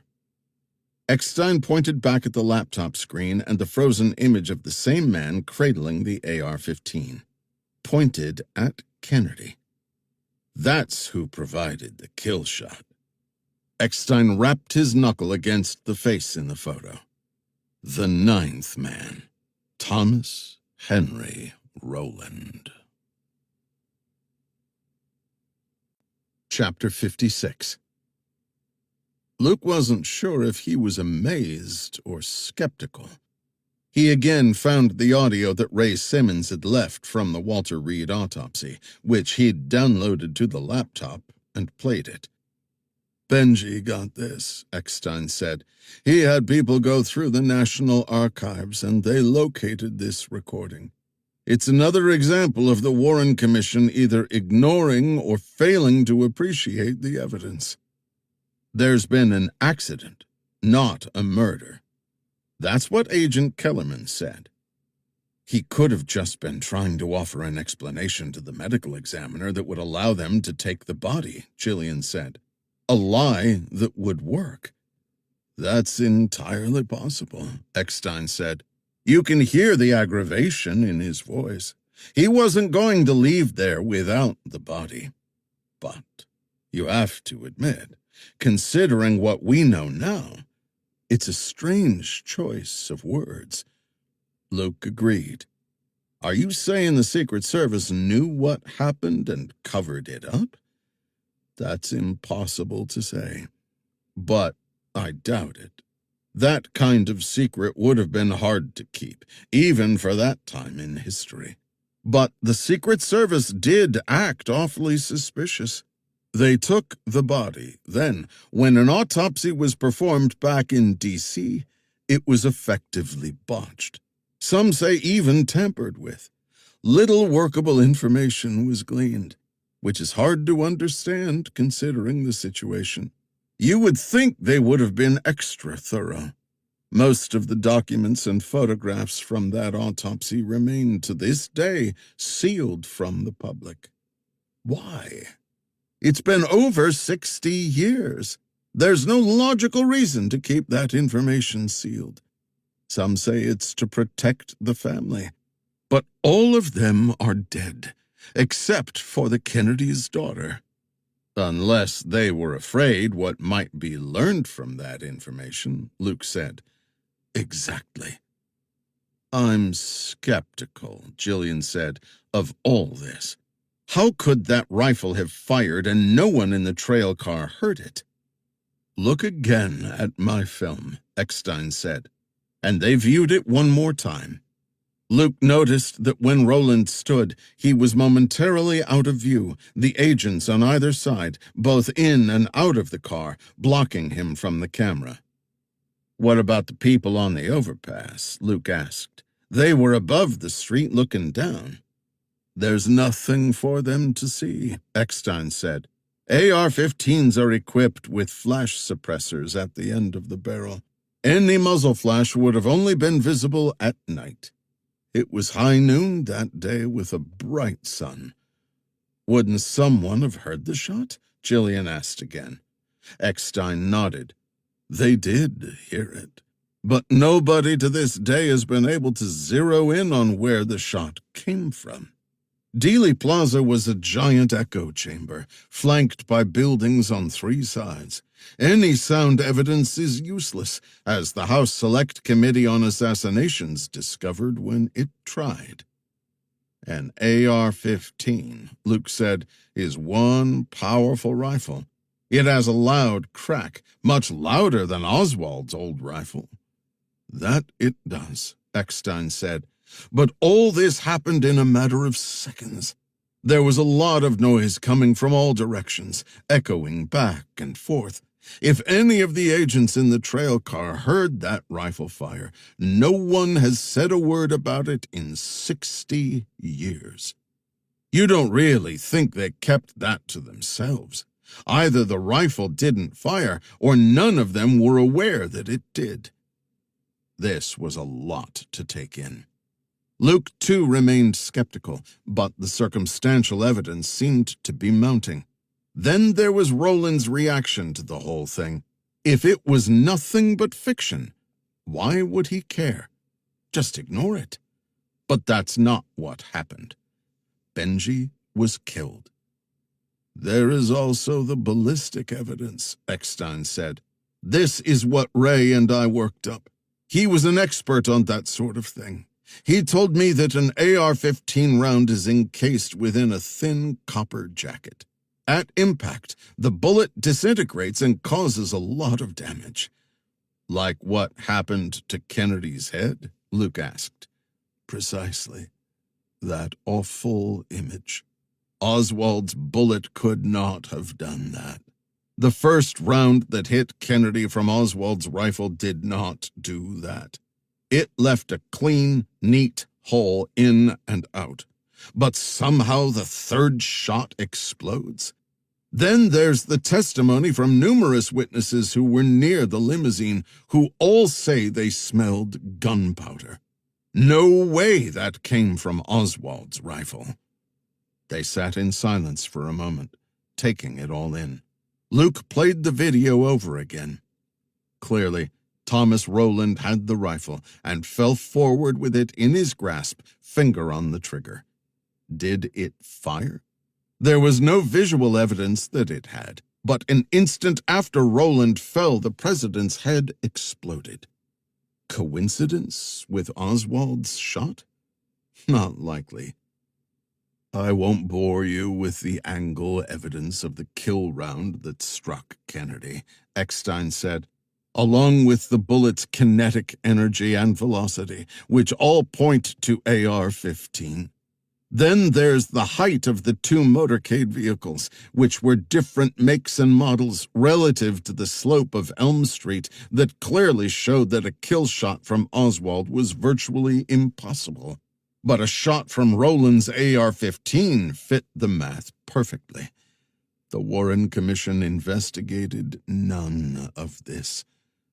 But you folks did, Jillian asked. Ray had actually fired Oswald's rifle, part of the FBI's testing in 1963. Then he participated in the CBS simulation in 1967. He noted back then that the time it takes for an expert marksman to cycle the bolt and fire 3 shots from Oswald's rifle doesn't match the Zapruder film. We then applied that timeline to my film, and it doesn't match either. Oswald fired 3 times. That we believe to be true, but we also believe that he only hit Kennedy 1 time. Roland's rifle fired the kill shot. The wind speed calculations at the time of the shooting all say that Oswald's rapid trio of shots were more likely to miss. And we believe 2 of the 3 did. And that's assuming Oswald even got off the 3rd shot.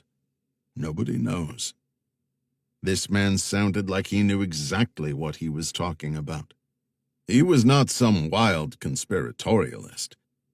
It's clear from studying what we have on the autopsy, Eckstein said, and what little photographic evidence exists, that the kill round did not come from above.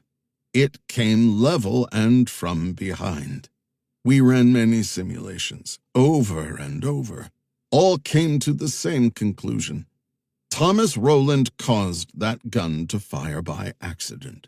He stumbled forward and off it went. No conspiracy, nothing nefarious.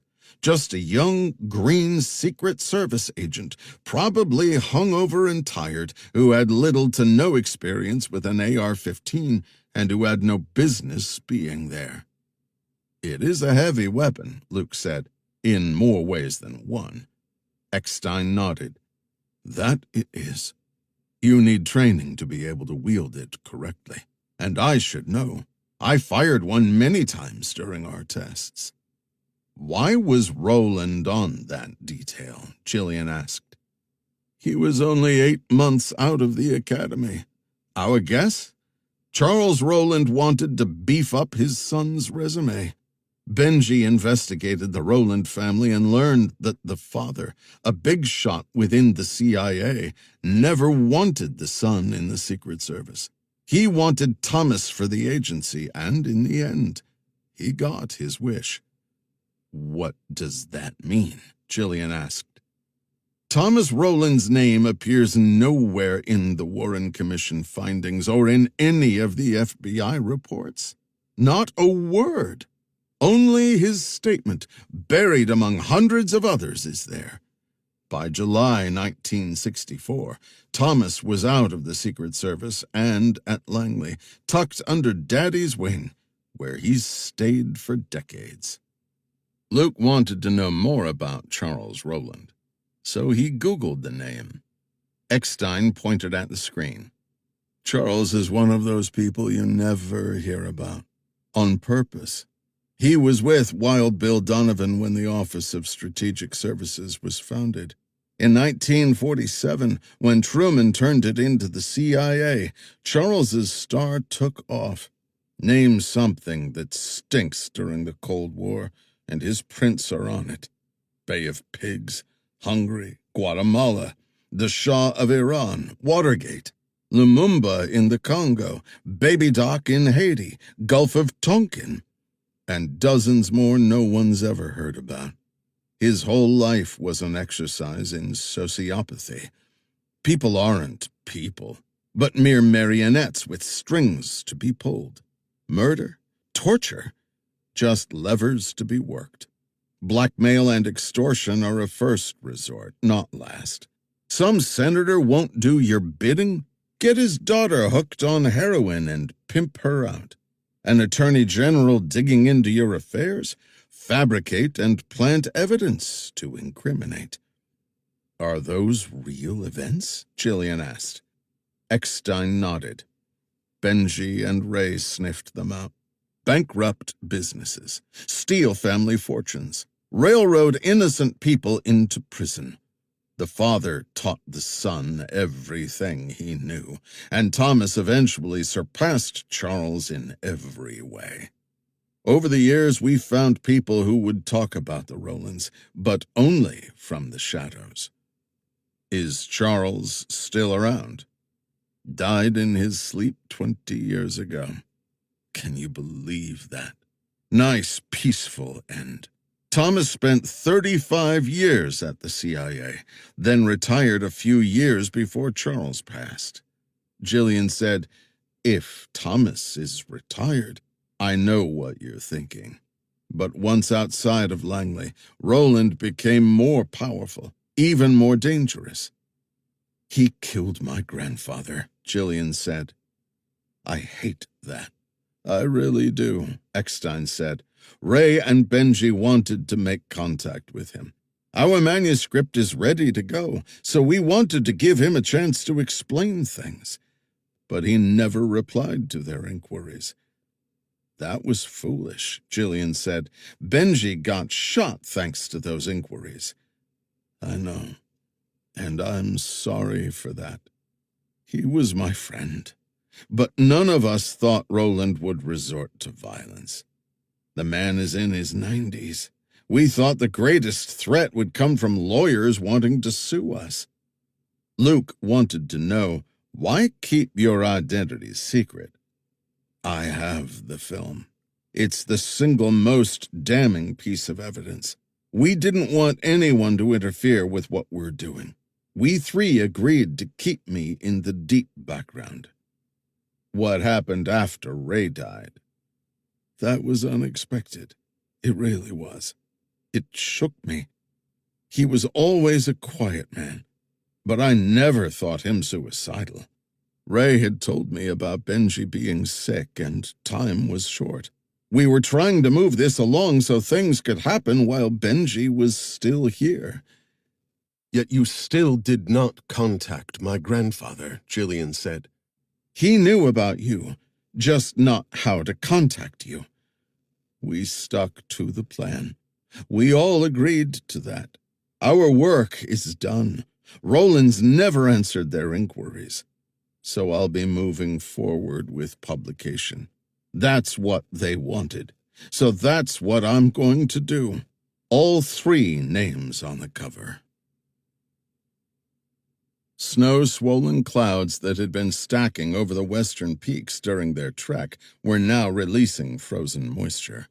While their host prepared a late lunch, Luke and Jillian sat upstairs and watched through the glass doors as the snow coated the outer deck. I could get used to this, she said.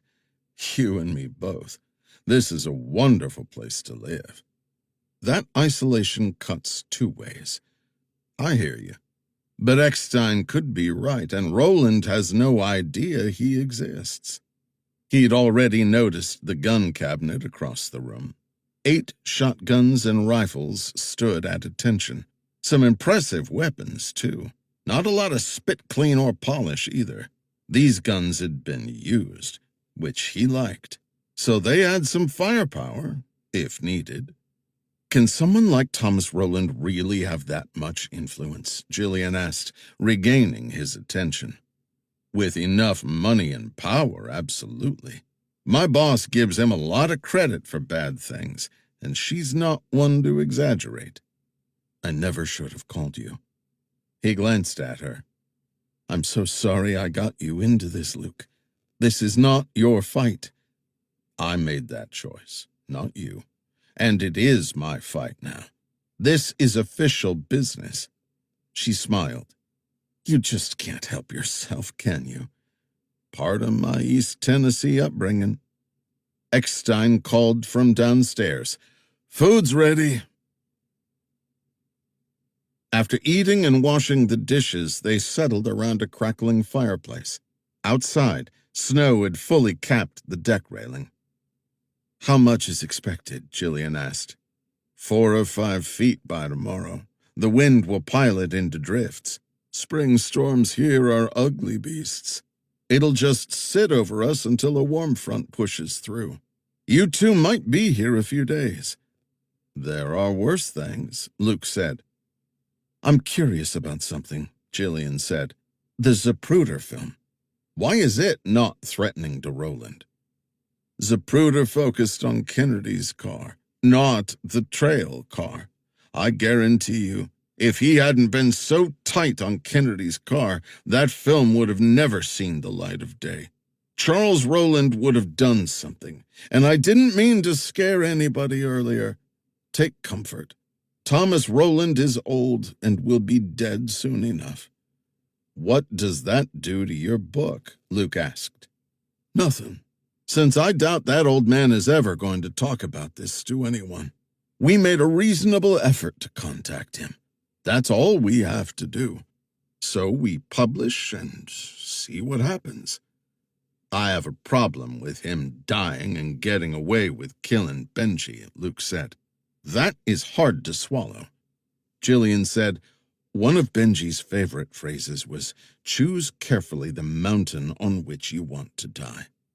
I've chosen mine. I have another kind of justice in mind for Thomas Roland, more biblical in nature. He stared at her and got it.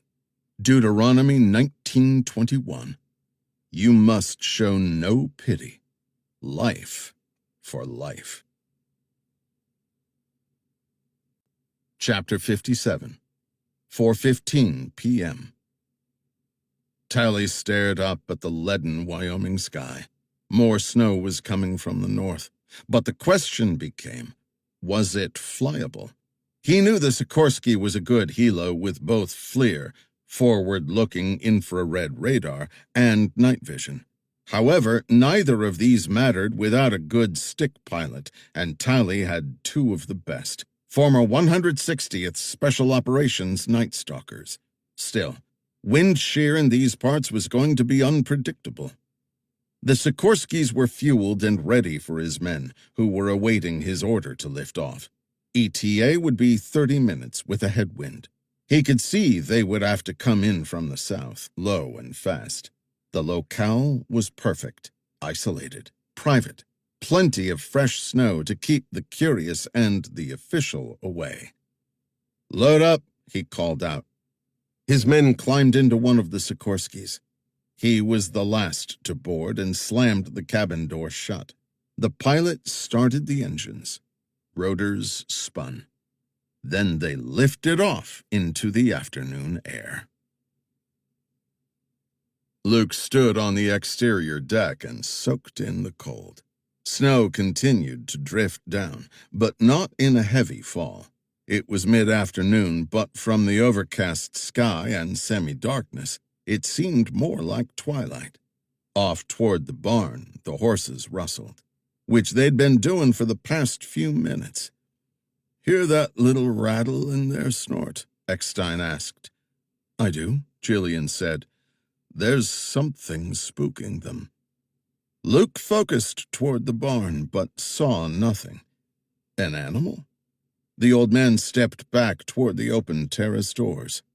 They'd be squealing and stomping more. His senses came alert. They all retreated inside. Eckstein stepped to the gun rack and retrieved a shotgun. "They're all loaded. Extra ammo is in the cabinet beneath." He and Jillian each grabbed a weapon and some spare shells. They already toted their Berettas. Had Tally found them? Maybe Eckstein was wrong and Roland knew all about him. "Could be nothing," Eckstein said. "But secure your information, including those love field photos and my flash drive. You need to keep them safe." Luke gathered up his laptop, drawings, and photographs, stuffing them back into the travel bag. He slipped the flash drives into his pocket. Eckstein had assumed a position at one of the windows. Luke heard a familiar sound, the deep basso tones of helicopter rotors. Far off, coming closer. "Is there a way out of here toward the north?" he asked. "There's a saddle that drops down to a ravine, which curves north and snakes its way to an old mining camp. The Ishawua." "How far?" "Not quite a mile. If we can get that far, we might have a chance to lose him in the storm." Luke was counting on Tally not having had time to fully reconnoiter the area. Sure, Google Earth could supply some information, but that didn't mean it was right. Maybe Tally had missed the mining camp, or considered it unimportant. "Here it comes," Jillian said, nodding out the window. Over the treetops, navigation lights skimmed off the valley floor. Then the heavy chopper touched down a few hundred yards away.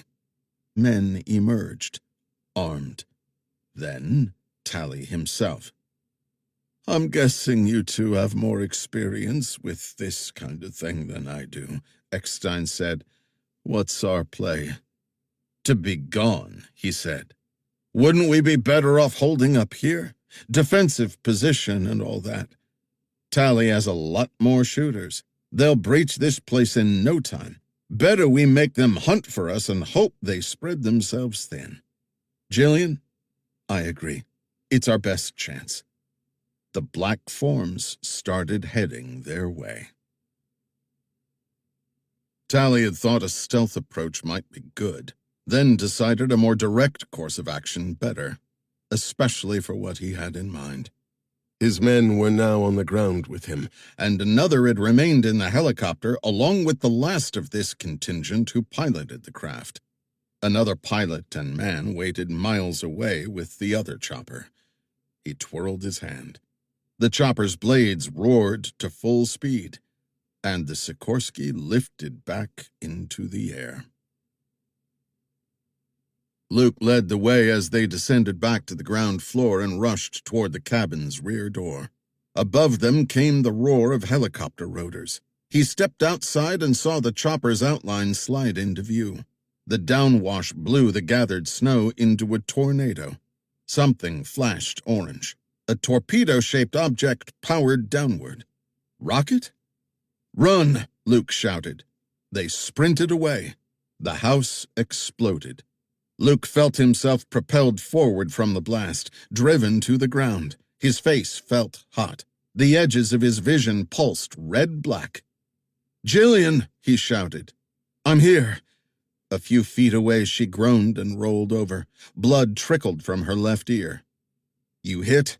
She shook her head. "Where's Eckstein?" he called out. "Do you see him?" In their dash from the house, Eckstein had fallen behind. The old man lay spread eagle on the ground. Luke ran to him. Eckstein's mouth opened and closed like a gasping fish, emitting bloody, wheezing gasps. Then he saw it. A bullet hole in the chest. Jillian rushed over. "He's been shot," Luke said. Jillian's attention turned to the semi-darkness around them. "That means they're here." The house burned behind them. The helicopter had backed off and risen in altitude, but was still within range to do more harm. Cold air and snow swirled around them. The chopper's navigation lights swung back around and headed straight for them. Automatic weapons fire erupted. Bullets thudded into the ground. The helicopter skidded sideways, maintaining its perch at about 100 feet. He waited until he saw the blinking light on the tail rotor, then took aim at the windscreen, sending 2 shotgun bursts upward, stitching buckshot across the bulbous form. He had little chance of bringing down the craft, but his shots had the desired effect. The helo's nose pitched forward and the pilot banked hard left and backed off. "Move it," he said to her. "I'm right behind you." He bent down and clasped Eckstein's wrists, dragging him toward the barn. The helicopter rose vertically and moved back toward them. In the open rear door, a figure cradled an automatic rifle and started firing. Bullets peppered the ground, coming closer. "Keep going," he told her. He released his grip on Eckstein's wrist, dropped to one knee, and poured shotgun pellets into the helicopter's open door. The figure fell backward out of sight. He then grabbed the old man by the belt and hauled him into the barn. He spotted another set of doors at the other side. "See if we can get out that way." Jillian rushed ahead. The horses were rattled by all the commotion, uneasy in their stalls. He knelt down. "David, are you with us?" No response. He jostled the old man's shoulder. "David, talk to me." A string of garbled words came out in a gasp.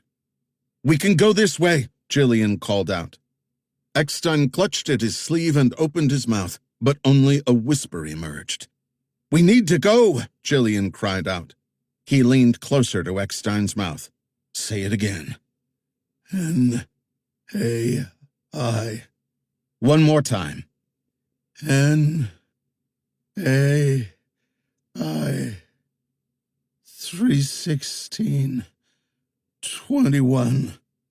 "What's that mean?" "Say it back," Eckstein croaked. He did so. He glanced back toward the house and in the fire's glow saw 4 armed men advancing his way. One of them cocked his arm and threw something. He caught a fleeting glimpse of its unmistakable shape and silhouette. Grenade. "Frag!" he shouted. Then he dove back, deeper into the barn. The grenade bounced off the snowy ground and exploded. He felt the whump of the concussion and stayed low. But it had only been a flashbang. Luke rolled onto his knees, found the Beretta, and took aim through the doorway. A man was there, arm cocked for a second throw. He put 2 rounds in his chest and the guy stumbled from view. Was he wearing a vest? Probably. But that still stung. A few seconds later, a grenade detonated outside.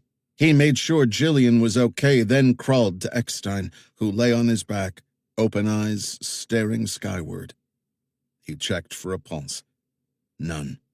He sprang to his feet and ran toward Jillian. "He's dead." And we will be too if we stay here much longer. Bravo 2, this is Bravo 1, Tally said over the radio. Status. He'd ordered the pilot to back off and hold position away from the cabin, but still capable of observing. Eyes in the sky were always appreciated. Despite the Sikorsky's auto-hover feature, the storm's crosswinds wildly buffeted the craft, making it hard to hold steady. Positive strike, came the reply, but there is a casualty on the ground, one of ours. He stood about 100 yards from the burning building and had heard the gunfire and grenades. Bravo 2's pilot came back online. We've got one man dead, one injured with me, one still on the ground. What about the targets? One is down, condition unknown. The other two exited the barn and are heading north into a draw. Cut them off, he ordered. Pin them down. If Daniels made it to the open, Tally and his team would have a devil of a time finding him. Then again, the man was a ranger who always had a backup plan, and it wouldn't be something as foolhardy as running headlong into a blizzard. With the temperature plummeting, Daniels would be searching for shelter and a defensible position. So, where might that be? Chapter 58. Luke, half stumbling, half sliding, started down the saddle into calf-deep snow. The wind had blown the surface into frozen wave crests. He lost his footing and pitched face first into the fresh powder. A gust of wind knocked him sideways, and, burdened by his pack and the shotgun, he began barrel rolling. Jillian tried to sidestep him, but he cut her off at the knees. She landed atop him with their legs intertwined. Their slide gained momentum, burying their heads and torsos. Finally, they lurched to a stop. To the south, the helicopter's navigation lights strobed the sky. They burrowed further into a snowdrift and went still. The thump of the rotors intensified, passing overhead, then fading off. "Come on," he said. "We're halfway down." The closer they crept to the bottom, the narrower the ravine became. Rock walls towered above them and slackened the wind. Beneath their feet, the snow thinned until they were no longer trudging but jogging. The ravine veered left, narrowed more, and leveled out. The helicopter returned and slowed to a hover over the saddle. A spotlight popped on. The aircraft slid sideways, the beam tracking toward the ravine. "They're on us," he said. Tally stepped into the barn. The agitated horses stomped and neighed. One of his men stood beside the body on the ground. He approached and crouched down to see an old man with a bullet wound to the chest. Had to be Eckstein. He'd told his people to not engage. Roland had made it clear that Eckstein was to be taken alive. That was critical. Now the old man lay dead. One of his men had gone trigger-happy. "Bravo 1, this is Bravo 2. He found his radio and stood. "Go ahead." "We've picked up tracks at the bottom of the draw. Looks like they've slipped into a slot ravine heading north. They can't be more than a couple minutes ahead of us. We're searching it now. So far, no joy." "Stay on it. Our targets are headed somewhere. I want to know where." "Roger. Beginning search." "How large a grid do you want?" "Whatever it takes." With snow piling up fast and the thermometer in the single digits, Daniels could not cover much ground. One of Tally's men in the helicopter was injured, not seriously. Another lay dead outside. 3 more were standing a few feet away, ready. "Who fired the rounds?" he asked his men. "None of us. We only used the flashbang." A stray from the helicopter? Maybe. Or at least that's what he'd tell Roland. Luke and Jillian sprinted toward a shallow depression in the rock wall and pressed themselves into it. The Sikorsky's spotlight traced a path along the ravine's bottom. In what seemed to Luke like slow motion, the beam glided past their hiding place and disappeared around the bend. Then the helicopter thumped away. "They're moving off, but not giving up," Jillian said. Tally will run us to ground or die trying. With no choice, they kept going. 20 minutes of careful hiking and the ravine made a sharp turn to the south and abruptly ended at a rock ledge. 3 times the helo and its searchlight returned, each pass coming from a different direction, in the hope of catching them moving out in the open. Below them lay a keyhole meadow with the mining camp Eckstein had mentioned, the buildings mere fuzzy shapes in the dim light and blowing snow. They leaned against the cliff face and caught their breath. In the commotion, Luke had forgotten about the horses. As thorough as Tally was, he might have shot them rather than let Luke and Jillian use them to escape. With them already gone, hopefully he'd leave them alone. At some point, he said, we're going to need to double back and get the horses. We can wait Tally out here, she said. We're out of the wind and hidden from view. He disagreed. They know we came in this way. If he hasn't already, he'll send men down the saddle. And if we keep heading north, the storm in the mountains will swallow us. Our best bet is that camp down there. We need to get out of sight and not be easy targets for the helicopter, especially considering its pilot was surely equipped with night vision helmets. His ranger brain was skipping ahead, working through the various scenarios. He and Tally were engaged in a chess match, one where the loser died. Tally's warning ambush at the Francorchamps heliport had reaffirmed the former Delta soldier as a 3-dimensional thinker. Tally had them on the run, in a storm, with only one sheltered and defensible position within miles. Once Tally found the camp, and he would, of that Luke was certain, he'd order it under surveillance and wait. That might explain why the helicopter had not returned for a 4th pass. Tally might be loosening the leash just a bit. We have no choice, she said. We won't survive for long out here. She was right. The temperature was still falling, but that was the least of their problems. Avalanches could soon become a real danger. Something else was also on Luke's mind. The inevitable fight coming their way might not be survivable.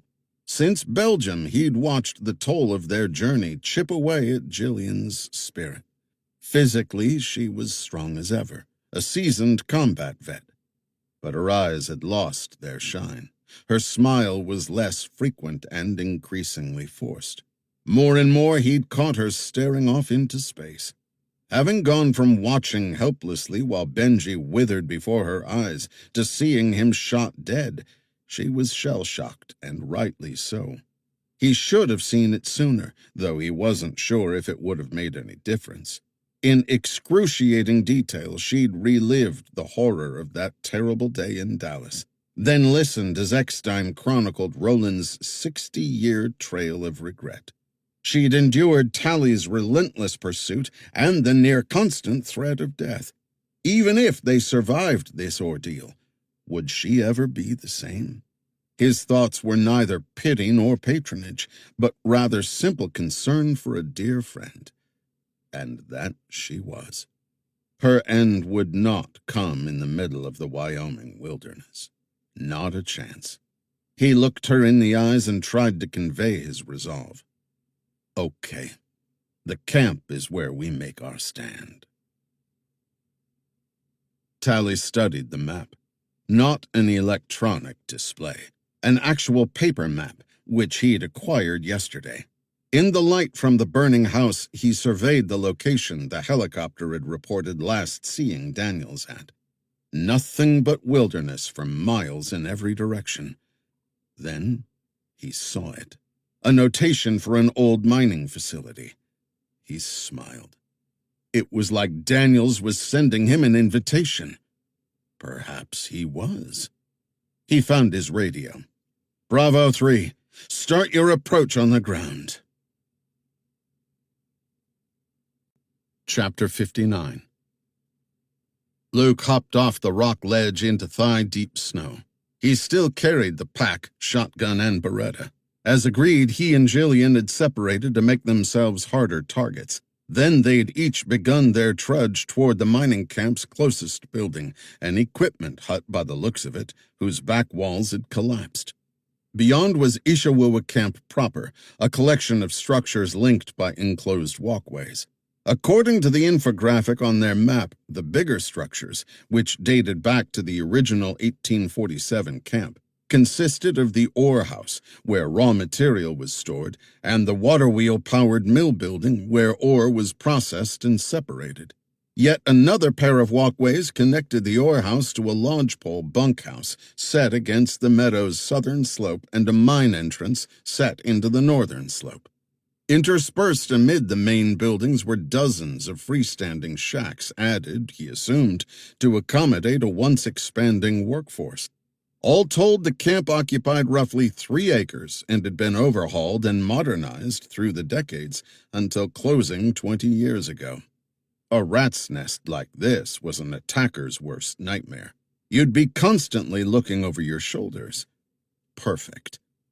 Everything was in surprisingly good condition given its age. Life would have been brutal here, especially the winters. But he knew that the lure of gold was so strong that thousands of men and women had endured conditions worse than this to find it. The isolation, unrelenting cold, and back-breaking work must have been soul-crushing. And all just to be rich. Jillian approached from his right and came close, cradling her shotgun. He motioned, and they took it slow and steady, partially for fear of losing sight of each other in the billowing snow, and partially because they knew quick movements were easier for watchful eyes to spot. Something moved ahead. He raised a fist. Jillian went still and sat on her haunches, leaving only her head and shoulders visible. He crouched too. A snowshoe hare bounded into view and just as quickly disappeared into the gloom. False alarm. They reached the rear wall of the equipment shed where the listing roof formed an alcove of sorts. Luke's thighs were on fire. "I need more time on the treadmill," he said. "My own conditioning is pathetic," she added. "What do you think? If they were here, wouldn't they have already sprung the trap? Maybe Tally's going to wait for us to get comfortable before tightening the noose." "Then let's not get comfortable." He agreed. Tally had surely studied a map and narrowed the places where they'd run to. His boss, Roland, had to be concerned with what Eckstein possessed. Surely the same had been true for Simmons, which explained why the house was burned to ashes. Now Eckstein's smoldered. But they had the 2 flash drives, the movie reel, photos, the whole damn enchilada. So what was NAI 31621? Good question. Would the evidence they'd thus far gathered even scratch Roland's paint? Would they be labeled conspiracy crackpots, armed with nothing more than ludicrous diagrams and tales about a phantom mistake? And Eckstein's movie? Credible? Or just something for the trolls to tear apart frame by frame? He washed those thoughts from his brain and refocused on their current circumstances. Tally would find them soon enough. "Let's check things out," he said. They separated again, each circling the shed so they could approach the headframe from different angles. Off to his right, a huge mound came into view. Not a natural formation, he decided, but rather a tailings pile left behind long ago by the miners. He wondered how much of the terrain they'd passed was actually tailings that had settled into the earth over the years since the gold rush ended here. The closer he drew into the camp, the thinner the snow became, until he was moving through powder no deeper than his ankles. So sheltered was this keyhole meadow that snow was mounting here half as quickly as it was out in the open. Jillian reached the headframe a few seconds before him. She gave him a nod, then ducked through an opening. "Clear," she whispered a few seconds later. He crawled inside. The interior, which measured roughly 40 feet to a side, was dominated by a chain-driven windlass mounted in the peaked roof. A rusty steel cable descended into a shaft in the dirt floor. Luke dropped a rock into the hole and received a metallic tink in response a few seconds later. "Elevator cage," he said. "How deep do you think it goes?" "However deep the veins went. Hundreds of feet, probably. These miners went as far as their air vents would allow." He crawled back outside and peeked around it. The wind had picked up, further decreasing visibility, but he saw no one moving about. Bad odds had been daily life in Afghanistan. This was no different. No sense splitting up and one of them going for help. It was a long way to civilization, and neither of them had any idea which way was best. They started this together, so they'd finish it together. "He'll come by air," he said. "I agree. It's fast, and the blizzard be damned." "Absolutely." "We've got lots to do before they get here," he said. "They'll have to split up and search all the nooks and crannies. And we'll make them bleed for every inch of it." The fire in her eyes was good to see, and he agreed with her. They would bleed for every inch. Chapter 60. Tally watched as Eckstein's cabin burned. His men had ventured inside to see if anything was there to find. The house was not totally engulfed, so the flames would have to be fanned at some point to finish the destruction. He knew where Daniels had gone and would head there shortly. But first things first. One of his contingent emerged from the house and trotted his way. The man drew closer, and he saw he was holding what looked like a laptop computer. He studied the unit. Charred, screen shattered, but probably savable.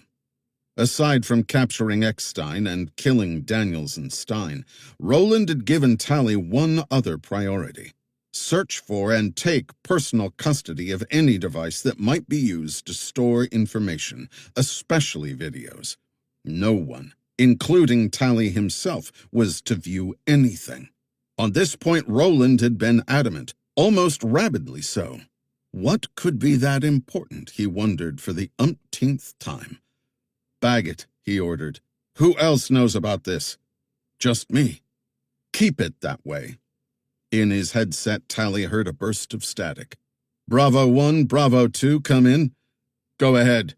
"We spotted some structures about 1.5 miles north of the cabin." The mining camp. "Visibility is horrible. Winds coming off the cliffs are shearing like crazy. I sat her down in a meadow nearby. I estimate at least 3 big buildings, maybe more. Place looked old and abandoned." "Why not just send a team in? We've got them outnumbered," his man standing next to him said. He shook his head. "If we commit too soon, he'll chew us to bits. He has the battlefield." He paused. "For now." He keyed his headset. "Bravo 2, how's your fuel?" "We're good." "Then come get us." Luke decided the first order of business was to choose their last stand ground. The bunkhouse and its thick walls seemed in the best shape. If they could barricade the front door, the millhouse walkway was the only available approach. This would be the fatal funnel into which Tally's men would have to step. And that would be their opportunity. He followed their flashlight beams onto the headframe walkway that led to the millhouse, empty save for a few heaps of ore. Then he continued on to a connecting walkway to the bunkhouse. The double-decker beds were still there, 12 of them along each wall, 2 more against the short walls. He saw a potbelly stove that he rolled onto its side, kicking off a pair of its legs, weak from rust. Jillian wedged those into the front door's handle. "They might get through, but not easily," she said. "What's next?" "Those beds. Can you move one by yourself?" She walked over, grabbed one of the stout wood frames, and dragged it a few feet. "Easy," she said. Together they shoved 4 of the beds into the mouth of the walkway. Then another 4 oriented both vertically and diagonally until the walkway resembled a tornado-ravaged jungle gym showroom. He said, "If you have to abandon your main position, retreat here, then shove the rest of the beds against the mouth of the walkway. For Tally's men to reach you, they'll have to climb through that mess." "Fish in a barrel," she said. "What's that on the floor?" he asked, pointing at a black ring. She leaned down and lifted open a hatch, shining her flashlight into the hole. "Some sort of cellar is my guess. I can't see how far back it goes." He clicked on his flashlight and dropped into the hole. A tunnel led away from the cellar and exited beneath the bunkhouse's front porch. The dirt floor was dusted with snow that had seeped through gaps in the facade planking. He pressed his palm against the wood and pushed, which cracked and bulged outward. He returned to the cellar and climbed out. "It goes under the porch. Might be a good emergency exit. Come on, let's secure the other doors." They located all of the main building exits and jammed each one shut with lengths of scrap iron. Then they toured the building, choosing hiding places and firing positions. Dilapidated equipment and mine carts formed choke points and blind corners that Tally's men would have no choice but to negotiate. In the ore building, they followed the walkway to the boarded-up mine entrance. Somewhere back there would be a connecting shaft to the processing plant. Another retreat path. He mentally filed away that detail. They returned to the mill house and surveyed the interior, rehearsing their line of retreat to the bunkhouse when and if the time came. Dominating the center of the room was the trommel, a massive rotating cylinder mounted on a slanted scaffold, where soil and gravel were dumped for water sifting. Hanging above it was a chute that surely led to the water wheel outside. "Here's where one of us will set up," he said. "The only way in here is through the ore building and straight down that walkway. They'll make easy targets. If they manage to fight their way in, this scaffolding will give them no cover." "I'll take it," she said. "Let's see how they like meeting a Marine rifleman behind a fixed position." He smiled. "I know where I'm putting my bet." She had a shotgun and a Beretta, plenty of firepower. The mill house's remaining space was occupied by steel rail carts, each of which weighed a couple 100 pounds. These they rolled into position around Jillian's makeshift bunker at the bunkhouse walkway. She'd have solid, layered cover and clear lines of fire. All but 2 of the carts they left upright. The others they tipped onto their sides and angled to serve as grenade shelters should they be needed. Once Tally's men realized they couldn't overrun her position, they would try to blast her out. "What do you think?" he asked. "It's defensible, but it's also a bad guy magnet. But that's the point, isn't it?" He nodded. "While they're banging their heads against your wall, I'll be doing my best to make their lives hell." He hoped to use the maze-like layout and exterior shacks to his advantage, sniping from cover, then changing positions before Tally's men could reorient themselves. They'd gained an advantage by arriving first. She glanced at the ceiling. He heard it too. Rotors. Helo approaching. The sound grew louder and louder. The engine warbled as though under heavy strain. "The wind must be hellish out there," he said. "The shape of this ravine makes it an updraft funnel." After about 30 seconds, the chopper pulled off and the engine faded into the distance. "Our guests have arrived," she said. Tally stood back out in the cold. "Bravo 1, this is Bravo 5, come in." The sentry he'd left back at the cabin. "I've got the intel you wanted," his man said. "The structures are part of an old mining camp called Ishawua Creek. I found some pics on a hiker's blog. The images aren't great, but it looks like it sits on about 3 acres. 5 large buildings and about a dozen smaller outbuildings, connected by covered pathways. I'm sending pics to your sat phone now." Luck favors the prepared, he thought. In the middle of nowhere, Luke Daniels had managed to find what was every soldier's nightmare, a complex and unknowable urban landscape. By now, he and Stein would have already familiarized themselves with the locale. Not only would Daniels manipulate the interior and the access points to maximum advantage, he'd also remove any advantages available to attackers. Rangers excelled at taking and holding ground. That left Tally with two choices. 1. A simultaneous attack from all sides. Or 2. Blast open their own entrance and run an overpowering sweep and clear of each building. Either way, Daniels would have already established a last stand position, a fatal funnel into which his men would have no choice but to step. Should he have expected anything less? Not at all. He'd discovered the depth of Daniels' resourcefulness back in Afghanistan at Selim Key. He'd been counting on a repeat and had not been disappointed.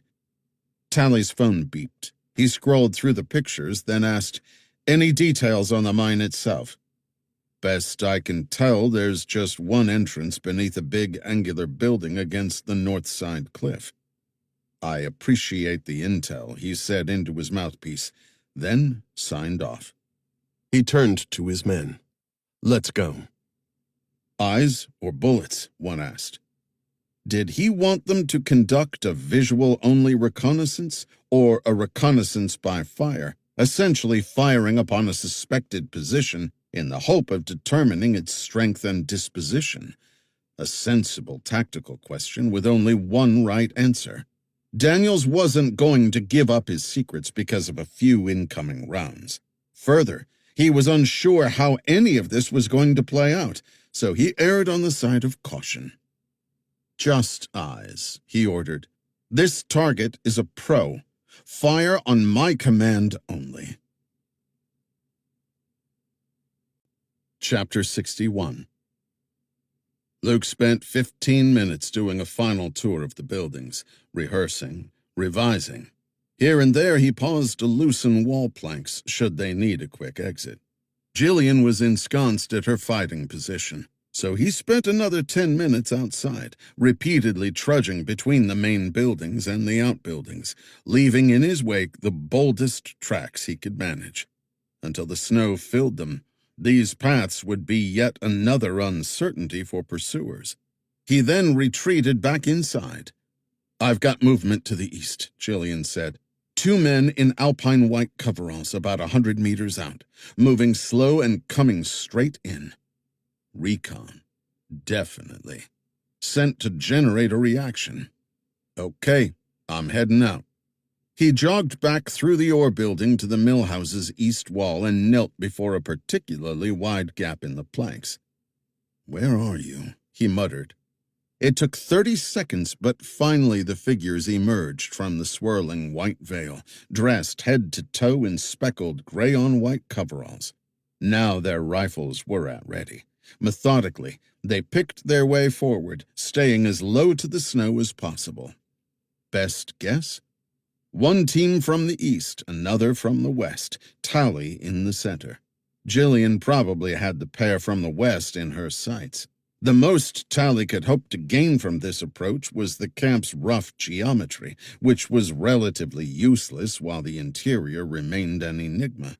Even the most elite soldiers hated stepping into the unknown. Tally was working out his options. Okay, come and get me. Tally stopped in the snow about 50 yards short of the camp's beginning and tapped his radio. "This is Bravo 1. Take it nice and slow. By the book. Do you copy?" "Copy," his men reported. "I see no lights and no movement," one of the men on the east reported.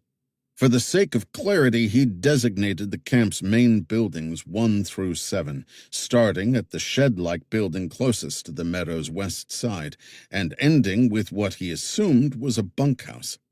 "Same here from the west," the other said. "I've almost reached Building 1.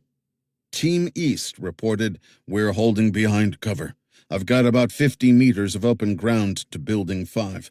Visibility is erratic. Should I proceed?" "Stay put," Tally ordered. "Hunker down and watch." "We've reached Building 1, Team West said. "I'm moving to the corner for a better view." A few seconds passed. "Okay, I've got a visual on Building 2. Building 2 was the pyramid-shaped structure. He keyed his radio. "Bravo 2, this is Bravo 1. Make your run. Shake the tree." "Roger. Heading in now." 60 seconds passed. The helo roared in through the snow, spotlights on, flashbangs deployed, which lit up the camp. Tally gave it a minute, then asked on the radio, "Any reaction?" "Negative. No change." The helo moved off, standing by. "Same on our side," Team West said. "No movement, no lights. I see a hole in the wall of Building 2. Bravo 1, are we sure our targets are even here?" "Scratch that. I'm seeing tracks. Recent ones." "Going where?" Tally asked. "Among the buildings, both main and the smaller ones." He smiled. Smart boy, Daniels. Create confusion.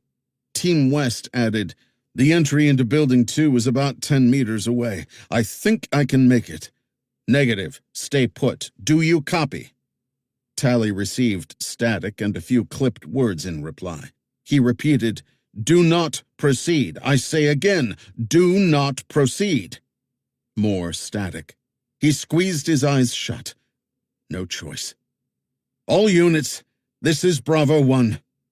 Engage target." Chapter 62. Luke watched as the man left his spot at the corner of the shed and moved across open ground toward the headframe. Clearly, the hole in the wall had been too tempting to ignore.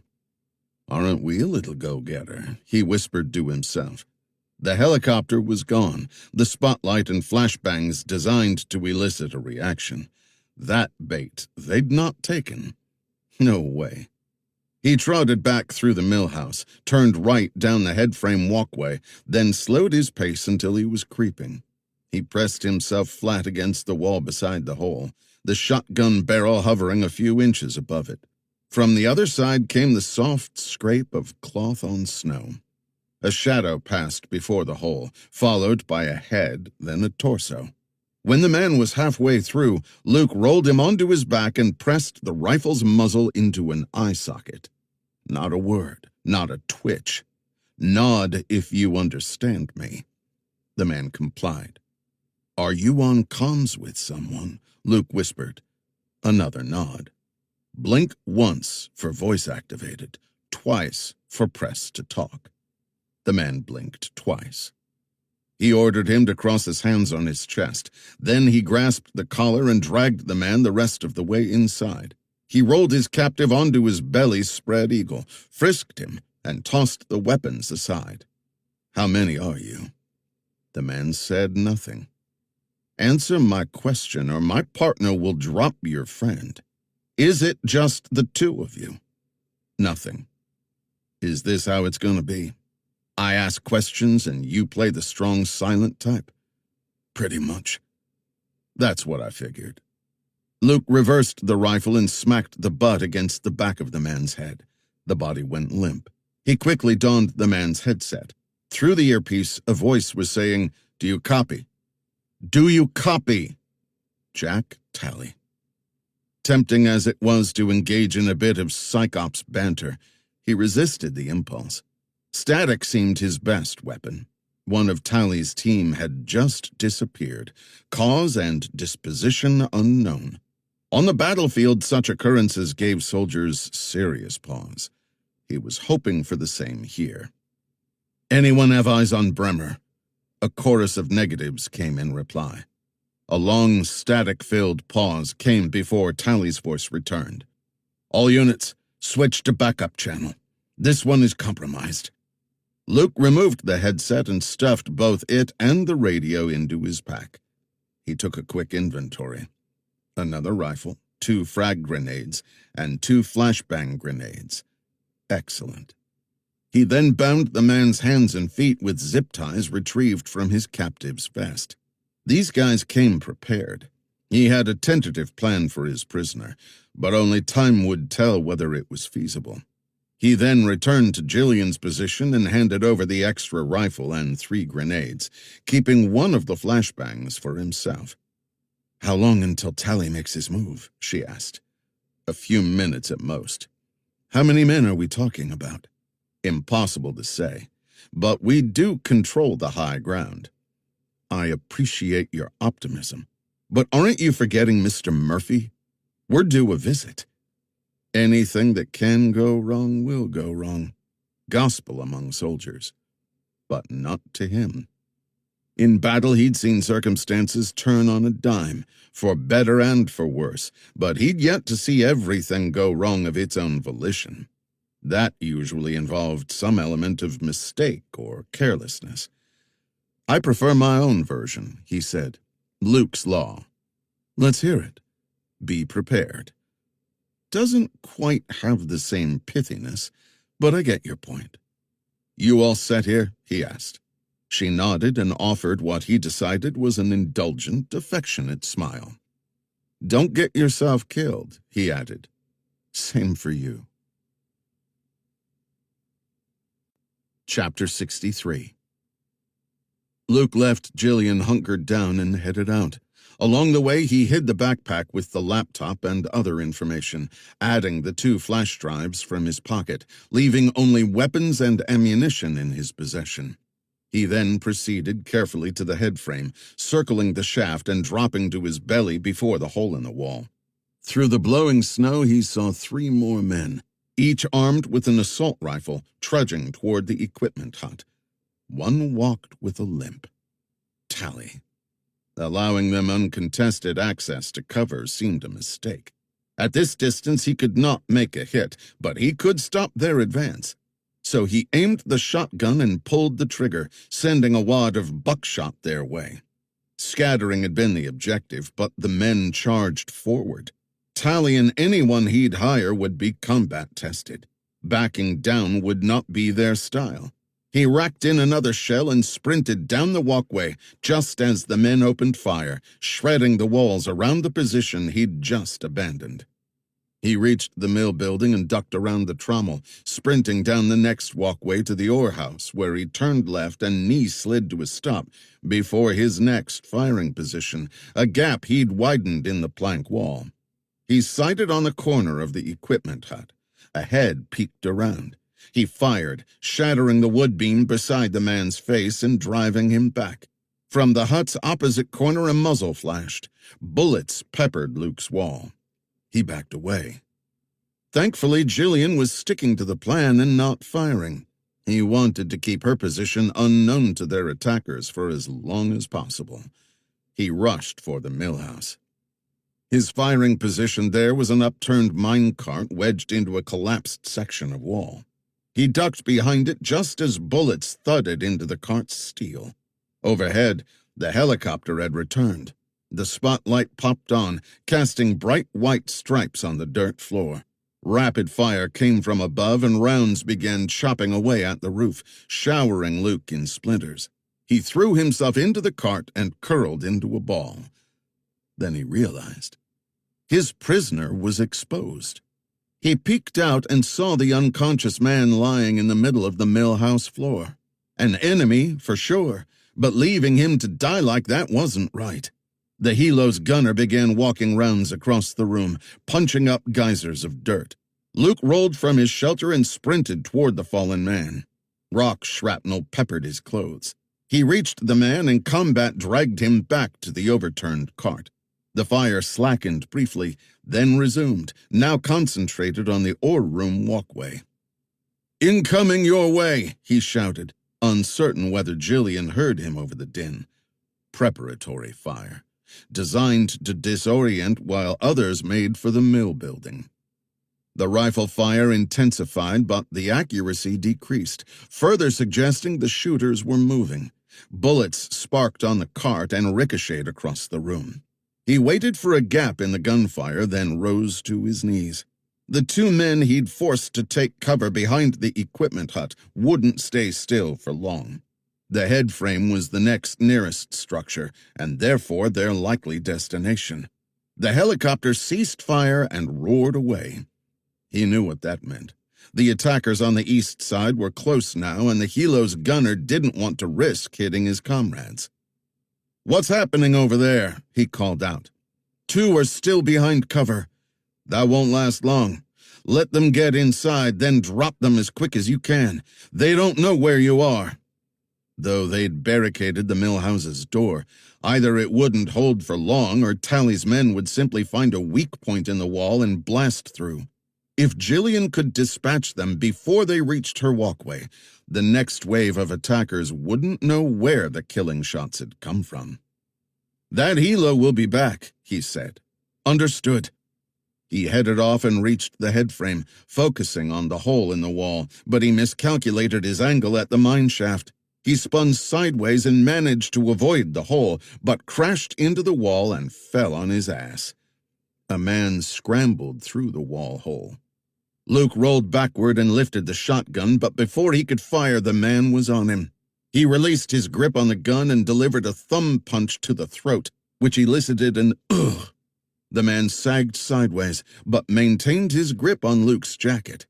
Tangled together, they rolled, then plummeted down into the mine shaft. He realized there'd only be seconds, so he spun around on top. They slammed into the elevator grate roof, the guy beneath him taking the lion's share of the impact. The car buckled under the sudden weight, shifted, then gave way, and they dropped down into the elevator cage, which snapped the steel cable, and the cage dropped another foot, steadied, dropped again, then started swinging.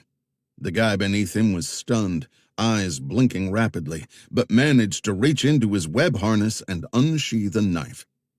"I wouldn't do that," Luke said. The man lunged.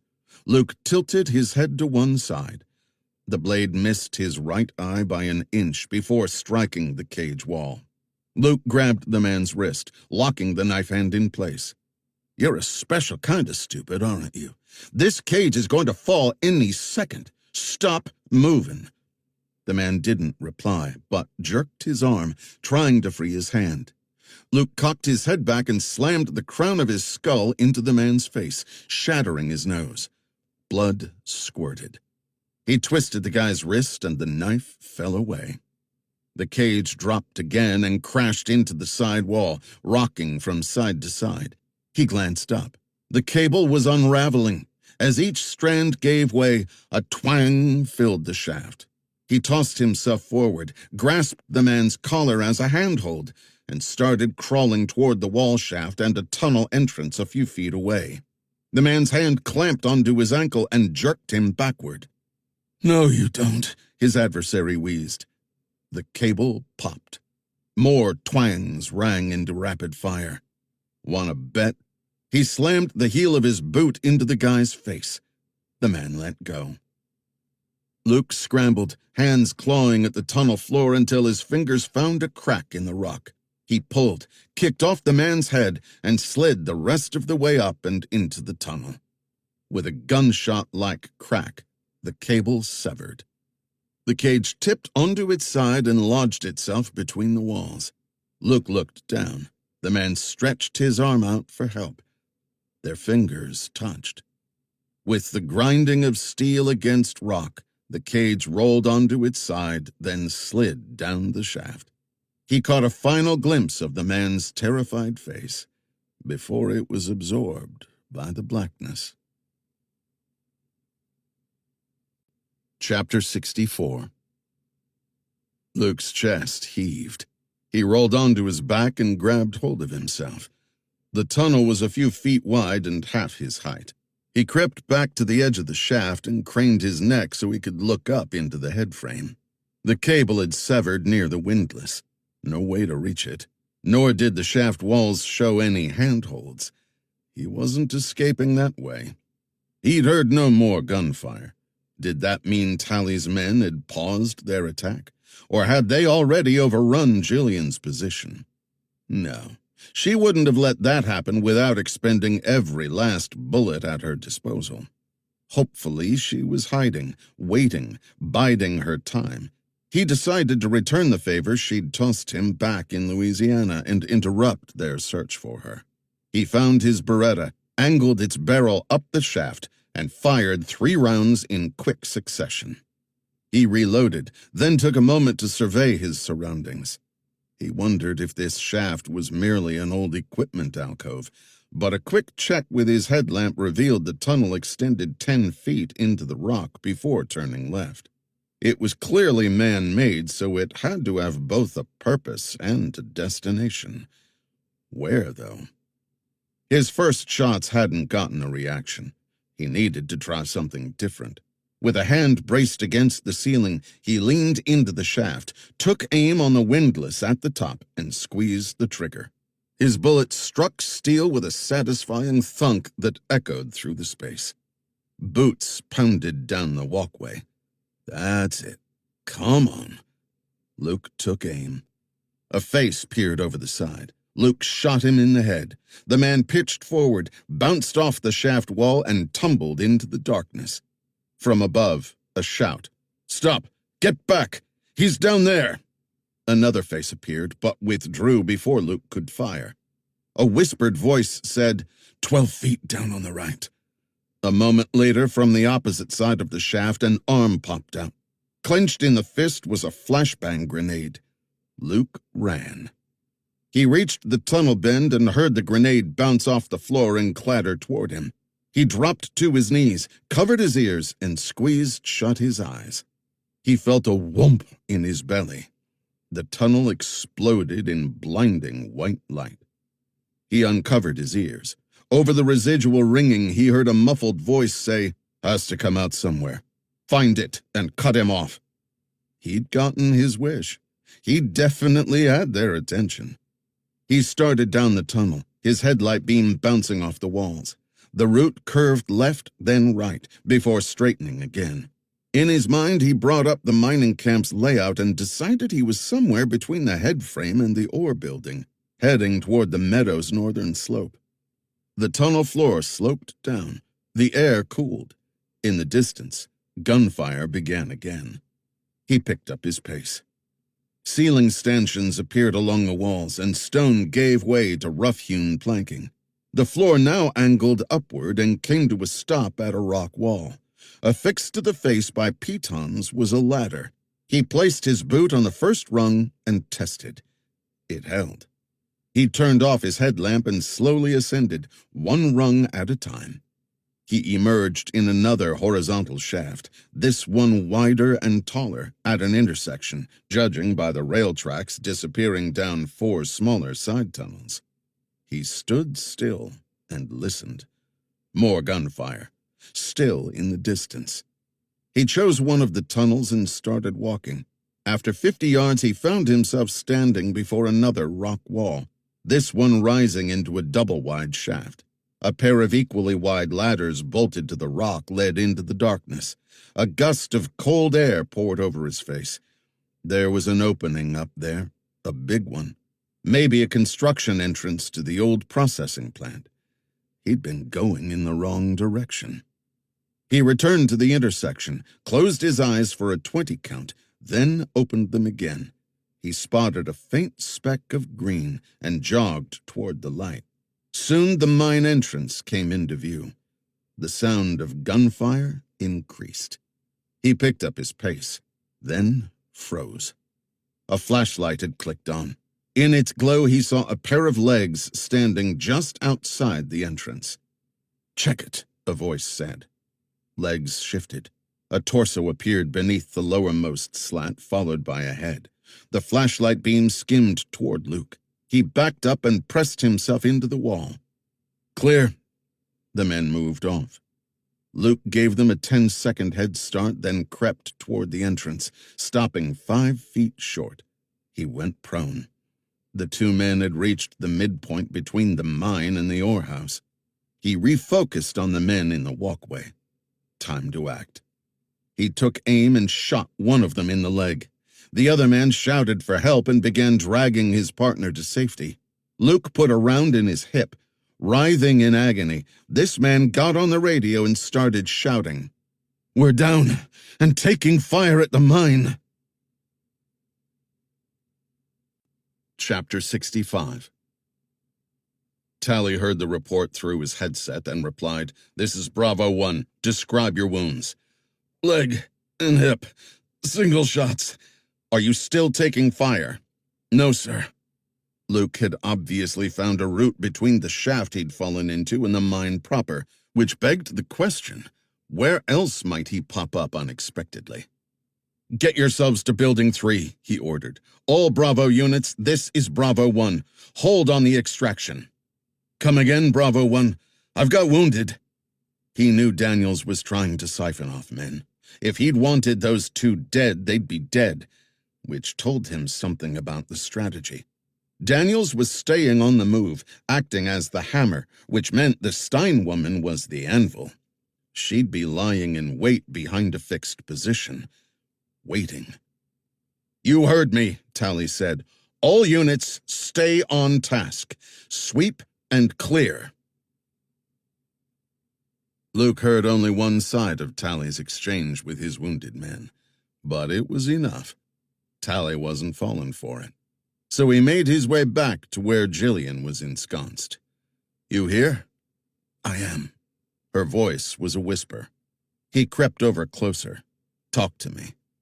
"I count at least 4 in the mill house. They're taking their time, moving in tight pairs, clearing the attached outbuildings as they go. If any retreat this way, take them out." "Understood." He left her and made his way back to where the 2 wounded waited. "Can you 2 hear me?" he called out. "We hear you." "Leave your weapons, grenades, and radios. Go to hell." He put a round into the floorboards between them. "Guess you didn't hear me. I said, leave your weapons, grenades, and radios." Each man shrugged off his equipment. "Keep going, and don't look back." He waited until they left, then ran out, collected their gear, and returned to the mine. In the distance, he heard a flashbang detonation, followed by shouts and sporadic gunfire that ceased almost immediately. He did some quick mental math. Between dead and wounded, he'd removed 4 from the playing field. Of course, Tally would be keeping his own count. In most soldiers, losing over half your number might cause hesitancy. But Tally was no ordinary soldier. Now is when he'd crank up the heat and seize the advantage. He hustled back Jillian's way with his cash. "Change of plans," he said to her. "I'm listening." "Tally's going to throw what's left into the fray. When they find you, turn that walkway into hell. Don't linger. Pour your ammunition onto them." He left her with one of the rifles and grenades. He still carried one of the flashbangs and shouldered the other rifle. "You're sure about this?" she asked. "When you do, I'll finish them." Tally spoke into his radio.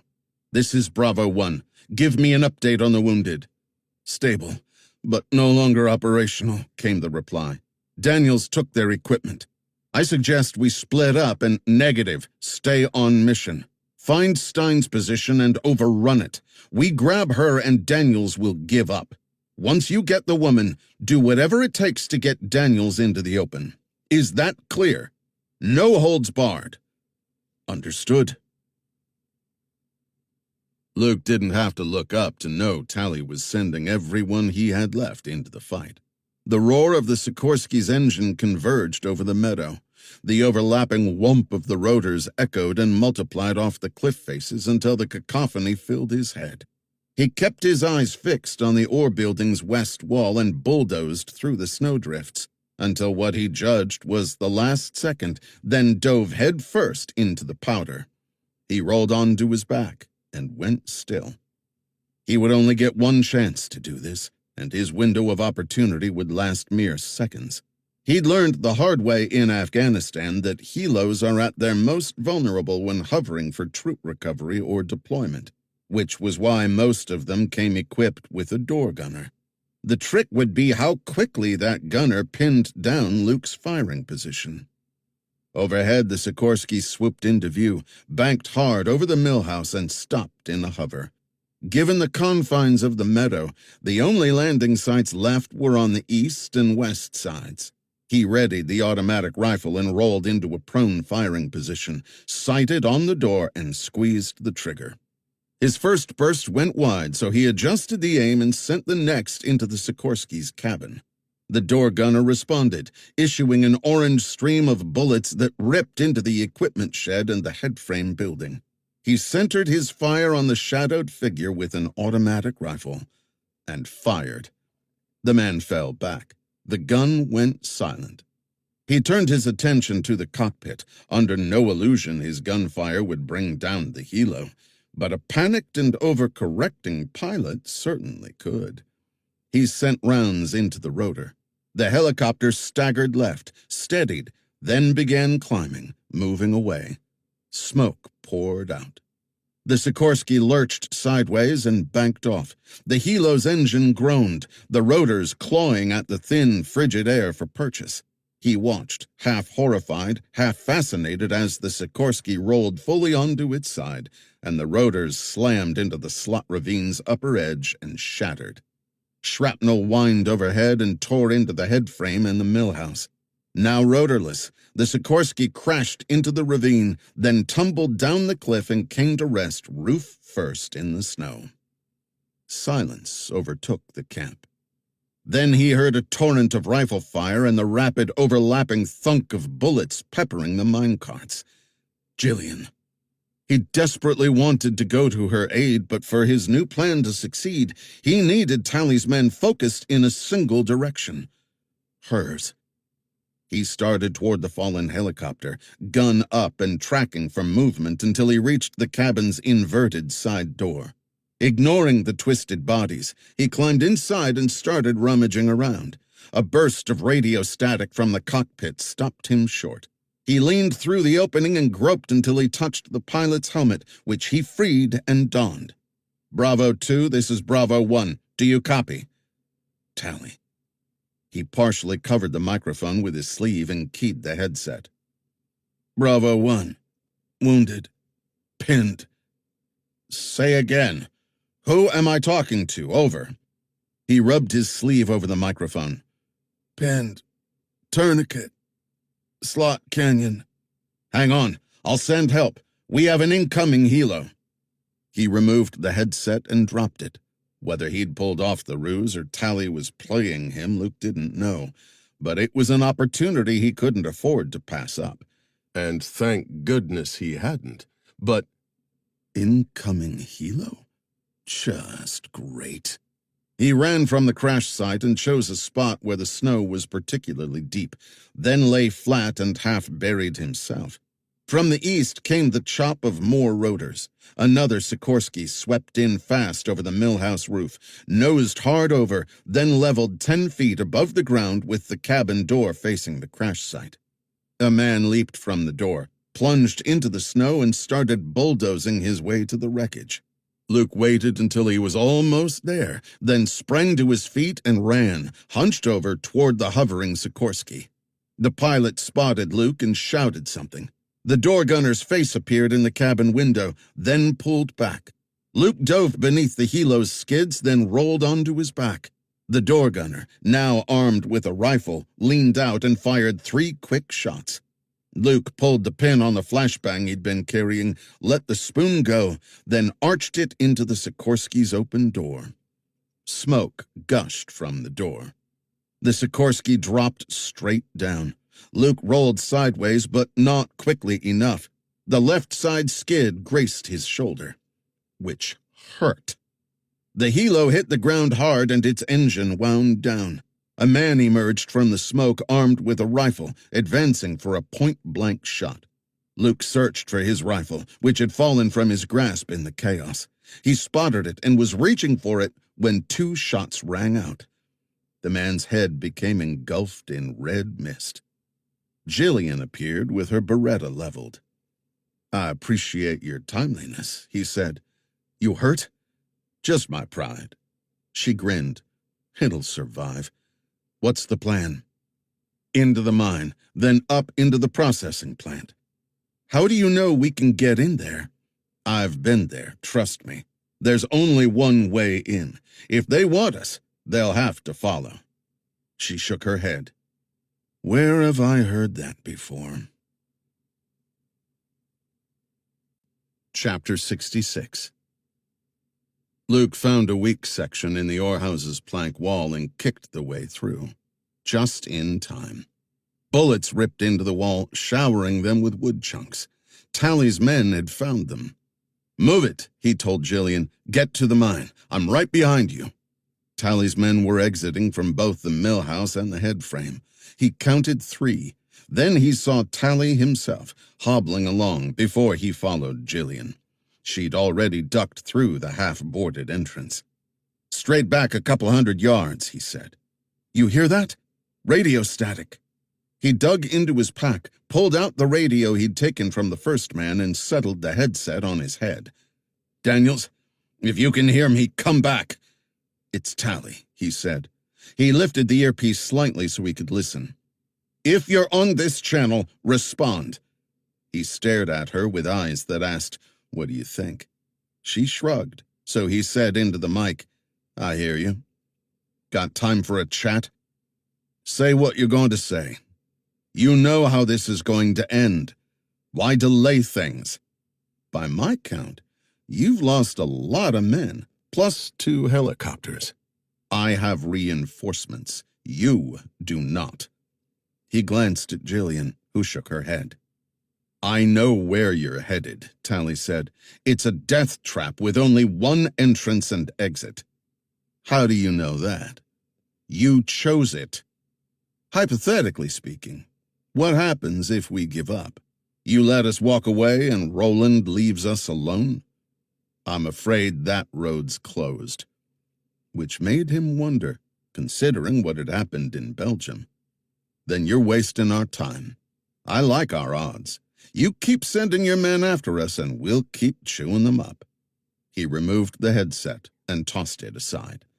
"He's worried," Jillian said. "That makes 2 of us." For all they knew, Tally wasn't lying about reinforcements. He could even wait them out and let hunger, thirst, and exposure do the work. But that wasn't his way. Reinforcements or not, Tally would press the attack. "Let's keep moving. It's not far." They reached the rock wall and Luke went up first, testing the radar lungs as he climbed. After 40 feet, the shaft opened onto a platform. An unfinished rock floor stretched out as an expanse of dips and bumps that extended to the far wall. 60 feet above, through crisscrossing beams and walkways, he saw a massive horizontal slit through which moonlight poured. The conveyor's scaffolding. Jillian reached the ledge and he helped her to her feet. She gazed upward. This high on the cliff face, the wind whipped treacherous. Gust-driven snow gushed through the conveyor scaffolding and filled the air with ice crystals that sparkled in their headlamp beams. "Which way?" she asked. "Up. This floor won't give us enough cover. Tally's men will flank us in no time, but from those catwalks we might be able to pick away at them. Providing they don't collapse under us." "Yeah, there's that. It's your call." "High ground is smarter," she said. "If we fall, we fall." That's the spirit. Nearby, they found a steel ladder bolted to a vertical beam that led to the lowermost catwalk. Jillian went up first and reached the top. Then she tightrope walked across a crossbeam and leaped on the catwalk. "It's solid," she called out. He climbed up to her. At the far end of the catwalk, another ladder rose to the second level. "Shouldn't they have reached those ladders by now?" she asked. "Probably. But we can't worry about that. Let's find our spot and get sighted in. After you." They made their way to the end of the catwalk. Jillian started her ascent to the second level. A roar came from the outside. The helo? Back in the air. Above them, a shadow passed before the conveyor scaffolding, then came to a stop at the midpoint of the wall. Apparently so. "Drop down," he said. Automatic weapons fire rained down. The outer wall started disintegrating. Had to be 50 caliber. Each bullet the size of a human thumb and coming in at a rate of 10 rounds per second. The wood wall, having borne too many Wyoming winters to count, wilted under the rapid fire. Swaths of wood disappeared, either chewed into sawdust or plummeting down the cliff face. This was why Tally's men hadn't followed them up the shaft. He'd warned them what was coming. "These walkways won't hold for long," he said. "We gotta get down." "You first. I'm on your heels." He began crawling back toward the ladder. "The wall's half gone," she yelled. The 50 caliber rounds were now exploding against the upper catwalks. One of them gave way, crashing and bouncing off crossbeams before shattering on the rock floor. Their own catwalk tipped sideways, dropped, then steadied. Luke kept going. The ladder was 10 feet away. He glanced over his shoulder. The Sikorsky, sliding sideways, appeared in the obliterated wall. The .50 caliber went silent.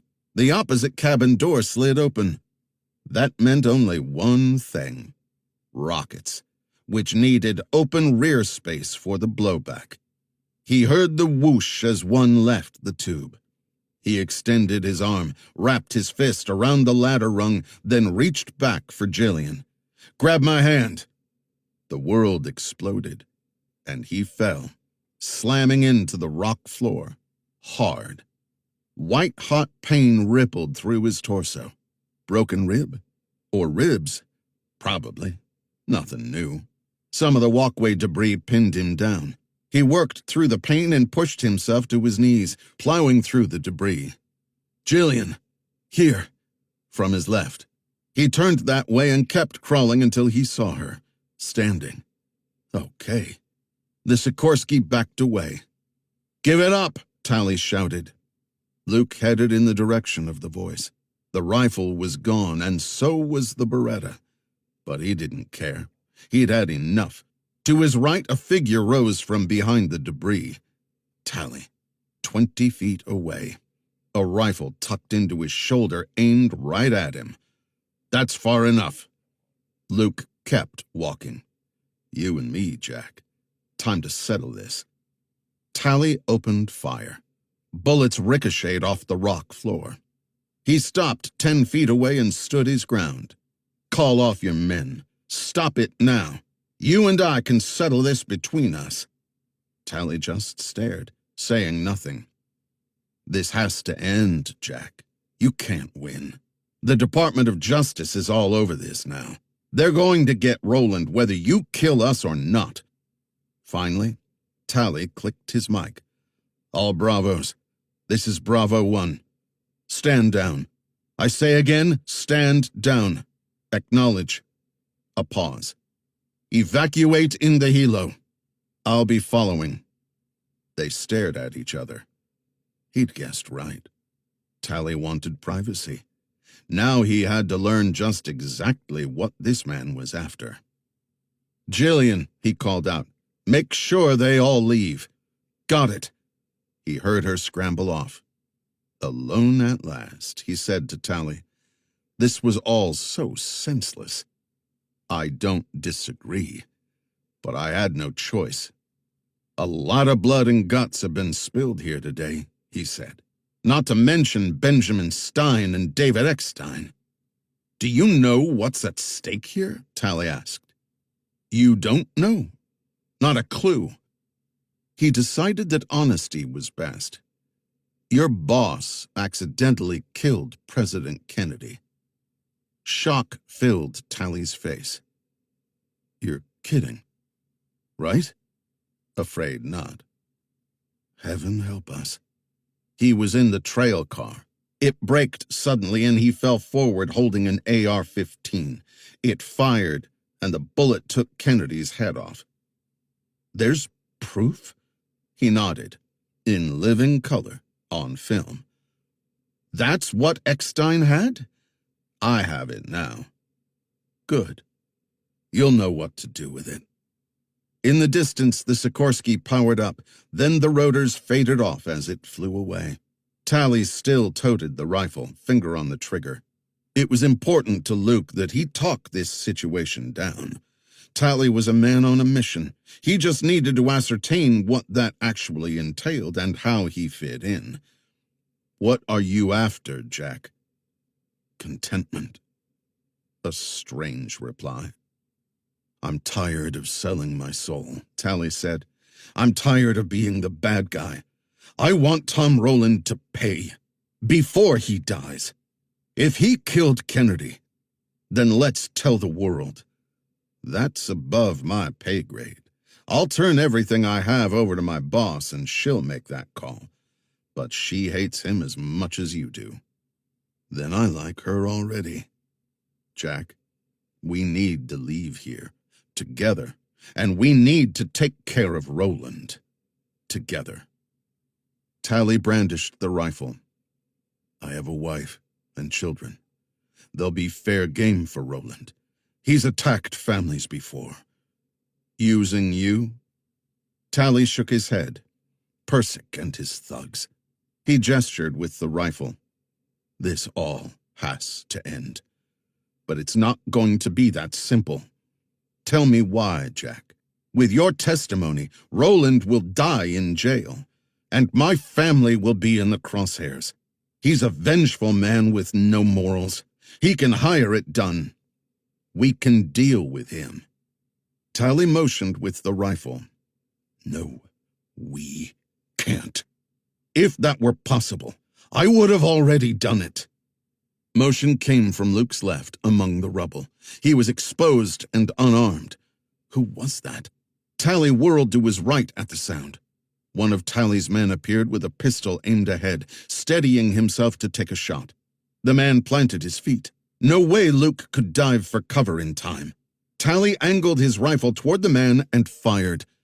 The round caught the guy in the upper chest, the impact sending the black-clad figure lurching backward off his feet. Another gunshot echoed. From behind Luke, the top of Tally's head exploded in a mass of red mist. No, it can't be. Their gaze met, and he watched as the life drained from Jack Tally's eyes, which went from surprised to sad to nothing. Tally opened his mouth to speak, but nothing came out. Then the body collapsed to the ground. He spun around. Jillian was advancing with her Beretta aimed and level, both hands on the weapon. "For God's sake, why did you do that?" he yelled. He had a rifle. He fired. He just saved my life. That's not the way I saw it. He was furious. She lowered her weapon. There were two of them, with guns, and you looked like you needed help. I was talking him down. He shot the other guy to protect me. Luke, I saw what I saw and reacted. You would have done the same thing. And let's not forget Tally killed my grandfather. No, he did not. You believe that bullshit? Tally worked for Roland. Persic worked for Roland. They're all the same. He was no innocent. His anger turned to rage. You killed him for nothing. He came here with an army to take us out. That's not nothing. And that's twice I've saved your hide in the past half hour. You're welcome. He knew that part of her Marine training included high-risk detention, similar to police stop protocol. She was schooled in situations just like this, taught how to handle them and not jump the gun. But bad things happened when volatile situations spun out of control. Look, she said, I get that I may have fired too soon, but I reacted to save your life. Let it go, he told himself, for now. The rest are gone, she said. How did one of them get by you? I didn't have a list of all the bad guys with guns here. I thought they all left as Tally ordered. That one over there slipped away, but that might have been planned. He and Tally are now dead. Let's get the evidence and leave. This is over. It's gone. She stared at him, incredulous. Gone? I was attacked by one of the men. We fell down a shaft. In the commotion, I dropped the pack. It's gone. Did you look for it? No. I just let it go. She heard the sarcasm in his voice. I looked, he said. It's gone. Dropped into a deep black pit. So all this was for nothing? I wouldn't say that. You got your revenge. Chapter 67. College Park, Maryland, Friday, April 3rd, 11:20 a.m. Luke had been busy. He and Jillian had made their way back to David Eckstein's property. The house had burned to the foundation, nothing left, and the old man's body remained in the barn, which he examined one last time. They'd retrieved the horses and quickly headed back to the ranger station. There they'd left the animals for Hido and contacted Stephanie, who prompted an immediate and dramatic response. A cleanup team was dispatched to deal with the mess and bodies. Thankfully, everything had occurred in a remote location. The National Park Service was brought in to secure the area so the teams could work undisturbed. A private jet had been waiting at Cheyenne Regional that whisked Jillian cross-country. He stayed behind. There were things to do here. Official things that did not concern her. So they said their goodbyes, the relationship chilled to nearly ice. They'd spoken little on the journey out of the wilderness, but on the tarmac before she boarded the plane, they'd made a semi-peace. "I know you don't agree with me shooting Tally," she said, "but I thought you were in trouble. I did what I thought best. Just like when I killed the first guy. Forget it. It's done. I appreciate all you did. I really do. Thank you. What about Roland? That's not my problem, or yours. My boss will handle him. Going to be hard without any evidence. She'll figure it out. You can count on that." And he meant it. Once she was gone, he'd contacted Stephanie again. He'd lied to Jillian about the evidence being lost. This was a classified mission, and Jillian knew way too much already, so Stephanie had suggested lessening her knowledge. He'd misled Jillian and not mentioned that everything was safely tucked away at the mining camp. A helicopter returned him to the site, and he retrieved his pack. All other tangible items from the shootout, including bodies and the helicopter wreckage, had been removed. Eckstein had been buried on his property. Only the barn and ruined foundation remained. What would happen to it? That wasn't the Magellan Billet's responsibility. Luke, though, had several problems. "Tell me what's on your mind," Stephanie asked on a secure line. "Just a theory. Care to explain?" "Never change your hair color from the floor." "Excuse me?" Another of my mama's favorite sayings. Translated, it means, don't make big decisions when you're at your lowest. Is changing hair color a big decision? For a Southern woman, it is. Or at least it is for my mama. I think I'd like your mother, and the feeling would be mutual. I have to finish this, my way. You sound more and more like cotton every day. Is there any reason to insult me? It was a compliment, and you're hedging 'cause you're unsure. Maybe, but I'm going to find out, my way. You let me know the second you do. He liked the fact that she was trusting him, like Malone, to handle the situation as he saw fit. No micromanaging, no interference, just get the damn job done. But she had offered some relevant intel. Roland's home on Starling's Island is well guarded, but he has a second retreat, one he visits often, even at his advanced age. It's called Compass Key, a private island he owns in the Bahamas. He gets there on his yacht, Breakaway. It's docked in Fort Lauderdale. On the boat and at the key, he's vulnerable, as he purposefully does not maintain a large security presence. He feels secure there since he surely has lots of friends in the Bahamian government. With Persic and Tally both gone, and with the right pressure, he might choose its isolation for a little while, outside of the United States. He'd nearly smiled. She was reading his mind. But he took her assessment to heart and made a few calls, putting his plan into action. Now, after 3 days, he was ready to move. But first, he made one more call. To James Fancy Detmer, an honored resident of Blount County, Tennessee, who answered with his trademarked, "Yo." "How we looking?" Luke asked. "The fish are biting." "Glad to hear it. And our target?" "I'm staring right at the thing. And for a while, those fellas were staring right back at me. I'm a quarter mile away, and it still made 'em nervous. Remember what I told you. Step carefully. These are the kind of people you don't want interested in you. Got it? I hear you. Stick to the schedule I gave you. Change boats, clothes, times you fish. Never take the same route twice to the marina. I ain't stupid. Fancy, whom Luke had met on their first day of middle school, was one of his oldest friends. Together they'd hunted, fished, and explored every square inch of Blount County. They'd chased girls, gotten their driver's licenses, gone to keg parties, and caused more than their fair share of general mischief. While Luke had joined the army in the hope of exploring the world, Fancy had chosen to bury his roots even deeper into the Tennessee soil. He'd married his high school sweetheart and had 2 kids, with plans for more. You didn't mention that this guy owned the Titanic, Fancy said.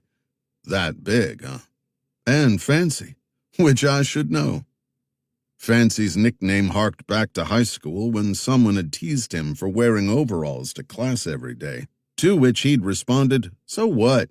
These are my fancy overalls." What he was now doing came under the heading of an off-the-book exercise. Nothing official at all.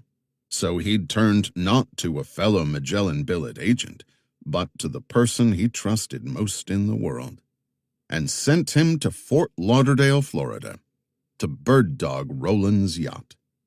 "You keep watching," he said. "He'll be coming your way soon. Let me know the moment he does." Gotcha. Chapter 68. Luke was back inside his Mustang, a wonderfully restored 1967 first-generation model that he'd bought as a gift to himself while in the Army. Silver with black stripes, not a scratch on it. He stored it in a garage adjacent to his apartment building in D.C. He didn't own a lot of things, but his car was special. 13 miles per gallon, he liked to say. He'd wrecked it bad during a previous assignment, but thankfully it had been repaired. Good as new, or as good as a nearly 60-year-old car could be. He'd driven from Washington into Maryland, finding the driveway and easing up to what Stephanie had described as the guard shack. While the structure's size fit the image of a shack, the mostly glass architecture did not. Nevertheless, a man in uniform emerged as he braked to a stop. The guard asked for his name and his point of contact, then checked his driver's license against an iPad screen. "You'll be met in the lobby. Visitor parking is on the right, a couple 100 yards down," he was told. He followed the curved, tree-lined lane until the parking lot appeared. It was only half full, so he had no trouble finding a spot near the main entrance. Like the guard shack, the main building was all sleek and modern, with a white concrete facade and great swaths of shimmering glass. As promised, Victoria Sandberg, one of the senior curators, met him in the sun-filled lobby. She was an older woman, with cascading silver hair and a broad smile. He expressed his thanks for her taking the time to meet with him. "We get a lot of requests that generally relate to yours," she told him, "but nothing quite this specific. You've really piqued my curiosity." It had been several days since David Eckstein breathed his final words, NAI 31621. His initial Google search for the acronym NAI had turned up dozens upon dozens of hits, ranging from the inane, new and improved, to the puzzling NATO analog interface, and everything in between. The number sequence 31621, aside from apparently being the model number for a popular toilet, was so commonplace Luke gave up his hunt after only a few minutes. So he'd backtracked and started with the question, what was David Eckstein's role in his partnership with Benji Stein and Ray Simmons? The answer came immediately. Researcher. And where were materials and artifacts from the Kennedy assassination stored? The National Archives. And how are those items cataloged? NAI. shorthand for National Archives Identifier, 31621, an item number within the National Archives and Records Administration database. From there, his job got easier. In addition to the building in Washington, D.C., which was the National Archives' public face, there were 18 other record centers, but only one of those, the College Park campus, dealt specifically with the assassination of President John Fitzgerald Kennedy. He said to Victoria Sandberg, "I imagine curiosity is a prerequisite for your job." "Absolutely. But this particular subject is a specialty of mine. Hence, why you have me today. I've set you up at a space on the 5th floor, inside the Still Pictures research room." He followed her to a bank of elevators. When the doors closed behind them, he said, "You have an entire floor dedicated to pictures?" "We store about 15 million hard copy artifacts, including negatives, slides, and transparencies. On top of that, we've got about 50,000 large format graphics and another 3 million digital images." "That's a staggering amount," he said. "Only if you have to dust them all," she said with a grin. "Sorry, archivist humor. If you don't mind me asking, what's your interest in this subject?" Truth was, he had no idea what he was about to see. But as it had been David Eckstein's final utterance, it was a thread worth chasing. And Stephanie had agreed. "It's official business, if you get my drift." "I thought as much." "Has there been any requests to see these items before?" he asked. "We get a lot of requests related to the assassination. Most of them come from amateur enthusiasts." Not exactly an answer, but he knew what that meant. Conspiracy nuts. She gave him a sheepish grin. "Don't misunderstand. They're perfectly nice people. But how many times can you stare at a frame from the Zapruder film until you're satisfied a picket fence is just a picket fence?" "I hear you," he said. "I had one gentleman who was convinced the Umbrella Man was in fact Lady Bird Johnson in disguise." He grinned. The elevator doors parted to reveal a softly lit space with gray carpet and rows of white laminate tables. The walls were lined with small computer workstations, storage cabinets, and copying machines. Only a few of the desks were occupied. She led him to a small conference room near the floor's rear. "I'll be right back." She returned a few minutes later with a black cardboard archivist box and placed it before him. "The specific item you requested is in sleeve 14 near the bottom.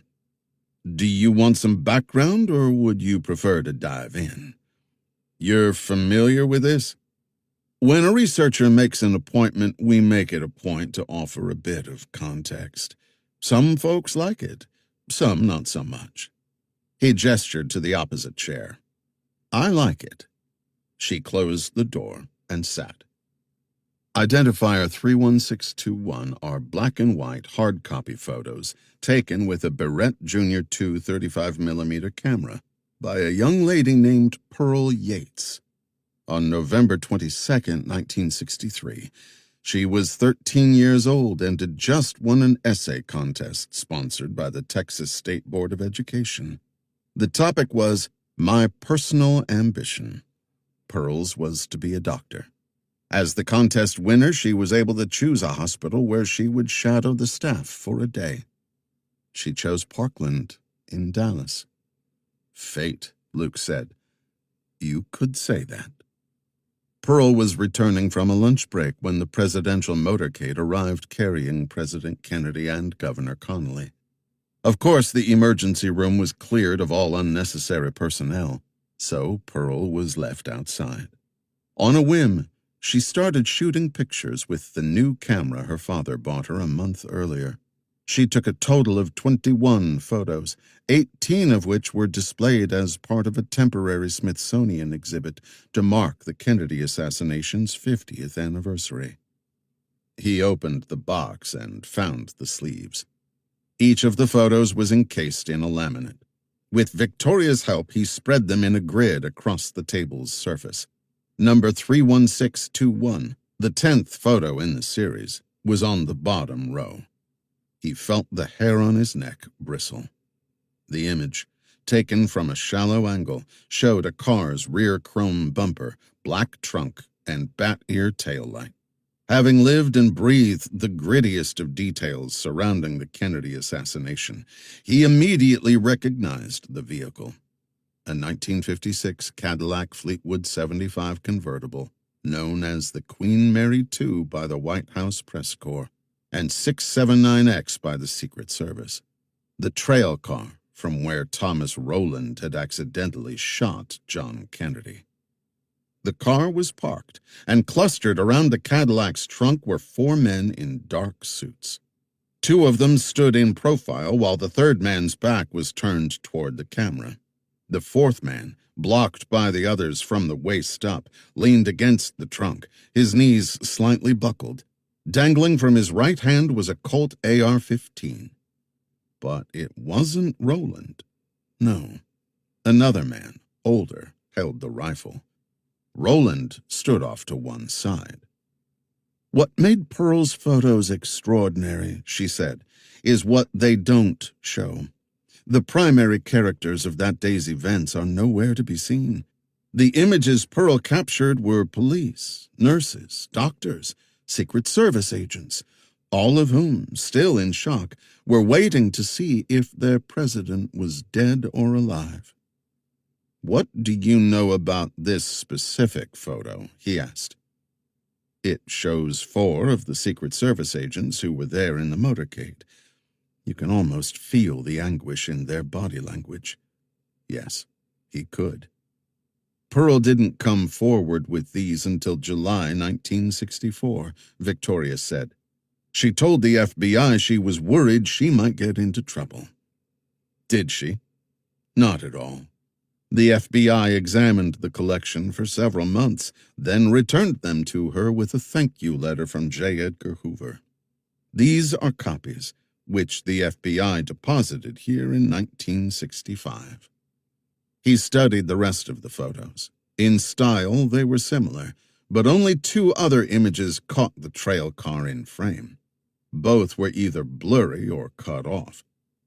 "You said there were 21 photos in the series, but there are only 18 here. 3 went missing long ago. We have no idea what happened to them." "Isn't that a bit unusual?" She shook her head. "Not really. It happens." "Any idea what these 3 images showed?" "Unfortunately, no." His request to view these specific items had come officially from the Department of Justice through Stephanie.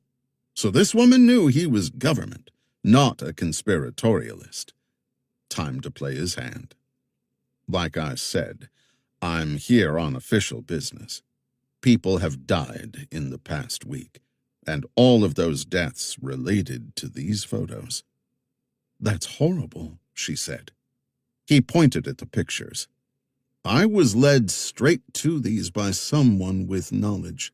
I'm going to give you some names, and I need to know if any of them ever came here to see these. We have a record of every visitor. Benjamin Stein, Ray Simmons, David Eckstein." Chapter 69. Luke caught the moment of recognition when he mentioned Eckstein. This woman was good, but not that good. "You knew him?" he asked. "I didn't say that." "You didn't have to." "What did you mean, knew Eckstein?" "He's dead." Shock filled her face. "So are Stein and Simmons. Thomas Rowland killed Stein and Eckstein. Simmons killed himself." "Oh, my God." Her eyes watered, and she began to cry. He was hoping the truth might prove productive. Then he realized something. NAI 31621 was Eckstein's way of sending him to her. A name would have been meaningless, and it had taken all the old man had to even say the identifier.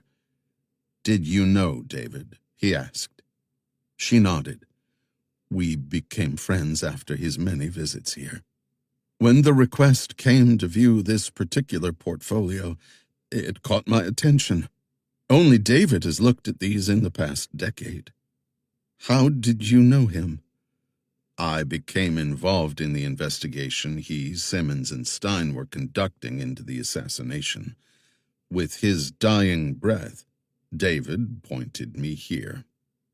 "I was afraid Thomas Rowland wasn't going to take their accusations lightly," she said. "David supplied me with a pretty good bio on Rowland that he said Benji composed. Rowland had a long history with the CIA, like his father before him.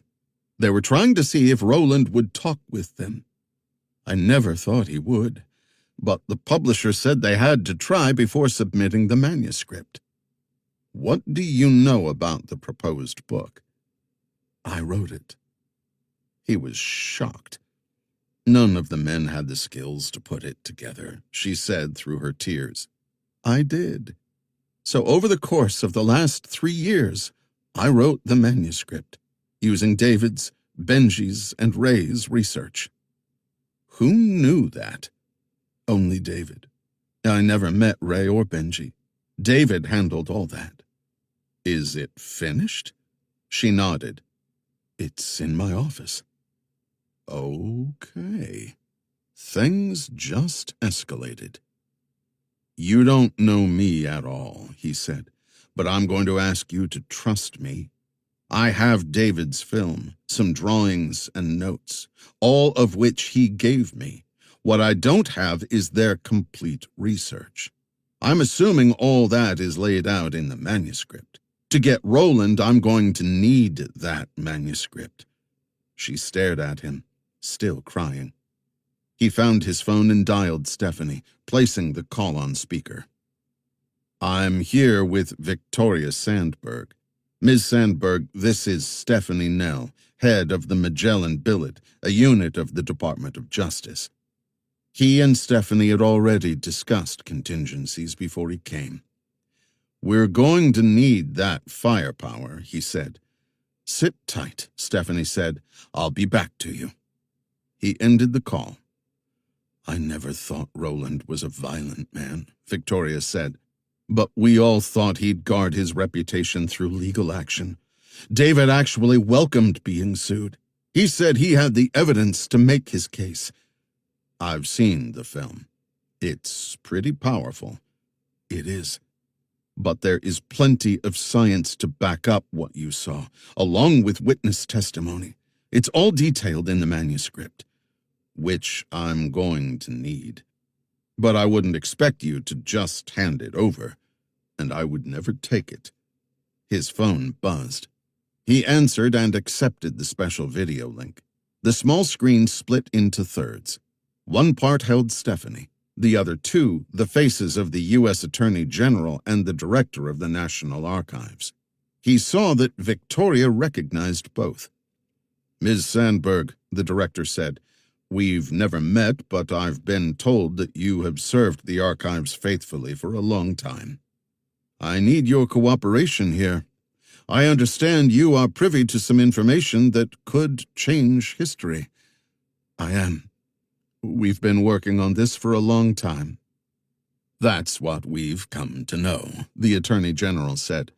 "Sadly, all of your partners are now dead. Only Thomas Rowland remains. We need to arrest him. Can you help us right this wrong?" The tears had abated. Victoria Sandberg was focused on the moment, and in her eyes he saw resolve. "I can do that," she declared. "Then we need you to work with Luke," Stephanie said to her. "You can trust him with your life.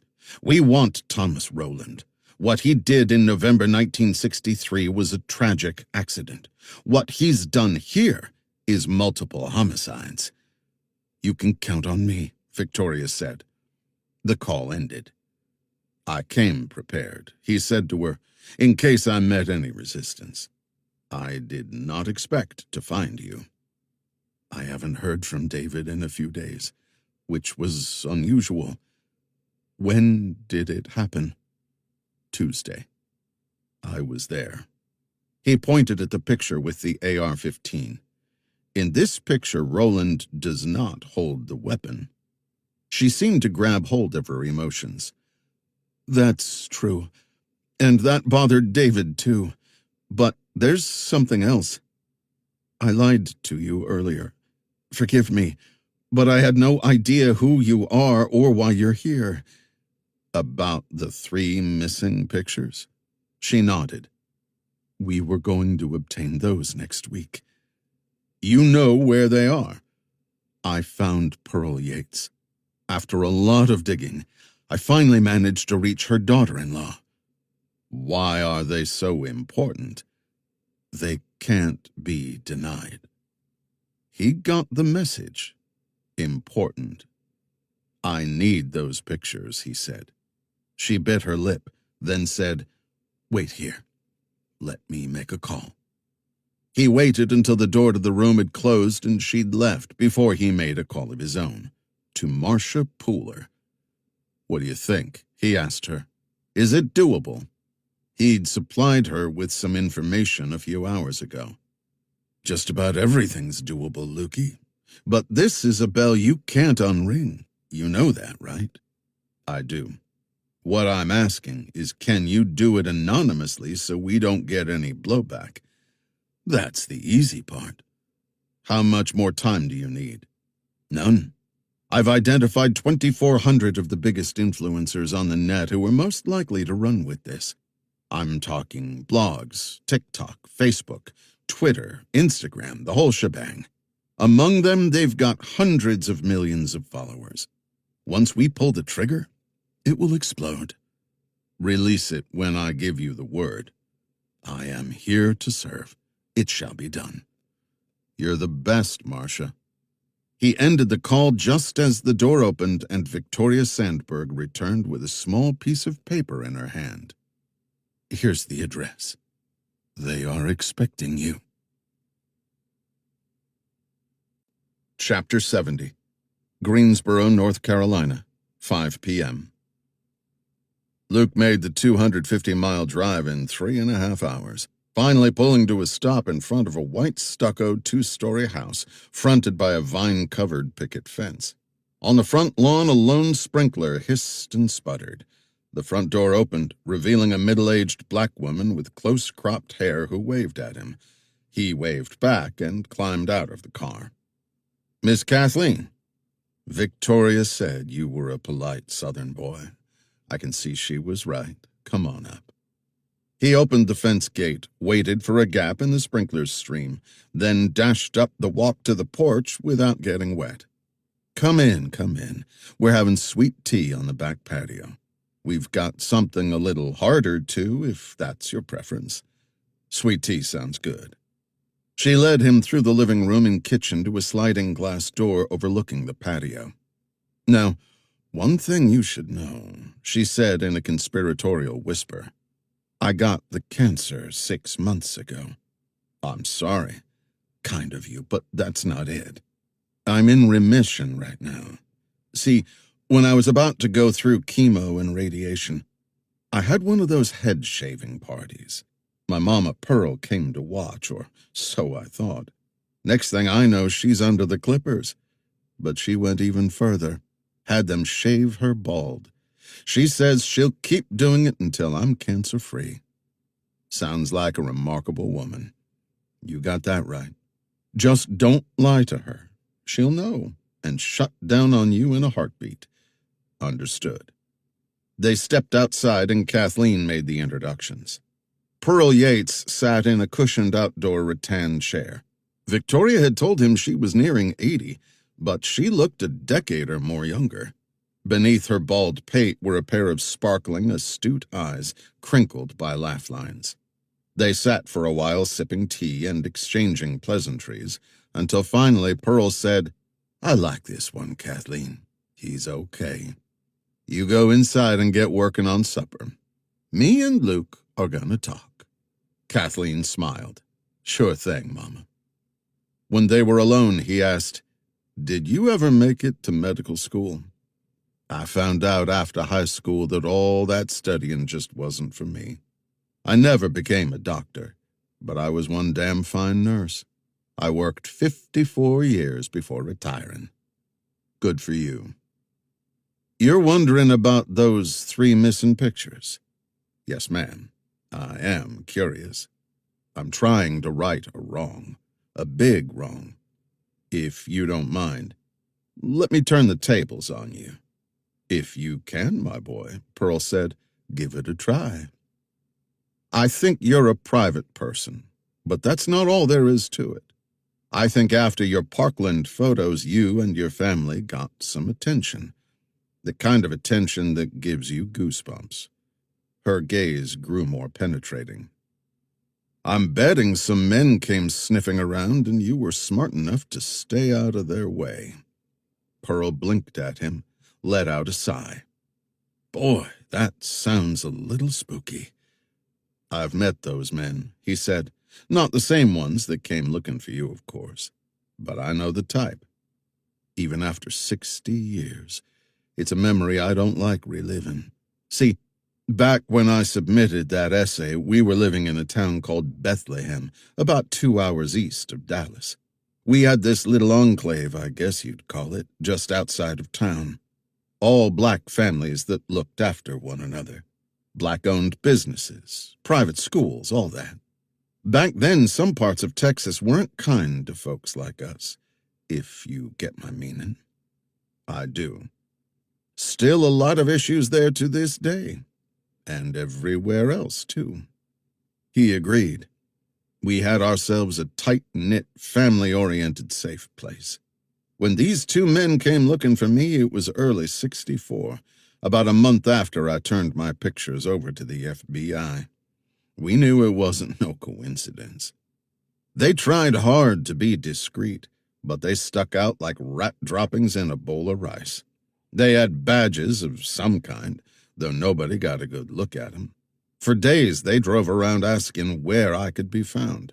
They didn't get anywhere, of course, but it didn't stop them from coming back.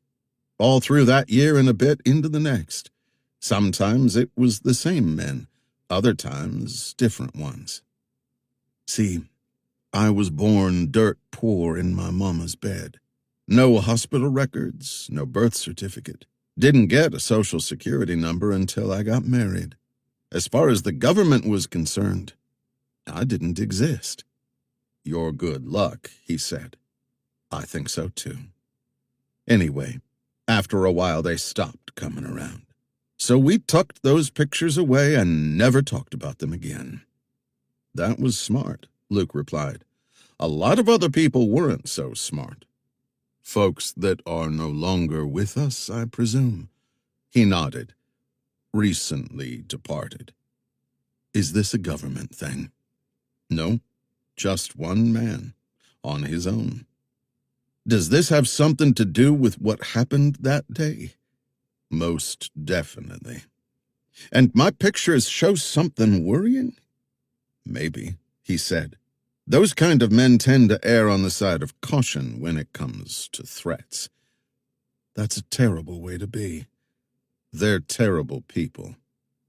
Is there any chance they'll come looking for me again? He shook his head. Not if I have my way. What would you do if I told you I'd destroyed the pictures and negatives a long time ago? I'd thank you for your time and the delicious sweet tea, then be on my way.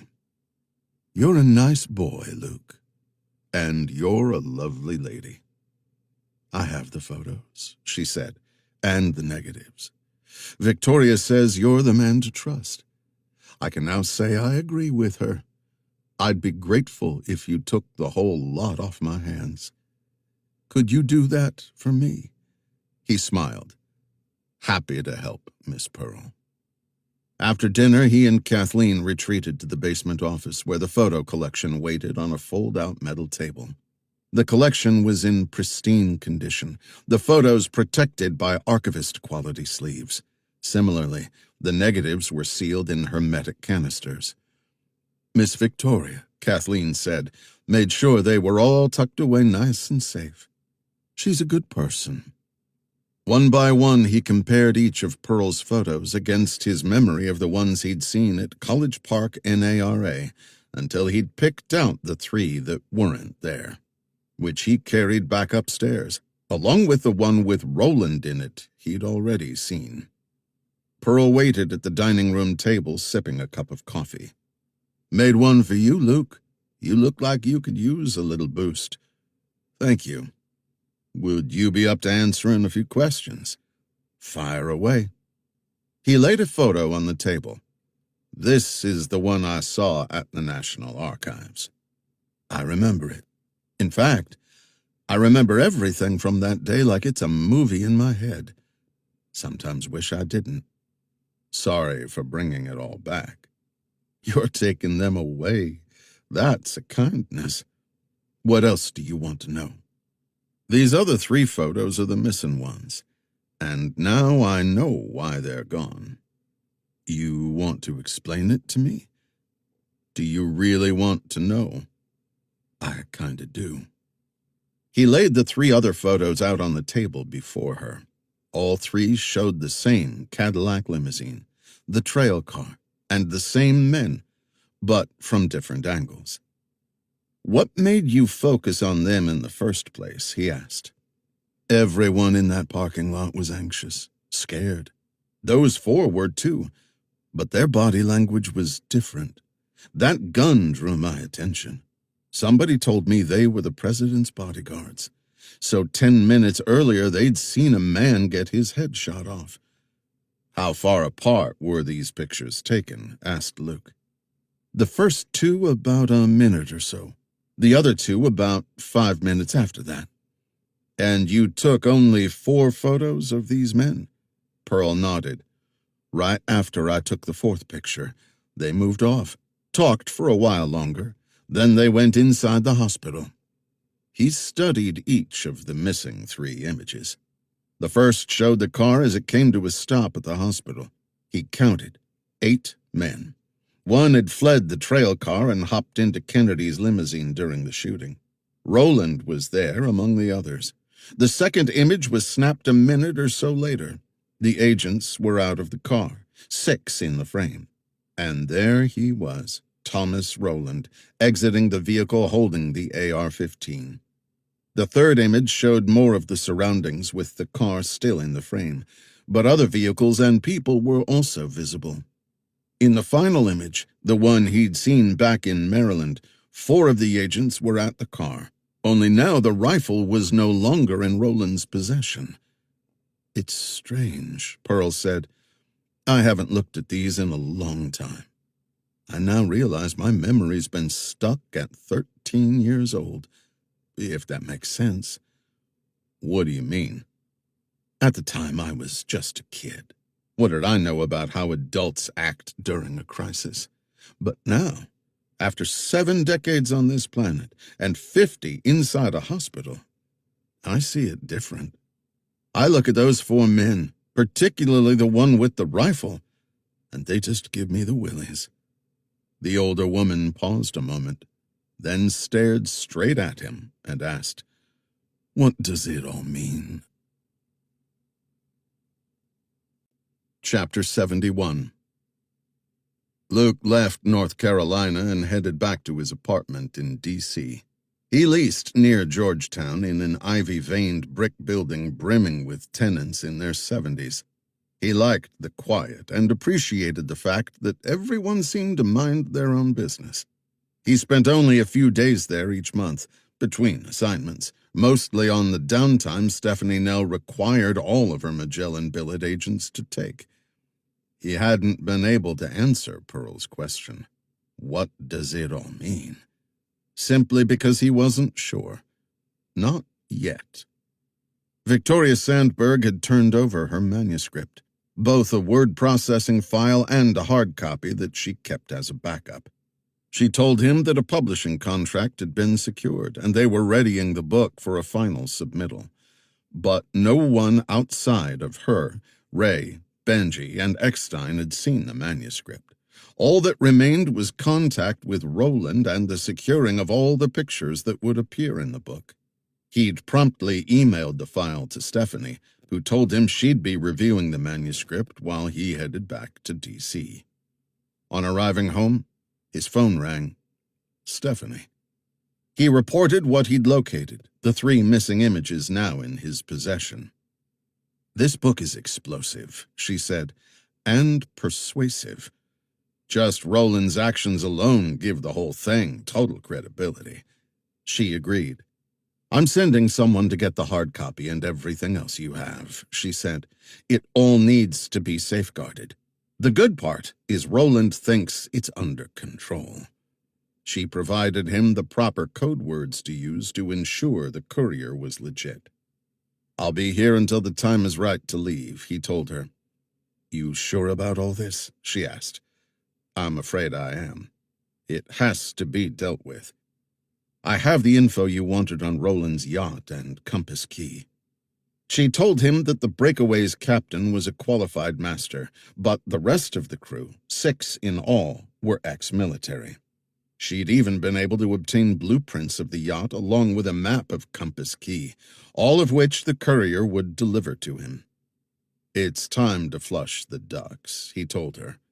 As a kid, hunting with his father and brothers, their golden retrievers had never failed to shake the tall grass and scare the birds into the air, where you could take a shot. "Keep in mind," she said, "we don't have a lot of direct evidence here. It's all circumstantial. In a criminal case, before a jury can rely on circumstantial evidence, they have to be convinced that the only reasonable conclusion supported by that evidence is that the defendant is guilty. If you can draw 2 or more reasonable conclusions, then it all fails. I've gone through the manuscript. I've watched Eckstein's film. And now we have 3 photos. And lots of bodies," he added. "That's right. So I think we can make this stick. But, in the court of public opinion, we don't really have to prove a thing. All we have to do is say it, then keep on saying it, and never ever stop saying it." Exactly his thought, too. He ended the call and texted Marcia, forwarding her images of all 4 photos. Nothing like a little show to further make your point. Then he added a simple instruction. "Do it. Now." 5 minutes later, a reply came. "Package sent along with agreed-upon hashtags. I'm tracking on my end.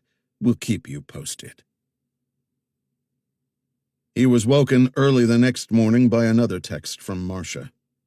Hashtag Roland_CIA_blunderer trending strong across all platforms. Of 2,400 packages sent, 90% response rate. Expecting regional TV station coverage by day's end. National not far behind. He then called Fancy. "You someplace safe?" "Sitting down the shore a bit. If that yacht leaves, it'll have to pass me. Expect some action soon. I'll keep you posted." Around 1:00 p.m., Marcia texted again. Fox News, MSNBC, CNN all running chyrons with hashtags. AP and Reuters putting out feelers. CIA press office declining to make comment. Google searches for Thomas Henry Roland up by 900%. He turned on the TV and flipped between news stations until he heard a CNN anchor reporting what he had so far and saying, "Our sources are confirming that a Thomas Henry Roland was at one time an employee of the Central Intelligence Agency, but in what capacity we don't know. We have contacted the CIA's Office of Public Affairs but have not yet received a response." He switched to Fox News, then MSNBC and the network's streaming services. All were mentioning the information and showing the photographs. Nothing major, just more content to fill in the 24 hours they broadcasted each day. He continued monitoring things through the evening, taking in Marcia's increasingly frequent updates, switching between TV stations, checking news websites, and spot-checking social media for trends. Around 3 p.m., the courier had arrived and they switched parcels. Near midnight, he called it quits and went to bed only to be woken 3 hours later by a call from Fancy. "She's prepping to leave." "You're sure?" "I'm directly across from the marina. They're untying those big ropes at the front and back. I see smoke coming from the exhaust and the crew's scrambling around like they've got firecrackers in their drawers." "Pull up stakes and go—" "Wait, hold on. A SUV just pulled up to the dock. 2 guys getting out. One of 'em's holding open the back door. Now an old dude is getting out." "That your guy?" "That's him. Anybody else?" "Yup." He listened to the full report, then said, "Fancy, your job's done. I owe you one. Now get out of there and back to your family." "You got it, brother." He hung up and started another countdown in his head. 5 to 6 hours, depending on speed. The time Breakaway would take to reach Compass Key. Roland was using the cover of darkness to slip away, thinking himself safe. Not this time. Chapter 72. Georgetown, Bahamas, Sunday, April 5th, 9:20 a.m. Luke had never visited the Bahamas before, so he'd assumed reaching its largest city, Nassau, ahead of Roland was his biggest hurdle, when in truth, Georgetown, the nearest settlement to Compass Key, lay 120 miles to the south. He'd flown commercial out of Dulles and already settled on a plan before leaving the States, using Airbnb to find a shabby beach bungalow called Pine's Rest, nestled in a palm grove just south of Georgetown. The reviews for the bungalow were horrible, and it had apparently gone a year without a renter. Pulling up on his rented scooter, he could see why. The roof was missing a quarter of its shingles, the plank walls were warped, and the front porch had a 20-degree slant. Perfect. Pine's Rest met his 2 primary requirements. 1, it had an unobstructed view of Compass Key, about half a mile offshore. And 2, it was a short walk from Jester's Pub, which, according to the intel Stephanie had provided, was where Lewis Peters, Breakaway's chief engineer and former 10th Mountain Division soldier, liked to drink Red Bull gins and talk Seattle Mariners baseball with anyone who'd listen. In height, weight, and hair color, Peters was a fair match for Luke's own features. Not perfect, but close enough, he hoped. He'd also learned from the Coast Guard that Breakaway was cruising straight for him at a leisurely pace. No hurry at all. Double perfect. He drove south through Georgetown to Mickelson, a few miles down the coast, then meandered the mostly signless streets before heading to Manny's Fandango on Old Airport Road, beside a soccer field overtaken by weeds. He sauntered inside, took a stool, and ordered a beer. When the bartender returned with it, he said, "I'm looking for Lionel." The bartender pointed toward a pool table in the back, where a tall, rangy black man was lazily ricocheting a cue ball across the green baize surface. He walked over and smacked a $100 bill on the table. Lionel stared at the bill, then squinted at Luke. "Do you want the money or not?" "Depends. What's it for?" "A gun." "That's illegal." He dropped another 100 on the table. "Now?" "What kind of gun? What kind you got?" Lionel asked, "How'd you find me?" "Does it matter?" "Does to me." "I think we have a friend in common, Stephanie." "Doesn't sound familiar." "She's a couple inches shorter than me, short grayish hair, and carries a really big stick." The face broke into a grin. "Oh, that Stephanie." Lionel signaled to the bartender, who retrieved a key ring from a drawer and tossed it across the room. Lionel snatched it from the air. "Follow me." He led Luke out the rear exit and across a dirt path to a freestanding garage. Lionel lifted the big door, revealing an interior crowded with cardboard boxes, dilapidated bikes, and a partially disassembled dune buggy. He followed him through a short maze of boxes to a paint-spattered workbench. Lionel said, "Pistol, rifle, or shotgun?" "Pistol. Small frame semi-automatic, 9mm. "That I don't have. I can sell you a 22. "Show me." Lionel unlocked one of the workbench drawers and pulled out an older model Taurus with half its grip missing. "Serial numbers are gone. 16-round capacity, 4-inch barrel. $300. I'll throw in the bullets and an extra magazine for another 50, as a favor to Stephanie." He handed over the cash and left. After a brief stop at a grocery store for canned beans, bread, 2-gallon jugs of water, some toiletries, and a few other needed items, he returned to Pine's Rest and mentally rehearsed things. Would Roland stay aboard? Stephanie had told him that, of late, the old man preferred the comfort of the ship, so he needed to internalize the yacht's layout right down to its doorknobs. In a perfect world, he'd want to know where and when the crew slept, how many remained on duty at night, where they were stationed, a weapons inventory, and the location of communications devices. But his intel was spotty, and it was all he had to work with. So he whittled his plan down to the essentials: what was under his control and what wasn't. Speed and surprise would be his greatest advantages. But the crew element still troubled him. The crisp white uniforms and polished shoes were a facade. These were armed, trained soldiers, which just might work to his advantage. He was as ready as he was going to be. His course set. His plan would either work or it wouldn't. Shortly before 11 a.m., Breakaway glided into Exuma Harbor, then turned down the mile-wide channel separating Georgetown and Stocking Island. The water was shallower there, the shoals more unforgiving. By the time it zigzagged its way around Crab Key, the captain slowed her to a walking pace, just enough to maintain steerageway.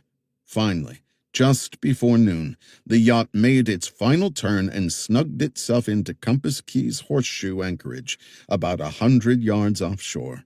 Through the binoculars, Luke watched the anchor splash into the turquoise water. He then tucked the Taurus into his belt, slid the extra magazine into the side pocket of his shorts, and set out for Jester's Pub. Chapter 73. It was a few hours before Lewis Peters showed up. Luke had taken a stool at the bar's center, nursing a Red Bull and gin he'd ordered upon walking into the pub. Peters, still wearing his dress-white uniform, called to a few locals he apparently knew, then shook hands with the bartender and took a seat 4 stools away. "You know what I want, Timmy," Peters said. "Red Bull and gin it is." Luke said, "I thought I was the only one." "What's that?" Peters said. Luke raised his glass. "Red Bull G. You're the first person I've run into that likes these things. It's an acquired taste, that's for sure. But once you start, you can't stop, am I right?" "Damn straight." Peters grabbed his drink and raised it in Luke's direction. "Prost. Salute." They drank in silence for a while. When Peters had downed his 3rd Red Bull G, Luke bought him another. Peters returned the favor, then took the stool beside Luke. "You mind?" "No, suit yourself." "I'm Lewis." "Tom," he said.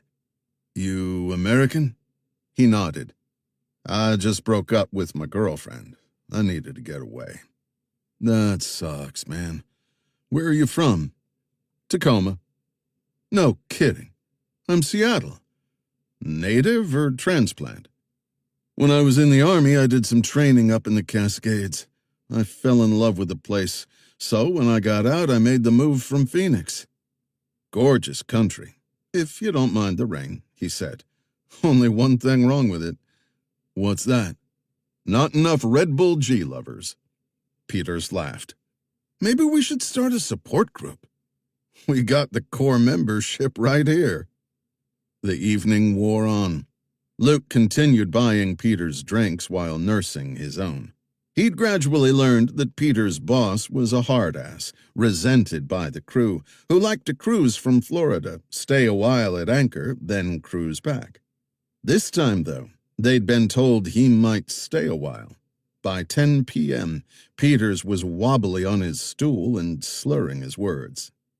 "No, I'm telling you, the Mariners' bullpen is stronger than it's been in 10 years. "I hear you," Luke said, "but do we have any strong finishers? That's what we need, if you ask me." Fair point, fair point. Man, I'm blasted. Yeah, me too. I should call it a night. Where are you staying? On that big white yacht that came in earlier. How do you get out there? Swim? Nah, man, the dinghy. It's tied up on the beach. 5-minute ride and I'm in my bunk. Peters pushed himself off the stool, then lost his balance and stumbled sideways. Luke caught him. Whoa, buddy. You don't have your land legs yet. Guess not. Come on, Ahab, I'll get you down to your dinghy. Ahab, Peters barked in a loud voice. I love it. My new nickname. Ahab. With Peter's arm draped over his shoulder, Luke led him outside, then started down the road toward Pine's Rest. You remember any good marching songs from the Army? Luke asked. Peters broke into a tuneless babble interspersed with shouts of left, left, right, left.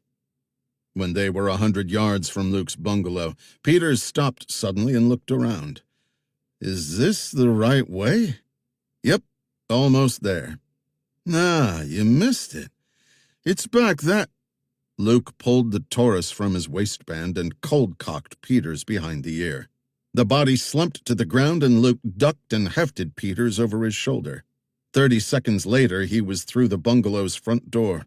He dumped Peters face down on the bed, stripped off his clothes, then bound his hands and ankles with some of the duct tape bought earlier. Luke donned Peters' uniform. Everything fit reasonably well, save the shoes, which were half a size too small, so he wore his own. He half untucked his shirt to conceal the Taurus, then slipped the spare magazine into his back pocket. He then stepped out onto the porch, locked the front door, and headed down the road. The dinghy's motor was an underpowered trolling model, so the journey across the inlet to Breakaway's anchorage took longer than he'd estimated. 20 minutes after leaving the beach, he looped around Compass Key's sandbar and into the Horseshoe Inlet. The yacht loomed dark except for a few yellow-lit cabin windows near the bow. He cruised to within 20 feet of the stern's platform, and a crewman in a white uniform appeared at the aft railing. A pump-action shotgun was slung over his shoulder. Come on, Lewis. Do you know what time it is? He mumbled a reply, keeping his head down and the peaked cap pulled low on his forehead. I can smell you from here. You trying to get your ass fired? When the dinghy's rubber bow bounced off the platform, Luke intentionally fell forward slightly. Get the line, huh? I can't reach it. You're pathetic, dude. When the man's arm came into view, Luke grasped the wrist and jerked the guy into the dinghy. What the... He slammed his open palm into the man's nose once, then again, grabbed the shotgun and twisted hard, looping the sling around the man's throat until his face turned purple and he went limp. He then untangled the shotgun and climbed out onto the stern platform. He heard the rapid clicking of shoes on the wooden deck. Is everything okay? Another crewman skidded to a stop at the aft railing. He spotted Luke, stiffened slightly, then reached for a hip holster. Luke found the Taurus and aimed it level with the guy's chest. That would not be smart. Draw that pistol with 2 fingers and toss it overboard. The man did so. Step down here. The man joined Luke on the stern platform. He jammed the gun under his chin. I'm here for the big man down below. You know who I'm talking about? A nod. This next part was tricky, but everything depended on it. Is he paying you enough to die for him? No reply. I know him, and I know how he operates, Luke said. After tonight, you won't have to worry about him anymore. Have you seen the press coverage on him?" The man nodded. "Some of our wives sent us the information." "You still want to die for him? Or go to jail?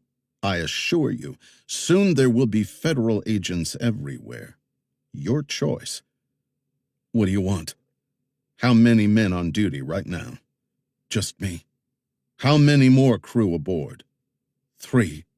The captain's ashore." "Doing what?" "He's got a girlfriend here." "The others are asleep in their cabins?" Luke asked. "Are they armed?" "Yes, to both."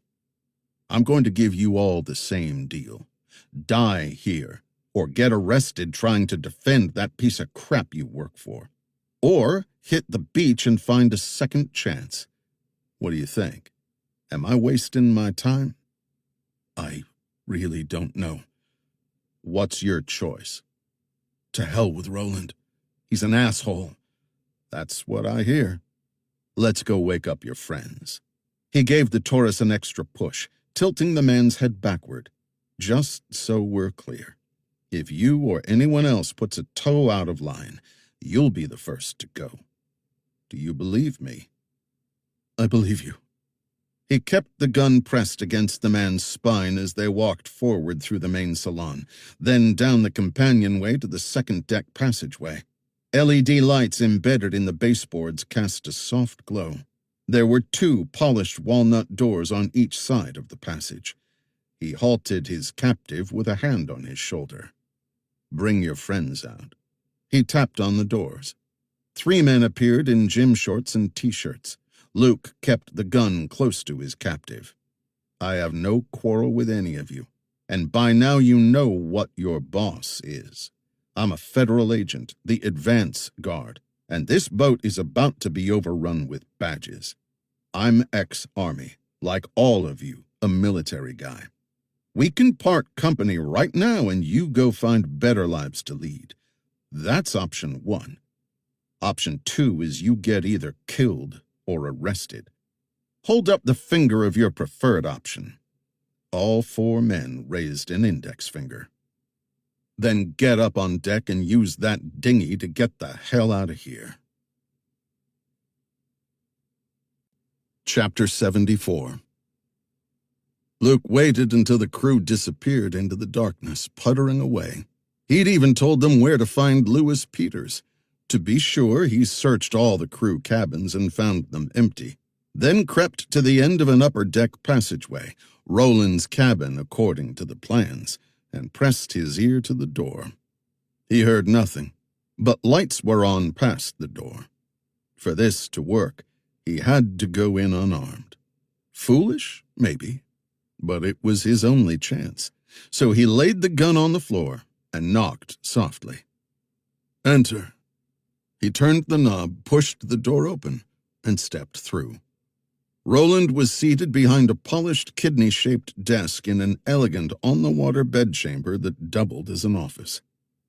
"Luke Daniels," the old man said. "I've been waiting. Good to know you expected me. I thought it was time we met face to face." Roland glared. "What happened to my crew?" "They're halfway to the beach by now. As it turns out, not a single one of them wanted to die for you. It's just a hunch, but it might have something to do with your poor interpersonal skills." "The reports on you were correct. You are a smug son of a bitch." Roland sat, one hand on the leather desk blotter, the other in his lap, which surely held a weapon with the safety off, especially considering he'd been expected. "I'm unarmed," Luke said. Roland's hand came up into view. "Yup, gun. I'm not." "Where is she?" he asked. A door to his left opened, and Jillian stepped out. "I told you, my dear," Roland said. "He knew all about you." He'd hoped he was wrong, but that was not the case. "Why?" he asked. "Money. What else?"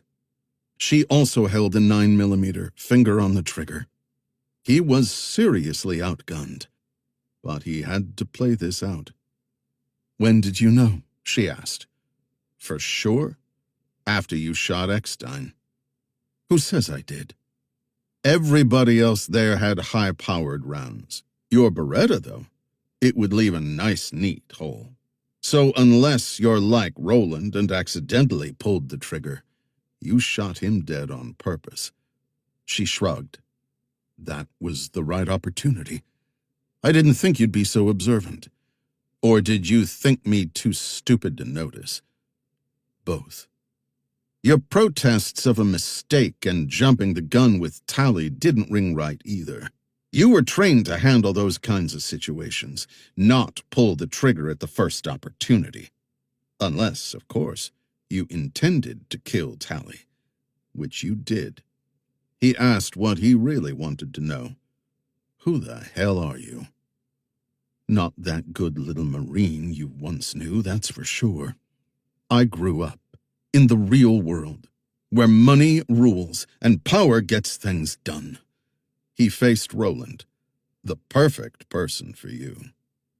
I do appreciate a negotiable individual.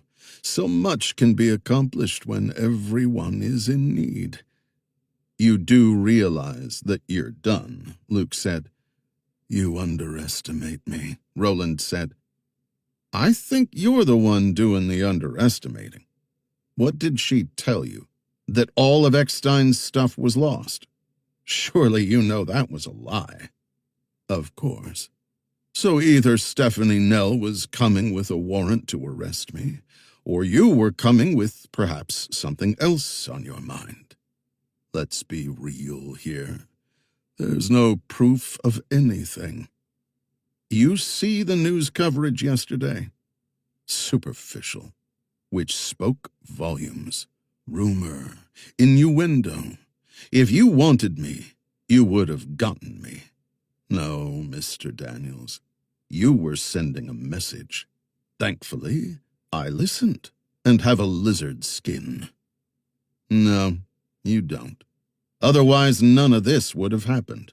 You would have left it alone. Instead, you care how you're to be remembered, so much so that people were murdered to protect your reputation. In fact, that is what the entire thing was about. My legacy is fine. You certainly did not share your supposed proof with Stephanie Nell. Some of Tally's men survived Wyoming. I am aware, Roland said, but they will be dealt with.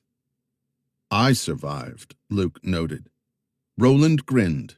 And here we are, dealing with each other face to face, and you unarmed. Did you like the little taste I gave you yesterday? Luke asked. Sensationalism never lasts. Eckstein's film is pretty damning, Luke said. Except it doesn't show the gun firing, Jillian added. And that's a big problem. Did you kill Benji? He quickly asked. I did. Right before you made your grand entrance. I told Roland you'd take those guys down. And you did. He recalled how the van driver had killed 2 of the intruders. Those men dying. All a show. Just to get me involved. She nodded. You had to have a purpose. Superheroes like you always have to have a purpose. So we created one. You took a big chance on Tally or Persic not killing us both. Not really. Persic was kept in the dark. He was after us and the mythical rifle. Just doing his job. Which is why you confessed about the rifle in the hangar. I was just doing what you told me to do, she said. Tell the truth. It tied it all together rather nicely, I thought. The problem came with Tally, who was sent to Belgium to watch Persic. Instead, he shot them all dead, which shocked the hell out of me. He could have taken us down in that old hangar, too. But he didn't. He had his own agenda, and he was counting on you to make it happen. What he didn't know about was me. I kept our arrangement, Roland said, just between the 2 of us. I sent Jack to Belgium and Louisiana to spur you along. His betrayal was definitely a surprise. Thankfully, it was dealt with and turned to an advantage. "And I did save your ass," Jillian said. "That guy at the helo in the mining camp would have killed you. That wasn't because you cared. You needed what I had. Keeping me alive was the only way to get it." "The chase from the museum in Brussels," Roland said, "almost caused an issue. Persick's men were just supposed to spook you, not engage, but they were never good at following orders. That drew police attention, but thankfully, Mr. Daniels, you managed to escape. The two men inside Benjamin Stein's house were sent by Persick to find the rifle. They too were part of the show, for your benefit, which Wonder Woman here handled." "I thought I did a good job kicking that idiot through the stairwell," Jillian said. "So Ray and Benji made contact with you," Luke said to Roland. "They wanted your comments on their theory, on their book. You, of course, declined, but investigated them, learning somebody else was involved. You just didn't know who." "Actually," Jillian said, "I found out about David Eckstein. Benji was quite the talker. Unfortunately, he had no idea where Eckstein lived, and Ray Simmons was dead." "The email you supposedly sent asking about Kronos?" he asked. Jillian grinned. "All fake. Sounded great, didn't it?" "It actually did." "The codes, though," she said, "were real. Benji and Ray were careful with their communications. Paranoid, I assume. With good reason, considering what happened. I led you right to Eckstein, and got the man killed. But unfortunately, he hadn't figured it out before Eckstein died, which was why he'd kept what the old man said to himself, just in case his suspicions turned correct. And they had. The good part, though? These two don't know a thing about Pearl Yates or Victoria Sandberg. Willful ignorance. The Achilles heel for every self-absorbed psychopath. Chapter 75. Roland had dealt with many confrontational situations. In fact, they were his specialty. He adhered to what Andrew Jackson said. "I was born for the storm. A calm does not suit me." But this was the first time where he was the storm. And it made things different. But he showed none of his anxiety. Luke Daniels had come here, unarmed, for a reason.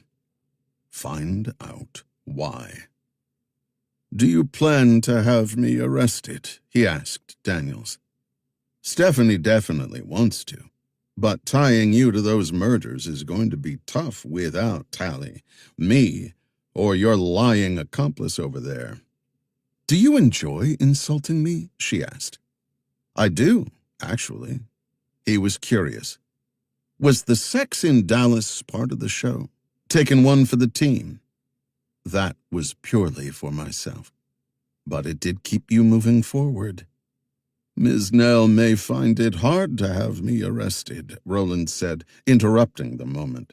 "It's why I came here to the Bahamas. I own a lot of friends here." Curious way to put it. Perhaps, but accurate. More than enough to block any international extradition.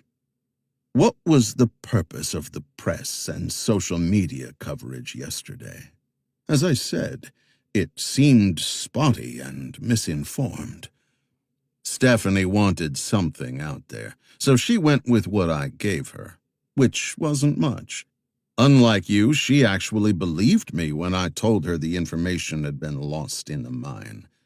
I was hoping, though, that it might get your attention. It did. Jillian Stein had assured him Daniels would appear, and come he did. She'd also made clear that she could handle him. But he wasn't so sure. How did you two connect? Daniels asked Stein. One of those fortuitous events, Roland said, for us both. Benji called, Jillian said. After all the years, all the negativity, he finally needed me. He and I hadn't spoken in years. He despised me for quitting the army. He wanted it to be my career, like him. Me? Not so much. Too little pay for too many risks. So I got out, and he disowned me. I needed his help a few years ago, and he told me to stick it. But when he was dying, and there was nobody left, the old fool called me. I was all the family he had left. Lucky for him, Daniels added. Lucky for me, actually, she said. At least that's the way I looked at it. When I got to him, he was pretty apologetic. He wanted to make amends. He told me all about what he and Simmons were doing, what they'd discovered, what they were planning with a book that had been sold to a publisher. He told me about Eckstein and Thomas Rowland. I called some friends still in the military who made some calls, who found out that Mr. Rowland was an important man. I figured he might be interested in what was coming his way. And I was, Rowland said, most interested. By then, Stein and Simmons had made contact with me for a comment on their book. When Ms. Stein found me, I was able to cultivate a friend on the inside. But only Simmons knew where to find Eckstein. That missing link out there had to be closed. Quite right. And we used you to help make that happen, Rowland pointed out. I have to admit, Jillian said, you've changed from back in Hawaii. I thought you were still that happy-go-lucky ranger who managed to land a job in the intelligence business, thanks to your president uncle. But you're different, more focused, more intense. And you're not the same person I knew in Hawaii. Pathological, psychotic, a murderer. I grossly underestimated your fallacies. I apologize. Always the perfect gentleman. Seems I'm the one who got the better of you. If that's the way you see it. She smirked. Care to enlighten me? Daniels pointed Roland's way. You never figured Jack Talley would turn on you, did you? I was genuinely surprised by that, and it changed things drastically. Thankfully, with Ms. Stein in place, Jack's duplicity was not a problem. She ended his employment permanently. And as you know, she also took down David Eckstein. But you both missed the most important part. Really? Do tell, Roland said. There's a book, a completed manuscript, a nice, neat package with everything in one place. Eckstein told us about it. I must admit, Roland said, I would have preferred to have that in my possession. If it surfaces, my lawyers will deal with it. Even if the book makes it to publication, it will be shelved with the hundreds of others that all have postulated the so-called truth behind the Kennedy assassination. Yes, there will be a momentary blip in public relations, but it will pass and be forgotten as unproven speculation. The kind of thing you might see on the Discovery Channel for entertainment. Not in the history books as fact. With a little disinformation campaign thrown in to discredit all involved, right? Daniels asked. Of course, that always helps. People today love to believe the worst about others. Such a sad state of affairs.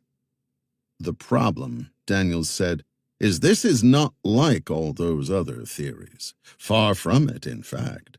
That book has some solid forensics to go along with the science and math, which all point straight at you. So does the photographic evidence. Straight to you. There are no photos, Roland said. But there are. You know 3 photos are missing from the National Archives. I suspect you or your father had them purged long ago. But I found the originals. Less than 2 days ago, I was sitting at a kitchen table talking to the person who took them. A person who vividly remembers that day. I have those 3 photos. You're a liar. Daniel slowly reached back, found his phone, and tapped.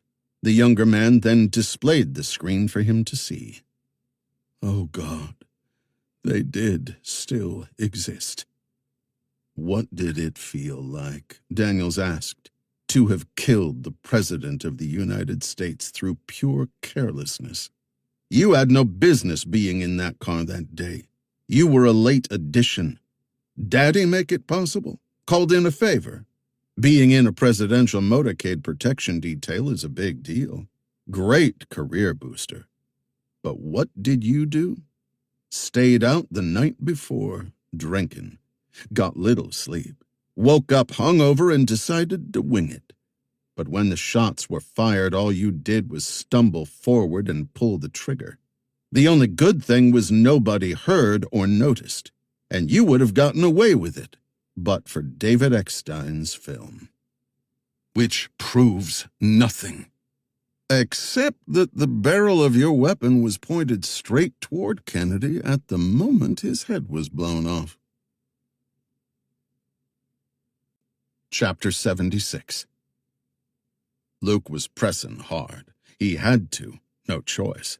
Like Malone always said, you got to jostle the barrel to see what spills out. He turned his attention back to Jillian. What else do you get out of this besides money? Tally's job. I figured as much. It pays well. Much more than I was making. I consider the whole thing a win-win. Why pick me? You're bound to have other people you know. Somebody else you could have used. And miss the fun of watching you figure all this out? No way. I knew you worked with the Magellan billet.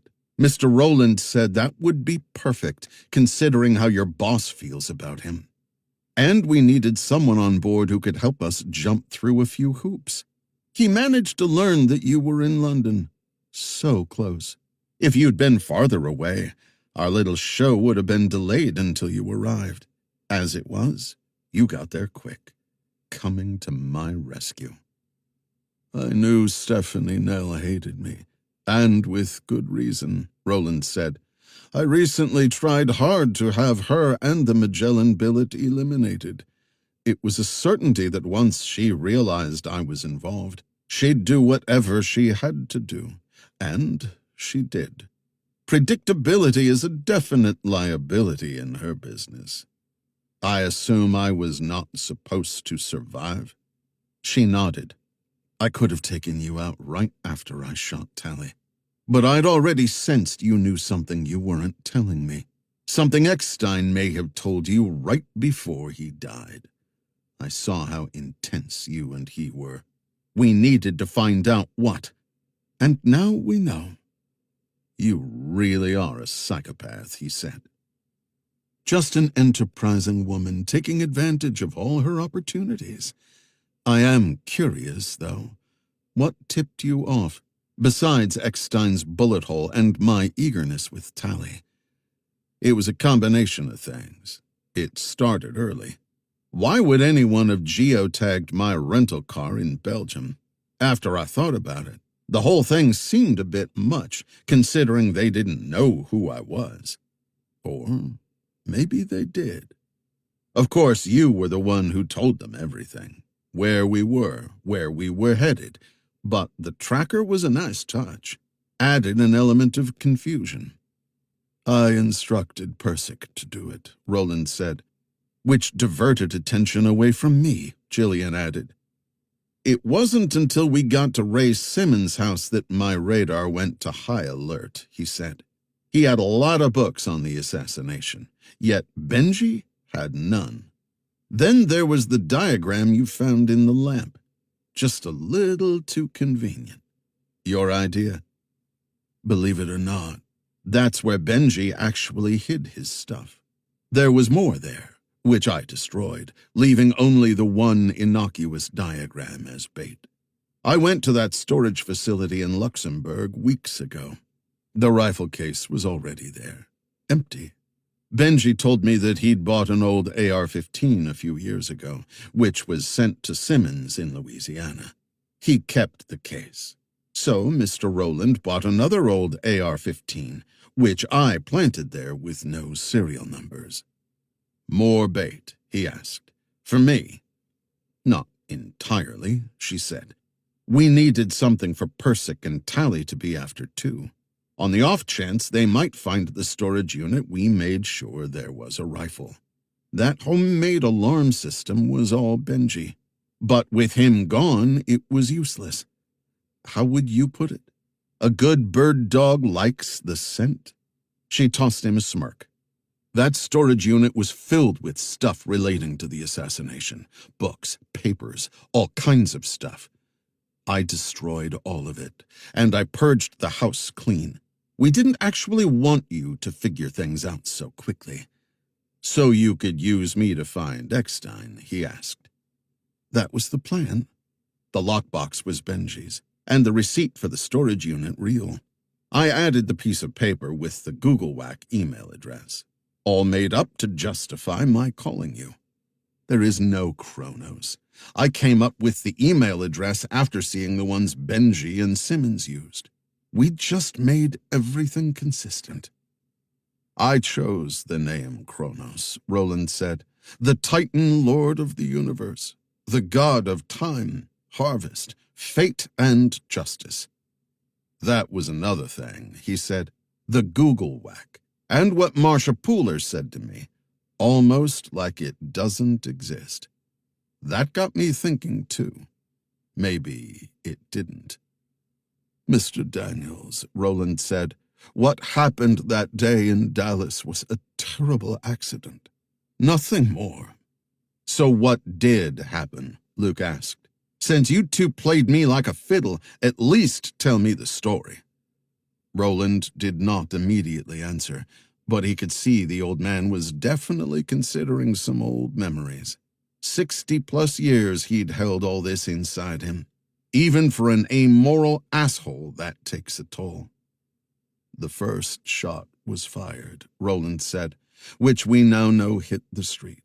I heard it, turned completely around, and saw Oswald on the 6th floor of the school book depository building. There's even a photograph of me looking that way from the trail car. I turned back and reached for the AR-15, released the safety, and began to lift the gun. The second shot was fired. This one hit Kennedy and Connolly. That's when the president's car and our car sped up. It was sudden, quick. I was standing on the cushion of the rear seat, not the floorboard, so I was unstable. As the car sped up, I fell forward. When I did, I pulled the trigger. Incredibly, at that precise moment, the gun was pointed right at Kennedy, and the round struck him in the back of the head. It all happened in a matter of a few seconds. Everybody watches that damn Zapruder film in slow motion, thinking it clicked by in slow motion. That's not how it happened. Why not just come clean then? Luke asked. I wanted to, but my father refused to allow it. He said nothing good would come from that. He would ask, do you want to be remembered as the man who inadvertently killed John Kennedy? Of course not. Thankfully, no one else knew. So he did what he could to sanitize things, which was actually quite easy considering the mess the Warren Commission made of the whole thing. Now here we are decades later. This is ancient history that matters not anymore. It should be forgotten. But 3 men made it their life's work to make sure that it wasn't. Thankfully, they are now gone. Roland pointed. Only you remain, Mr. Daniels. You don't really think I came here alone, he tried. I think that's exactly what you did, considering you utilized an old friend outside the government to watch my yacht for the past few days," Roland said. "We allowed that, so you'd come this way." Good. They understood one another. "Then you know this is not official billet business." Luke was keeping a close watch on Roland and Gillian. Both were armed and as unpredictable as two sharks in the water. The old man's reflexes were probably slow, but Gillian's would be lightning fast. "My lawyers will quash any book before it's published," Roland said. "They have already contacted the news networks who ran the little bit of bait you dangled yesterday, threatening action. The internet? The attention span there is measured in microseconds. No, you are the only real problem that still exists." "How do I get in on this?" he asked. "You don't," Gillian made clear. "Why not? You got in." He faced Roland. "You had Persick and Tally before on your payroll. Why not Stein and Daniels now? I can see an opportunity, too." "I thought you didn't come here alone," Roland said. "I lied. You were right. This is all me, as you already know. And you're right. Without me, there's nothing but a bunch of unsubstantiated mumbo-jumbo." He was hoping that a narcissistic asshole like Roland would think everyone was purchasable. He had also noticed something else about the organization. No women. A male bastion. So he was hoping his offer might be well received. "I want what she's getting, plus 50%, he said. "The extra is for my silence. In return, you get Psycho Girl here and me to look after things for you. Since she obviously has no issues with killing people, she'll make a great replacement for Persick. I'll take Tally's job. She does the dirty work, I do the rest." "Can you deliver the manuscript, Eckstein's film, and the photos?" Roland asked. "You're not seriously considering this?" Gillian asked. "For twice what she gets," Luke said. "Consider it done." "You have it all in your possession." "Damn right. Screw Stephanie Nell. I agree with what was said earlier. Too little pay for too many risks. And if you double-cross me, then I'm sure you'll send her," and he pointed at Gillian, "to kill me." He glanced her way and saw she wasn't happy with his offer. But he'd guessed right. Roland was a tried-and-true misogynist, working with a woman only out of necessity, not choice. Old school all the way. A bang disturbed the silence. His head jerked left. Roland's gun had fired at Gillian. The bullet caught her in the chest. She tried to react and return fire, but Roland sent 2 more rounds her way, both of which found flesh. Her focus had all been on Luke, not Roland, so the old man had caught her unawares. She staggered back off balance, hit the wall, then slid down to the floor. The neck craned to one side, blood pouring from the wounds. "You may consider that we have a deal," Roland said. "You didn't have to do that." "We both know that I did. She was not really a team player. You would have eventually killed her yourself." He stepped over to her and checked for a pulse. None. Damn it. He freed the gun from her hand. "When can you deliver the items?" Roland asked. "Couple of days. It won't be a problem." "You can start to work then. Tally said you were resourceful, a man not to be taken lightly." He continued to stare at Gillian. How was this going to play out? He'd had no idea.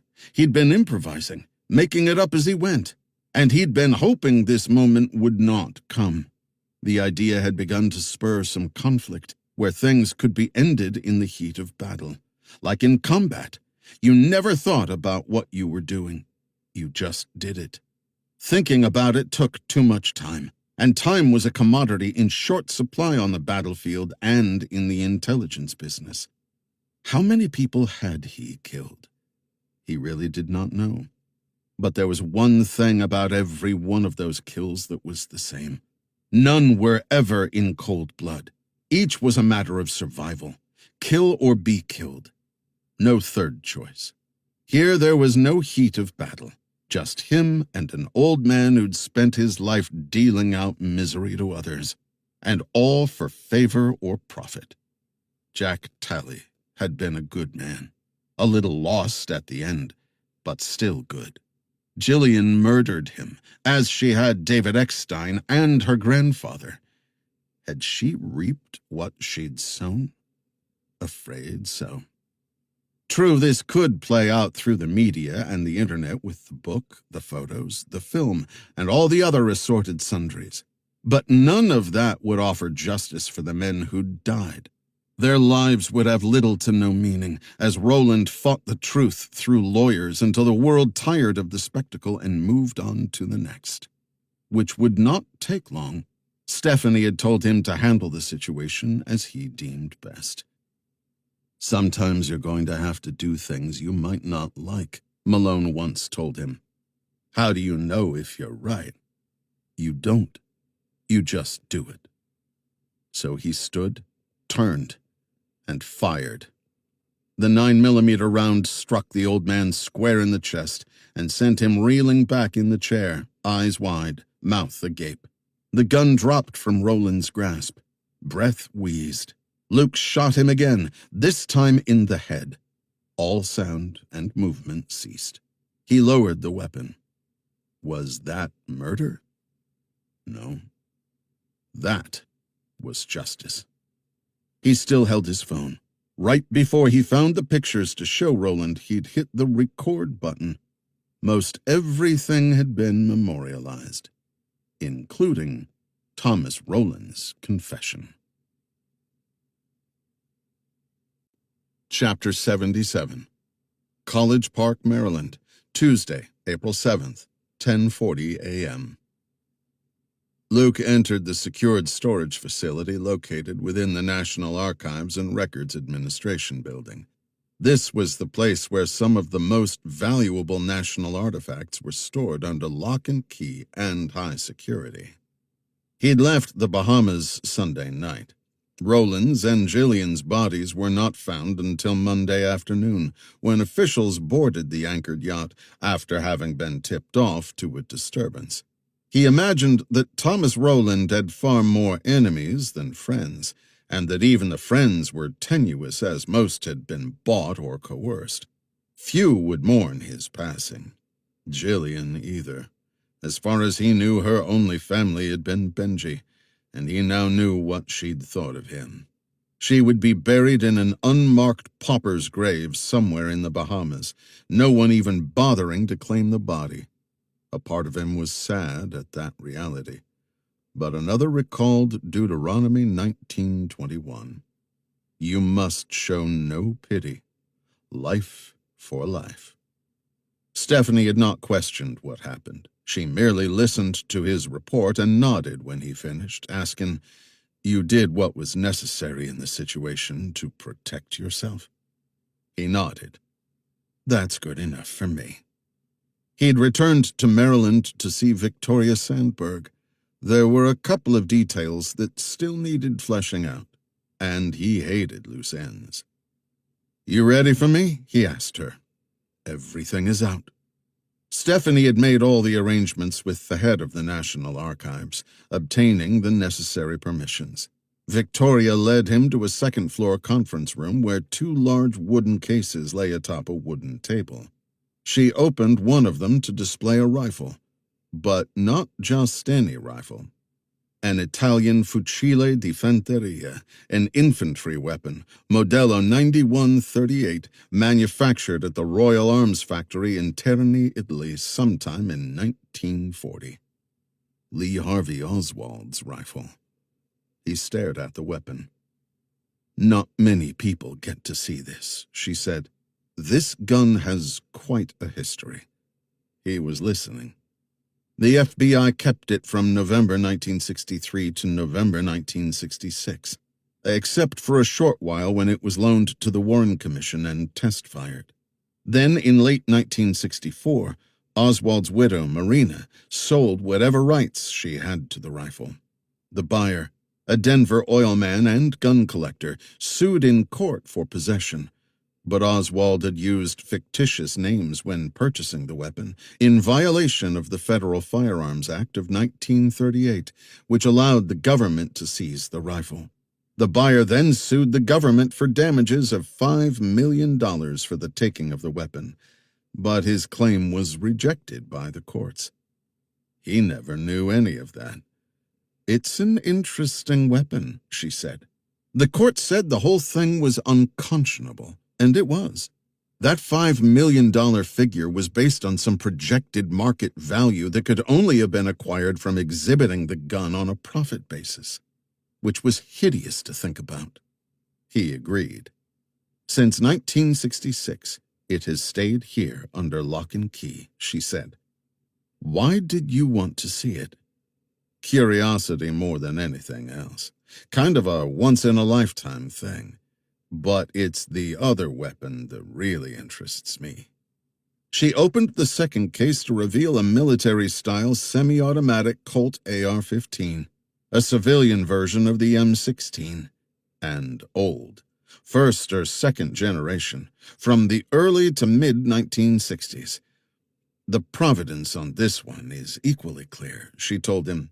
"This particular model was issued in 1959 to the 1st Special Forces Group in Nha Trang, where the 1st Vietnamese Army troops were trained. Then it made its way to Laos with a mobile training team. In 1962, it returned stateside. Sometime in early 1963, the rifle was issued to the Treasury Department, specifically to the United States Secret Service. On November 22, 1963, Thomas Rowland carried this weapon in the trail car. "There's no way to do any ballistics on this, is there?" he asked. Ray and David looked at that in great detail. Benji even managed to buy one quite similar. But the rounds this gun fires disintegrate on impact for maximum killing effect. No way to match a thing. But they did perform experiments and fired the one Benji found from the same distance, at the same angle as that day, and it obliterated the target. He would have expected no less. All that is detailed in the manuscript, with photos. He stared down at the two weapons, both of which contributed to the death of the 35th President of the United States. Finally, the truth. No great conspiracy existed. The whole thing was a tragic, fateful accident. Would Oswald's first shot through Kennedy's neck have resulted in death? That was hard to say. But there was no doubt that the third shot was absolutely fatal. "Everything we have is going to be returned to you," he said, "including an audio recording where Rowland confesses to the whole thing." She was amazed. "So you have some edits to make in that book. We assume you still plan to publish." She nodded. "That's what David, Benji, and Ray wanted. They will be the named authors. I was always supposed to be a ghostwriter." They talked for a little while longer. Then he said goodbye, wishing her well. He was still sad about Jillian. Sure, she'd used him, but he hadn't wanted her to die. Shooting Rowland? His first cold kill? Or first murder, depending on how you viewed it. He had no qualms or reservations in the least about pulling that trigger either time. Some people just needed to die, and Thomas Henry Rowland was, without question, one of those. But, like Cotton Malone would say, killing people ain't easy, so don't get used to it. Writer's Note from Steve Barry. I've wanted for a long time to give Luke Daniels a book of his own. He's a fun character, a free spirit, a younger, more error-prone version of Cotton Malone, but tough and determined. Finally, that dream has become reality. But writing 2 books a year is impossible for me. A Cotton Malone story takes a full 18 months from start to finish to complete. and consumes all my thoughts. So I was grateful when the incomparable Grant Blackwood agreed to co-write with me. Ours was a true collaboration. I conceived the basic idea. Then together Grant and I worked through the plot. Grant then produced the first draft. After that, I created the second draft. Back and forth we went on edits. I've never written a full-length novel with someone before. The experience was different, interesting, and satisfying. So much so that there will be 2 more Luke Daniels adventures coming in 2024 and 2025. Time now to separate fact from fiction.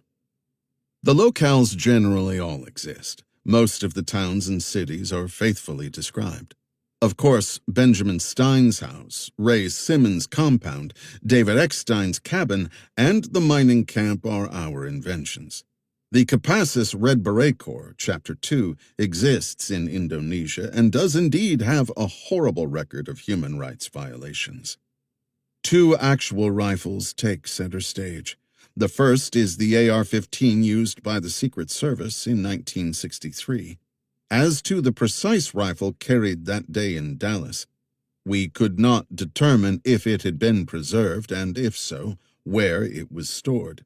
The second rifle was the one used by Lee Harvey Oswald, an Italian Fucile di Fanteria, Modello 9138, manufactured at the Royal Arms Factory in Terni, Italy, sometime in 1940. The stamp of the Royal Crown and Terni, along with its serial number, identified it clearly. A poorly made World War II surplus gun. Nothing state-of-the-art about it. That weapon remains stored in a secure location within the National Archives and Records Administration building in College Park, Maryland. The Warren Commission report figures prominently into this story. Excerpts that appear throughout are from the actual report.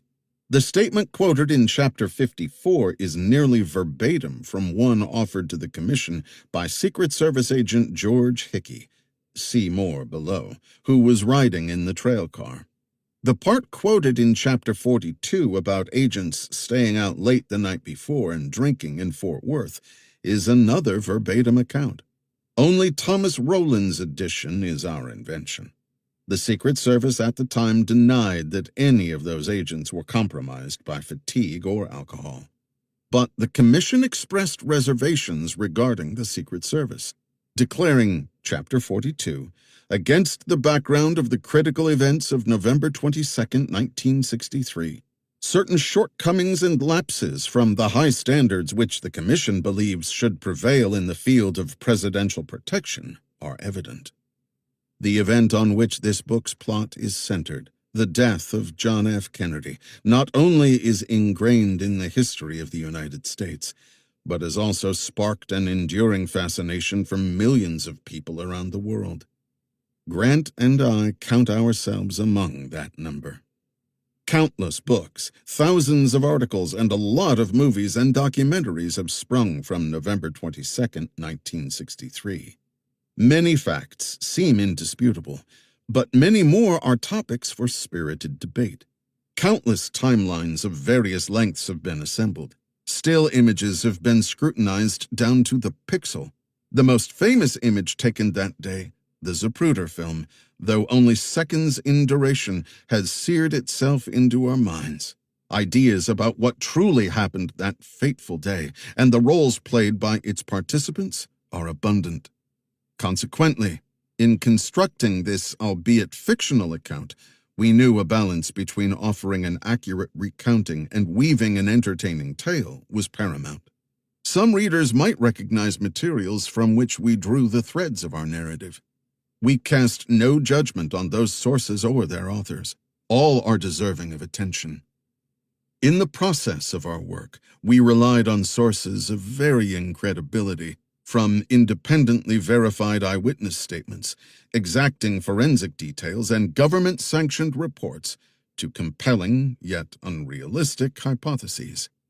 Somewhere amid all this information lies the truth. Many people have made up their minds. Others are open to new ideas. Still more believe the truth will never be known. either because opaqueness naturally follows the passage of time, or because of crafted obfuscation. Regarding the real-life characters that appear in the story, many of whom behaved admirably under daunting circumstances, we've left their names and actions relatively unchanged.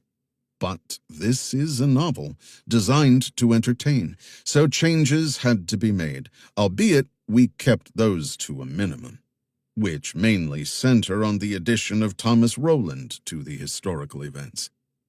The basic premise that Kennedy was accidentally killed by an errant shot from a Secret Service rifle is not ours. It comes from Mortal Error, The Shot That Killed JFK, a 1992 nonfiction book by Bonner Menninger, who detailed the theory as postulated by sharpshooter, gunsmith, and ballistics expert Howard Donahue. Like Ray Simmons in our story, Donahue became interested in the assassination of John F. Kennedy after participating in a 1967 recreation of the shooting sponsored by CBS News, chapters 31 and 43. He was the only one of 11 marksmen to fire 3 shots faster than the 5.6-second window Oswald utilized.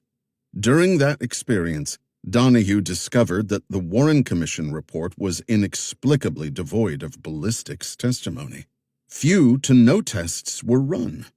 Why? It seemed ballistics would have been the most crucial of evidence to investigate. Yet, little to nothing had been done. So he conducted his own ballistics investigation. Donahue eventually decided that the bullet that struck Kennedy in the head had in fact been accidentally fired by Secret Service agent George Warren Hickey, Jr., from an AR-15 rifle carried in the trail car immediately following the president's limousine. Controversial, to say the least. Donahue further believed that Oswald's second shot, which penetrated Kennedy's neck, may have already killed the president before the third shot was fired.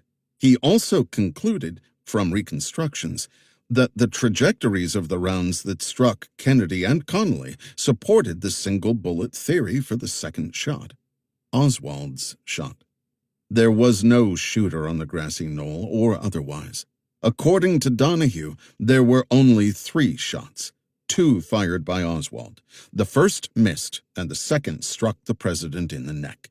The third shot came from Hickey's AR-15.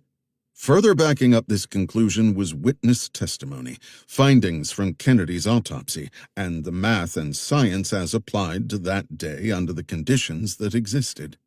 All of it pointed to George Hickey and the AR-15 in his charge. But is any of it worthy of belief? When Mortal Error was released in 1992, few noticed the book and no one gave it much credence. Donahue himself was surprised that the work aroused so little interest. He died in 1999. Prior to publication, both the publisher and the authors repeatedly contacted Hickey to offer him a chance to address the allegations. They even visited his home to no avail. The letter noted in Chapter 47 is nearly word for word from the one sent to Hickey in 1991. Hickey did not respond to any of the overtures and took no legal action until 1995, when he sued St. Martin's Press over the claims. That suit was dismissed in 1997 on the grounds that Hickey had waited too long after the book's initial publication to file his action. Which is puzzling in and of itself. Why did he wait 4 years to finally defend himself? Hickey refiled his suit when the paperback edition of Mortal Error was published, and later settled with St. Martin's Press in 1998 on undisclosed terms. But the book was not withdrawn or ever amended. Not a word was changed, nor was there any public legal finding of libel, slander, or falsity. Hickey died in 2011, never publicly addressing the substantiative allegations with anything other than a wholesale denial. A docudrama, JFK, The Smoking Gun, aired in 2013 on the Discovery Channel, part of a series of shows commemorating the 50th anniversary of the assassination. It was based on a book by the same name, penned by Colin McLaren, an Australian police detective. McLaren essentially agreed with Donahue, and based on some additional research conducted by him, he confirmed Donahue's conclusion that the third shot came from the AR-15. No legal action from the Hickey heirs ever sprang from the broadcast of this show.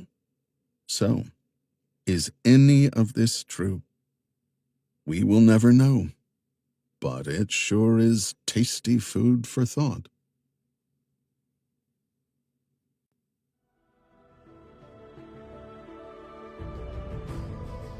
This has been an Hachette audio production of The Ninth Man, written by Steve Berry and Grant Blackwood, read by Scott Brick. Produced by Tom Meese, directed by Ethan Donaldson, post-production by Jake Nomura Weingrow. The Ninth Man is also available in print and as an ebook from Grand Central Publishing, a division of Hachette Book Group. For more Hachette audio productions, visit us at hachetteaudio.com. Thank you for listening. Text copyright 2023 by Steve Berry. Audio production copyright 2023 Hachette Audio. All rights reserved. Hachette Book Group supports the right to free expression and the value of copyright. The purpose of copyright is to encourage writers and artists to produce the creative works that enrich our culture. The duplicating, uploading, and distribution of this audiobook without permission is a theft of the author's intellectual property. If you would like permission to use material from the audiobook other than for review purposes, please contact permissions@hbgusa.com. Thank you for your support of the author's rights. This audiobook is a work of fiction. Names, characters, places, and incidents are either the product of the author's imagination or are used fictitiously, and any resemblance to actual persons living or dead, events, or locales is entirely coincidental.